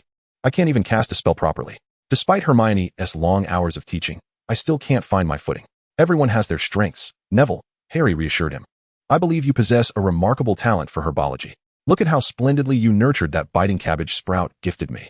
It clung to Quirrell's forehead and wouldn't let go. But that's merely caring for plants. It does nothing for dueling, Neville replied dejectedly, sitting on the ground. Who says so, Neville? Harry chuckled as he sat beside Neville and softly remarked, You know, magical plants can indeed assist wizards in combat. Just think about it. When battling an enemy, if you were to throw out 10 biting cabbages, believe me, most wizards would find it exceedingly difficult to escape. Really? Neville's eyes glistened with unshed tears. Hermione, understanding his sentiment, interjected, The book states that when mandrakes are uprooted, their humanoid roots emit a deafening scream that can induce dizziness or even death. Indeed, Harry said with a comforting smile aimed at Neville. Imagine the chaos if one were to unexpectedly produce a screaming mandrake in the midst of battle, or perhaps record a message featuring its ear-piercing cries. With each word from Harry, Neville's eyes sparkled brighter. Harry, you are absolutely right, he affirmed, his resolve strengthening. I believe I should heed your advice. I actually have a fondness for herbology. At the same time, do not neglect practicing your spells, Harry advised, giving Neville a reassuring pat on the shoulder. After all, spellcasting is the very foundation of our existence as wizards. Reinvigorated by Harry's encouragement, Neville resumed his spell practice. It was not until Harry was set to visit Hagrid to face his punishment that Neville managed to cast the disarming charm, albeit with some inconsistency. Harry was quite satisfied with this outcome, considering that Neville was not naturally gifted in magic. Harry also entrusted Neville with the seeds, tasking him with cultivating the biting cabbages. Before venturing into the Forbidden Forest, he retrieved Durmstrang's wand, reasoning that having it on hand would be prudent. This way, should danger arise in the Forbidden Forest, he could resort to some harmless hexes, could he not? With the wand securely stowed, he exited the Gryffindor common room. Ron and the others awaited him in the foyer. And as Harry approached, Ron stepped forward, saying, Harry, let us accompany you. It is quite late. I believe you should not venture into the Forbidden Forest. Neville quietly added, I've heard my grandmother say that the Forbidden Forest is home to all manner of creatures, including werewolves. No way, I must seek Professor Dumbledore, Hermione exclaimed. Turning to ascend the staircase, Ron grasped her arm, stating, Dumbledore may not even be in his office right now, and even if he is, he might not entertain your request. Besides, have you forgotten? Harry has defeated trolls. I think you should be more concerned about werewolves than about Harry. Oh, thank you, Ronald. Hermione retorted sarcastically. Your best friend is heading into the Forbidden Forest, and you still find time to joke. Hagrid, Harry, Ron, Hermione, came the booming voice from outside the door as Hagrid entered the foyer, lowering his head. Spotting the other two, he exclaimed, Oh, and there's Seamus and Neville. I see you all are here. The 5 children looked up at the towering figure of Hagrid, who bore a massive stone crossbow on his back and a quiver brimming with arrows slung over his shoulder. His imposing stature instilled a sense of security in them. All right, Hermione, Harry smiled at her, bidding farewell to the others before turning to leave with Hagrid. Filch didn't want to come and fetch you, so I volunteered. Hagrid said to Harry on the road, Do not stoop to the level of that old fool. He is quite intimidated by you. He has always preyed on the weak. And this has worked in our favor. Ever since the downfall of Voldemort, the school has undergone a transformation, and many rules have vanished. Filch, the caretaker, has lost the authority to physically punish students. I have heard that Ron's father, Arthur, still bears the scars from when the former caretaker, Argus Filch, lashed him. Are you aware of this? Harry inquired with keen interest. He knew that Hogwarts caretaker had once possessed the power to punish students. But it seemed that the administrators of a century ago were less inclined to impose discipline on their current students. Molly often spoke of this to educate her children. But as you can see, the results were not particularly effective. Hagrid chuckled. Indeed, the Weasley twins remain as unruly as ever. Quite true. Well, we should proceed inward. The two arrived at the edge of the Forbidden Forest, where Hagrid raised his lantern high, directing Harry's attention to a narrow path that gradually disappeared into the thick woods. Look, do you see the silvery blood on the ground? That is the blood of a unicorn. One has been wounded in the Forbidden Forest. This is the second time this week. Here, no one would harm such a sacred creature, except for poachers. We must find that poor unicorn and alleviate its suffering. Poachers? Harry felt a thrill of excitement, his eyes sparkling. To dare harm a unicorn was no ordinary crime. They must act decisively. He wore an innocent smile. Then why not track down the poacher and put an end to their cruelty? Chapter 76. The Mars of this night is glaring. Hagrid, seemingly incredulous, looked down at Harry. Track down the poacher? Oh, Harry, that is not a task for a first-year student. His furry head bobbed as he spoke, his beard quivering. Harry noticed some singed marks beneath his beard. Just a suggestion, Hagrid, Harry replied, concern etched on his face. What happened to your beard? Oh, it's nothing, Hagrid said with a gentle wave of his hand, his expression softening. It's just a burn from Norbert. It's of no consequence. Norbert? Who is Norbert? Harry inquired, intrigued. Was Hagrid keeping some magical creature in his hut? Norbert is my Norwegian Ridgeback. As he spoke, Hagrid abruptly covered his mouth with his hand. Having known Hagrid for some time, Harry understood that his large friend was incapable of keeping secrets. A fire-breathing Norwegian? Harry immediately thought of dragons. Norwegian? Is it a Norwegian Ridgeback? He looked at Hagrid. Hagrid nodded with a shaggy head, meeting Harry's green eyes without further concealment. Yes, it is a Norwegian Ridgeback. It considers me its mother, and it's quite affectionate. Affectionate? Really? Harry attempted to reconcile those descriptors with a dragon, but regrettably, he found himself at a loss. Did you purchase it? He inquired with keen interest. You must understand, a dragon egg holds considerable value. I recall you once mentioned that your dream was to raise a dragon? No, it was not purchased, Hagrid replied, wiping his nose. I won it just last month while drinking in Hogsmeade, playing cards with a stranger. To be frank, that individual was likely eager to rid himself of it. Such a dragon egg could fetch a handsome sum in Knockturn Alley. Why would anyone be so keen to part with it? Harry glanced at Hagrid, sensing a peculiar incongruity. If this were merely a singular occurrence, it might be acceptable, but the coincidences were too striking, reminiscent of how he had acquired Fluffy, the three-headed dog, which raised suspicion. Perhaps it was at this juncture that Hagrid felt something amiss. He lowered his gaze to Harry. Wait, Harry, how do you know about Knockturn Alley? I heard it from someone. Harry deflected, choosing to evade the question. You ought to be cautious, Hagrid. It's quite possible that this person harbors ulterior motives. Who can say? Hagrid shrugged, the enormous crossbow nearly poking Fong, who was at his feet. Let us move on, Hagrid, Harry urged, exhibiting no fear, but rather an unexpected delight. Hagrid peered at the back of Harry's head, a question mark gradually forming in his mind. Were first-year students truly this resilient? To confront such a dark forest with composure, even harboring a hint of anticipation? We are not here for amusement, Harry. Hagrid attempted to instill a sense of seriousness into the atmosphere. Such laxity, as exhibited by Harry moments before, was detrimental to their venture into the Forbidden Forest, potentially inviting peril due to complacency. You are currently under restrictions, he reiterated firmly. All right, Hagrid, Harry responded with a smile. The nighttime Forbidden Forest was enveloped in tranquility, save for the rustling of leaves stirred by the wind and the gentle sound of flowing water. Clearly, a stream meandered nearby, if memory served. That stream was home to creatures known as boggots, whose tongues could be used in potion-making. Finding their walk somewhat dull, Harry felt compelled to initiate a conversation. Hagrid, are there many magical creatures in the Forbidden Forest? I mean, since your hut is on the forest's edge, you must frequently interact with them, right? Oh, to be honest, I consider them all good friends, Hagrid replied with a cheerful demeanor. The magical creatures in the Forbidden Forest are quite charming. If not for the timing today, I would certainly introduce you to my old friend, Aragog. Aragog, Harry mused, finding the name somewhat challenging to pronounce, and it seemed to suggest some connection to arachnids. Indeed, he is a delightful creature I adopted during my school days, Hagrid reminisced fondly. Before he could elaborate further, Hagrid suddenly became alert. He seized Harry and swiftly retreated behind a nearby tree. Drawing a massive feathered arrow from his quiver, he loaded it onto the crossbow, raising it toward the source of a noise. Who is there? He bellowed. Step forward. Do not lurk in the shadows. I have you in my sights. Yaya darted around Hagrid's feet, her keen eyes fixated on the direction from which the sound emanated, barking excitedly. The bushes rustled once more. And just as Hagrid was on the verge of losing his patience, a voice emerged from within. It's me, Hagrid, Ronan. Hagrid relaxed slightly, but did not lower his weapon. Moments later, a centaur emerged from the thicket. He was a red-haired centaur, with the upper body of a man and the lower body of a horse, both adorned in a chestnut hue. A tail swished behind him, betraying a hint of displeasure. Oh, it really is you, Ronan, Hagrid said, finally lowering his weapon and stepping forward to shake hands with the centaur. Ronan appeared rather glum, expressing with a tinge of sorrow, the night is not pleasant, Hagrid. It seems you were poised to shoot me with your bow. One must remain vigilant, Ronan, Hagrid replied, patting his quiver. There's a nefarious character roaming this forest. By the way, this is Harry Potter. He finally remembered Harry and began the introductions. Harry, this is Ronan. As you can see, a centaur. Harry found nothing extraordinary about the centaur, having encountered them before. During his excursions to the Forbidden Forest with Hermione to care for creatures, they had once been misidentified as poachers by a rather short-sighted centaur. The outcome was evident. Although Hermione was always gentle around him, She displayed a notable lack of patience when confronted by centaurs. "Good evening." Ronan still wore a melancholic expression, offering a somewhat perfunctory greeting to Harry. He gazed at the night sky with an unusually grave demeanor. "Mars shines exceptionally brightly tonight," he remarked. "Brightly?"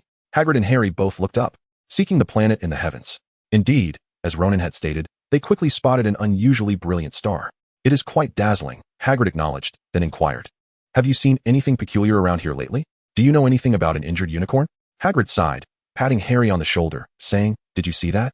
Centaurs are always like this. They refuse to speak directly, preferring to gaze at the stars. It's rather vexing.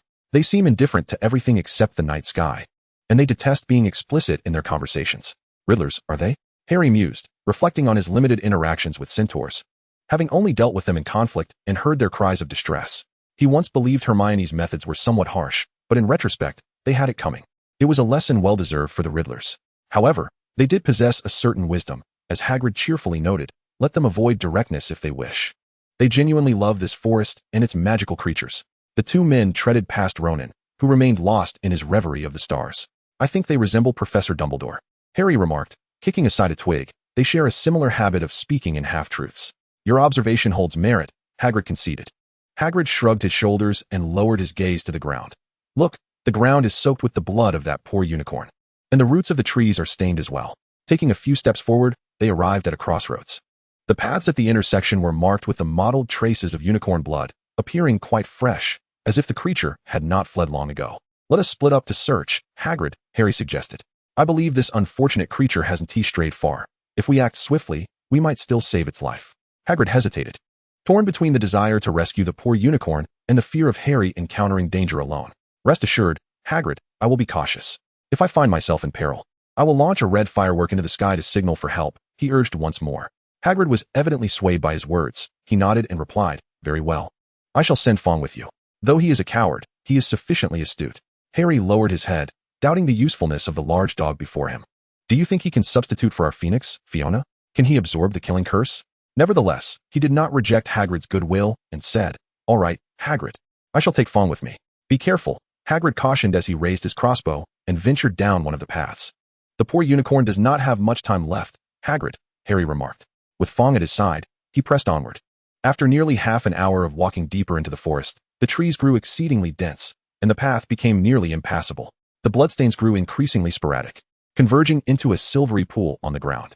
It appeared that the unfortunate unicorn was nearing its end. Fong seemed to grow more agitated, darting around Harry's feet, occasionally tugging at his robe with his mouth, attempting to pull him back. Ignoring the dog, Harry continued to follow the trail marked by the unicorn's blood. Before him lay a tangle of ancient oak branches, through which he could glimpse a clearing ahead. A pained groan echoed, a sound suffused with sanctity and nobility.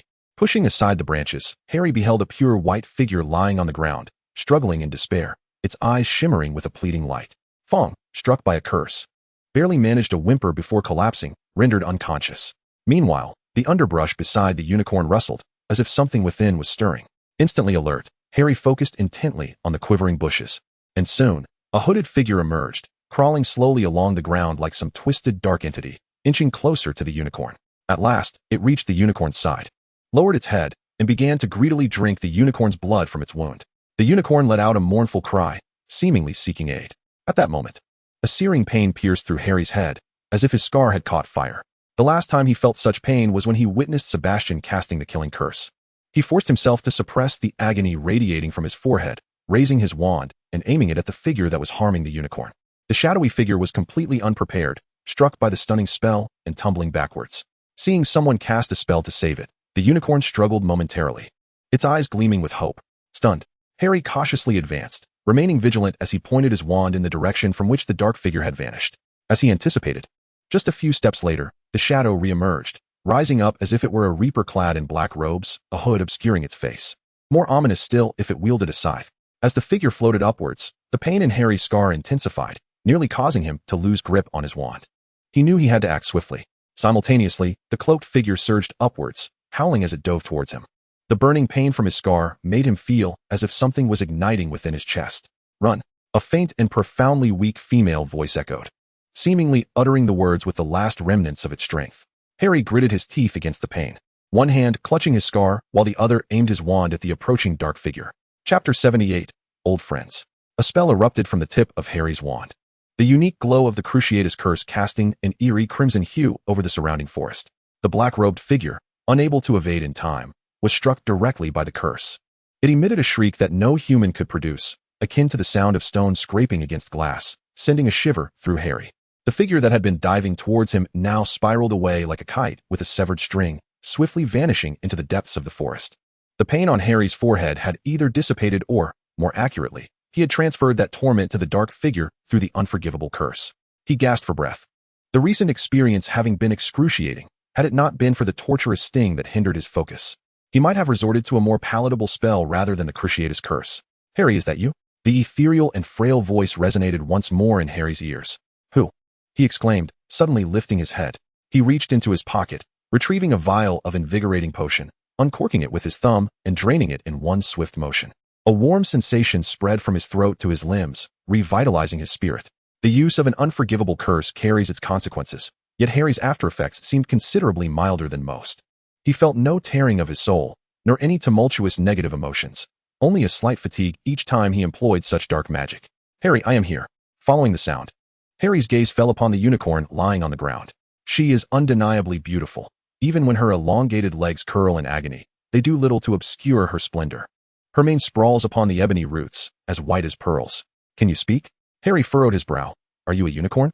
He stepped forward, retrieving 2 vials of invigorating potion from his pocket, uncorking them to pour into the unicorn's mouth. Subsequently, he stowed away Dweema's wand, drawing forth his own, directing its tip towards the wound on the unicorn that still oozed silvery blood. Yet, it bore no effect. The ghastly wound showed no signs of healing, blood continuing to flow, trailing down her pristine coat and pooling on the ground. "Harry, it is futile," the unicorn's voice echoed again, her gaze meeting his with tenderness as she whinnied softly twice. "If Vivi sees you using the Cruciatus Curse again, she will surely be furious with you." Harry sprang to his feet in disbelief. Who exactly are you?" He could not recall ever having encountered a unicorn. And these creatures seemed to harbor a bias against him and his friends, always favoring Vivi, Cassandra, and Poppy. Could this unicorn before him have once been their companion? "I believe you ought to administer me a blood-replenishing potion," the unicorn suggested. "Only potions crafted by a master of potions yield optimal restorative effects." Regardless of whether this unicorn was a friend of Vivi's or a stranger, Harry could not bear to witness her life ebb away. After consuming the 2 vials of blood-replenishing potion, a glimmer of vitality returned to her eyes, while the gruesome wound still bled. It no longer gushed as it had before.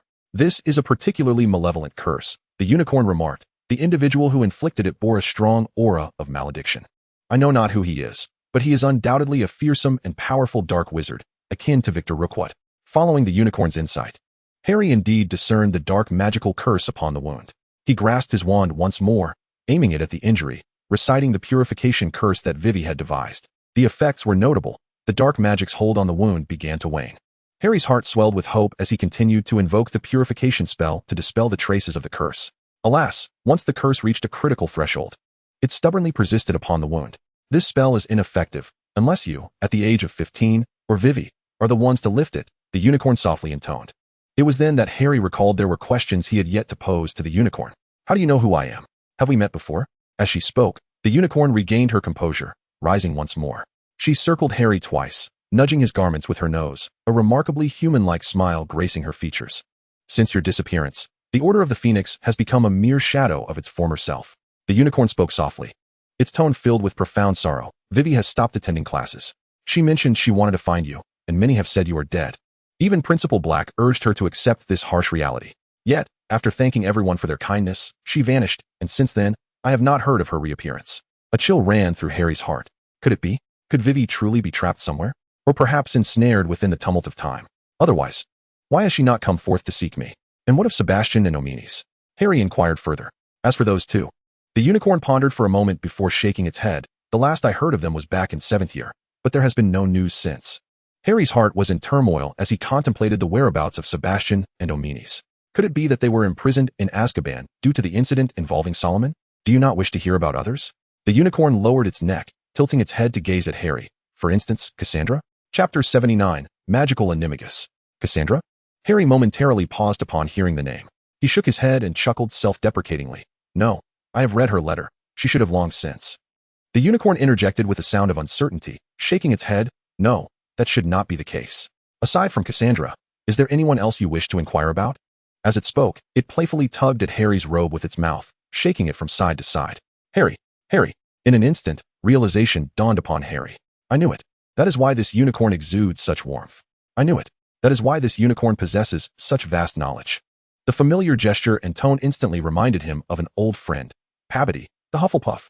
He gasped in astonishment, covering his mouth with his hand, and shakily pointed at the unicorn. Incredulous, are you Peabody? Only now do you realize. The unicorn? No, the unicorn-shaped Peabody retracted the horn atop its head and nuzzled Harry's embrace, seemingly expressing displeasure at not being recognized by an old companion. But how could you have transformed like this? Harry still found it hard to believe. Peabody was human. How could she have become a unicorn? Animagus, Peabody replied. The price of becoming a magical animagus is this form. However, it is quite delightful to be able to interact closely with these wondrous creatures and frolic with them. Is it not a joy? The greenhouse for magical creatures, once a wish-fulfilling haven, had been constructed upon Peabody's suggestion. Indeed, Peabody playfully tugged at Harry's robe again. Harry, just like that little girl who used to tug at his robe in the past. But your injuries should not be severe, I hope? Harry hesitated as he gazed at Poppy's wound, which continued to ooze blood. Perhaps I should seek out Professor Dumbledore. He is the greatest white wizard of our time, and surely capable of lifting the curse from your injury. Alternatively, Professor Snape, a master of potions, concocted the blood-replenishing potion you just consumed. He certainly appears to possess far greater expertise than Professor Sharp, does he not? Poppy smiled at Harry and leaned in, curiously asking, Seriously, are there any Weasleys left in your year? If I recall correctly, the potions professor has always had a contentious relationship with the Weasley family. Indeed, there are 5 brothers in total, all in Gryffindor, Harry replied. The rapport between Professor Snape and them cannot be described as harmonious. It is more accurately characterized by mutual animosity. And what shall we do about your curse? Harry inquired, scratching his head. That will require your assistance, Poppy said, gently nudging Harry's face with her head. You are the heir of ancient magic. Perhaps when you are able to wield it again, you can help me. Very well, Harry replied, nodding earnestly. Trust me, Poppy, I shall be able to assist you soon.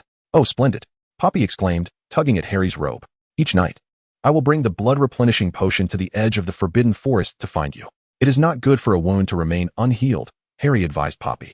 I will heed your words, she responded. Suddenly, she lifted her head and warned, Be careful, someone is approaching. Harry swiftly drew his wand and traced a shape in the air. Through the vision granted by his spell, he discerned a tall figure cloaked in blue advancing towards them from the thicket. This enchantment, developed in collaboration with Vivi, allowed him to perceive the presence of living beings within the spell's range. Blue indicated friendliness, while red signified hostility. It is Hagrid, he declared, lowering his wand. My friend. Oh, Poppy responded in realization. Indeed, the underbrush rustled, and Hagrid emerged from within. Harry, he exclaimed, lowering his crossbow as he approached, thumping his chest. Oh, thank goodness you are unharmed. Good evening, Miss Poppy, you are injured? Good evening, Hagrid, Poppy replied, her voice regaining its ethereal quality. She cast a significant glance at Harry before stating, Thanks to this young lad, I narrowly escaped a fate at the hands of a dark wizard. A dark wizard? Hagrid raised his crossbow again, scanning the surroundings with vigilance. He has fled, Hagrid, Harry reassured him, tugging at his arm. I scared him off. Is that so? Hagrid mused, studying Harry with a grin. I knew I had not misjudged you. You possess the same bravery as your parents.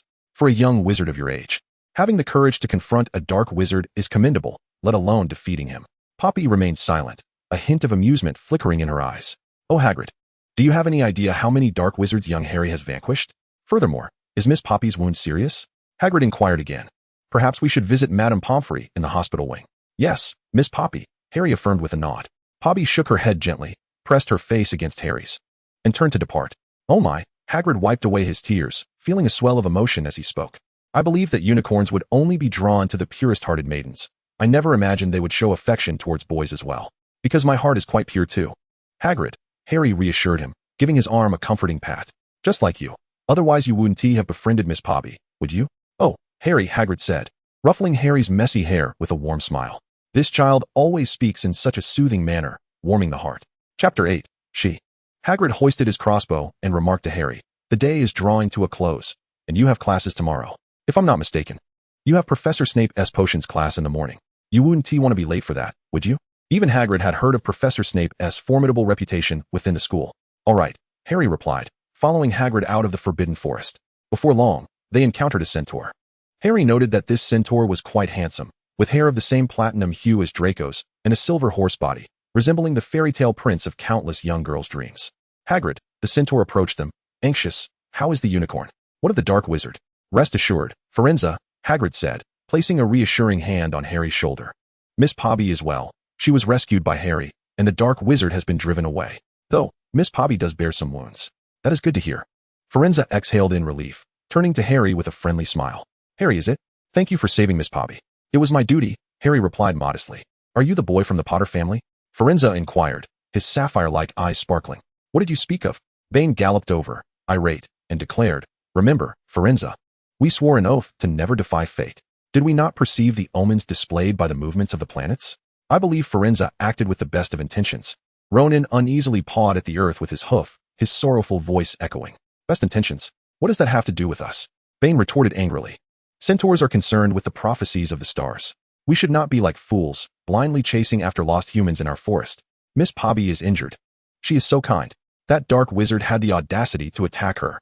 Tell me, Bane, Firenze exclaimed, suddenly rising on his hind legs. Who do you think saved you when you were surrounded by the acromantula in your youth? The secrets of the planets? Is that what you call them? Firenze's mane bristled with fury. I must stand against that villain. He shall not harm Miss Pobby again. Bane, centaurs are not an ungrateful race. If necessary, I shall side with humanity. As he spoke, Firenze no longer regarded Bane and Ronan, turning instead to signal Hagrid and Harry to follow. Why is Bane so furious? Harry inquired, perplexed. Suddenly, Firenze halted. Hagrid and Harry, uncertain of his intentions, came to a stop as well. Do you know what unicorn blood can be used for? He asked. It is an extremely barbaric act to harm or kill a unicorn, Firenze stated gravely. Only those who possess nothing yet desire everything would commit such a heinous crime. The blood of a unicorn can prolong your life, even when you are on the brink of death, but it exacts a terrible price. To save your own life, you would slay a pure, innocent being. And from the moment its blood touches your lips, you are condemned to a half-life, a cursed existence. Harry pondered for a moment before replying to Firenze. If I am to be cursed for a lifetime, I would rather die. Firenze nodded in agreement. Unless you merely seek to delay your demise in order to drink something else, something that could restore your vitality and magic, something that grants immortality. Mr. Potter, do you know what lies concealed within the school at this very moment? Almost instantaneously, Harry envisioned the shadow's target. The Sorcerer's Stone. He exclaimed, Are you suggesting that the one who seeks to steal the stone is? His heart raced within his chest as he felt he was nearing the answer. They say that person has died, killed by a 1-year-old child. But can it be true that such a powerful dark wizard could perish so easily? Yet, Firenze's words quickened his breath. It seems that now, the truth is singular. The taste of revenge is sweet, is it not? You ought to know that there is one who has waited silently for many years, yearning for a resurgence, one who clings to life, waiting for the opportune moment. Firenze was pleased that Harry had grasped this insight. Perhaps this child should study divination, he mused. Impossible. Hagrid interjected. The Sorcerer's Stone cannot be so easily stolen. It is protected by Professor Dumbledore. As long as he is at the school, the Dark One shall not succeed. The stars have revealed the prophecy to me. Firenze lowered his head and spoke softly to Harry.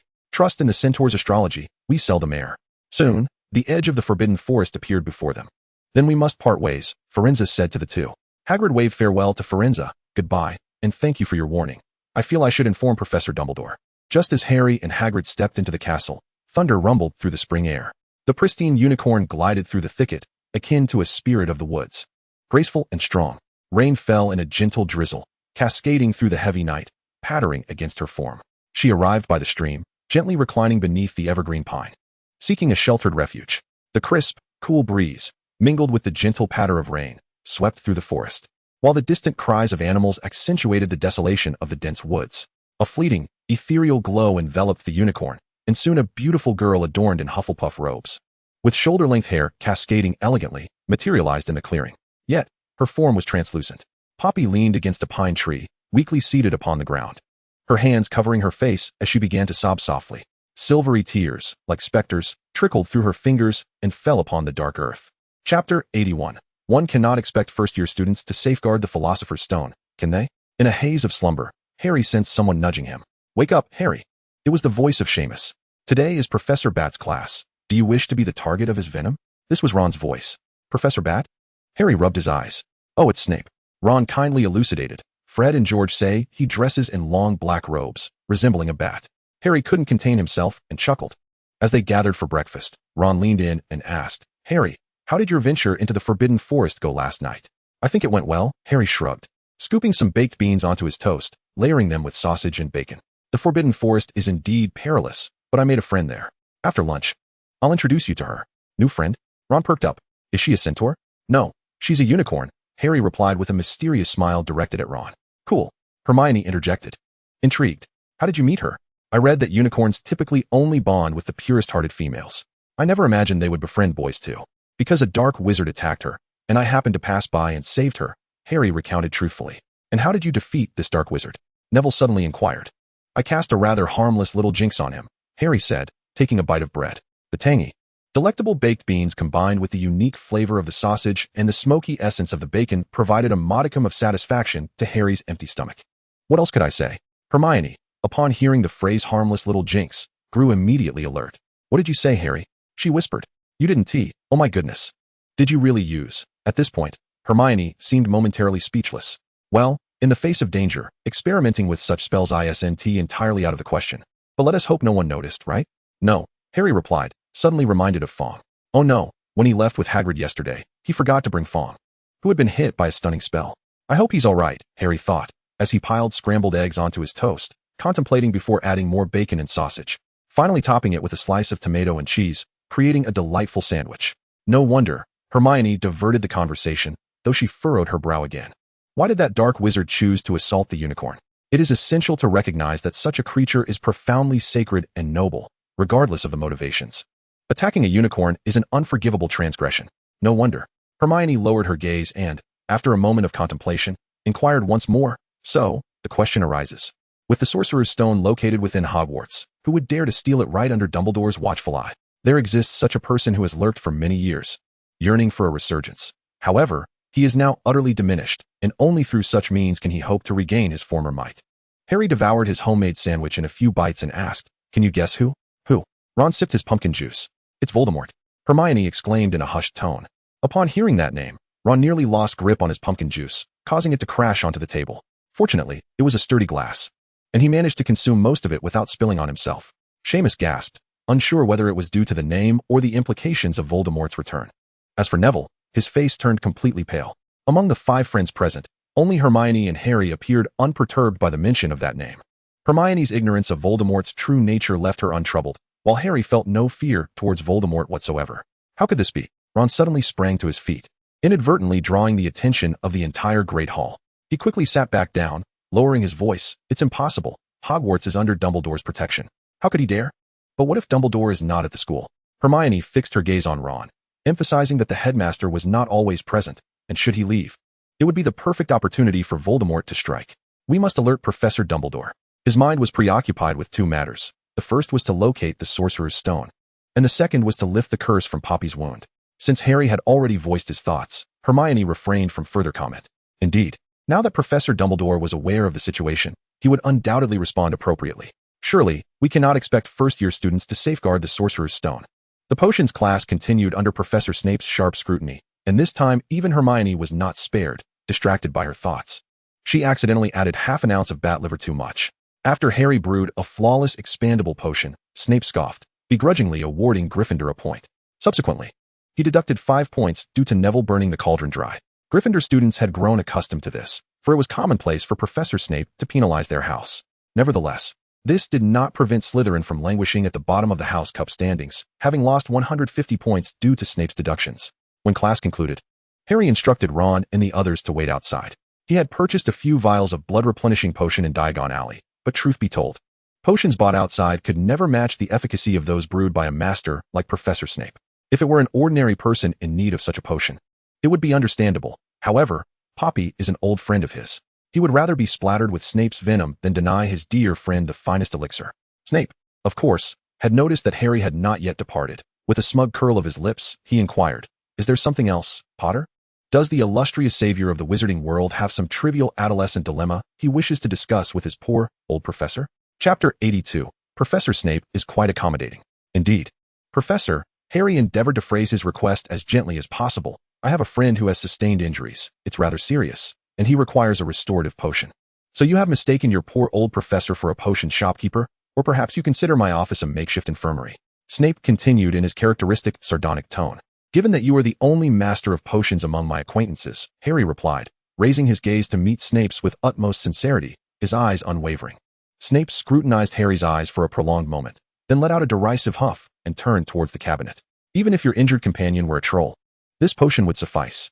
At this, Snape's lips curled slightly, his tone shifting. My apologies, Mr. Potter. I had forgotten that you do indeed have a few academically challenged troll-like friends. Thank you, Professor. Harry exclaimed, joyfully accepting the potion, bowing deeply to Snape, his gratitude evident.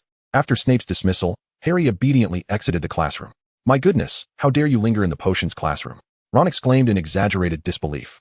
I'd wager that if Neville were to encounter Snape for 30 seconds, he would likely soil himself. I believe you are correct, Ron, Neville admitted, feeling no offense. In fact, he thought Ron had overestimated him. He felt that 10 seconds would suffice. So, what did you and Professor Snape discuss? Seamus inquired with keen interest. Oh my. Ron gasped, his eyes wide with astonishment, as he shakily pointed towards the potion. Merlin, did you rob Snape's potion cabinet? No, the professor gifted it to me, Harry chuckled, tucking the vials beneath his robes. Goodness, Harry, you are truly remarkable. Seamus struggled to find fitting words to convey his profound admiration. Ron and Neville gazed at Harry with reverence. They had long recognized his extraordinary nature, but they could hardly fathom that he had managed to procure 6 vials of restorative potion from the head of Slytherin as a Gryffindor student. If one were to recount Harry's triumphs over dark wizards like Voldemort, they would merely nod in acknowledgement, for they had known of his exploits since he was but a year old. Yet, to claim that he could acquire items without cost from the head of Slytherin, there was no doubt. My friend, you are indeed a living legend of Gryffindor. Mr. Weasley? A greasy voice called out from behind them. Gryffindor lost 10 points for your whispered remarks about the professor. With that, Snape swept away like a great bat, leaving a gust in his wake. Goodness, one can never truly anticipate his arrival, can one? Ron said, still shaken. After lunch, Harry packed some provisions, including sausages and bacon, and ventured to the edge of the forbidden forest with his 4 companions. Poppy had long been waiting at the forest's edge, and upon seeing Harry, she trotted over, tugging at his clothing playfully. All right, Poppy, Harry said, scratching her ears as he produced the potion he had brought for her, which she eagerly accepted. Poppy obediently grasped the potion bottle and tilted her head back to drink it in one go. The taste of the blood-replenishing potion was rather unremarkable, as it was not brewed for Snape's own consumption, but he did not concern himself with flavor. Rather, he focused on its efficacy. This potion will suffice for a week. Harry, Poppy murmured, there is no need for daily use. This was given to me by the potion's professor. He is quite amiable, Poppy, Harry replied with a smile. Upon hearing this, his 4 companions gasped in disbelief. Harry, you mean to say that Professor Snape is amiable? Neville exclaimed incredulously. Goodness, this world must be mad. Or perhaps it is I who has lost my senses to hear such words. The others nodded in agreement, with Neville serving as their most vocal representative.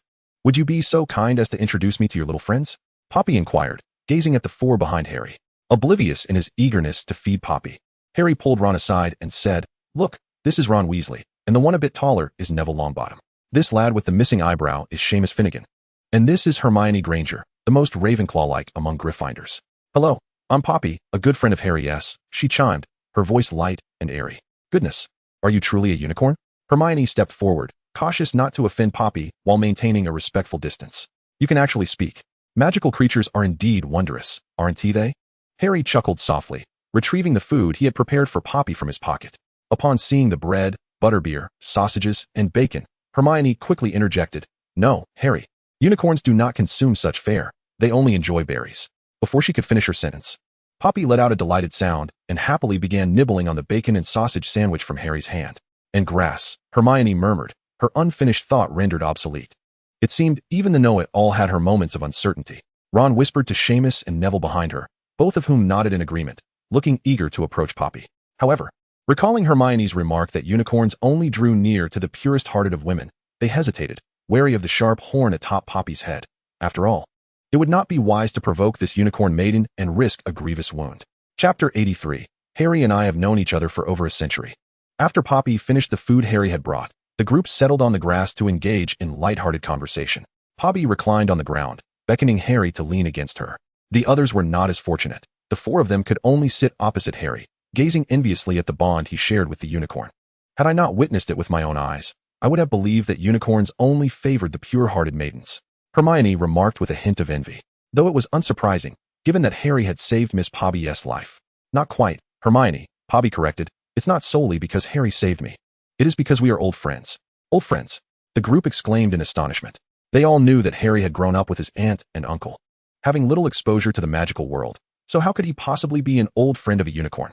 Harry tilted his head and asked, Do you really want to say it, Poppy? Yes. Harry and I have known each other for over a century. Poppy playfully flicked her tail across Harry's face, adding, to be precise, it has been 105 years. 105 years. Hermione calculated in her mind, 1992 minus 105. That's impossible. 105 years ago was 1887. Hermione's disbelief was evident. Harry is only 12 years old, and the life of a unicorn is indeed long. Poppy replied with a bright smile. Oh, if you don't believe me, that's fine, she said with a twinkle in her eye. To be honest, this is the truth. No one would believe it. In truth, I had visited the Forbidden Forest before, where I met Poppy, and we became good friends, Harry vaguely recounted. Omitting the details of a century past, this explanation was readily accepted by everyone, who believed it to be the reality. It seems you have mistaken Harry for the one from 100 years ago, Miss Poppy, Ron observed, hugging his knees. Are you referring to that Harry? I know him too. Poppy replied cheerfully. Wait. The four exclaimed in unison, astonished that this unicorn before them had known Harry from a century ago. Indeed, that Harry was quite the figure in this school, Poppy said with a radiant smile. Now what do you think of the Forbidden Forest behind me? What do we think? It's terrifying, Seamus exclaimed eagerly.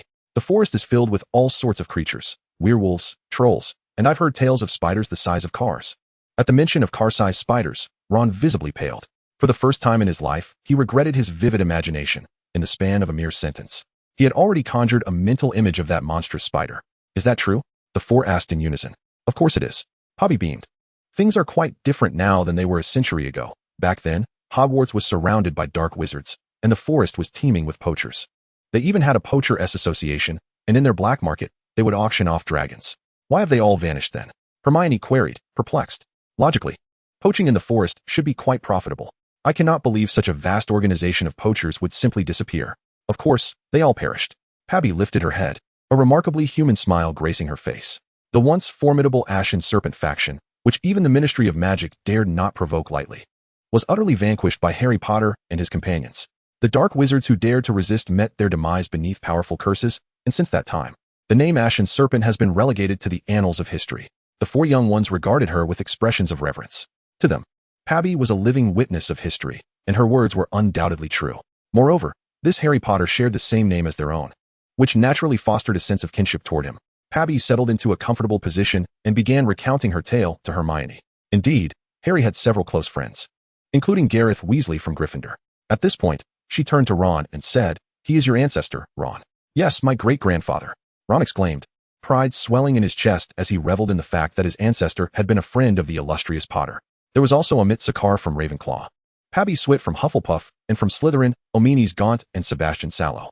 Additionally, there were two girls closely tied to Harry, namely Cassandra Malfoy and Viratia Grindelwald. At this juncture, Pappy shot a sly glance at Harry, only to find him unperturbed. Grindelwald. Seamus furrowed his brow, as if the surname rang a bell. Oh right, he said, realization dawning upon him. He then inquired of Pappy, Miss Pappy, what is the relationship between Miss Grindelwald and the dark wizard Grindelwald?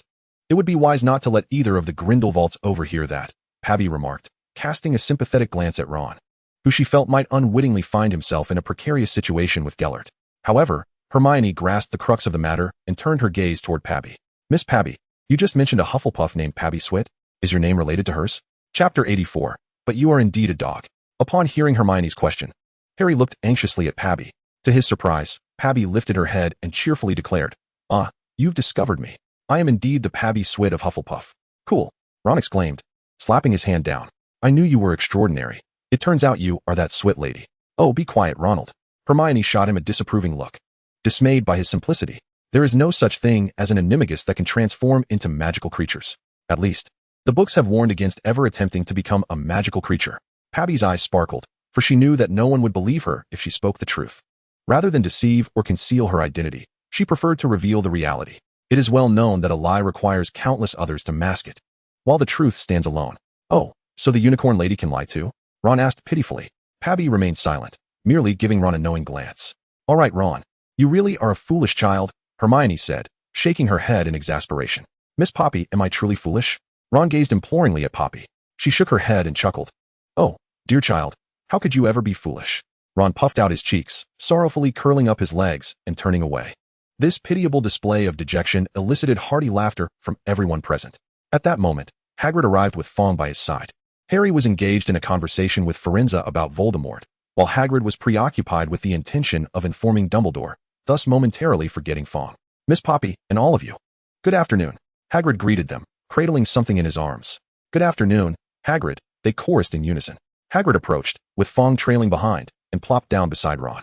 It fainted. Struck down by that hooded figure, Harry succinctly remarked. To his surprise, Fong perked up at this statement, incredulously staring at Harry, as if unable to fathom that this bipedal creature would dare to accuse it.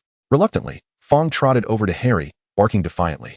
Its eyes fixed on him with an expression of profound grievance. Harry understood. Fong's demeanor clearly conveyed that while it might not be human, Harry was undeniably a dog. You don't even know how I fainted, do you? Did you see that? Harry said to Hagrid. It's upset. I have no doubt it wishes to speak. Poppy concurred. Oh no, the cowardly dog's antics have intensified, exclaimed Harry. Good heavens, Harry, you truly know a unicorn, Hermione remarked, still somewhat captivated. Unicorns are such noble creatures. Harry merely smiled at Hermione, not elaborating further. Harry Potter. Two voices flanked him, and he felt arms encircle his neck. It was Fred and George. Come chat with your older brothers, they chimed in unison. Best not let Miss Know-It-All discover our plans. Hermione flicked her bangs, choosing not to engage with their antics. I advise you to be cautious, Ron warned. Those two are not to be trusted. Oh, little Ronnie, Fred and George synchronized again. You really do resemble Mother. Ron, who had intended to retort, turned crimson and headed towards the dormitory, the impact of their words overwhelming, second only to losing points in potions class when called out by Snape. Upon arriving at the common room, Harry inquired, So, how have you two fared? Any insights into what lies beneath Quirrell's turban? No, Fred and George replied in unison. Since we completed our defense against the dark arts class this week, we haven't seen Professor Quirrell. It's as if he has vanished from Hogwarts. Is that so? Harry scratched his head, feeling instinctively that something was amiss, yet unable to articulate why. However, we haven't come to discuss that matter with you, Fred said as he pulled a cookie from his pocket and handed it to Harry. Here, Harry, take a look at this. What do you think it is? Harry picked up the golden cookie and examined it under the sunlight for quite some time, yet he could not discern its true nature.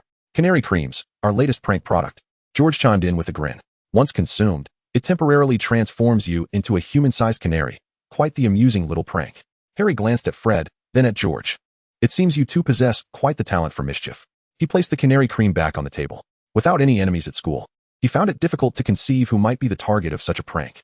Noticing Harry's disinterest, the twins leaned in closer, whispering, Just imagine, Harry. If Quirrell were to eat this cookie and turn into a canary, then his secrets hidden beneath that turban would be. They exchanged knowing glances and mischievous smirks. Harry envisioned Quirrell transformed into a canary and felt a twinge of sympathy for him. No, guys. It's merely a prank, besides. He is the defense against the dark arts professor. Fred shrugged. If he were competent, he wouldn't fail to notice something amiss with this cookie, would he? Harry nodded in agreement. What about Dudley? The memory of his gluttonous muggle cousin surfaced, along with thoughts of Smeltings, the private boarding school he attended, implying that the students there were from well-off families. If such a prank item were sold at Smeltings, would it not become a sensation throughout the school? The Weasley family's financial situation was not particularly robust, and earning a little extra with such products could help ease household expenses, at the very least. Ron wouldn't have to wear those old robes anymore. Not to mention, the Potter household didn't possess endless wealth. Eventually, it would all be spent, and they ought to find suitable means to earn. However, no, the canary creams are too conspicuous. We should devise some harmless little prank items instead. With this thought, Harry looked up and asked Fred and George, Fred, George, I just recalled something even more interesting. What is it? The twins inquired in unison. Do you have any other ideas? Harry tapped the canary cream. Besides this cookie. Are you suggesting the canary cream lacks sufficient impact? You want to provide Professor Quirrell with some other ideas? Fred and George exchanged glances and high-fived. Cool. I knew our Gryffindor lion's vision would not be limited. No, I meant something less magical, Harry clarified. Perhaps something lighter, that muggles wouldn't easily detect. Actually, we haven't thought of that. Fred and George replied in unison, then asked, What do you have in mind? Harry looked at them, his fingers tapping the table. You are aware that I have always lived with my aunt, correct? We know. They nodded in unison.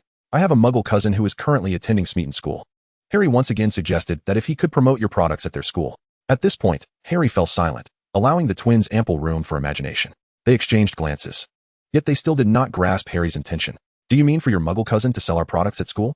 Fred inquired. But that's a muggle. That's where your imagination comes into play, gentlemen, Harry replied, tapping his fingers on the table.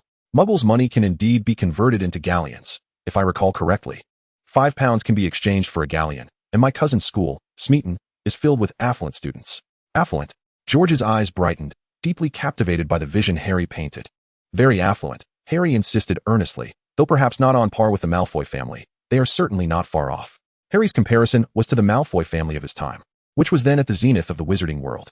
Cassandra's father, Septimus Malfoy, wielded considerable influence within the Ministry of Magic, and many believed that the then minister, Cornelius Fudge, was merely a puppet of Malfoy, with Septimus as the true leader of the ministry. The current Malfoy family, however, had seen better days. Nevertheless, even in their decline, the Malfoys still lived in conditions far superior to those of the Weasleys. Harry's words opened a new avenue of thought for Fred and George. Indeed, Muggles possess wealth. Why not seize the opportunity to earn from them? Let us commence our research. Fred and George exclaimed before dashing off. Harry opened his mouth, intending to offer revisions. But perhaps it was for the best to let them explore this idea at their own pace.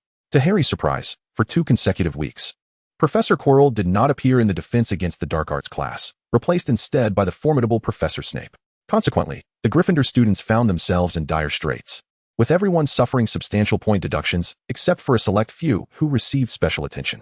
Although those few would not face major penalties, they would still be scrutinized for minor infractions, losing a point or two. In a sense, Professor Snape enforced a kind of equality. He would not spare you merely for excelling in class. Upon witnessing Neville execute a disarming spell with remarkable fluency, Snape's expression darkened further, not due to the proficiency of Neville's spell, but because Neville exhibited a modicum of success in defense against the dark arts while remaining utterly inept in potions. This comparison only intensified Snape's disapproval of Neville. Mr. Longbottom, Snape intoned meaningfully, that was a commendable, disarming spell. Gryffindor shall be awarded 2 points for your proficient casting. In that moment, the entire class collectively gasped in astonishment. Professor Snape, is that truly you? Apart from Potter, you would actually award points to another student? Moreover, is it truly Longbottom, the one who performs the worst in potions class? Neville, equally incredulous, lifted his gaze, his expression clearly questioning whether the professor had mistakenly consumed the wrong potion. Severus Snape, unfazed by the implication, merely curled the corner of his mouth and coldly stated, in light of Mr. Longbottom's performance, you shall attend my private tutoring sessions in the potions classroom every Wednesday and Saturday alongside Potter. In an instant, Neville's face fell. He could hardly comprehend that his commendable disarming spell had led to such dire consequences, resulting in a harsh detention with Professor Snape. Private tutoring? What a jest! Who is unaware that Snape's idea of private instruction is akin to an intimate immersion in venomous torment? By the end of class, Neville struggled to come to terms with this harsh reality. What troubles you, Neville? Ron inquired with concern as he approached his despondent roommate. I shudder at the thought. Professor Snape is going to confine me. Good heavens, I truly hope to survive until the dawn of the next day. Calm down, Neville, Seamus advised, attempting to reassure him. It may not be as dreadful as it seems. Look at Harry, he is doing just fine, isn't he? Indeed, Neville, Harry chimed in. Professor Snape can be quite amiable and understanding. I learned a great deal of valuable knowledge while serving my detention. At this remark, Neville, Seamus, and Ron cast unusual glances at Harry. No, mate. One cannot generalize the experiences of individuals. Chapter 86. The lingering aftermath of heart-wrenching pain. Regardless, Neville ultimately reconciled with this reality. Even if sorrow threatened to overflow, it could not deter him from the impending truth of receiving Professor Snape's individual instruction. Thus, he relegated his anguish to dinner, devouring several hearty servings of steak. Having just finished his meal, a paper origami crane fluttered before Harry, delivering a letter from Gemma. Harry read, there are matters I wish to discuss with you in person. I shall await you in the empty classroom on the 2nd floor. Yours sincerely, Farley. Very well. Ron refrained from inquiring about Harry's intentions, his focus solely on his chicken leg. Following the direction Gemma had departed, Harry ascended the staircase to the 2nd floor. He discreetly extracted his wand from the lining of his robe and concealed it within his sleeve. Preparedness was a habit instilled in him by Cassandra. Arriving at the empty classroom where he had last met Gemma, he verified that she was alone through a brief use of the disillusionment charm before pushing the door open. There, he found Gemma seated on a stool, her brow furrowed with concern. Harry, what's wrong? He asked as he took a seat across from her. Harry, a peculiar occurrence has transpired within Slytherin House, Gemma whispered, glancing around as if to ensure no one was eavesdropping. Harry remained silent, attentively listening to her. A mysterious notebook has appeared in the Slytherin common room. Gemma continued, revealing that it was Draco Malfoy who provided the notebook. Those who had used it claimed that the notebook possessed a form of sentience, capable of assisting them in swiftly completing their assignments or guiding them in their shortcomings with spells. In return, they were required to pay a small price. I had previously brought this issue to Professor Snape's attention, but he seemed unconcerned, preoccupied with matters of greater significance. In an instant, Harry comprehended why Slytherin students appeared perpetually drowsy. It turned out that such an item was siphoning their soul's vitality. A notebook? Harry frowned, inquiring, what sort of notebook? Are you certain this item was provided by Draco? Are you suggesting it is a relic of Cassandra? Yes, Gemma confirmed. It is said to be a family heirloom of theirs. She recounted that others had mentioned a beautiful young woman residing within the notebook, possessing remarkable prowess in magic. A young woman? Harry's heart raced. Yet he restrained his excitement, calmly asking Gemma, could she be an ancestor of the Malfoys? This information is quite valuable. Thank you, Gemma. Harry expressed sincerely. Though a sense of anticipation stirred within him, it was accompanied by an inexplicable unease. On one hand, he fervently hoped that the young woman was indeed Cassandra. On the other, he wished for her not to be. For it was evident that this object was a creation of dark magic. Moreover, for reasons unknown, he harbored a desire for Cassandra to remain untouched by other boys. A century ago, Cassandra had remained aloof, offering no attention to any male suitors except for him, and even then, she had not shown him much warmth. I hope you can assist me, Harry, Gemma murmured, rubbing her temples. My instincts tell me that the notebook is undoubtedly a malevolent object. I have heard that Malfoy's father, Lucius Malfoy, was a loyal servant of the Dark Lord. Perhaps the notebook is a dark artifact of his. I truly wish to prevent further harm to Slytherin. Then why seek my help? Harry asked flatly, genuinely curious. This is dark magic, exceedingly wicked, Gemma asserted. Who else, aside from dark wizards, would engage in transactions involving soul power? Furthermore, I am, after all, the head girl of Slytherin. She continued. It would suffice to mention this to Professor Snape, but if I were to report this matter to the headmaster, the Farley family would face ostracism from the pure-blood families of Slytherin. Harry nodded in agreement. This indeed aligned with Slytherin's nature. In exchange, I am willing to offer you my loyalty, Mr. Potter, Gemma declared once more. Slytherins were acutely aware that seeking assistance necessitated offering an appropriate recompense. Yet, at the same time, Slytherins were also prudent, and Gemma sought to place her trust in the savior of the wizarding world. As for her proposition, Harry neither accepted nor rejected it, merely smiling in her direction. I shall provide you with the necessary assistance, Gemma. Thank you, Mr. Potter. Please do not be so distant. Simply call me Harry. Rising to his feet, Harry remarked, if there is nothing else, I shall take my leave. The notebook mentioned by Gemma had indeed piqued his interest. However, he did not wish to disclose this matter to Dumbledore just yet. Instead, he needed to ascertain whether that notebook belonged to Cassandra. The situation required careful consideration, as it transpired within the Slytherin common room, and it would be rather inappropriate for a Gryffindor to intrude recklessly. Thus, a week passed pleasantly, with Harry dutifully feeding Poppy at noon each day and honing his dueling skills with his friends from the dueling club in the evenings, leading to a fulfilling routine. On the next occasion of defense against the dark arts class, Harry and his fellow Gryffindors arrived at the classroom as usual, bracing themselves for another round of venomous lectures from the oily-haired Professor Snape. Yet, Harry sensed something amiss. In an instant, he uncovered a little secret of Quirrell's. It must be acknowledged that Vivi was a brilliant witch, deserving of Professor Fig's rare commendation. Under her guidance, minor curses like the soul-sucking curse and the heart-piercing curse left subtle, almost undetectable marks on their targets. Remarkably, Quirrell bore such a mark from her. Chapter 87. Do not assume the worst of your professor. Harry merely lifted his head for a moment before lowering it once more. To inform Dumbledore? In a flash, Harry dismissed that thought. Currently, Voldemort was clinging to life, parasitically residing behind others' minds, surviving solely on unicorn blood. In such a weakened state, it would be futile to confront him. It would be better for him to retire from Hogwarts and live a mundane life as a muggle. Nevertheless, Harry resolved to wait a while longer, planning to act when Quirrell ventured to the 4th floor to steal the Philosopher's Stone. This way, he could legitimately claim the use of the stone. If he were to employ minor curses in front of his classmates within the school, even if harmless, it would undoubtedly be somewhat alarming. He suppressed this thought and continued to bow his head, listening to Quirrell's lecture. It was true that Quirrell's teaching was often riddled with stutters, rendering his content nearly non-existent, yet it was remarkably hypnotic. Not even the Gryffindors, nor the Ravenclaws, could muster the enthusiasm to engage in the class, equating defense against the dark arts with history of magic. Quirrell was indeed suspicious. Seated on the sofa, Harry confided in Ron, I only just discovered this myself. Really? Hermione leaned closer, whispering, no wonder he has been absent for so long. Harry, what have you uncovered? Do you recall when I mentioned that Voldemort was lurking at Hogwarts? Harry inquired of Hermione. She hesitated before nodding. I remember. But what does this have to do with Quirrell? In the Forbidden Forest, it was Voldemort who attacked Pabby. When I drove him away, I inadvertently left a mark on him. During class today, I sensed that mark on him. Harry recounted thoughtfully, indicating that this meant Quirrell is Voldemort, and Voldemort is Quirrell. Ron asserted with conviction, clenching his fist. No, it cannot be. Hermione interjected, furrowing her brow, one hand propping her elbow while the other supported her chin. Voldemort's attack on Miss Pabby implies he is currently in a state of extreme weakness, yet Quirrell merely appears somewhat pale, not nearly weak to that extent. I have it, Hermione exclaimed, slamming her hand on the table in excitement. Why does Quirrell wear such a large turban? If the mark Harry felt is accurate, Then beneath Quirrell's turban must lie Voldemort's hiding place. Said Seamus, raising his hand first. That can't be, can it? I mean, regardless. The Dark Lord is a powerful dark wizard. How could he be clinging to someone like a parasite, wrapped in a scarf and smelling of garlic? That doesn't seem right. With that, Hermione hurriedly left the common room. She really is quite impulsive, isn't she? Ron remarked with a raised eyebrow. Not good, Harry.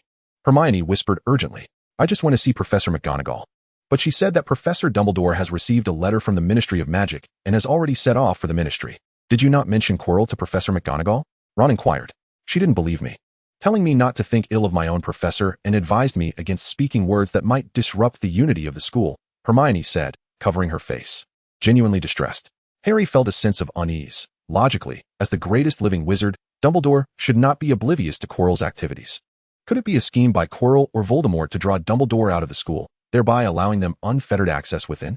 We can't wait any longer, Harry declared. Rising to his feet, he felt the reassuring weight of his wand concealed within his clothing and said to Ron, I must thwart his plot. With that, he strode towards the exit. Wait, Harry, you'll need a companion, right? Ron said. I'll go with you. I will too. Me as well, chimed in the others. I must remind you, this is not a trip to the room of requirement for dueling practice. Harry glanced at them. What I intend to stop is the most dreadful dark wizard of this century, Voldemort. I understand, Ron replied earnestly, but we are friends, and I cannot stand by and watch you face danger alone.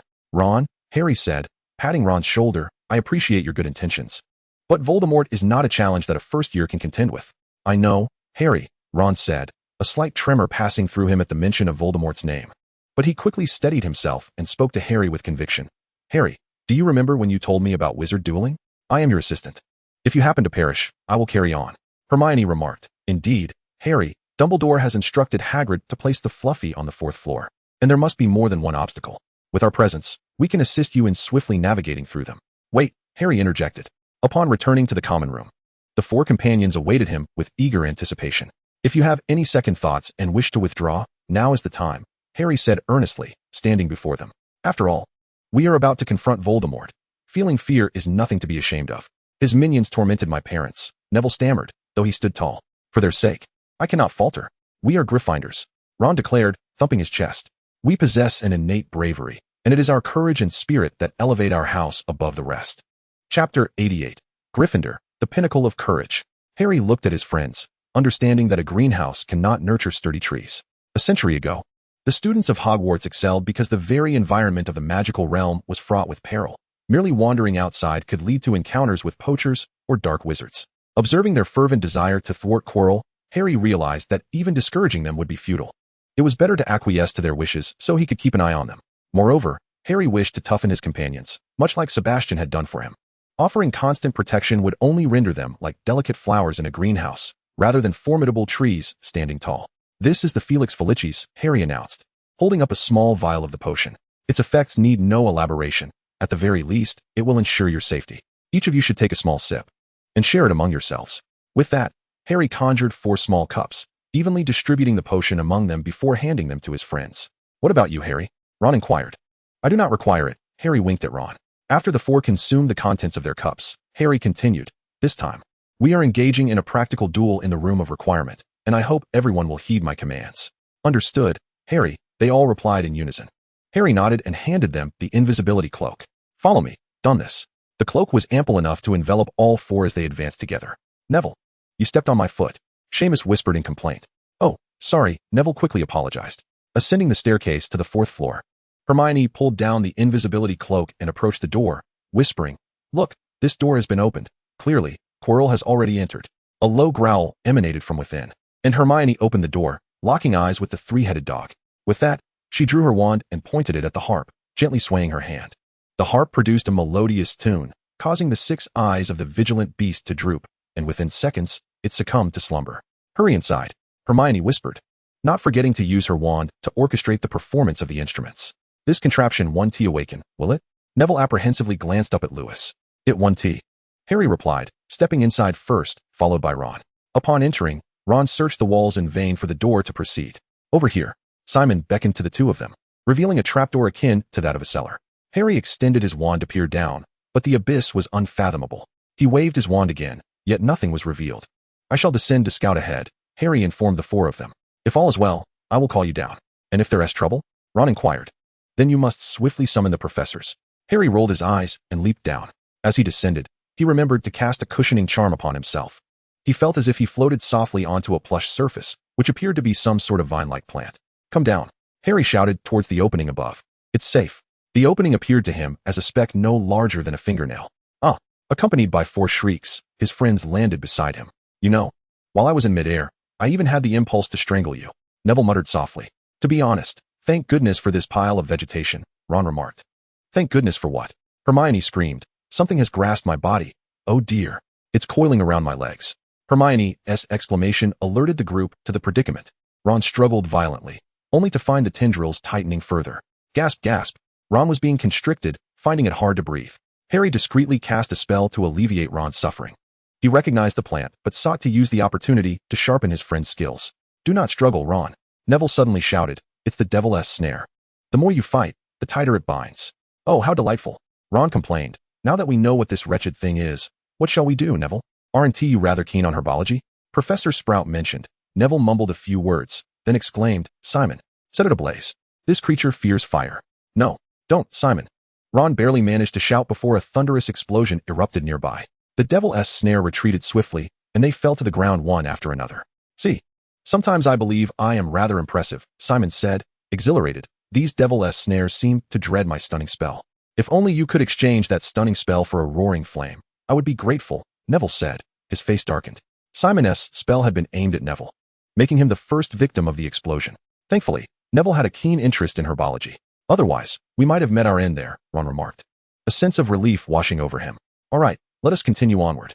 Hermione brushed her lips with her hand, stifling a laugh as she spoke. They descended a stone corridor, their footsteps echoing, accompanied only by the sound of water droplets falling. Did you hear anything? Neville whispered. It sounds like a buzzing, akin to that of a fly. Hermione lifted her gaze ahead. Let us go and investigate, Ron declared, striding forward with newfound confidence, perhaps bolstered by the effects of the Felix Felicis. At the end of the corridor, they encountered a brightly lit chamber, its ceiling soaring high above them. Countless birds, radiant as gemstones, flitted about, their wings a blur of motion. Opposite them stood a heavy wooden door, a barrier before them. It appears they are not mere birds, Simon remarked, craning his neck. But which key is the correct one? The largest one. Look, its azure wings seem injured, Neville exclaimed, pointing at a large key with sky-blue wings. Ron and Hermione scoured the ground, discovering a flying broomstick propped beside the door. Harry, Ron shouted excitedly, you're the seeker. It's your time to shine. Harry responded with a soft acknowledgement, raising his wand toward the flapping key. The key struggled to escape the binding spell, but to no avail. Seizing the opportunity, Harry grasped the key and raised an eyebrow at Ron. Sometimes, being a seeker doesn't necessitate a broomstick. Chapter 89, Avada Kedavra. Brilliant, Ron exclaimed, giving a thumbs up. Harry approached, inserting the key into the lock, which clicked open.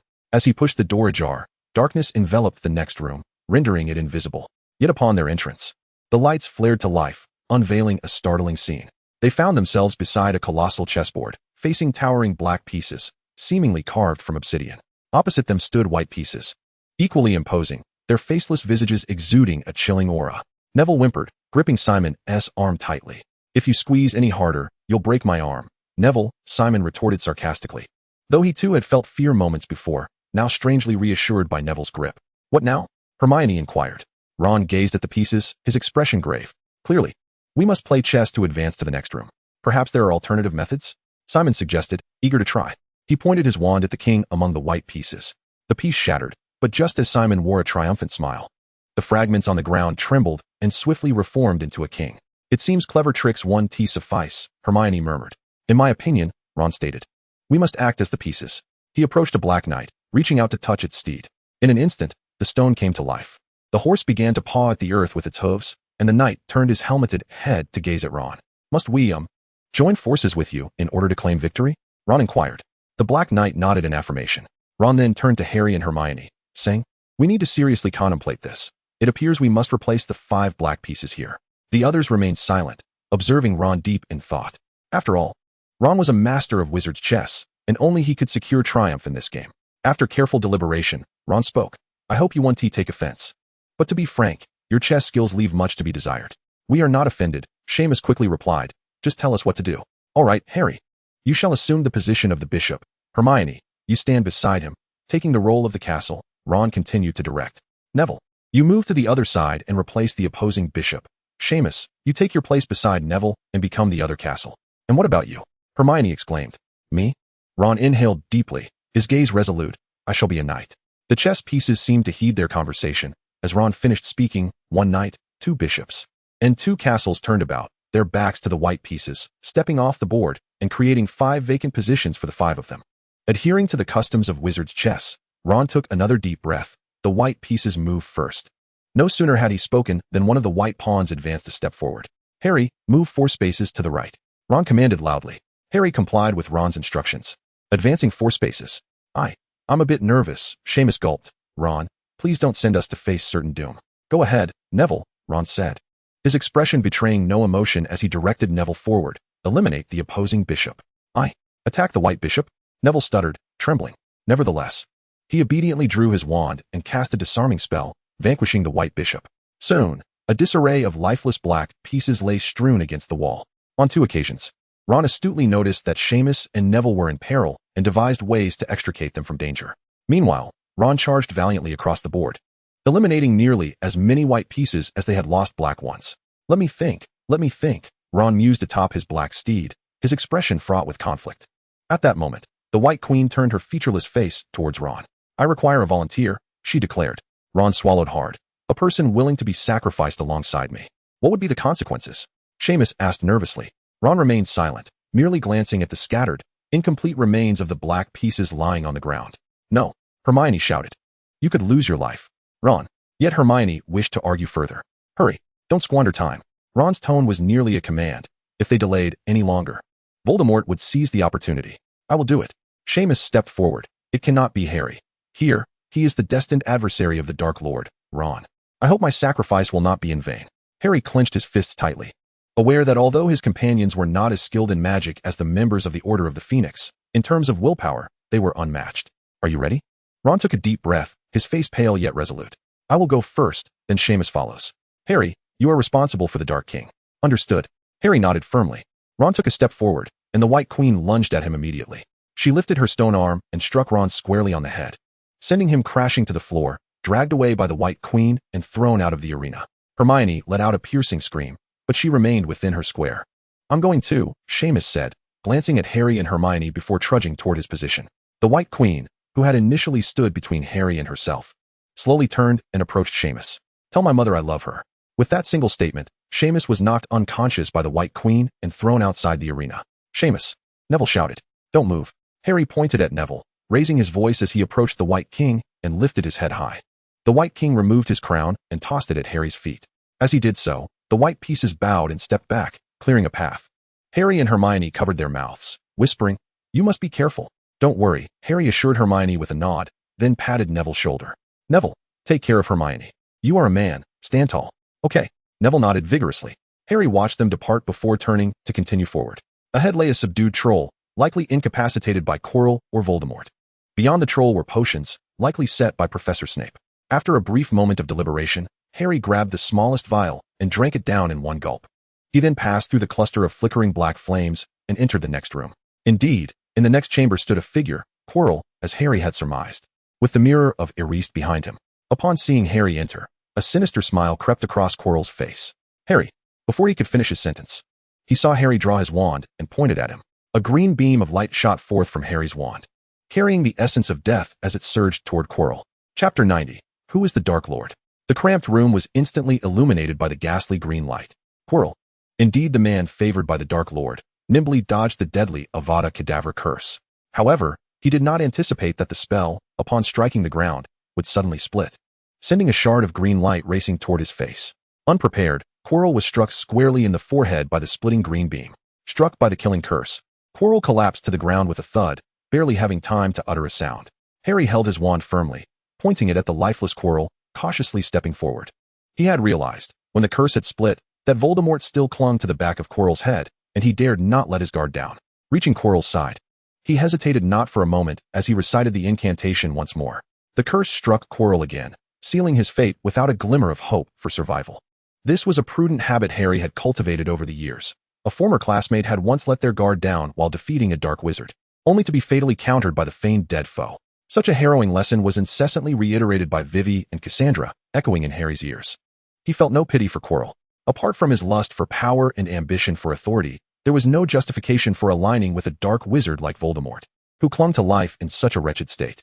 After delivering the final blow, Harry turned his gaze to the mirror of Ariste. To his astonishment, this time the reflection did not reveal the Potter family or his two female classmates, but rather, it showcased himself. The image within the mirror grinned mischievously at him, winking, seemingly clutching a stone. Could it be the Philosopher's Stone? He had indeed seen such an object in Vivi's family's library, identical to the one the mirrored version held. Curiously, Harry observed the mirror, only to see his reflection place the stone into his pocket. Suddenly, he felt a weight in his own pocket, as if something had been deposited within. The Philosopher's Stone. Harry could scarcely believe it. Had he truly obtained the stone so effortlessly? He reached into his pocket, the chilling sensation of the stone making him feel as though he were in a dream. Harry Potter, a hissing voice emerged, instantly alerting him. He swiftly retreated, discovering a face materializing within the mirror. The visage was grotesquely terrifying, devoid of a nose, resembling a ghastly skull. Voldemort? Harry queried, uncertainty lacing his voice. Simultaneously, he brandished his wand, tracing a spell's trajectory. A wave of energy rapidly emanated from the tip of his wand, expanding spherically. Yet the spell failed to locate the source of the face's presence. The face within the mirror grinned deviously and spoke. No need to waste your efforts, Harry Potter. I must admit, I never anticipated that we were of the same ilk. As he uttered these words, tumultuous emotions surged within him. No. Who the hell is the Dark Lord here? You, a mere first-year student, begin with a killing curse, and you can simultaneously target two victims? If it weren't for Quirrell's intervention, he would likely find himself in dire straits. Meanwhile, he found himself questioning the identity of the Harry Potter before him. Could it be that someone was disguised using Polyjuice Potion? According to reason, a first-year student should not be capable of mastering the Avada Kedavra curse.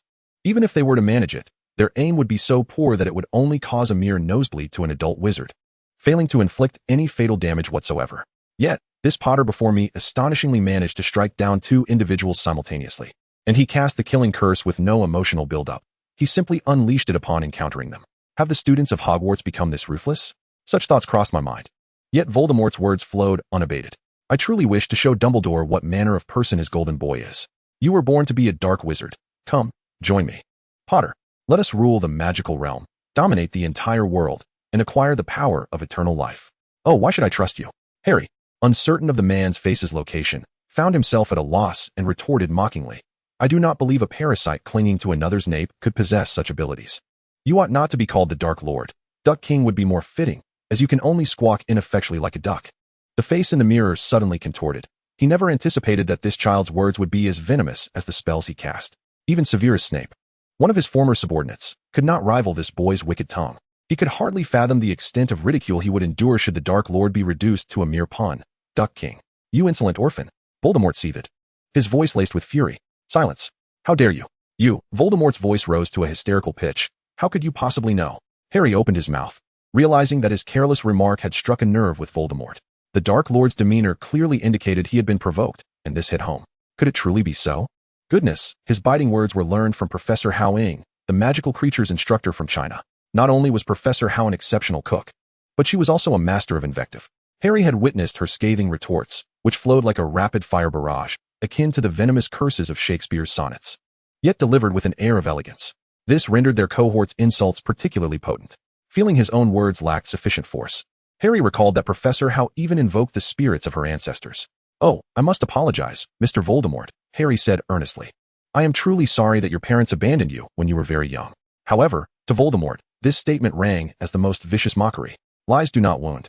It is the truth that cuts like a dagger. His mother, Mary Gaunt, had fallen deeply in love with Voldemort's father, a muggle, and had ensnared him with a love potion. Yet when the truth came to light, Mary was not only cast aside by Tom, but also regarded as a disgrace by the Gaunt family. In a state of pregnancy and having been cast out by her own family, Mellop lived a life of abject poverty in London, compelled to sell her invaluable Slytherin locket for a mere 10 galleons to Mr. Bach of the Bach store. On a dark night, fraught with snow and despair, Mellop gave birth to Voldemort in a muggle orphanage, callously abandoning him. Such heart-wrenching memories were ruthlessly unearthed by Harry, inciting Voldemort's wrath. He glared at Harry with unbridled fury. Yet, in an unexpected turn, his anger began to dissipate, yielding to a sense of calm. The immediate priority was to acquire the magical stone. Once in his possession, all would be well. Ah, the inherently wicked Potter. I accept your apology, Voldemort said coldly, as a new scheme arose within him. Your leniency is enough to measure a restroom, Harry replied politely, noting it was indeed a girl's restroom. Voldemort choked momentarily, scoffing before continuing. Do not engage in verbal sparring, Potter. You must understand that Dumbledore will not come to your rescue, just as Quirrell attempted to kill you during the Quidditch match on his own accord. Acting on his own, Harry raised an eyebrow, realizing that it was indeed Quirrell who cast the spell. Why would he do such a thing? Voldemort sneered. Naturally. It was to draw Dumbledore's attention, to make the great and selfless Dumbledore aware that he was plotting against the Savior, hoping to gain Dumbledore's aid and thus free himself from my control. Alas, Potter, Dumbledore paid him no heed. In his eyes, all are expendable. Harry sensed something was amiss. It appeared that Voldemort was stalling, and his previous words clearly bore a hint of incitement, sowing seeds of doubt about Dumbledore. Had he been a first-year student, he might have fallen for Voldemort's deception, questioning Dumbledore's intentions. However, having encountered many deceitful dark wizards, he understood their motives, to survive, often at the expense of others. Thus, he dismissed every word Voldemort uttered. He reached into his pocket, fingers brushing against the magical stone. The reflection of Voldemort continued to engage in verbal trickery. As for you, Potter, you too are but a pawn in his sacrifices. Anyone could become Dumbledore's victim, so long as they can vanquish the great Voldemort. Consider this, your parents, and you. Do you not question why your parents were targeted by me? Because you are a pitiful creature devoid of a mother's love, hence your jealousy towards me. Harry retorted mercilessly, his hands still absorbing the magic of the stone. Potter, Voldemort thundered, my patience is limited. In contrast, I am far more intrigued as to why your mother abandoned you. Harry, with a mocking smile, replied, you are undoubtedly a murderous fiend. Your desire to slay my parents is solely your own, unrelated to anyone else. However, I am far more curious as to why your mother forsook you, and why even your father rejected you. By the way, we have conversed for so long. Yet I still do not know your surname, Mr. Voldemort. Were your parents never taught the importance of politeness towards others? Oh, my apologies. Harry covered his mouth with one hand, gazing at Voldemort with an exaggerated expression. I almost forgot, Mr. Voldemort, your parents abandoned you. This expression was learned from Cassandra. Harry felt no remorse. After all, the Voldemort before him was the nemesis who had slain his parents, a malevolent force in the magical realm responsible for the deaths of countless innocent wizards. Such a being was unworthy of any sympathy.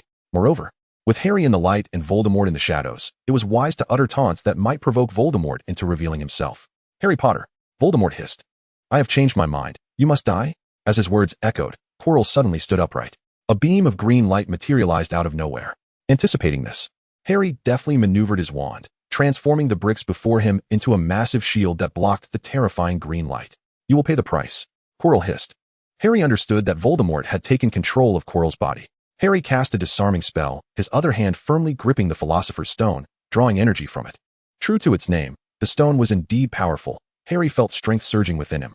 Voldemort, wielding his wand, dispelled the enchantment and extended a hand, forcefully blowing forth a plume of black flames that erupted into existence. He let out a sinister laugh, reminiscent of a demon from the deepest abyss. As the flames roared and morphed into a twisted serpent, poised to strike at Harry with its gaping maw. This was fiendfire, one of the most advanced forms of dark magic, an ever-growing magical fire capable of taking on monstrous shapes, relentlessly pursuing anything that could burn, indiscriminately targeting friend and foe alike. Inadequate wizards often suffered disastrous consequences when attempting to wield it without the necessary control or counterspells. Only the most formidable sorcerers could manage it with precision. Dark wizards like Voldemort could undoubtedly command fiendfire with ease. Harry tightened his grip on the Philosopher's Stone, absorbing the energy it contained. Philosopher's Stone, grant me your power. An unending stream of magical energy surged into his body from the point where the stone met his hand, filling him with vigor. He raised his wand and swung it forcefully before him. As he did so, a circle of azure flames erupted around him, forming a protective barrier of fire. Chapter 91. Oh no, I have become a Horcrux. This spell was developed alongside VV, and the flames were reputed to be the eternal flame of Goblet Fire. To master such flames, Harry had exerted efforts and sweat beyond ordinary imagination. He recited the incantation, and the flames blazed ever brighter. This was a fire that could burn eternally without the need for fuel. Voldemort's eyes widened in shock as he beheld Harry, unable to fathom how a mere first-year student could harness such profound magic. Yet, while Grindelwald's flames were fiendfire, the flames before him were Goblet Fire. The Goblet of Eternal Flame, also known as the Everlasting Fire, is a magical flame that possesses the extraordinary ability to burn perpetually. This form of magic is rather profound, as only a handful of wizards can wield it. Crucially, it is not an incantation of dark magic. The intricacies of this spell are so advanced that Hogwarts' curriculum does not include its teachings. Even a century ago, very few students had mastered the Goblet of Eternal Flame. It was only through Harry's diligent study of the spell book, retrieved from the Malfoy family's library, that he gradually came to command this enigmatic fire. The concept of utilizing the Goblet of Eternal Flame for protection originated from Velacia. Employing this eternal flame as a substitute for armor proved remarkably effective. The infernal serpent conjured by Voldemort thrashed wildly, attempting to breach Harry's flaming barrier, yet it could not disturb it in the slightest. With the Philosopher's Stone as his support, Harry's spellcasting prowess had reached an unparalleled level. As the energy of the Philosopher's Stone began to wane, Harry felt an instinctual surge within him.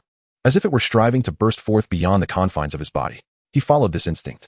Wielding his wand to transform a nearby stone pedestal into a barrel of explosives, which hurtled toward Voldemort with a furious speed.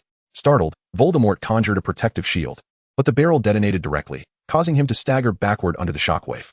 Seizing the moment, Harry unleashed a disarming spell aimed at the reeling Voldemort. The Goblet of Eternal Flame surged forth, consuming the approaching curse entirely. As Harry waved his wand, ominous thunder rumbled overhead. What spell is this? A foreboding sensation gripped Voldemort as he hastily retreated, yet the thunderous sound relentlessly pursued him like a persistent phantom. Left with no choice, he fortified his defenses above him. However, he was merely a fragment of a soul, relying on Quirrell's lifeless body, and could scarcely exert a fraction of his true power. The ominous premonition intensified within him as he cast a killing curse at Harry, seizing the opportunity to dissolve into black smoke and abandon Quirrell's form. In that very instant, a brilliant bolt of lightning descended from the heavens, striking Quirrell's body directly. The charred remains of Quirrell, ravaged by the lightning, appeared as if they had been purified by an electric baptism. Harry aimed his wand at the fragment of Voldemort's soul, ready to cast a spell, when an unsettling premonition coursed through him, sending tingles from his neck to the back of his head. He swiftly rolled to the side, only to hear a sound. A ghastly green light grazed Harry's body and struck the ground, leaving no mark of triumph. Harry quickly turned around, and Voldemort's fragment seized the opportunity to conjure a gust of wind and narrowly escape. He scanned his surroundings, but could not discern the origin of the spell or the identity of the assailant. It appeared that the caster had no intention of launching a further attack. Harry, unwilling to let his guard down, subtly lifted his wand, and the Goblet of Eternal Flame flickered as it expanded the protective barrier. Once again, there was no reaction. Harry sensed no hostile entities in his vicinity. Meanwhile, the energy of the Philosopher's Stone was finally absorbed by him. A wave of dizziness overcame him, and he felt as if the world was spinning, stumbling and collapsing against Quirrell's charred form. Upon contact with Harry's body, the blackened Professor Quirrell instantly disintegrated into a cloud of dust. Before losing consciousness, he mustered the last of his strength to hurl the dark wizard's wand into the flames. Harry did not dispel the protective charm of the fiend fire. Yet, unbeknownst to him, the one who had cast the killing curse upon him had departed the chamber. However, Voldemort was not so fortunate. As he emerged from the dungeon and approached the edge of the Forbidden Forest, he collided with a hauntingly beautiful Slytherin specter with flowing black hair. Instinctively, he felt a sense of familiarity with this apparition, but could not recall where he had encountered her. Without any preamble, the specter lunged at him, tearing a significant fragment from his smoky essence. "Who are you?" Voldemort incredulously demanded. Before him appeared a notebook he knew all too well. This cannot be, he thought, recognizing it as his diary from years past. After learning of Cassandra's exploits from Abraxas Malfoy, he had disguised the Horcrux diary with transfiguration to give it a feminine appearance, signing it with a false name belonging to Malfoy. His intention was to have the Malfoy manor meticulously guard this Horcrux, preserving the diary unbeknownst to all. Subsequently, he entrusted another identical diary to Lucius Malfoy, his most loyal servant, for safekeeping. But why had this genuine Horcrux appeared here? Before he could ponder further, the specter coalesced his soul's black mist into a ball and forced it into the diary. "This is bad. I have become a Horcrux." This was Voldemort's final thought before he lost consciousness. The notebook then reverted to its dilapidated state before being transformed, surrounded by a vortex, vanishing silently from the spot. When Harry opened his eyes again, he was met with a pair of crescent-shaped glasses. It was Dumbledore, smiling gently at him. "Good morning, Harry," Dumbledore said cheerfully. "Professor," Harry responded, glancing around. He lay upon a bed adorned with crisp white linen, and the table beside him was piled high, resembling a small mountain, as if half a candy shop had been brought to him. To his left lay the slumbering forms of Seamus and Ron. "All of these gifts are from your friends and admirers," Dumbledore said with a twinkle in his eye. "Your clandestine efforts to thwart Professor Quirrell in the dungeon have become a complete secret, and secrets tend to spread like wildfire. Thus, the entire school is now aware. As far as I know, your friends Fred and George had even intended to present you with a toilet seat. They undoubtedly wished to amuse you, but Madame Pomfrey deemed it unsanitary and confiscated it." Harry couldn't help but chuckle. He truly could not comprehend the purpose of gifting a toilet seat. Perhaps it was merely intended as a jest. "How long have I been lying here?" Harry inquired. "Just one night," replied Dumbledore with a twinkle in his eye. I had anticipated you would remain unconscious for quite some time, yet you awakened even before Ron and Seamus. Dumbledore was undoubtedly referring to Ron and Seamus, who were lying nearby. However, Harry furrowed his brow at the mention of Quirrell and refrained from continuing his thoughts. He was tempted to ask Dumbledore if he knew how Quirrell had met his demise, but felt a twinge of hesitation. Dumbledore smiled gently and said to Harry, "It seems my flame protection has proven somewhat effective, at least in safeguarding you. Moreover, I had to conjure a broom to sweep away the remnants of Professor Quirrell. It is love," Dumbledore continued softly. "Your mother sacrificed herself to save you. If Voldemort ever fails to grasp something, it is the essence of love. He remains oblivious to the fact that a love as profound as your mother's leaves an indelible mark upon you. It is neither a scar nor a visible trace. Being so deeply loved, even by someone who has passed, bestows upon us an everlasting talisman, hidden within our very skin. For this reason, Quirrell could not touch you. His heart was laden with hatred, greed, and ambition, having sold his soul to Voldemort. To lay hands upon someone so marked by such a beautiful imprint would inflict unbearable suffering upon him." For a fleeting moment, Harry was taken aback. No wonder.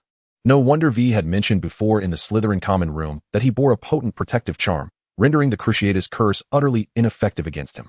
Initially, he thought V was simply reluctant to inflict such pain upon him, but it seemed her words were indeed true. For the first time in his life, Harry felt his mother was so close to him. "Mom," he murmured, tears quietly streaming from the corners of his eyes. Dumbledore remained silent, feigning a keen interest in a small bird outside the window. Seizing the opportunity, Harry wiped away his tears and, stifling his choked voice, asked Dumbledore, "I heard Voldemort say that Professor Quirrell sought your assistance, yet you chose to disregard him?" Dumbledore shook his head, replying, "I am sorry, Harry. Though I am the headmaster of Hogwarts, there are limits to my abilities." He willingly devoted himself entirely to Voldemort, even if there had been a moment of regret. It could very well have been a part of Voldemort's nefarious scheme. "I am pleased you have the courage to ask me this, but I must reiterate, even if he were genuinely remorseful, I would have no means to assist him, for his decision to aid Voldemort sealed his fate." "I understand, Professor," Harry nodded sincerely. Having acquainted himself with the cunning nature of dark wizards, he harbored no illusions of martyrdom. Had this young scholar believed Quirrell, he would not have risen to become the greatest white wizard in the world. "And the Philosopher's Stone," Harry added. "I felt the energy of the stone surge through my body, Professor. Is the stone unharmed?" "Oh, the Philosopher's Stone," Dumbledore remarked, gently patting Harry on the shoulder. "The stone is no longer of any use, and I must remind you that you should remain here for a few more days. Ordinarily, a young wizard like yourself, absorbing all the energy from the stone, would be at risk of exploding, quite literally. But here I am, as you can see, perfectly fine." Harry chuckled, devoid of any concern. "Personally, I believe that it is not just the stone's energy you absorbed. I am inclined to think that the enchantment left by Lily has absorbed all the energy from the stone. For I have a vague sense that your protections have strengthened significantly." Dumbledore sighed. She was an extraordinary witch. Only she could master such profound ancient spells. Harry discreetly exhaled, feeling relieved that the headmaster's musings spared him from additional complications. "But you can't do that, Professor?" Harry inquired innocently, lifting his gaze. "Those without the gift for ancient magic will never learn it throughout their lives." A flicker of wisdom gleamed in Dumbledore's eyes behind his crescent-shaped spectacles.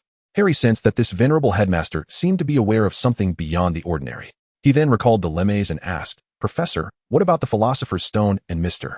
Lemay?" "Fear not. Nicholas has preserved plenty of elixirs of immortality." Dumbledore winked at Harry. "Moreover, we had always intended to destroy the stone once this matter was resolved. So you need not worry. One last question, Professor." Harry paused thoughtfully before asking directly.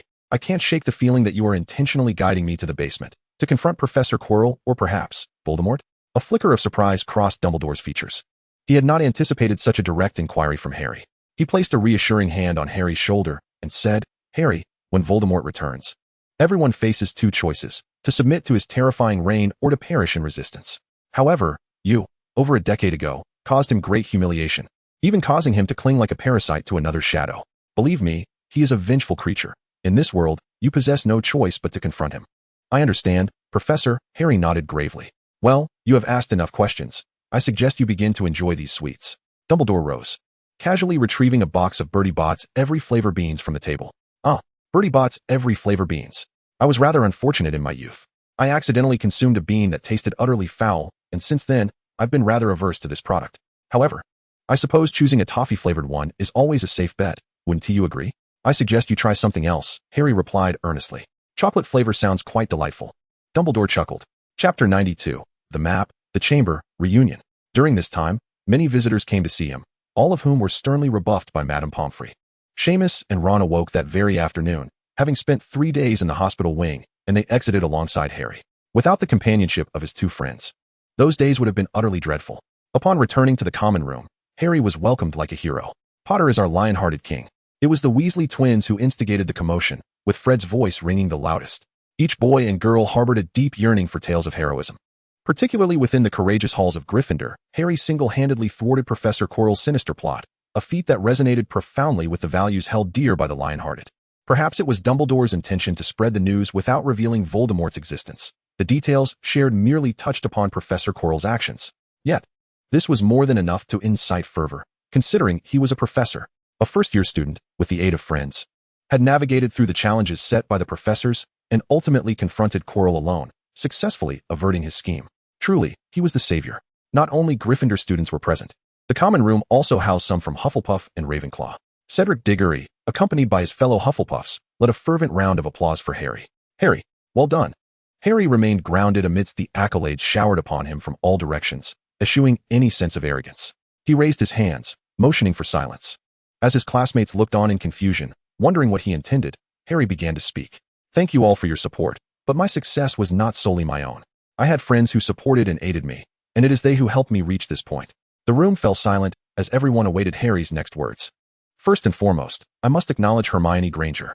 Harry gestured toward Hermione, who stepped forward. Had it not been for Hermione's discovery of how to bypass the three-headed dog and her spell to enchant the harp that lulled that fearsome creature, we might not have even made it past the first door. The classmates erupted into cheers for Hermione.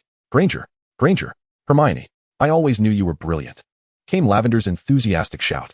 Hermione's cheeks flushed with pride, her radiant smile beaming like a jubilant beaver.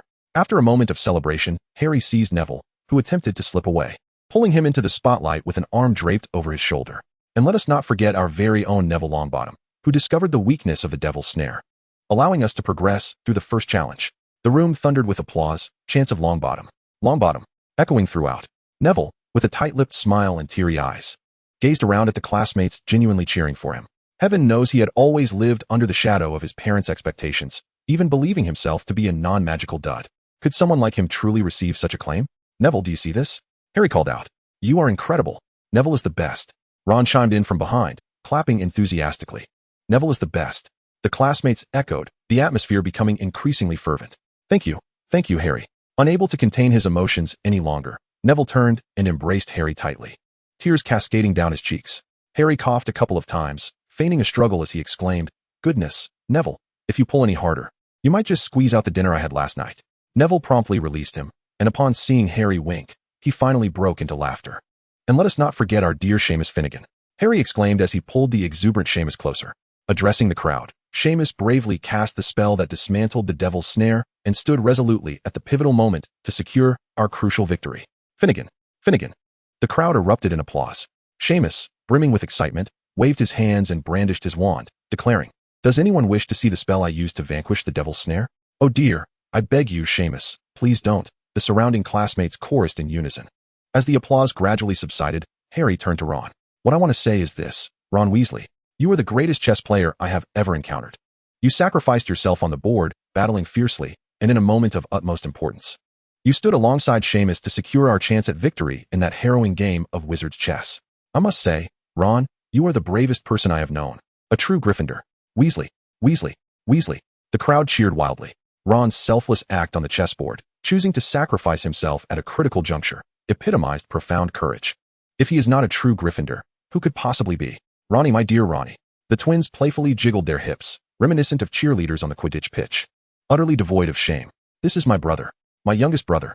Percy shouted over the jubilant crowd, his face beaming with pride and happiness. Such cheers were a scene that Ron, often overlooked at home, could only dream of. And now, with the mirror erased, this dream had transformed into reality. Harry, is this truly happening? Ron released Harry and nodded vigorously. He was not only elated for the realization of his dreams, but also profoundly grateful for the friendship of someone as remarkable as Harry. Among the throng, the loudest cheers did not emanate from Gryffindor, but rather from Hufflepuff. The Badgers genuinely admired Harry's humility, his trait of never seeking glory and always standing by his friends. This was a rare quality, perfectly embodying the essence of Hufflepuff. Thus, they cheered heartily for their savior. All right, my friends, Harry proclaimed loudly. Let us raise our glasses in celebration of the bravery of our friends. Huzzah! Celebration. The classmates cheered in unison. The welcome gathering continued from morning till evening, as Ron and Seamus recounted their adventures, including tales they had heard from Dumbledore. By the time they began to disperse, the attendees were left yearning for more. After all, this was the adventure of the Savior and his friends within the walls of Hogwarts, a tale so close to them. Cedric, while sipping butterbeer, seemed on the verge of speaking to Harry several times, yet ultimately refrained from doing so. Harry, oblivious to Cedric's unusual demeanor, was joyfully celebrating with his classmates. Naturally, he felt elated. He could now wield ancient magic, which meant the entrance to the Chamber of Secrets was wide open before him. When the gathering concluded, he and Ron, along with others, proceeded to the Great Hall for dinner. Hagrid had been waiting there, and upon seeing Harry approach, he rushed over, sat beside him, and grasped his hand. Beginning to sob. "It's all my fault," he lamented, covering his face with his hands. "I told that scoundrel how to subdue the dragon. It was me. He knows everything, except for this, and I foolishly revealed it. You nearly lost your life, all for a dragon egg. I shall never drink again. I deserve to be expelled and live as a muggle for eternity." Harry understood his dear friend's candid nature. Hagrid, being a master of the Thestral, harbored no secrets within him, and he could not be blamed. "Hagrid," Harry gently embraced him, whispering, "this is not your fault. That man is the most cruel and cunning dark wizard of our century. Even if you hadn't told him, he would have found out eventually. But you nearly lost your life." Hagrid sniffled, grabbing a cloth from the table and blowing his nose loudly. "But now everything is fine, I isn't it? And that villain's plot has been thwarted." At this, Harry leaned closer to Hagrid's ear and softly said, "For that, I received many gifts. And my classmates celebrated with me. I truly cherish this feeling." "Really?" Hagrid, smiling through his tears, replied, "You know, I almost forgot. I brought you a gift too." "Is that so?" Harry inquired with interest. "Indeed. Look here." Hagrid produced a beautifully bound book from his coat, resembling a tome. Harry took it, gently opened it, and was greeted by dynamic photographs of wizards. There were images of his father and mother, each page showcasing them smiling and waving at him. Hagrid explained, "I sent an owl to your parents' old schoolmates to request photographs. I knew you didn't have any of them. Do you like it?" "Thank you, Hagrid," Harry said, tenderly caressing the album. "I love this gift, truly." It was his first time seeing so many pictures of his parents. Hagrid, respecting Harry's moment, quietly bid him farewell. Harry remained seated, engrossed in the album, reluctant to close it until Ron reminded him that dinner had been served. With that, he gently closed the album, safeguarding it close to his heart, intending to treasure it dearly. "Harry, it's already 10 o'clock. Aren't you going to sleep?" Ron yawned, having just finished a game of wizard chess with Seamus. Ever since experiencing the game firsthand, Seamus had developed a penchant for it. "You must not have eaten enough tonight. I recall you hardly touched your meal." Ron lay on his bed and remarked, "If you wish to visit the kitchens of Hogwarts, you should proceed to the underground Hufflepuff common room. The doorknob is shaped like a pear, and you must give it a gentle tickle for it to appear." "All right, Ron. I understand." Harry nodded in acknowledgement. "I'll get some rest now. Good night," Ron said, turning over and swiftly drifting into slumber. Youth truly has its advantages. Able to fall asleep so effortlessly, Harry quietly tiptoed out, casting a disillusionment charm upon himself. Having acquired the power of the Philosopher's Stone, he felt compelled to explore the hidden map chamber below. His emotions were a tumultuous blend of excitement and anticipation, intertwined with a dread of discovering nothing upon opening the chamber, or worse, receiving unfavorable news. He made his way to the depths of Hogwarts Castle, and this time, empowered by the Philosopher's Stone, he indeed beheld the ancient magical fluctuations before the map chamber. It appeared as a swirling mass of black and white, continuously roiling and emitting indescribable sounds. Approaching the convulsing magical aura, he lifted it with his wand, tracing an archway shape from left to right. Guided by ancient magic, the aura obediently transformed into an archway, through which a curtain of shimmering water rippled. Gazing through this watery veil, he discovered that the door guarding the map chamber had vanished. This was the marvel of ancient magic. Those endowed with such gifts could unveil places obscured by ancient spells, while those lacking such talent would find themselves utterly lost. As Harry stepped through the curtain, his expectations were met. The door to the map chamber had indeed disappeared. He was now free to enter. Even after a century, the map chamber remained unchanged, as it had been 100 years prior. Directly in front of him lay Vivi's book. He lifted his gaze towards the portraits lining the walls. From left to right, grand portraits were displayed. Harry held vivid memories of these figures. On the far left was Headmaster Neophilus Fitzgerald. Second from the left was Professor Charles Lockwood. The third was Professor Percival Bockham. And the far right portrait was conspicuously empty. Yet, as Harry looked towards that vacant portrait, he noticed a new figure within it. The person in the portrait gazed back at him with gentle eyes. "Harry," the girl spoke first, her radiant smile as dazzling as her hair. It was Valencia Grindelwald. "Vivi." Harry stood frozen in astonishment. He never anticipated that the girl he had long thought of would now exist as a portrait within the map chamber. It's been a while, she said softly. Chapter 93, The Past. A sharp pain pierced Harry's throat, akin to needles. Countless possibilities raced through his mind. Yet he could never have imagined that upon entering the map chamber, he would encounter only the portrait of the girl. Vivi, he uttered, his voice dry. Charles. Principal Fitzgerald softly instructed, silence, follow us. Professor Lookwood cast a resentful glance at Harry before turning to accompany the two professors away from the portrait. I waited for you for so long. Vilacia's voice was gentle. Harry's throat tightened, rendering him momentarily speechless. After a prolonged silence, he finally managed to utter a question. Are you all right? You should be fine, Vilacia replied softly. Harry sank to the ground, utterly unable to accept this reality. To him, Vilacia was not merely a dear friend. She embodied the roles of both mentor and sister. Although their acquaintance had been brief, she was undoubtedly the person in this world who could unconditionally embrace him. Tears streamed down Harry's face as he exclaimed, Is this what you call fine? To be trapped within the portrait? I believe you have misunderstood, Harry, Vilacia smiled lightly, mischievously winking. I haven't truly perished. I merely left you some clues within this map chamber, lest you find yourself unable to locate me. As you know, time travel is an exceedingly arduous adventure. Now that I see you, I am aware that I might still be confined in Slytherin's study. Slytherin's study. Harry's voice escalated in pitch as he sprang to his feet, his urgency palpable. I shall rescue you at once. Harry, Vilacia called out to him. Allow me to finish. He paused, realizing that standing on the steps placed him too far from Vilacia. He stepped forward, striving to close the distance. Since I have not appeared, it signifies that the time magic array must be lacking certain materials, Vilacia said in a soothing tone. You will require a few items, an angel's feather, a dragon's heart, and a phoenix's tear. The dragon's heart is straightforward. Ron's brother Charlie is raising dragons in Romania, Harry replied eagerly. As for the phoenix's tear, Professor Dumbledore has a phoenix. So that should not be in short supply. But what is an angel's feather? Are there angels in this world? In Gringotts' vault, I possess some angel's feathers, Vilacia whispered. Moreover, there is a small sum of money in the vault, which belongs to both of us. I am not in need of money at the moment, Vilacia, Harry quickly responded. I am well aware, for you are the renowned child of the Potter family, Vilacia replied with a tender smile. Huh, how do you know that? Harry queried, puzzled. A century ago, the Potter family had not sought her out. After all, there were many muggles with the surname Potter, and they merely regarded him as a child from the muggle world, thus failing to take any notice. At that time, he was oblivious to his connection to the magical Potter family, believing himself to be of muggle descent. How could Vilacia possibly know? Before that, I must tell you about the last material, Vilacia interrupted Harry's thoughts. Oh, is there another material? Harry scratched his head. The final material is a basilisk's fong, Vilacia explained. A basilisk? Harry inquired. Vilacia elaborated. A basilisk is a colossal serpent bred by dark wizards. In the annals of legend, the nefarious Erebor is credited as the first to cultivate the serpent creature, having placed a chicken egg beneath the body of a toad for incubation, resulting in the emergence of this being known as the serpent creature. The serpent creature is exceptionally perilous.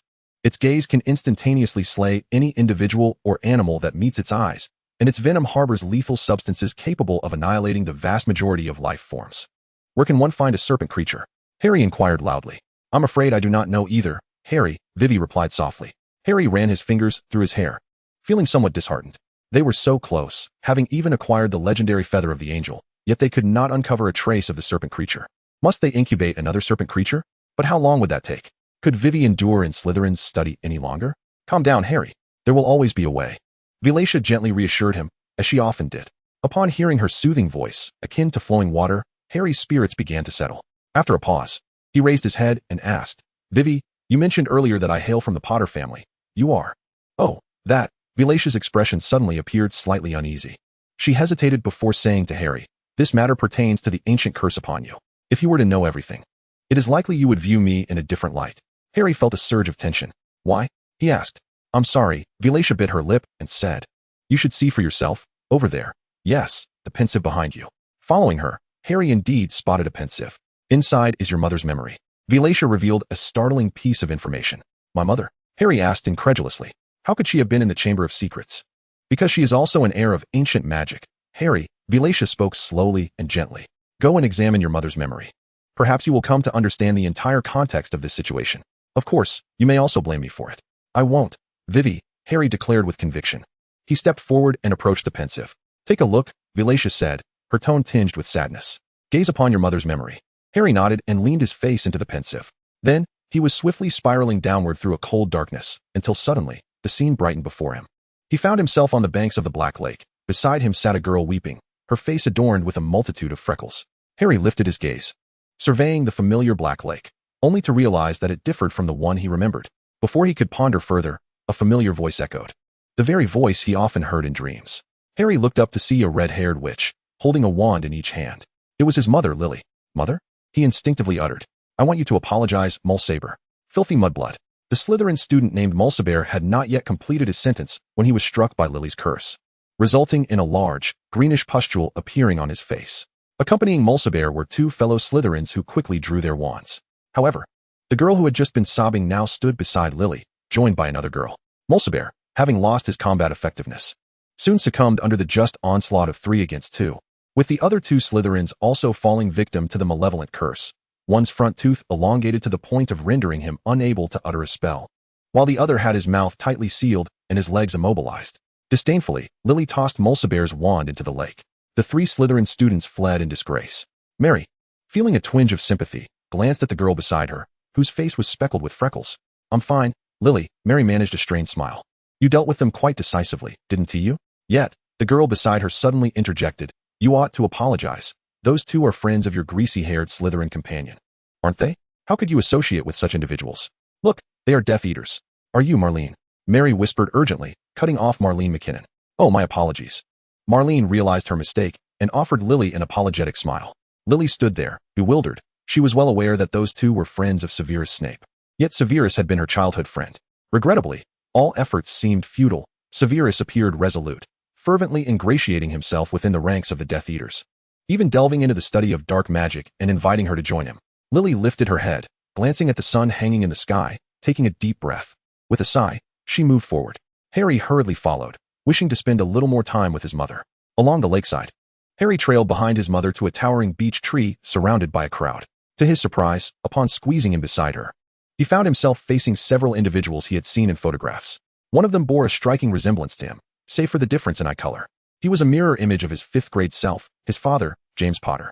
Opposite James lay another unforgettable figure, the potions master, Severus Snape. Snape's mouth was frothy with soap bubbles as he continuously retched, expelling pink soap bubbles. In that instant, Harry comprehended why Professor McGonagall had warned that using a cleaning charm on Draco's mouth could lead to a very different outcome if caught by Professor Snape. Let him go, Lily exclaimed, her voice ringing out. At the sound of Lily's voice, James suddenly turned, his expression shifting to one of deep solemnity and melancholy. He greeted her in a calm, bubbling tone. Oh, Evans, how are you? Let him go, Lily reiterated, her gaze fixed on James, exuding profound disdain. What has he done to you? James assumed a demeanor of deep contemplation, primarily due to his very presence, as you might understand. Laughter erupted from many onlooking students, including a tall, handsome boy beside James, with a shorter youth chuckling behind him. However, Lily remained unamused. You think yourself amusing, she stated coldly. Yet you are merely an arrogant, rude bully preying on the weak, Potter. I insist, release him. If you are willing to join me for a bit of fun, I shall let him go. Evans, James retorted swiftly. Join me, and I shall never again use my wand to torment that wretched creature. Behind him, the efficacy of the barrier charm was waning.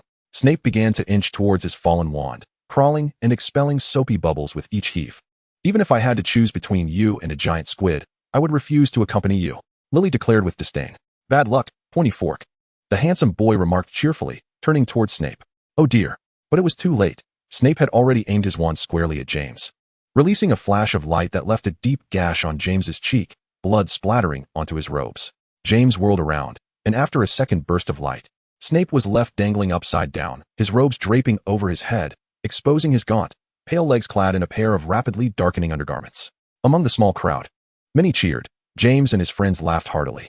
Lily's cheeks twitched, and from Harry's perspective, she seemed to emit a cold huff. However, witnessing Snape's plight rendered Harry incapable of sharing in the laughter. The scene evoked memories of his own experiences at Muggle school, where Dudley and his entourage had bullied him, leaving him helplessly curled within the crowd. The most challenging aspect of existence is indeed the ability to empathize. Put him down, Lily cried out again, brandishing her wand. Oh, do not compel me to employ dark curses, Evans. Begone, you wretched creature, James sighed. Consider yourself fortunate that Evans is present. Yet, Snape suddenly interrupted, cutting off James's next utterance. I do not require assistance from that foul little mudblood. Harry smacked his forehead in realization. Everything became clear. It was evident why Snape had reacted so vehemently to the fabricated tale during their first year, even to the extent of penalizing his own house by 20 points. The furious visage of Professor Snape then intertwined with his current scowling expression. It appeared that the remorse he felt back then was for the very words he now uttered. Chapter 94, Eternal Love. He turned away from the scene of his father continuing to torment Snape, unwilling to witness any further. His father's voice echoed in his ears. "Ah, who wants to see me strip the snot-nosed brat of his filthy undergarments?" A tremor coursed through Harry's heart as he hurriedly followed, eager to confirm his suspicions. Indeed, it was the map chamber. He recalled the words of Professor Dumbledore, who had mentioned that his mother had employed an ancient spell to bestow protection upon him. It seemed his mother was also a bearer of ancient magic. Lily paused before the entrance to the map chamber, tracing the ancient magical markings on the ground before stepping inside. "Lily?" Vivi's voice resonated. Within the confines of the map chamber, Lily appeared to shed all her defenses.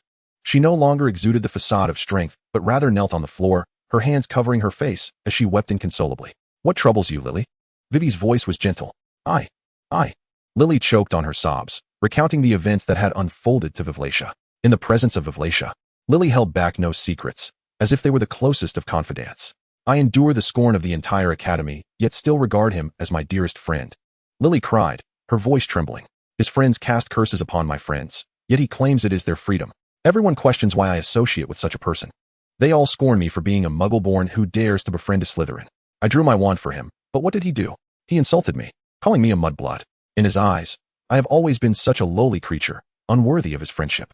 Lily appeared genuinely heartbroken, her tears flowing like rain. "Lily," Vivi softly consoled, "people can lose their reason in the throes of extreme anger. Perhaps Mr. Snape's actions were merely thoughtless." "Thoughtless?" Lily sobbed, "even if it was unintentional. Such words are beyond reproach. What wrong have I done? What wrong have I done?" "You have done nothing wrong, Lily," Vivlacia replied soothingly. "The fault lies with those arrogant wretches who deem their bloodline superior." As their voices dwindled, Harry found himself in a whirlwind once more. Before him appeared a more mature version of his mother. Lily had shed some of her youthful innocence, exuding a newfound confidence and brilliance. "Vivi." She greeted the portrait with warmth. "Do you have any delightful tidbits to share with me?" Vivi's violet eyes sparkled as she replied, "I've been somewhat troubled lately." Lily stood before the portrait, her expression conflicted. "You know, that Potter fellow I often mention has been relentlessly pursuing me, claiming he would do anything for me. That he could change everything." Harry noted a fleeting look of surprise on Vivi's face. After a brief moment of contemplation, she spoke, "I believe Potter is a splendid choice." Lily lifted her gaze. "You can't advise me to choose Potter just because your good friend is a Potter, Vivi. What more could you desire from a man willing to make changes for you?" Vivi seemed to sigh softly. "Seize this opportunity. I believe Potter is sincere." "Very well. I shall contemplate your prophecy," Lily remarked, her fiery red hair cascading around her. "It is not merely a suggestion. It is a prophecy," Vivi whispered softly. Despite this assertion, Harry discerned that her hands fidgeted with her hair, a telltale sign of her deceit. Why would she lie to her mother? "Vivi." Before Harry stood a slightly more mature Lily, her belly gently rounded, radiating a maternal glow. "Lily, it appears you are with child. Congratulations." Vivi exclaimed with genuine joy. "Indeed. I am," Lily replied, her hand resting fondly on her belly, mirroring Vivi's delight. Veltia placed the book she held onto the table in the portrait and said to Lily, "I believe this time you shall bear a son." "Why so?" Lily inquired, her interest piqued. "Have you forgotten? I possess prophetic abilities." Veltia teased as she toyed with her hair. "Oh, my apologies. I had forgotten," Lily said, sticking out her tongue playfully. "If it is a boy, I suppose I shall name him Harry. I still remember the tales you told me of the remarkable Harry Potter. He was your dear friend, was he not? I hope my child will be as strong as he." "He will be," Vivi responded, her face lighting up with a radiant smile akin to her hair's brilliance. The scene swirled once more. Lily's voice echoed as she carried a large bowl filled with stew. Young Harry sat on a nearby stool, cradling what appeared to be a bottle. "My goodness, what is that smell?" Lily exclaimed, placing the bowl on the table, her voice rising in exasperation. "James, my dear, how many times must I remind you? Close the door when you use the restroom." "Apologies, sweetheart," came James's muffled voice from the other room. "I am brewing potions." A short, stout man chuckled heartily at the banter, clutching his belly in laughter. "All right, you two," Lily said, rapping her knuckles on the table. "You, Ban-Ban, take out the trash, and you, Choo-Choo, run to the Muggle neighborhood and fetch some black pepper. We have run out at home." "At your service, madam," the two replied, high-fiving each other as they cheerfully exited. Harry watched as his mother entered the kitchen, shortly thereafter directing her wand to levitate a pot of soup into the dining room. After setting down the pot, Lily called out, "James, my dear, are you still brewing potions?" To Harry's surprise, a rustling sound emerged from the restroom. "No, sweetheart. I am in the restroom," James's deep voice responded. Harry chuckled softly, amused by the unexpected humor in his parents' daily interactions. It appeared that Lily was managing 3 grown children, James, Ban-Ban, and Choo-Choo. Harry noted that the mother before him looked more weary than usual. Her face etched with a hint of fatigue. "Vivi," she said, her voice lacking its usual vigor, now heavy with exhaustion. "Long time no see, Lily," Vivi replied cheerfully. "Your little Harry must be nearing his first birthday, I presume?" At the mention of little Harry, tears streamed down Lily's cheeks. Vivi appeared somewhat flustered.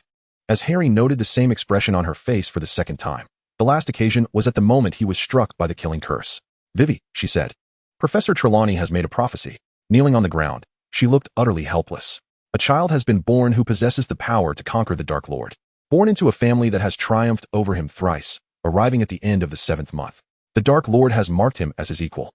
Yet this child possesses a strength unknown to the Dark Lord. One must perish at the hands of the other, for they cannot both survive. Only one shall remain. The one destined to conquer the Dark Lord will be born at the end of the 7th month.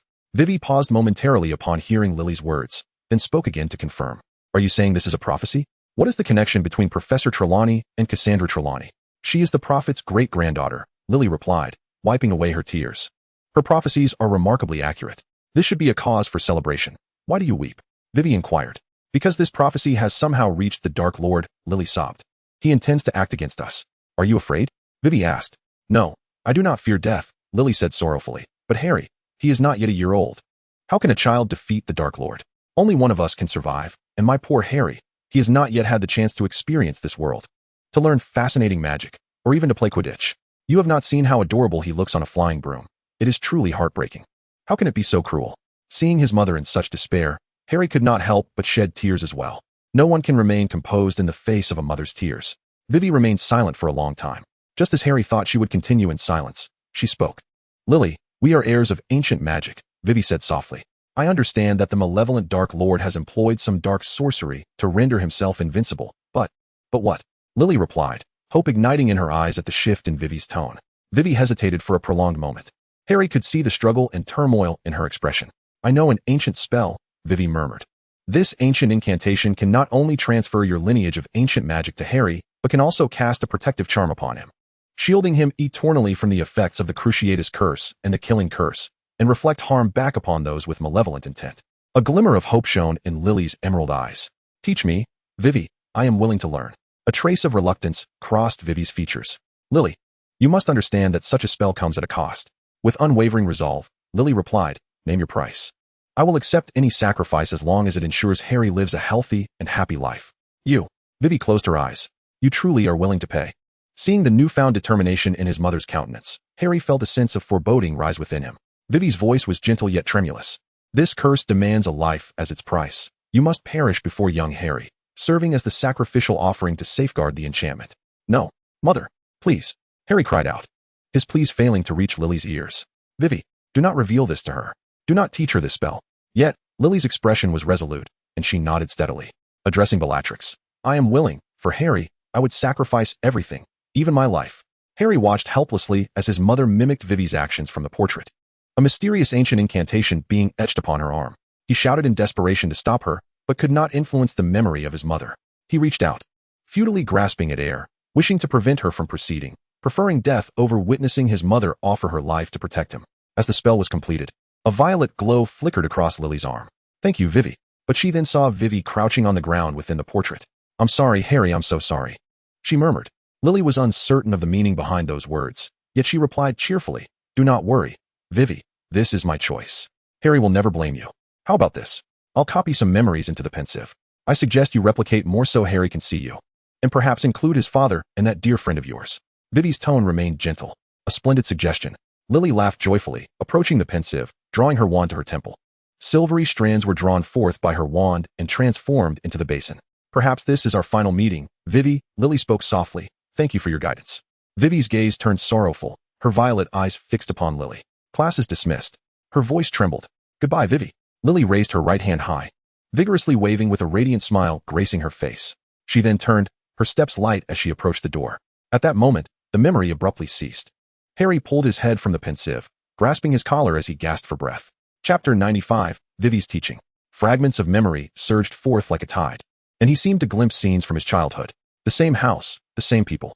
His mother held bread and wine, serving the guests. "Harry, have some more bread." He noted the complexity in his mother's gaze, a mixture of sighs and sorrow. "Perhaps you will never again taste the bread I bake." He saw a plump young man stifle a sob, nodding vigorously. The memory shifted again, and he heard his father's urgent voice. "Run, Lily, quickly." Then came the heavy thud of a body falling down the stairs. He sat in the cradle, facing his mother, whose expression was one of resolute determination. "Harry, my dear, your mother loves you, and your father loves you. I hope you live safely, healthily, and with strength," she said. "I love you, my precious one." Suddenly, a voice pierced the air like a screeching owl, and green light flooded the entire room. Time seemed to stretch endlessly until he saw the young Severus Snape enter his chamber. Upon seeing Lily's lifeless body on the floor, he collapsed in despair, his face transitioning from disbelief to regret, and finally to utter hopelessness. This was the first time Harry witnessed Snape shed tears. Even during moments of humiliation at the hands of his father, Snape had remained stoic. "No, Lily," he cried out, cradling her corpse in his arms, his voice hoarse from anguish. Eventually, Harry realized that Snape had vanished. Outside his door, a heart-wrenching voice echoed, "Fork! Fork!" After a while, it seemed that the person had cried enough, and Harry heard them rise. "I will kill him! I will kill him! Harry! Harry!" The voice of Vivi rang in his ears. I'm so sorry, Vivi murmured. "Harry, I only have this one way." Harry remained silent. The horrific memory of Voldemort murdering his parents vivid in his mind. Vivi, witnessing Harry's state, felt an unprecedented sense of helplessness, just as she thought Harry might confront her. He spoke first. "Vivi, I do not blame you," he said. "In fact, without your help, I would not have survived. My parents were certainly no match for Voldemort." The portrait of Vivi could no longer contain her emotions. She buried her face in her hands and wept sorrowfully. "Perhaps this curse is also the reason I can traverse time and space," he continued. "If I hadn't attended Hogwarts a century ago, I would never have met the members of the Order of the Phoenix. Just days ago, I might have met my demise at Voldemort's hands. And I certainly would not have encountered you." In that instant, Vivi's eyes softened like gentle waters. "Harry, the urgent matter is to rescue you swiftly." Harry lifted his head and replied, "I believe I must act quickly. Do you know where I can find a basilisk?" Vivi paused momentarily, seemingly deep in thought. After a while, she responded, "When we were still studying at Hogwarts, I heard in Hogsmeade that someone in Greece was breeding such creatures. However, 100 years have passed, and regulations regarding magical creatures have tightened considerably. I do not know where one might find a basilisk now." The discovery of Parseltongue was related to Omenes, who had even insisted on testing Harry's blood to ascertain if he was indeed a lost descendant of the Gaunt family. Omenes did not wish for Harry to reclaim his heritage, for the twisted atmosphere of the Gaunt family was not something he wanted Harry to be part of. He simply yearned for a more normal brotherly bond. Ultimately, he felt a mix of disappointment and relief. Yet since then, Omenes and Harry had grown much closer. Harry nodded in acknowledgement. "I understand.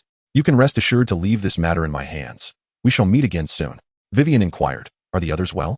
"You know, I left school shortly after your disappearance and have had no news from anyone." "No, I only know that Gareth has passed away," Harry replied with a hint of melancholy. "Time, indeed, is the most relentless force." Vivian seemed to echo this sentiment. Suddenly, Harry continued, "By the way, Vivian, I also encountered Poppy. Do you remember her? Poppy Sweeting from Hufflepuff?" "Of course, I remember. It was she who helped me hang the portrait in the map chamber," Vivian replied softly. "However, she did not seem well. When I saw her, she was being pursued by Voldemort, and I had to rescue her." At this, Harry recalled that Poppy had transformed into a unicorn and said to Vivian, "By the way, Poppy has mastered the Animagus transformation. She can now turn into a unicorn and can no longer revert to her human form." A moment of silence enveloped them. "Indeed, she must have used that spell," Vivian remarked, her expression complex as she gazed at Harry. "I had long warned her that the Animagus transformation is perilous, even for long-lived magical creatures like unicorns. It is not something that mere mortals can easily accomplish."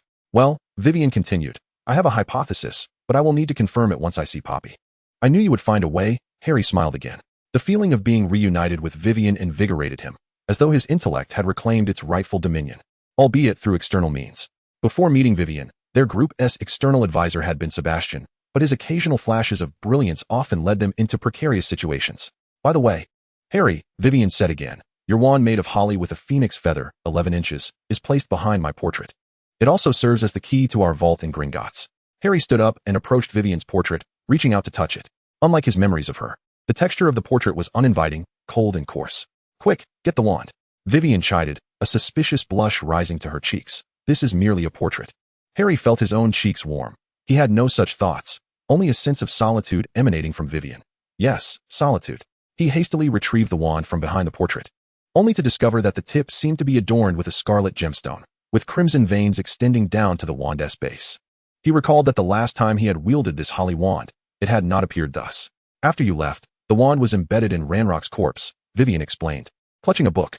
By the time I extracted it, it had already taken this form. The wand serves as the key to Gringotts, but I must caution you. The goblins may react unfavorably upon seeing it. Oh, Harry said, waving the wand, feeling an old friend vibrate joyously in his grasp. He paid no heed to Vivi's earlier remarks, merely a trivial adverse reaction. The fairies of Gringotts, well versed in the ways of the world, would surely not be concerned. Tucking his wand into his pocket, Harry leaned against the stone, intending to engage Vivi in light conversation to alleviate his turbulent thoughts. Casually, he remarked, by the way, Vivi, have you heard about Gellert? What? Vivi inquired. Well, Harry gathered his thoughts and informed Valtia, it is our current headmaster, Mr. Albus Dumbledore, who defeated your brother Gellert in 1945 and imprisoned him in Nurmengard. I have heard of this, Vivi said with a smile. My foolish Gellert was defeated, and his tale is immortalized on a chocolate frog card. He has brought disgrace upon the Grindelwald family. Though she laughed, Harry, familiar with her, discerned her underlying fury. How do you know about events outside? Harry asked curiously. Vivi cast her gaze downwards and replied, of course, it was Lily who informed me. After she first entered the map chamber, I inquired about many things happening beyond. Suddenly, Harry felt parched.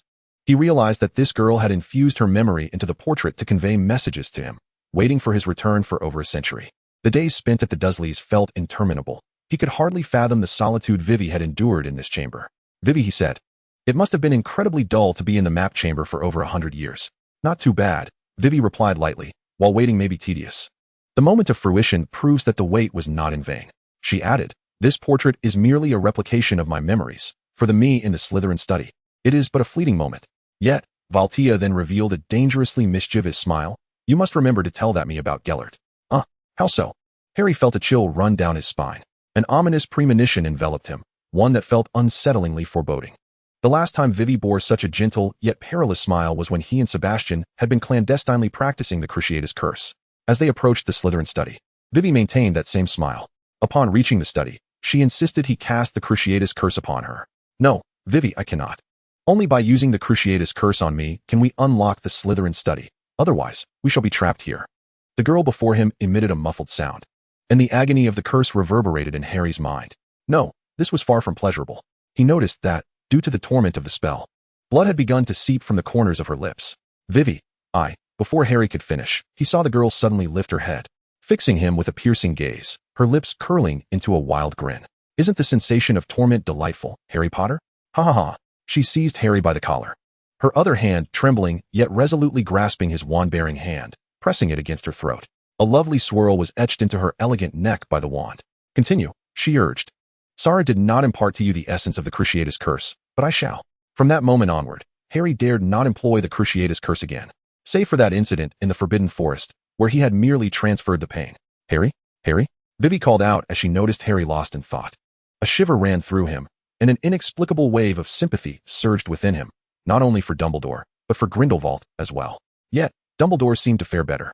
Harry considered him the most potent white wizard in the world, with a century's worth of battle experience to bolster him, surely not to be bested by Vivi.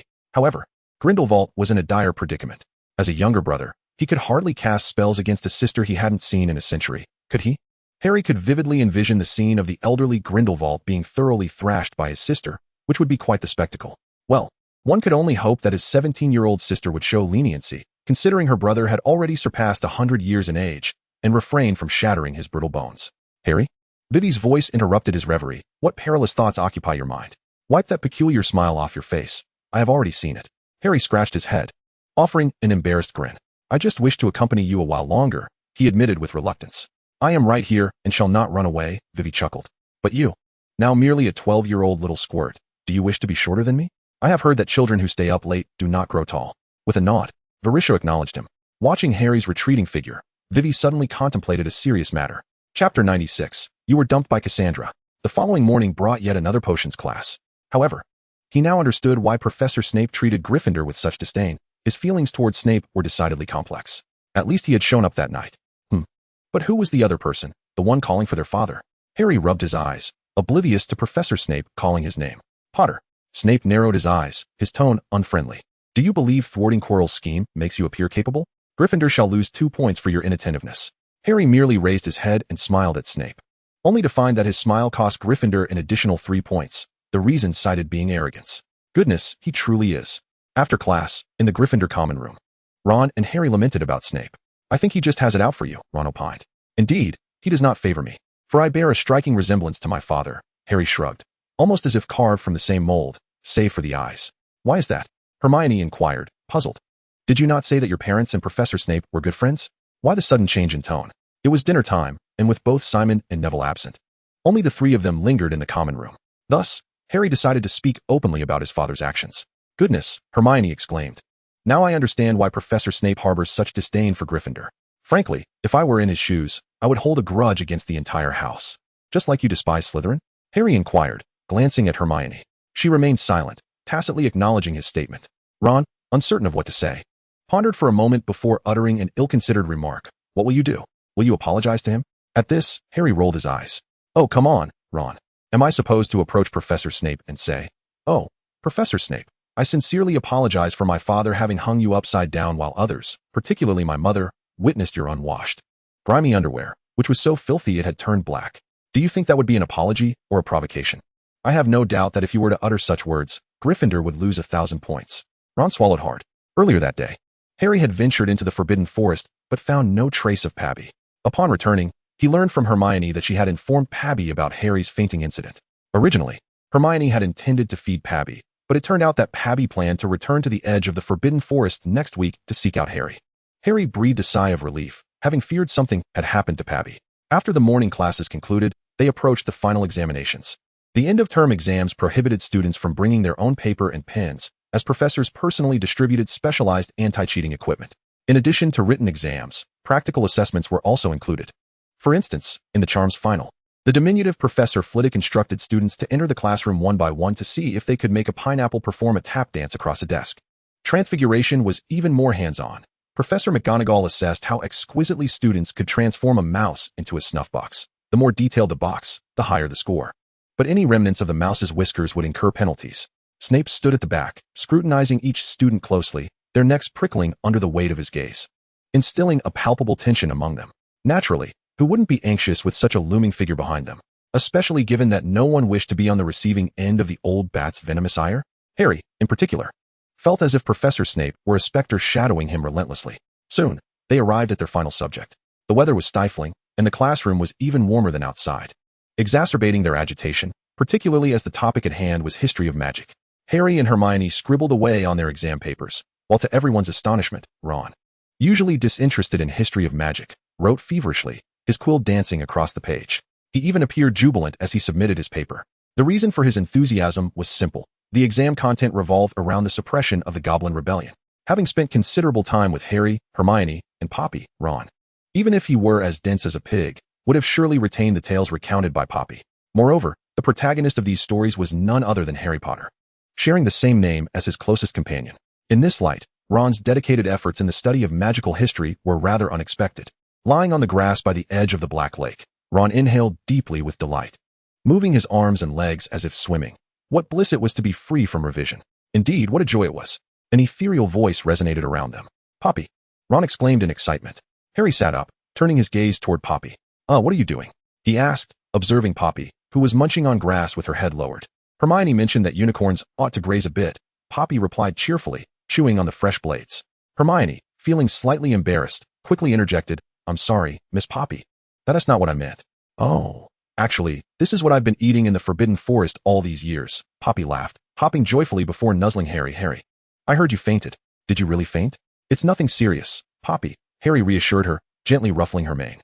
"However, I can now remove the curse from your wound." With that, he produced his wand, pointing it at the bleeding injury on Poppy and reciting the dispelling charm. Perhaps due to the overwhelming magic of the Philosopher's Stone, the spell indeed took effect, and Poppy's wound healed completely. "You really did it," Hermione cheered, unable to bear seeing anyone suffer, even if it was a unicorn. "Hooray!" Poppy exclaimed, bouncing with joy. She bent her legs and beckoned to Harry. Harry, hop on." "Huh." Harry paused in surprise. "Come on, I'll take you for a ride," Poppy said cheerfully. After a moment's thought, Harry climbed onto Poppy's back, waving to Hermione and Ron, who looked on with envy. The unicorn ran without any jolting, entirely contrary to Harry's expectations. He wrapped his arms around Poppy's neck and said, "Poppy, I found Vivi." "Oh, where?" Poppy halted in her tracks. "In the Chamber of Secrets," he replied succinctly. "The basilisk." Poppy shook her head. "I had heard that customs had once seized a juvenile basilisk, but it has since been destroyed. If Cassandra were still around, perhaps she would have kept some basilisk remnants in her collection, you might inquire with her descendants. This remark, once spoken, reminded Harry of Draco's notebook. But Cassandra, Poppy whistled, do you remember in 4th year? That time you had an argument with Cassandra? I recall that she mentioned her family had a vast collection of magical creatures. Ah, Harry had a faint recollection. For reasons unknown, Cassandra had been angry with him for quite some time. He initially thought he would be pleased, as the bothersome, arrogant, and utterly detestable Cassandra had finally abandoned her notion of making him her lackey. Yet, he sorrowfully realized that a significant part of life seemed to be missing. On that day, Harry practiced spells tirelessly in the cavern, hoping to forget that feeling. Oh, exclaimed Poppy, witnessing Harry vigorously dismembering a dummy. You're practicing so diligently. The Hufflepuff girl laughed sweetly, akin to the warm sun of winter, capable of dispelling the chill of solitude that enveloped people. Do not disturb me. I must practice my spell combinations. You should go over there. Harry impatiently waved his hand. Oh, Poppy's expression shifted to one of realization as she casually approached Harry. Her arms behind her back and her steps light and sprightly. She popped her head beside him. You've been dumped. Cassandra has rejected you. I have not. Harry instinctively retorted. I am not the one who was rejected.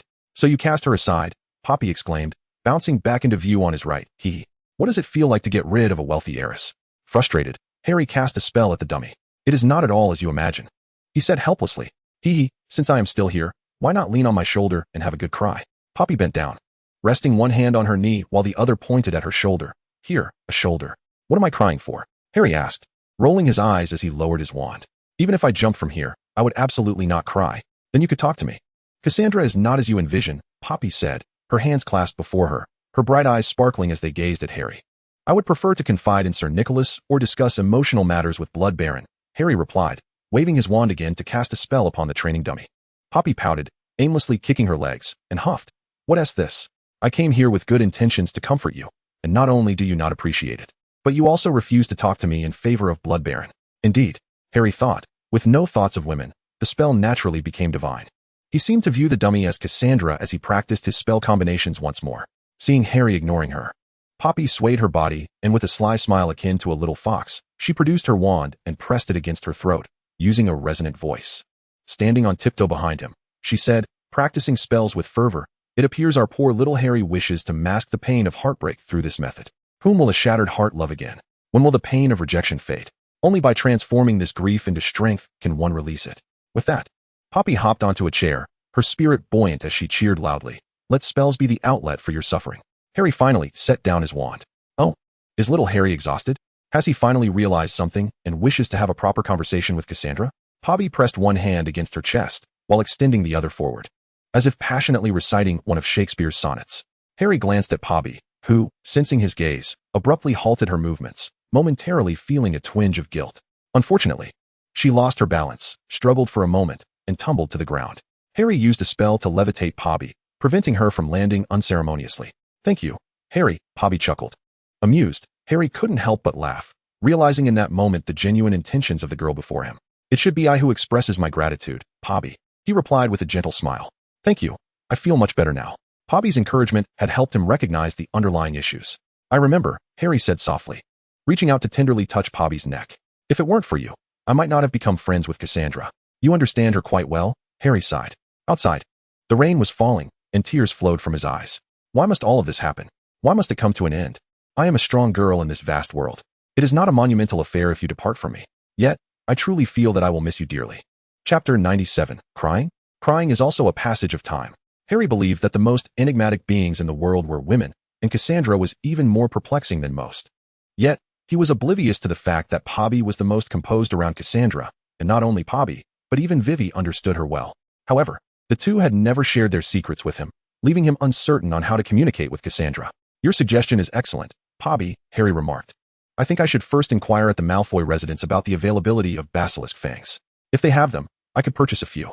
Or perhaps shops in Nocturne Alley, Poppy interjected. I recall that Borgin and Burke sell such forbidden items, and I am sure they have their channels. Perhaps, but Mr. Borgin is not omnipotent, Harry replied, sensing Poppy lean slightly forward. What's wrong? He asked. Poppy looked up, her tone cheerful as she replied. Just grazing with my head down. Harry thought, well, who can blame her for being a unicorn right now? Really? Poppy exclaimed, bouncing with delight. Actually, this form is quite delightful. Look, the magical creatures are so affectionate towards me. You know how much I adore them. Just as Harry was about to respond, Pobby eagerly interrupted him. More importantly, you should think of a way to rescue Vivi. Unlike me, frolicking carefreely in the forbidden forest with magical creatures. She has been isolated in Slytherin's study for over a century. Indeed, you are right, Pobby, Harry conceded, gently ruffling Pobby's mane. Hermione and Ron were sprawled on the ground, one tossing stones across the surface of the water. Hey, Hermione, Ron, Harry called out cheerfully as he dismounted the unicorn. Hermione tilted her head and scoffed. She truly longed to ride a unicorn and gallop freely. However, she was acutely aware that a unicorn is not merely a horse, despite their striking resemblance to horses. Should one treat them as such, it would be the unfortunate soul who suffers. Once, there was an individual who attempted to ride a unicorn, only to find himself with a gaping, transparent wound upon his chest. Only those who are profoundly acknowledged by the unicorn may ride upon their backs. Until tomorrow then. Harry waved at Pobby. All right, Harry, Pobby replied, shaking her head. I heard you're participating in the Quidditch final. Can I come? Of course, Pobby. Ron and Hermione chimed in. We can make space for you in Gryffindor. If you wish, we could even let you be the Gryffindor unicorn. I appreciate your kindness. But I am actually a Hufflepuff, the unicorn replied with a twinkle in its eye, smiling. But you are welcome to visit Gryffindor. Hooray! The two exclaimed in unison. The following midday, Pobby arrived as promised at the Quidditch pitch. The professors extended a warm welcome to the unicorn, which had unexpectedly graced the school with its presence. Such a sacred and noble creature visiting Hogwarts was indeed a blessing from Merlin. Pobby declined the professor's invitations and followed Hermione and Ron to the Gryffindor stands, taking the seat that belonged to Harry. This match marked the Quidditch finals of the academic year, Gryffindor against Ravenclaw. Madame Hooch took to her broom and blew the whistle to signal the start of the game. In a mere 3 seconds, Harry seized the golden snitch, setting a record for the fastest capture in the history of Hogwarts. Consequently, he earned the nickname, the fastest man. This moniker was bestowed upon him by the Weasley twins, who likely did not intend any offense, yet Harry felt a peculiar discomfort whenever he heard it. Gryffindor's captain, Oliver Wood, radiated with elation. Winning the Quidditch championship had been his greatest aspiration since his enrollment. Now, through their collective efforts, and particularly thanks to the prowess of the 3-second man, that dream was within reach. Harry felt a wave of despair wash over him. He never anticipated that the harshest nicknames in the school would not come from the Weasley twins, Professor Snape, or Draco Malfoy, but rather from the very captain before him. Oliver Wood. No, I refuse to be known as 3-second man. Harry cried out in desperation. Yet, it was to no avail, as the exuberant Gryffindor students hoisted him aloft and tossed him joyfully into the air. Fortunately, his protests bore some fruit, as the moniker was soon discarded, deemed a rather unfortunate nickname by Professor McGonagall. At some point, Pobby had vanished, and after searching in vain for her, Harry resigned himself to the idea. Following the celebration with his Gryffindor peers, Harry made his way to the Great Hall. Miss Farley had been waiting at the entrance for him, and upon spotting Harry, she hurried over. Hello, Gemma. Harry greeted her with a nod. Could you please summon Draco for me? I need to discuss something with him. In the usual spot, the abandoned classroom on the 2nd floor. Certainly, she replied. Gemma bowed slightly before turning to leave. Harry had also arrived at the abandoned classroom on the 2nd floor. Shortly thereafter, Draco Malfoy appeared at the doorway. To be candid, Draco had been in a rather foul mood lately. On one hand, Harry's success gnawed at him, not out of jealousy, but simply due to the discomfort of witnessing Harry bask in the limelight. If one were to inquire why he harbored disdain for Harry, it would trace back to the moment Harry had declined his invitation to be friends. St. Potter, on the other hand, he was troubled by the mysterious disappearance of Miss Maraude, who had always been by his side. On the day Professor Quirrell engaged in his nefarious scheming, Draco could only vaguely recall her presence as he had taken his notebook to the 4th floor, yet the events that followed eluded him completely. The absence of Miss Maraude caused not only Draco distress, nearly half of Slytherin was driven to madness. Miss Maraude was not just beautiful, she was exceptionally gentle, deeply understanding. And, most importantly, she possessed profound expertise in charms. Any challenge that presented itself before her was effortlessly conquered, and she wielded various spell techniques with ease. Slytherins have always revered strength. This was true a century ago, and even now, despite many of Slytherin's offspring being the progeny of death row inmates. Their intrinsic pursuit and veneration of power remain unmasked. Power and glory. More than one individual sought out Draco, suspecting that he had concealed Miss Maraude's notebook. Yet Draco bore his own burdens. If one were to inquire about Miss Maraude's whereabouts, he would share their curiosity. Despite the Malfoy family being a pure-blood lineage, who among Slytherin was not a pure-blood? The Malfoy family had indeed been formidable in the past, but that was a bygone era.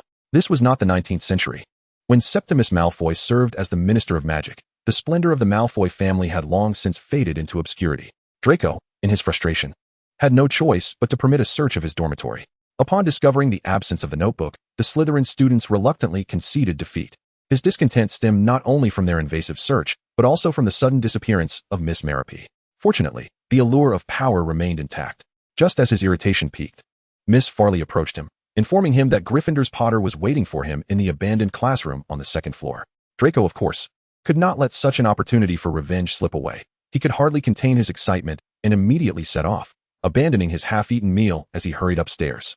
The moment he laid eyes on Harry, an ominous yet confident smile crept across Draco's face. Potter. Draco emerged from behind the door. If I were you, I would not choose to meet me in such a place. Rest assured, I shall leave you with a sliver of life, so that you may confess before the entire school, Savior. You do not deserve to know. Draco's eyebrows twitched as he brandished his wand. What you need to know is that your saintly self is about to be vanquished by me. Harry sighed. Could they not engage in a civil discourse? He didn't even draw his wand. Instead, he merely snapped his fingers, and a circle of azure flames enveloped both of them. Subsequently, flames engulfed the surroundings, and a cerulean flame lion leapt forth from the azure blaze, emitting a silent roar directed at Draco. Draco opened his mouth, uncertain of what incantation to utter in the presence of such a fiery beast. After all, he was not Hermione, and his ambition for learning was rather limited. Thus, he could only ineffectually cast a few spells, which had no impact on the flame lion whatsoever. The creature advanced closer, cornering Draco against the wall until he plopped down onto a nearby stool. With a dry tone, Draco exclaimed, "Impossible. Absolutely impossible. Miss Merope bestowed upon me such immense power. How could you have grown so formidable?" While the acquisition of power was indeed exhilarating, the increasing strength of Potter filled him with a sense of despair. Harry couldn't help but chuckle. Why have I become stronger? I absorbed the Philosopher's Stone, my friend. And you? However, upon hearing the name Merope, Harry felt a sense of relief. Do enlighten me about your Miss Merope, he inquired, leaning casually against the table. No, I will never divulge anything, Draco retorted, defiantly refusing to cooperate. Noticing Draco's obstinacy, Harry withdrew his wand from his robes. What are you planning to do? Draco asked in trepidation. Harry had no intention of engaging in idle chatter. He locked eyes with Draco's terrified gaze and began to chant an incantation. Miss Merope had granted him power and taught him spells. He had disseminated notes in the Slytherin common room. The scene shifted to Malfoy Manor, where conversations with his parents revealed the existence of Merope's notebook. Finally, the image froze on Draco frantically searching for Merope's notebook in the dormitory. Feeling a bit melancholic? Harry's voice resonated from behind Draco. That is my personal matter. Draco gasped. Not to me, Harry smirked. Malfoy, you ought to be grateful to me, for it seems you have been deceived. Deceived? Draco remained agitated. Harry sighed in exasperation. That notebook, are you truly that dense? Think about your family, the Malfoys. Your grandfather, your father, and you.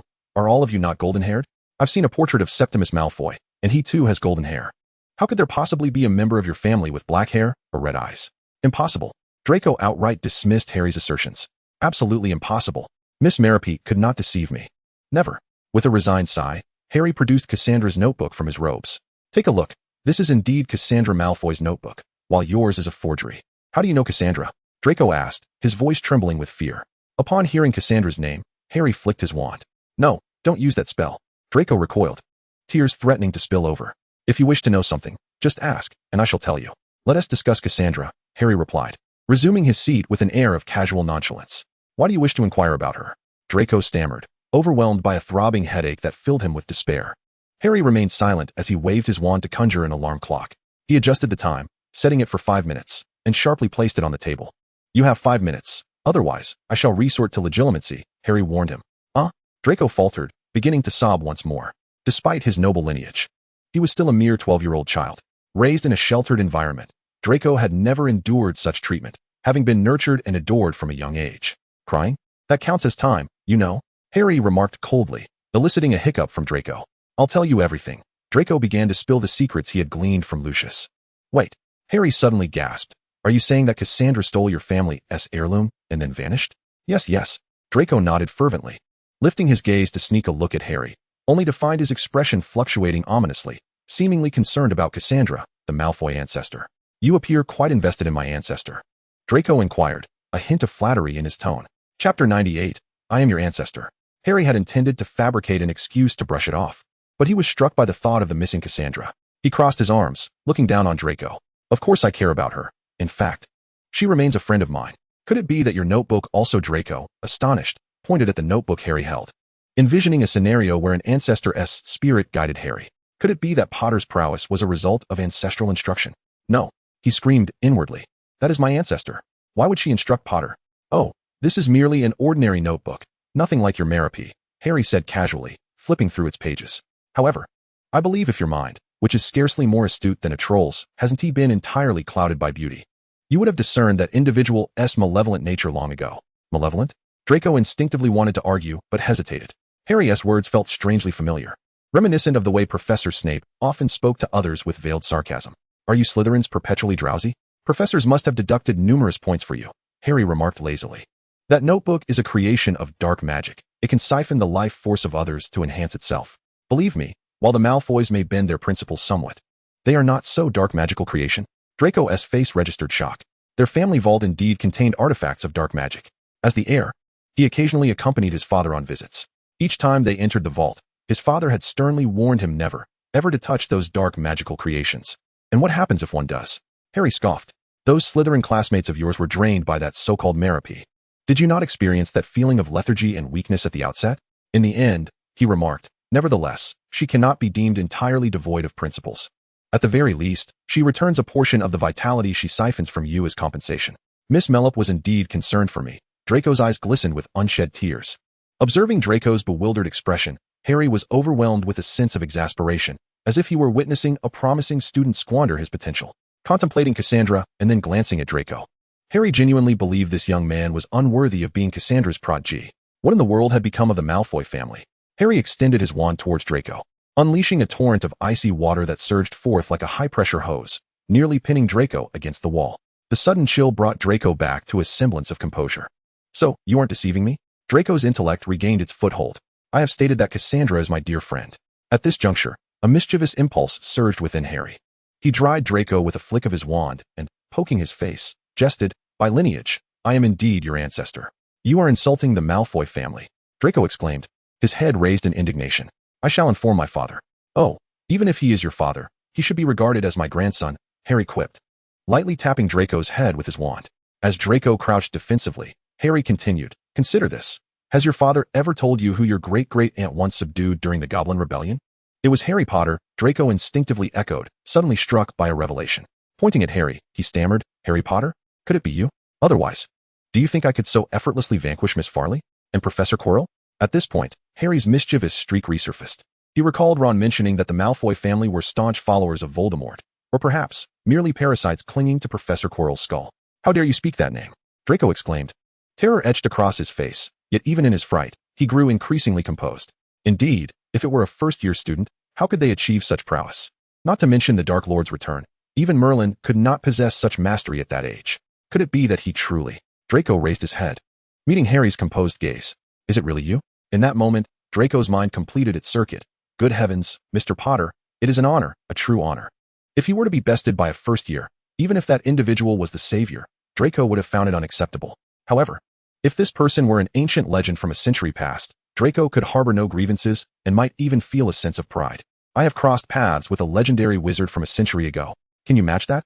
In that instant, Draco began to hypnotize himself into believing that even if this Potter were attempting to deceive him, he must still be the Potter of a century ago. Harry remained silent, merely smiling. Draco felt a jolt of shock. He quickly rolled up his sleeve and, as Harry had predicted, found a black skull branded on his left forearm. A large serpent emerging from its mouth like a sinister tongue, evoking a chilling dread. What is this? Draco asked in terror. Harry, of course, had no answers, for such a malevolent mark had not been seen in a century. He merely raised a hand to signal Draco to be silent. Oh, all right, Draco nodded, bewildered. Moreover, the so-called powers bestowed upon you by Miss Maraude are merely a form of life force depletion enhancement, Harry cautioned again. This is a temporary spell. Once it dissipates in a few days, you will be left in a state of weakness for at least a month. Thank you for the warning. Draco replied with a nod. With that, Harry turned and departed from the abandoned classroom. Had Pansy not alerted him the previous day, he would have preferred to keep a distance from the Malfoy family. Yet, the rare magical artifact known as the Basilisk Fong seemed to be a privilege exclusive to the Malfoys. Coupled with the information he had gleaned about Cassandra from Draco, Harry felt it prudent to engage in a serious conversation with Lucius. However, that would be a task for the holiday. For now, he would relish the lingering echoes of the examination's conclusion. A week later, the examination results finally emerged. Gazing at the uniform excellence of Harry's report card, Hermione silently vowed to dedicate herself to her studies, aspiring to achieve similar success the following year. Ron's results were commendable as well, apart from his potion class. He excelled in all other subjects. His mother expressed satisfaction with these results, considering one could not expect a professor of potions, who had a long-standing feud with the Weasley family, to grant them favorable marks.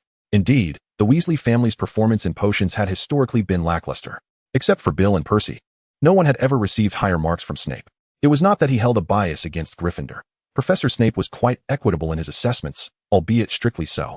Even Hermione understood this, for potions is a precise science where a slight miscalculation could lead to disastrous outcomes, turning a remedy into a poison.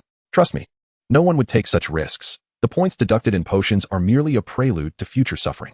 Before leaving the school, Harry made one final visit to the map chamber, intending to bid farewell to Vivi. Professor Lookwood reluctantly departed with Headmaster Fitzgerald, leaving the chamber to the two young individuals. No, it is our vault, Vivi corrected him. Is there a difference? Harry scratched his head. Isn't it all yours? I recall you mentioning there was a small sum in the vault. It is different, Harry, Vilacia interjected, crossing her arms. The vault is registered in both our names. Aside from us, no one else is entitled to access it, unless it pertains to our future. At this point, Vivi abruptly fell silent, a suspicious blush creeping across her face. Our what? Harry did not grasp the meaning behind Vivi's words. Nothing.